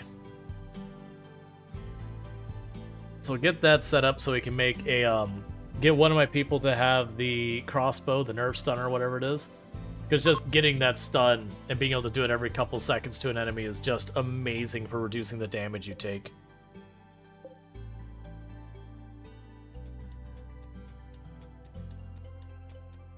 You're set up, the dust will just win. The problem is I need to make a place cold enough that the corpses don't just... Well, actually, not cold enough. I just need to make an enclosed place to do the corpses. It is a super cheesy strats, but yeah, no, they're super powerful, being able to make a bunch of shamblers pop up and fight for you.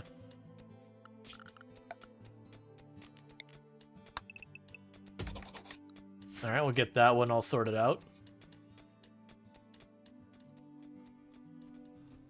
Because the bedrooms are almost done, we've got all the fungus being moved around.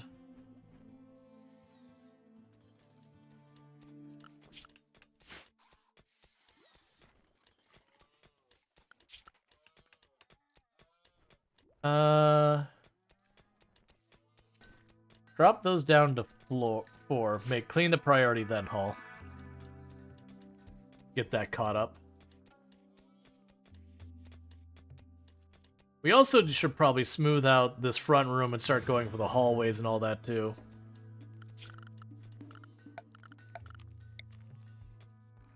It takes forever to keep damaging these walls. Alright, so there's disruptor flares. So next up, bioferrite harvester, so I don't have to have people manually do it.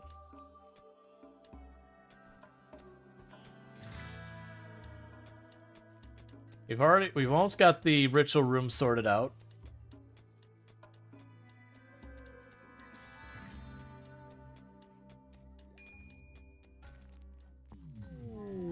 Psychic Soothe.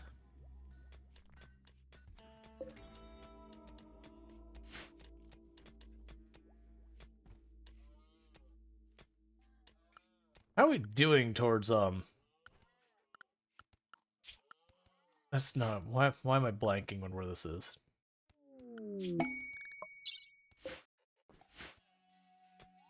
Guarding Eustace.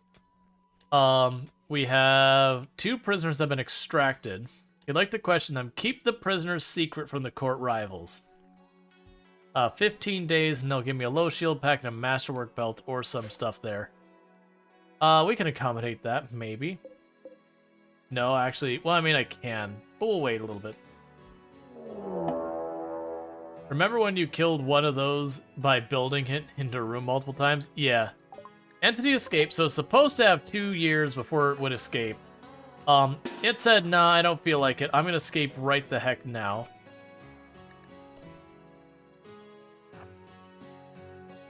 I don't see what direction it went. I'm gonna guess left.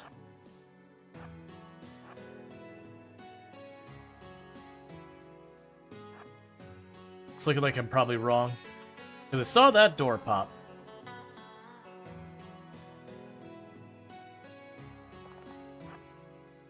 I didn't see it pop up here.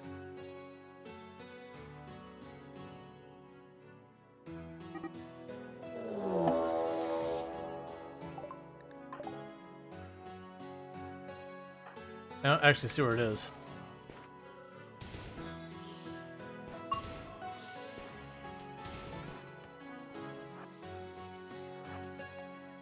Yeah, because we researched it enough, it just reveals when I get close. So, it's literally just chase it, fill it with shots, chase it, fill it with shots.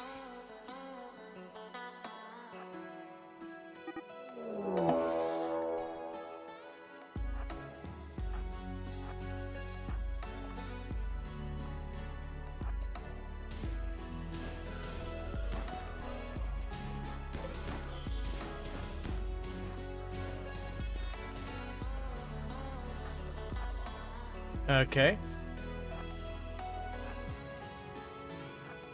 But hey, we're getting lots of combat skill out of it.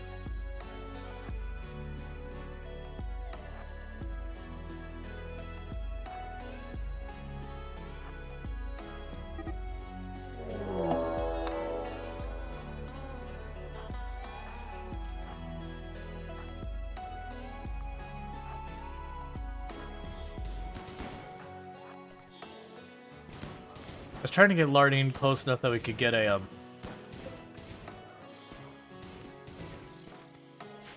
punch on it.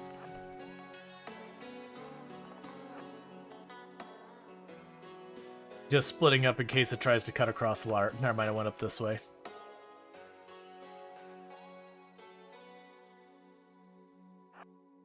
Yeah, it's just the other side of this door from the looks of it.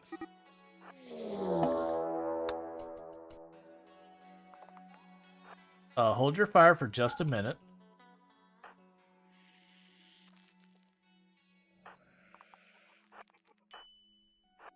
Go up and whack it. And open fire.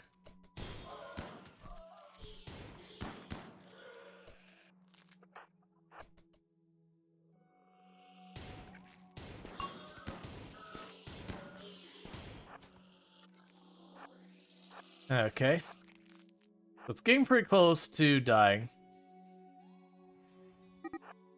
Oh, you are making the wrong move going in there, friend.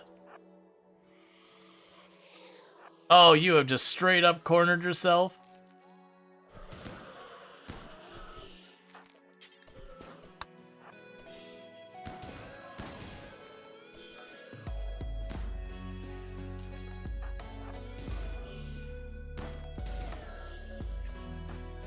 Alright, so there's a lot of time on target there. He's almost down.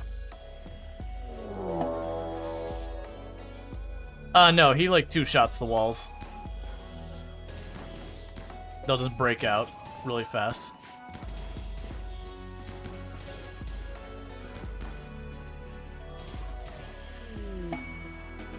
Now, as I said, get back in your cage.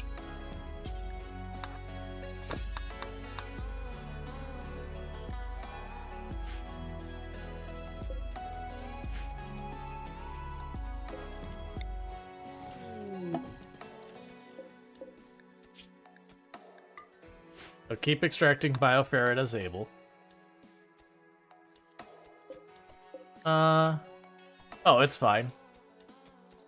It should have been able to be bioferrite extract again, but because it resets its health every time it reforms, I get an extra round of bioferrite out of it for that whole ordeal.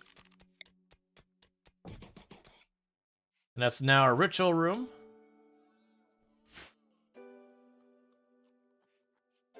Yeah, get in the ball.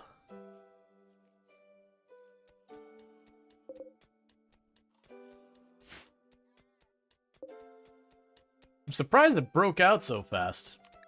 Because like I said, it's supposed to be once every 2-something years. It's an RNG thing, but still. On average, it's supposed to be 2.3 years. You can build a wall around yourself, though, if you remember correctly. It's one way to deal with it if you have one pawn left and is a Mechanator. Build a wall around. Build a wall as it reveals itself and pump it full of hot Mechanator lead. Hot military. Okay, I mean, that would make sense. I hadn't tried that way. We tried trapping it inside, and it did help, because it gave us more time to hit it, because it'd take a couple seconds for it to actually break through the wall. So it means like an extra round of shots or whatever into it.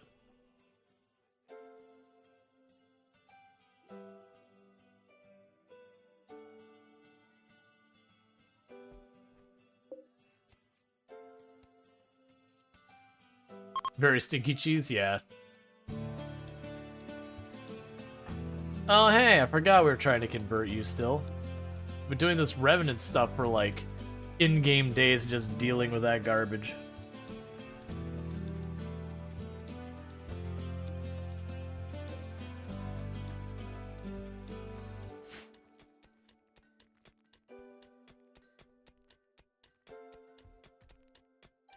Like, honestly, the biggest thing to avoid with the Revenant, more than anything else, once you know it's there, is just don't let anyone be alone. The worst thing you can do is have the Revenant jump on someone and get them hypnotized and get away without doing enough damage to analyze the flesh fragment. Because once you manage to do, like, the, was it 2 or 3 scans of it, then you can just hunt it like you saw me doing, where you just chase it around, no grenades or anything.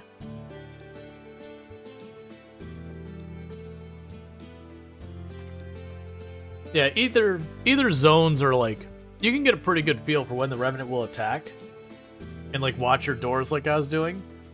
And then the moment they trigger, like, grab them and grab everybody and throw them in the back corner. Just force the Revenant to take as much damage as possible before it can get away. Going to have 1 Nerve Spiker and 1 Backpack.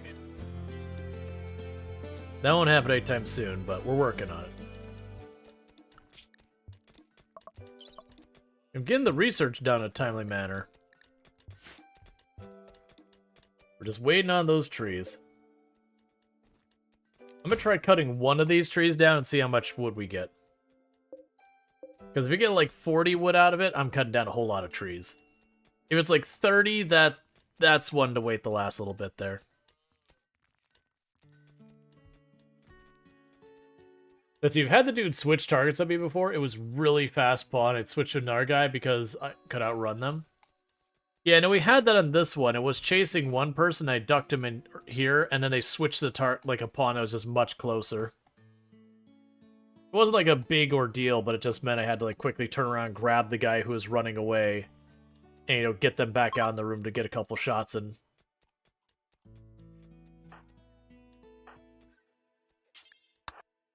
Let's see how much wood this gives me.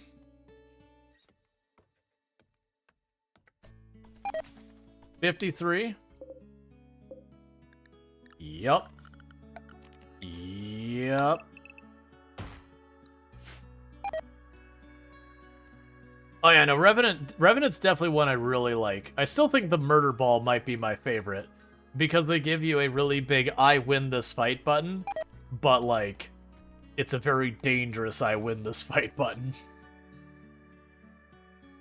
You unleash, and you just hope that you're ready for it.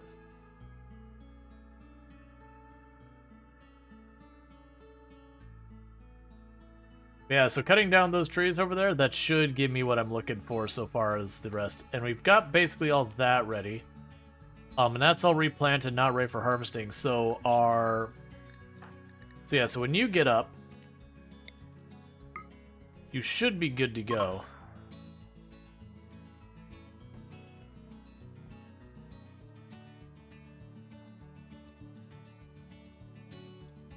Oh, yeah, that's ints.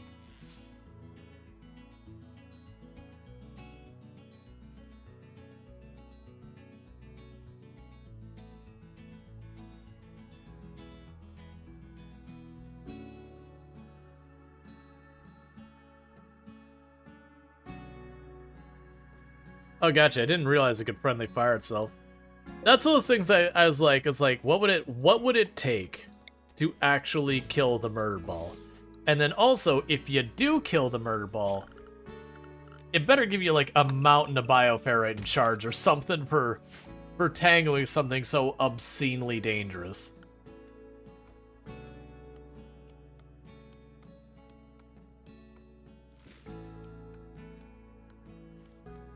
Oh yeah, we're getting proper wood now.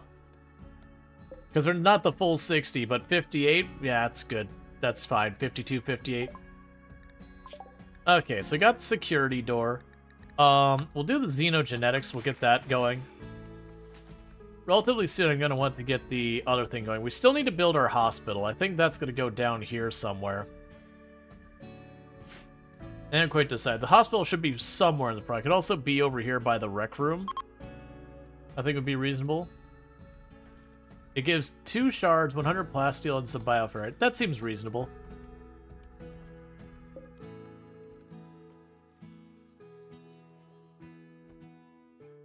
Alright.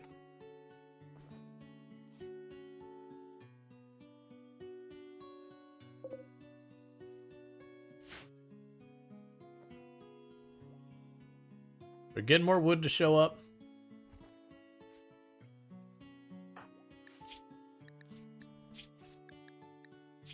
Burn Sun's so close to being converted.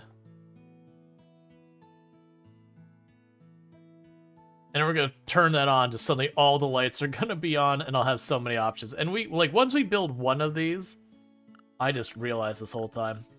I was like, I'll put the power cable in line, so as I build them, it goes through. That's gonna actually be a problem. So I'm gonna double that up. because what'll happen is as I build the next one, it'll disconnect the power.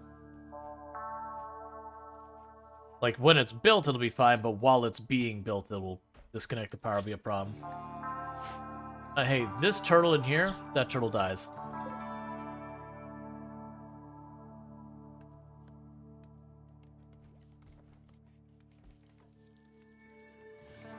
Okay, all the doors are built. So next big output of wood goes into here. We should be pulling way more than enough for that. We've already got 200 summon swords. Please stop shooting past each other. We don't need friendly fire.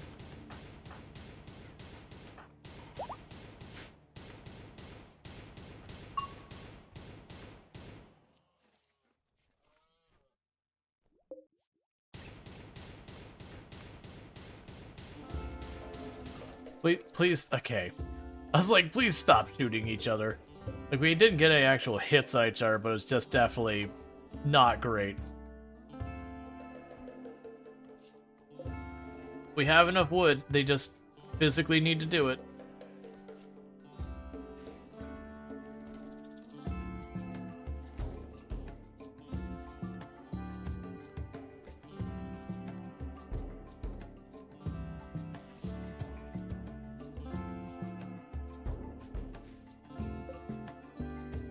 We're getting there.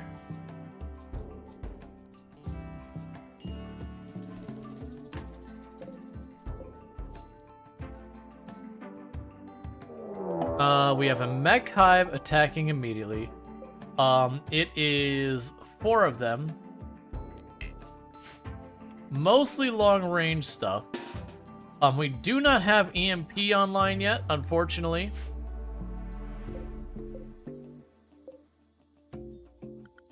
That attacks immediately, right? What? Well, I mean, I'm not going to complain about you stopping to attack that one spot, but okay. It's a weird choice. So open that door. Here, we'll have that. You just do that real fast.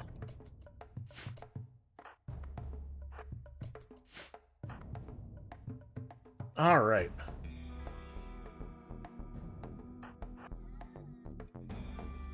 Oh, that's not what I want there. You over here. Kill it fast. Kill it fast. Cool. Nicely done. Alright, so danger is we're all gonna try feeding at the same time.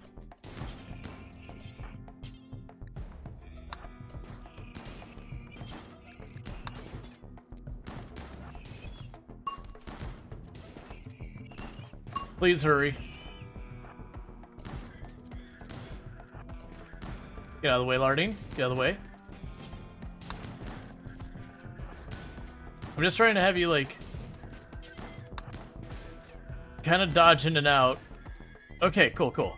With that, the rest should be easy. So get in here. Cool.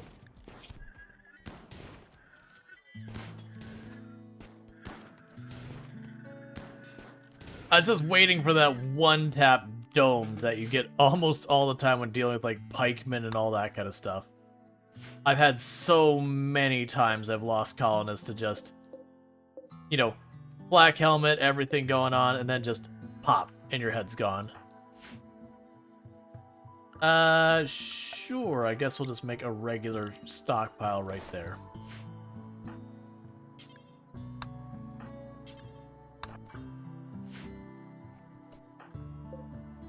Oh. Oh, right, the door's not there, it's over here.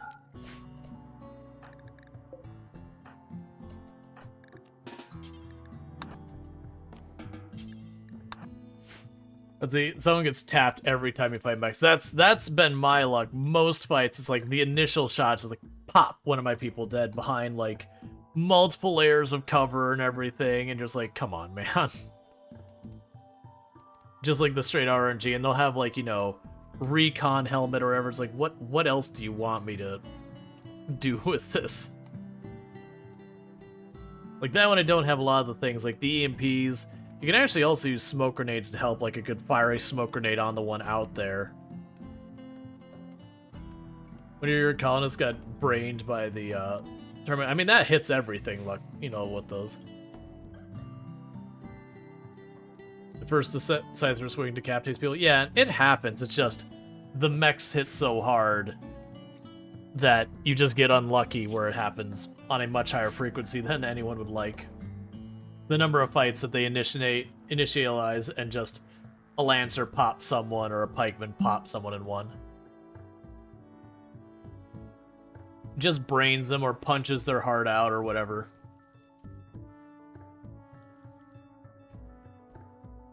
You gotta be tough and robust to go toe-to-toe with them. Pretty much.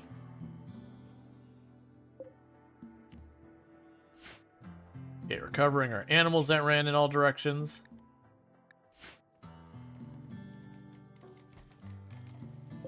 And the lights are all coming on. Mad alpaca.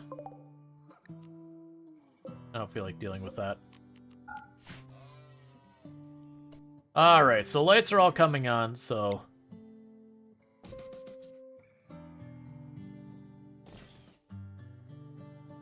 let's get this sorted. We need to keep getting power farther in. One thing I will need to do is structure, bridge, straight across here, so I could run water across. Alpaca saw you take 4 murder robots. It's like, I can take him. Yep. Okay, so with that, we can start actually adding stuff. So shred mechs do forever. Make simple helmet. Nah, we'll wait till flak helmet. We've already got that bench all queued up and ready, so that's all going.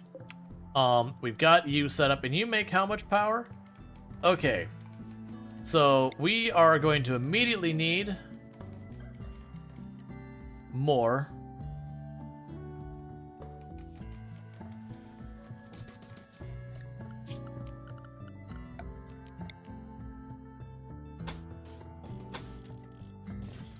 That's fine. I know that's redundant, the amount of powers. Because we're going to immediately need more, because it's like 1,100 power. Oh, I broke the power line. Cool, man. Yeah, so it's only 1,100 power. So it's really... It's free power, but it's not amazing power. Quest expires. Oh, for the 2 prisoners? Yeah, I'll do it for the Goodwill. So there is a prison for you and a prison for you.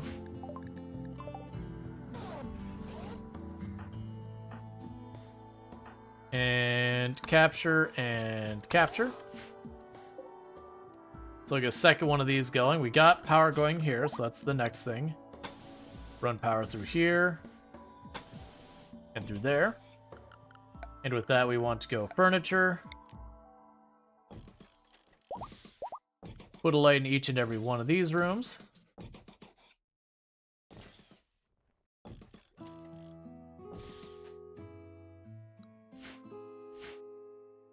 And then we need to go here.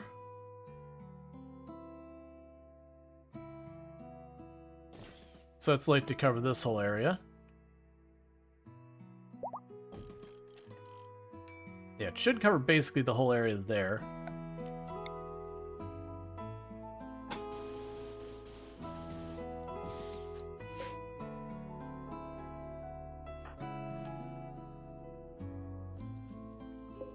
So prisoner, convert, and once you've fed them both,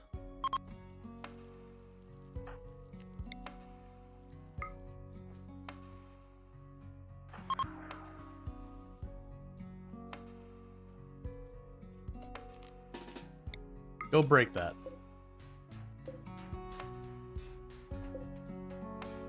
Yeah, so trying to get all the lights set up so we can have all of this handled. Cool, so lights are back on.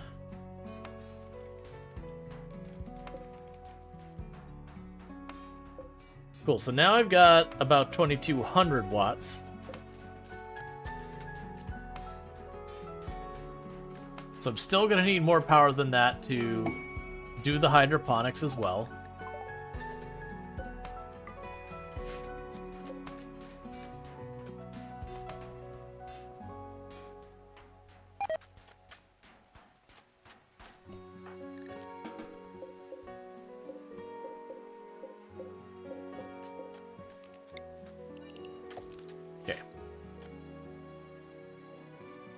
so we've got that. We're getting our lights set up down here. So I'm going to need more power.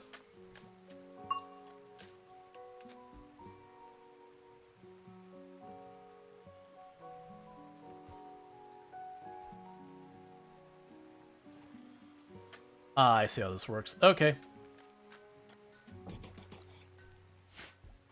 Get rid of that spot.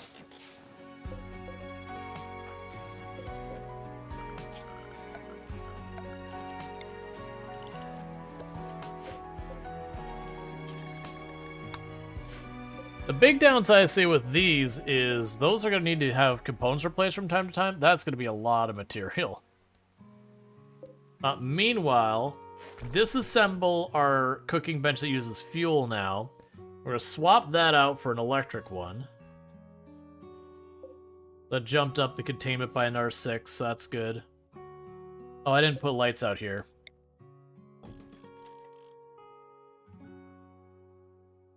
That's fine. It's overkill, but I need the lights to Noctil event. Ooh, is that blocked? I think that is blocked. Let's overlap just in case stuff gets broken. Because I'd rather use more lights than I need. Distress signal,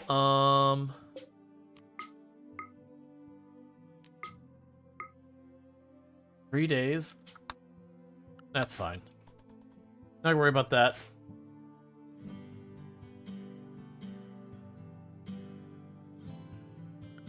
How are we doing on our bioferrite harvester? Okay, so right about to get the bioferrite harvester. Once I get that, we're gonna go there. And then I'm gonna start working my way up to the bioferrite power. Because we can get the bioferrite power set up. That is an immensely efficient form of power. You just need enough things locked in your closet to make it work. Revenants being kind of like the one of choice because it gives you really good resources. And then once you've researched a Revenant, knocking them out is easy peasy. Okay, so now we have enough grid excess that I can realistically pop over here and drop a light in there. And we can go furniture, sun lamp, and we can go production, hydroponics.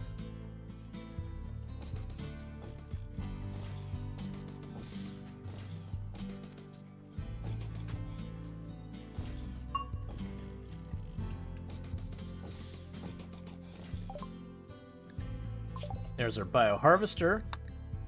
We'll do electro harvester thing for the bioferric generator. Is there any mods for this game? Yes. Yes, there is. It's one of the games that's gotten a reputation of having, like, the most mods you could possibly want. More than you want by a very large margin. Okay, so you, heal root, heal root, heal root.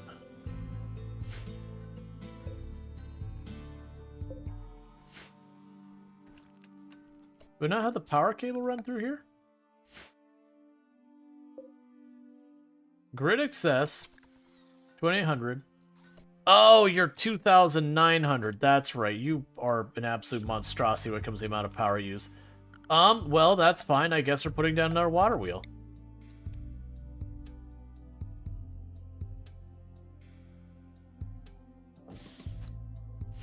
We will also need to go and grab some of these components. Let's get to actual question parts. Is there any... Oh, any must-have. I'm sorry. I misread that. That's on me. No. Generally speaking, I wouldn't say there's any mods that are, like, must-haves. You can play the game with no mods and have a perfectly good time.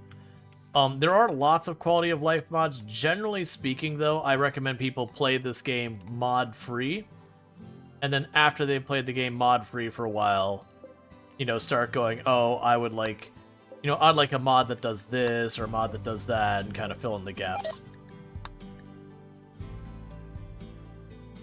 Yeah, also, I agree. When you're first starting out, leave the DLC alone. Like, it's okay, like, if you buy it on sale or whatever, just don't activate it when you first start playing. all the DLC adds to the game. It's just additional stuff. And you can very quickly overwhelm yourself with the DLC.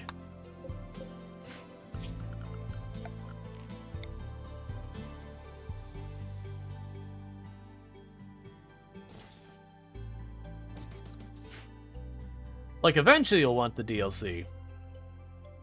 But definitely early game. Early game, just kind of wait.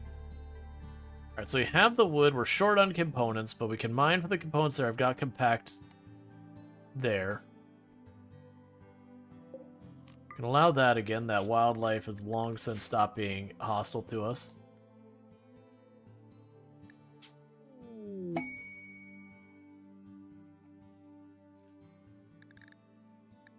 It's compacted machinery. Okay, so that's the only compacted machinery we're aware of on the map.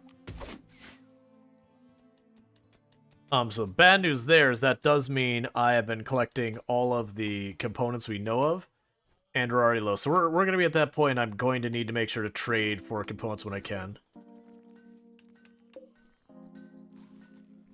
And also, to be fair, I'm using a crap ton of components on that.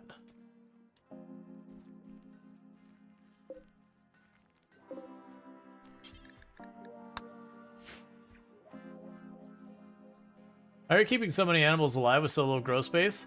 There's not that many animals. Like, these are only a temporary state, but there's not that many. I'm keeping them culled pretty low.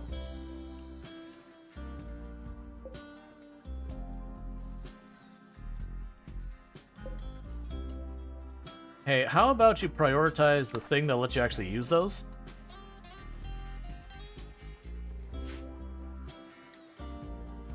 Yeah, the only exception I'd make to doing them as they came out is why are you not? I told you to literally build this. Build this one down here.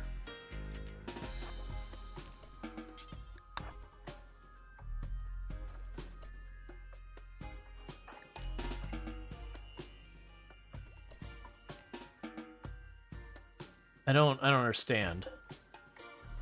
Why are you fighting me on this? You don't have anything underneath you. You're burning through all the components and not actually building the thing. Ah, you were deconstructing the hidden conduit. I understand now. Okay. No, it wasn't the animals in the way. It was the hidden conduit.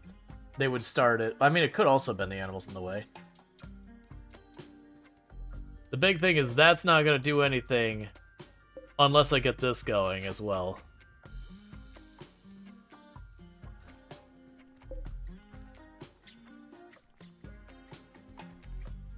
It's going to be a lot of components they're going to be using. 1,100 is what the water wheels are putting out.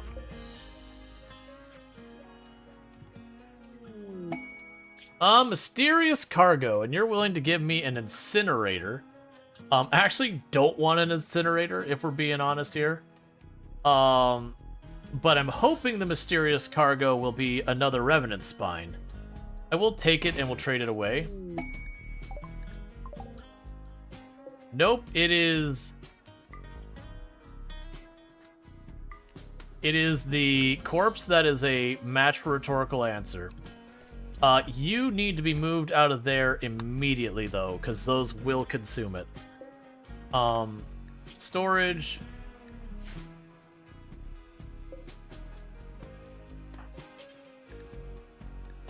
Never do hauling. Because I need to haul that before the corpse gets consumed. Otherwise I can't research it. Okay, we're fine. Cool, and then meanwhile, you will haul the incinerator. We're not going to use the incinerator. I'm going to use it for cash.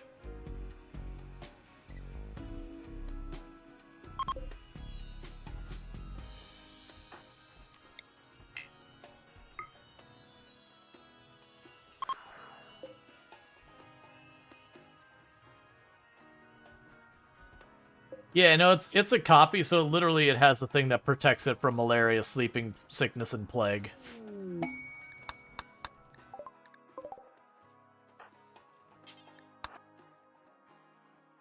Because it is just a copy. It's the same thing like when you do the tree to clone someone or whatever, or not the tree, the thing to clone people. It does carry over those things as well, which can get really silly at times.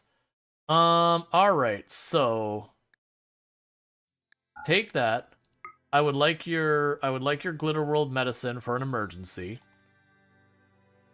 I would like your components. And hear me out. I will give you some young alpaca. I can't make that work. Let's keep going down till I can afford it.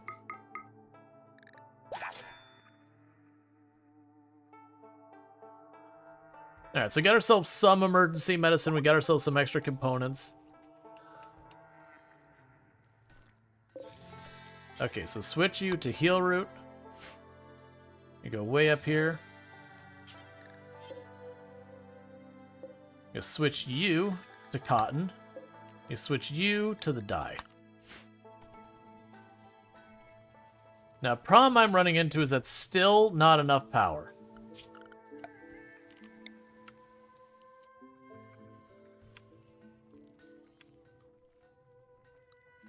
What I might be able to do to get around that problem, though, is if we research batteries, I could probably make that work.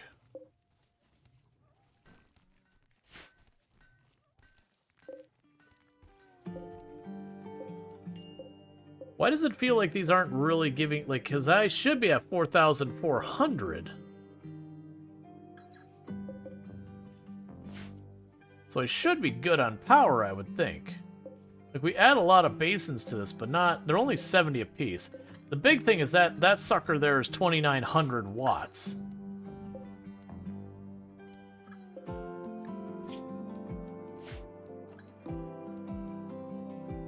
Because these are only 50 each, and that's 150. You're only 15. I do have a ton of those, which definitely add up.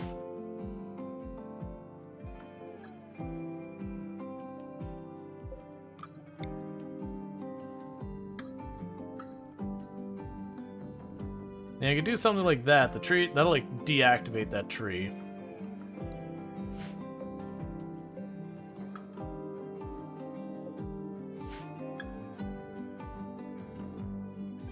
Like, I do think batteries would be a good workaround. Because then the batteries would drain while it's going. What are you researching right now? Get the batteries, they'll go faster. Because we'll get the batteries, we'll toss them into a room, they can power up, the light goes on. That whole shebang. For that...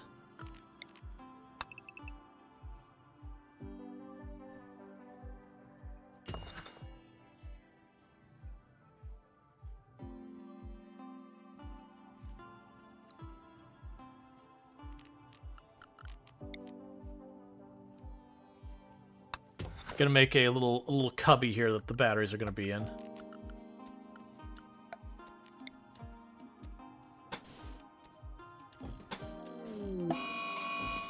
Humps has gone berserk due to severe pain. Ah, that's understandable. Well, Humps, you know, buddy, what's your melee before I do that? It is 7, and you are tough. But you are nimble and 10 with a weapon.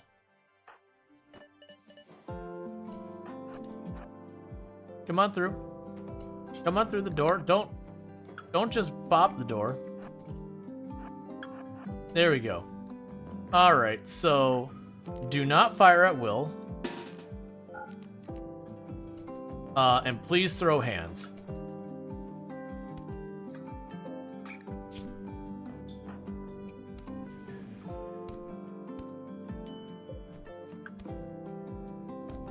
Okay, I was gonna say, go down, don't die, please.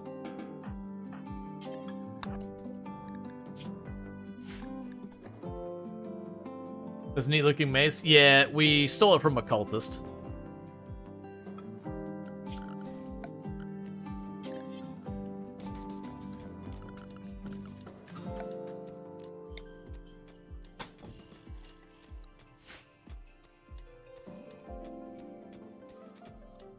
Did he have a weapon?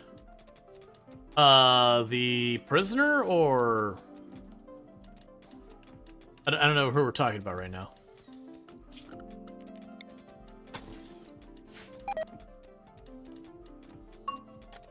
Prisoner? Oh no, the prisoner didn't have a weapon.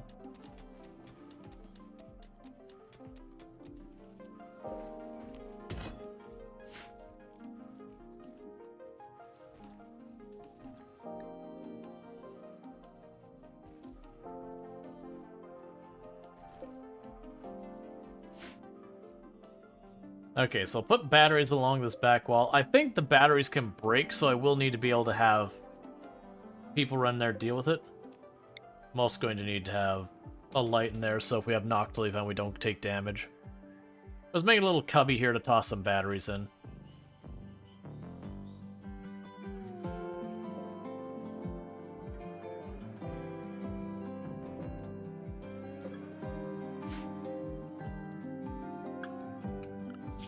Alright, so we are researching the battery tech, getting there.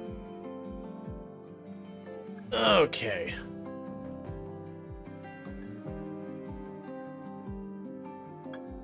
Yeah, so it looks, things are looking pretty good. I just need to get the power stabilized real fast. Surprisingly, 4 of these is not enough to run the lights. It is one of those things that's kind of an interesting thing that you don't normally have to deal with without the anomaly stuff. Oh, can I reinstall you?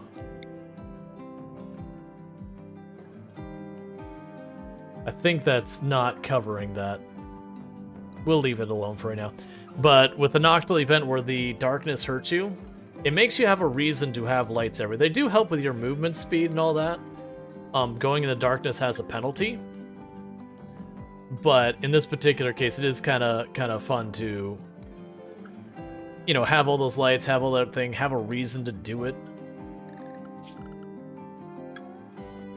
It does also keep those things from popping in there. What can you do for the shrooms? You eat them. They're food. They're no different than like rice or potatoes or anything else like that. It's just they're mushrooms, so they grow in the dark. Even night happens? Oh, if night happens, I just have to stay out of my mushroom room. It means during the Noctil event, I won't be able to go in there and do stuff there. Unnatural corpse study progress. Your investigation of the unnatural corpse has revealed more about the body. An Archotech shard at its core psychically links it with rhetorical answer. It will rebuild itself if destroyed. And teleport any distance to be nearby rhetorical answer. Burning Sun thinks there may be a way to permanently destroy the corpse, but will need time to study it farther.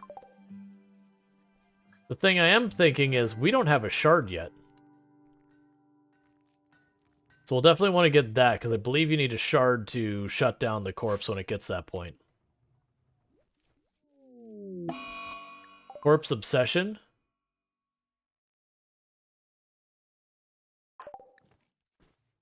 Cool. Rhetorical found their own corpse and shared it with the community. Thanks, Rhetorical.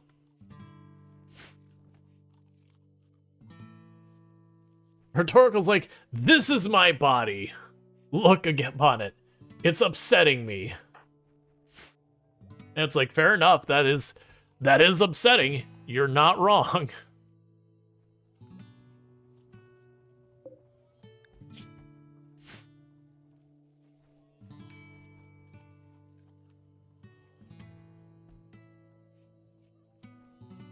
Kind of hoping we get the batteries researched real fast. Because like I said, I'm going to put a line of batteries here. And my hope is those batteries will be more than enough to keep that running.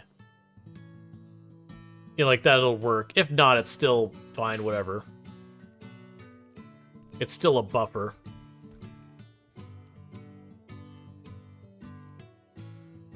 We are researching towards the bioferrite generator.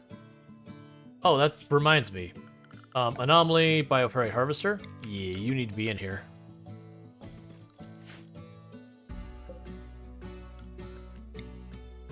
Okay, that is in range.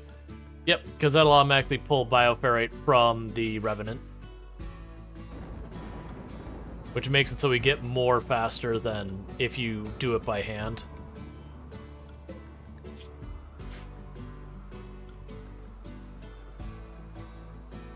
But yeah, so it looks like we're in pretty good shape now.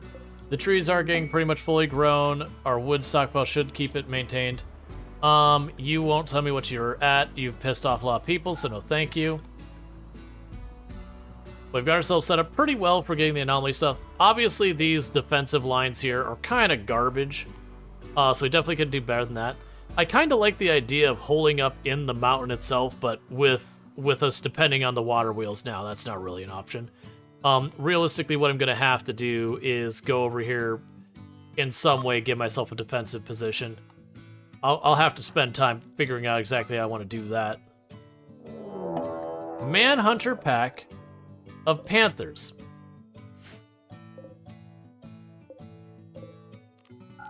Okay, I have defeated the Manhunter pack of panthers. They are no longer a threat that can hurt me. I don't know who you are or why you died there, but you know, that's cool, I guess.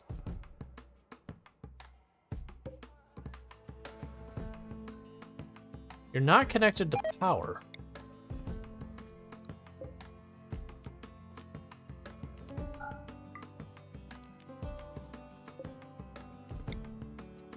That's fine, I'll just move you up. What's up with your food? Oh, right, the stove. I totally forgot that we pulled up the other stove.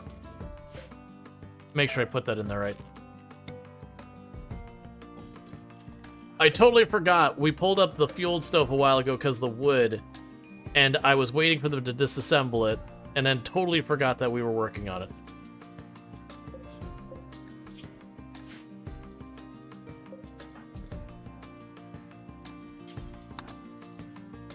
Yeah, go build that real fast before I forget.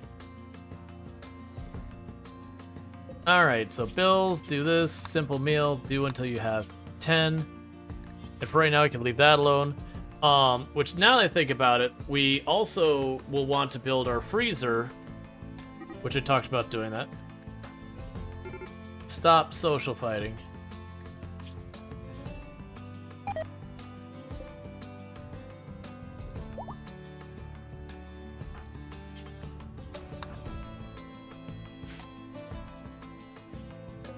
So you're good there. We got the stove set up, making meals. And you both just got bruised up? That's fine. But yeah, we'll want to make like an actual freezer up here. My intention is probably put like up here or something like that. And eventually we'll move this room to be back here to have like a really grand recreation room or something. I haven't decided yet. But with the mushrooms up here, it does feel... I mean, I could also just put it right over here. That kind of box is in the base on that side. Could also be a deliberately put it down here. In this particular case, I'm going to do a thing where we vent using a door. So I can have just a big room. Now, with that said, chat, it is getting to be about that time. I went a little bit longer than I should have, but that's okay. What I will say, if you have enjoyed tonight's content, don't forget to drop a follow on the channel. That way you can find your way back here in the future. For all those who came through the raids and are still sticking around, I do really appreciate that you stayed around. It's always a good time with all that. If you are watching on YouTube, don't forget to drop a subscribe. I can't host anyone over there on the YouTube side. I don't have enough subscribers over there yet, but the stream will be abruptly ending for you. Over here on Twitch, though, don't go anywhere, because what I'm going to go ahead and do is I'm going to hit my ending stream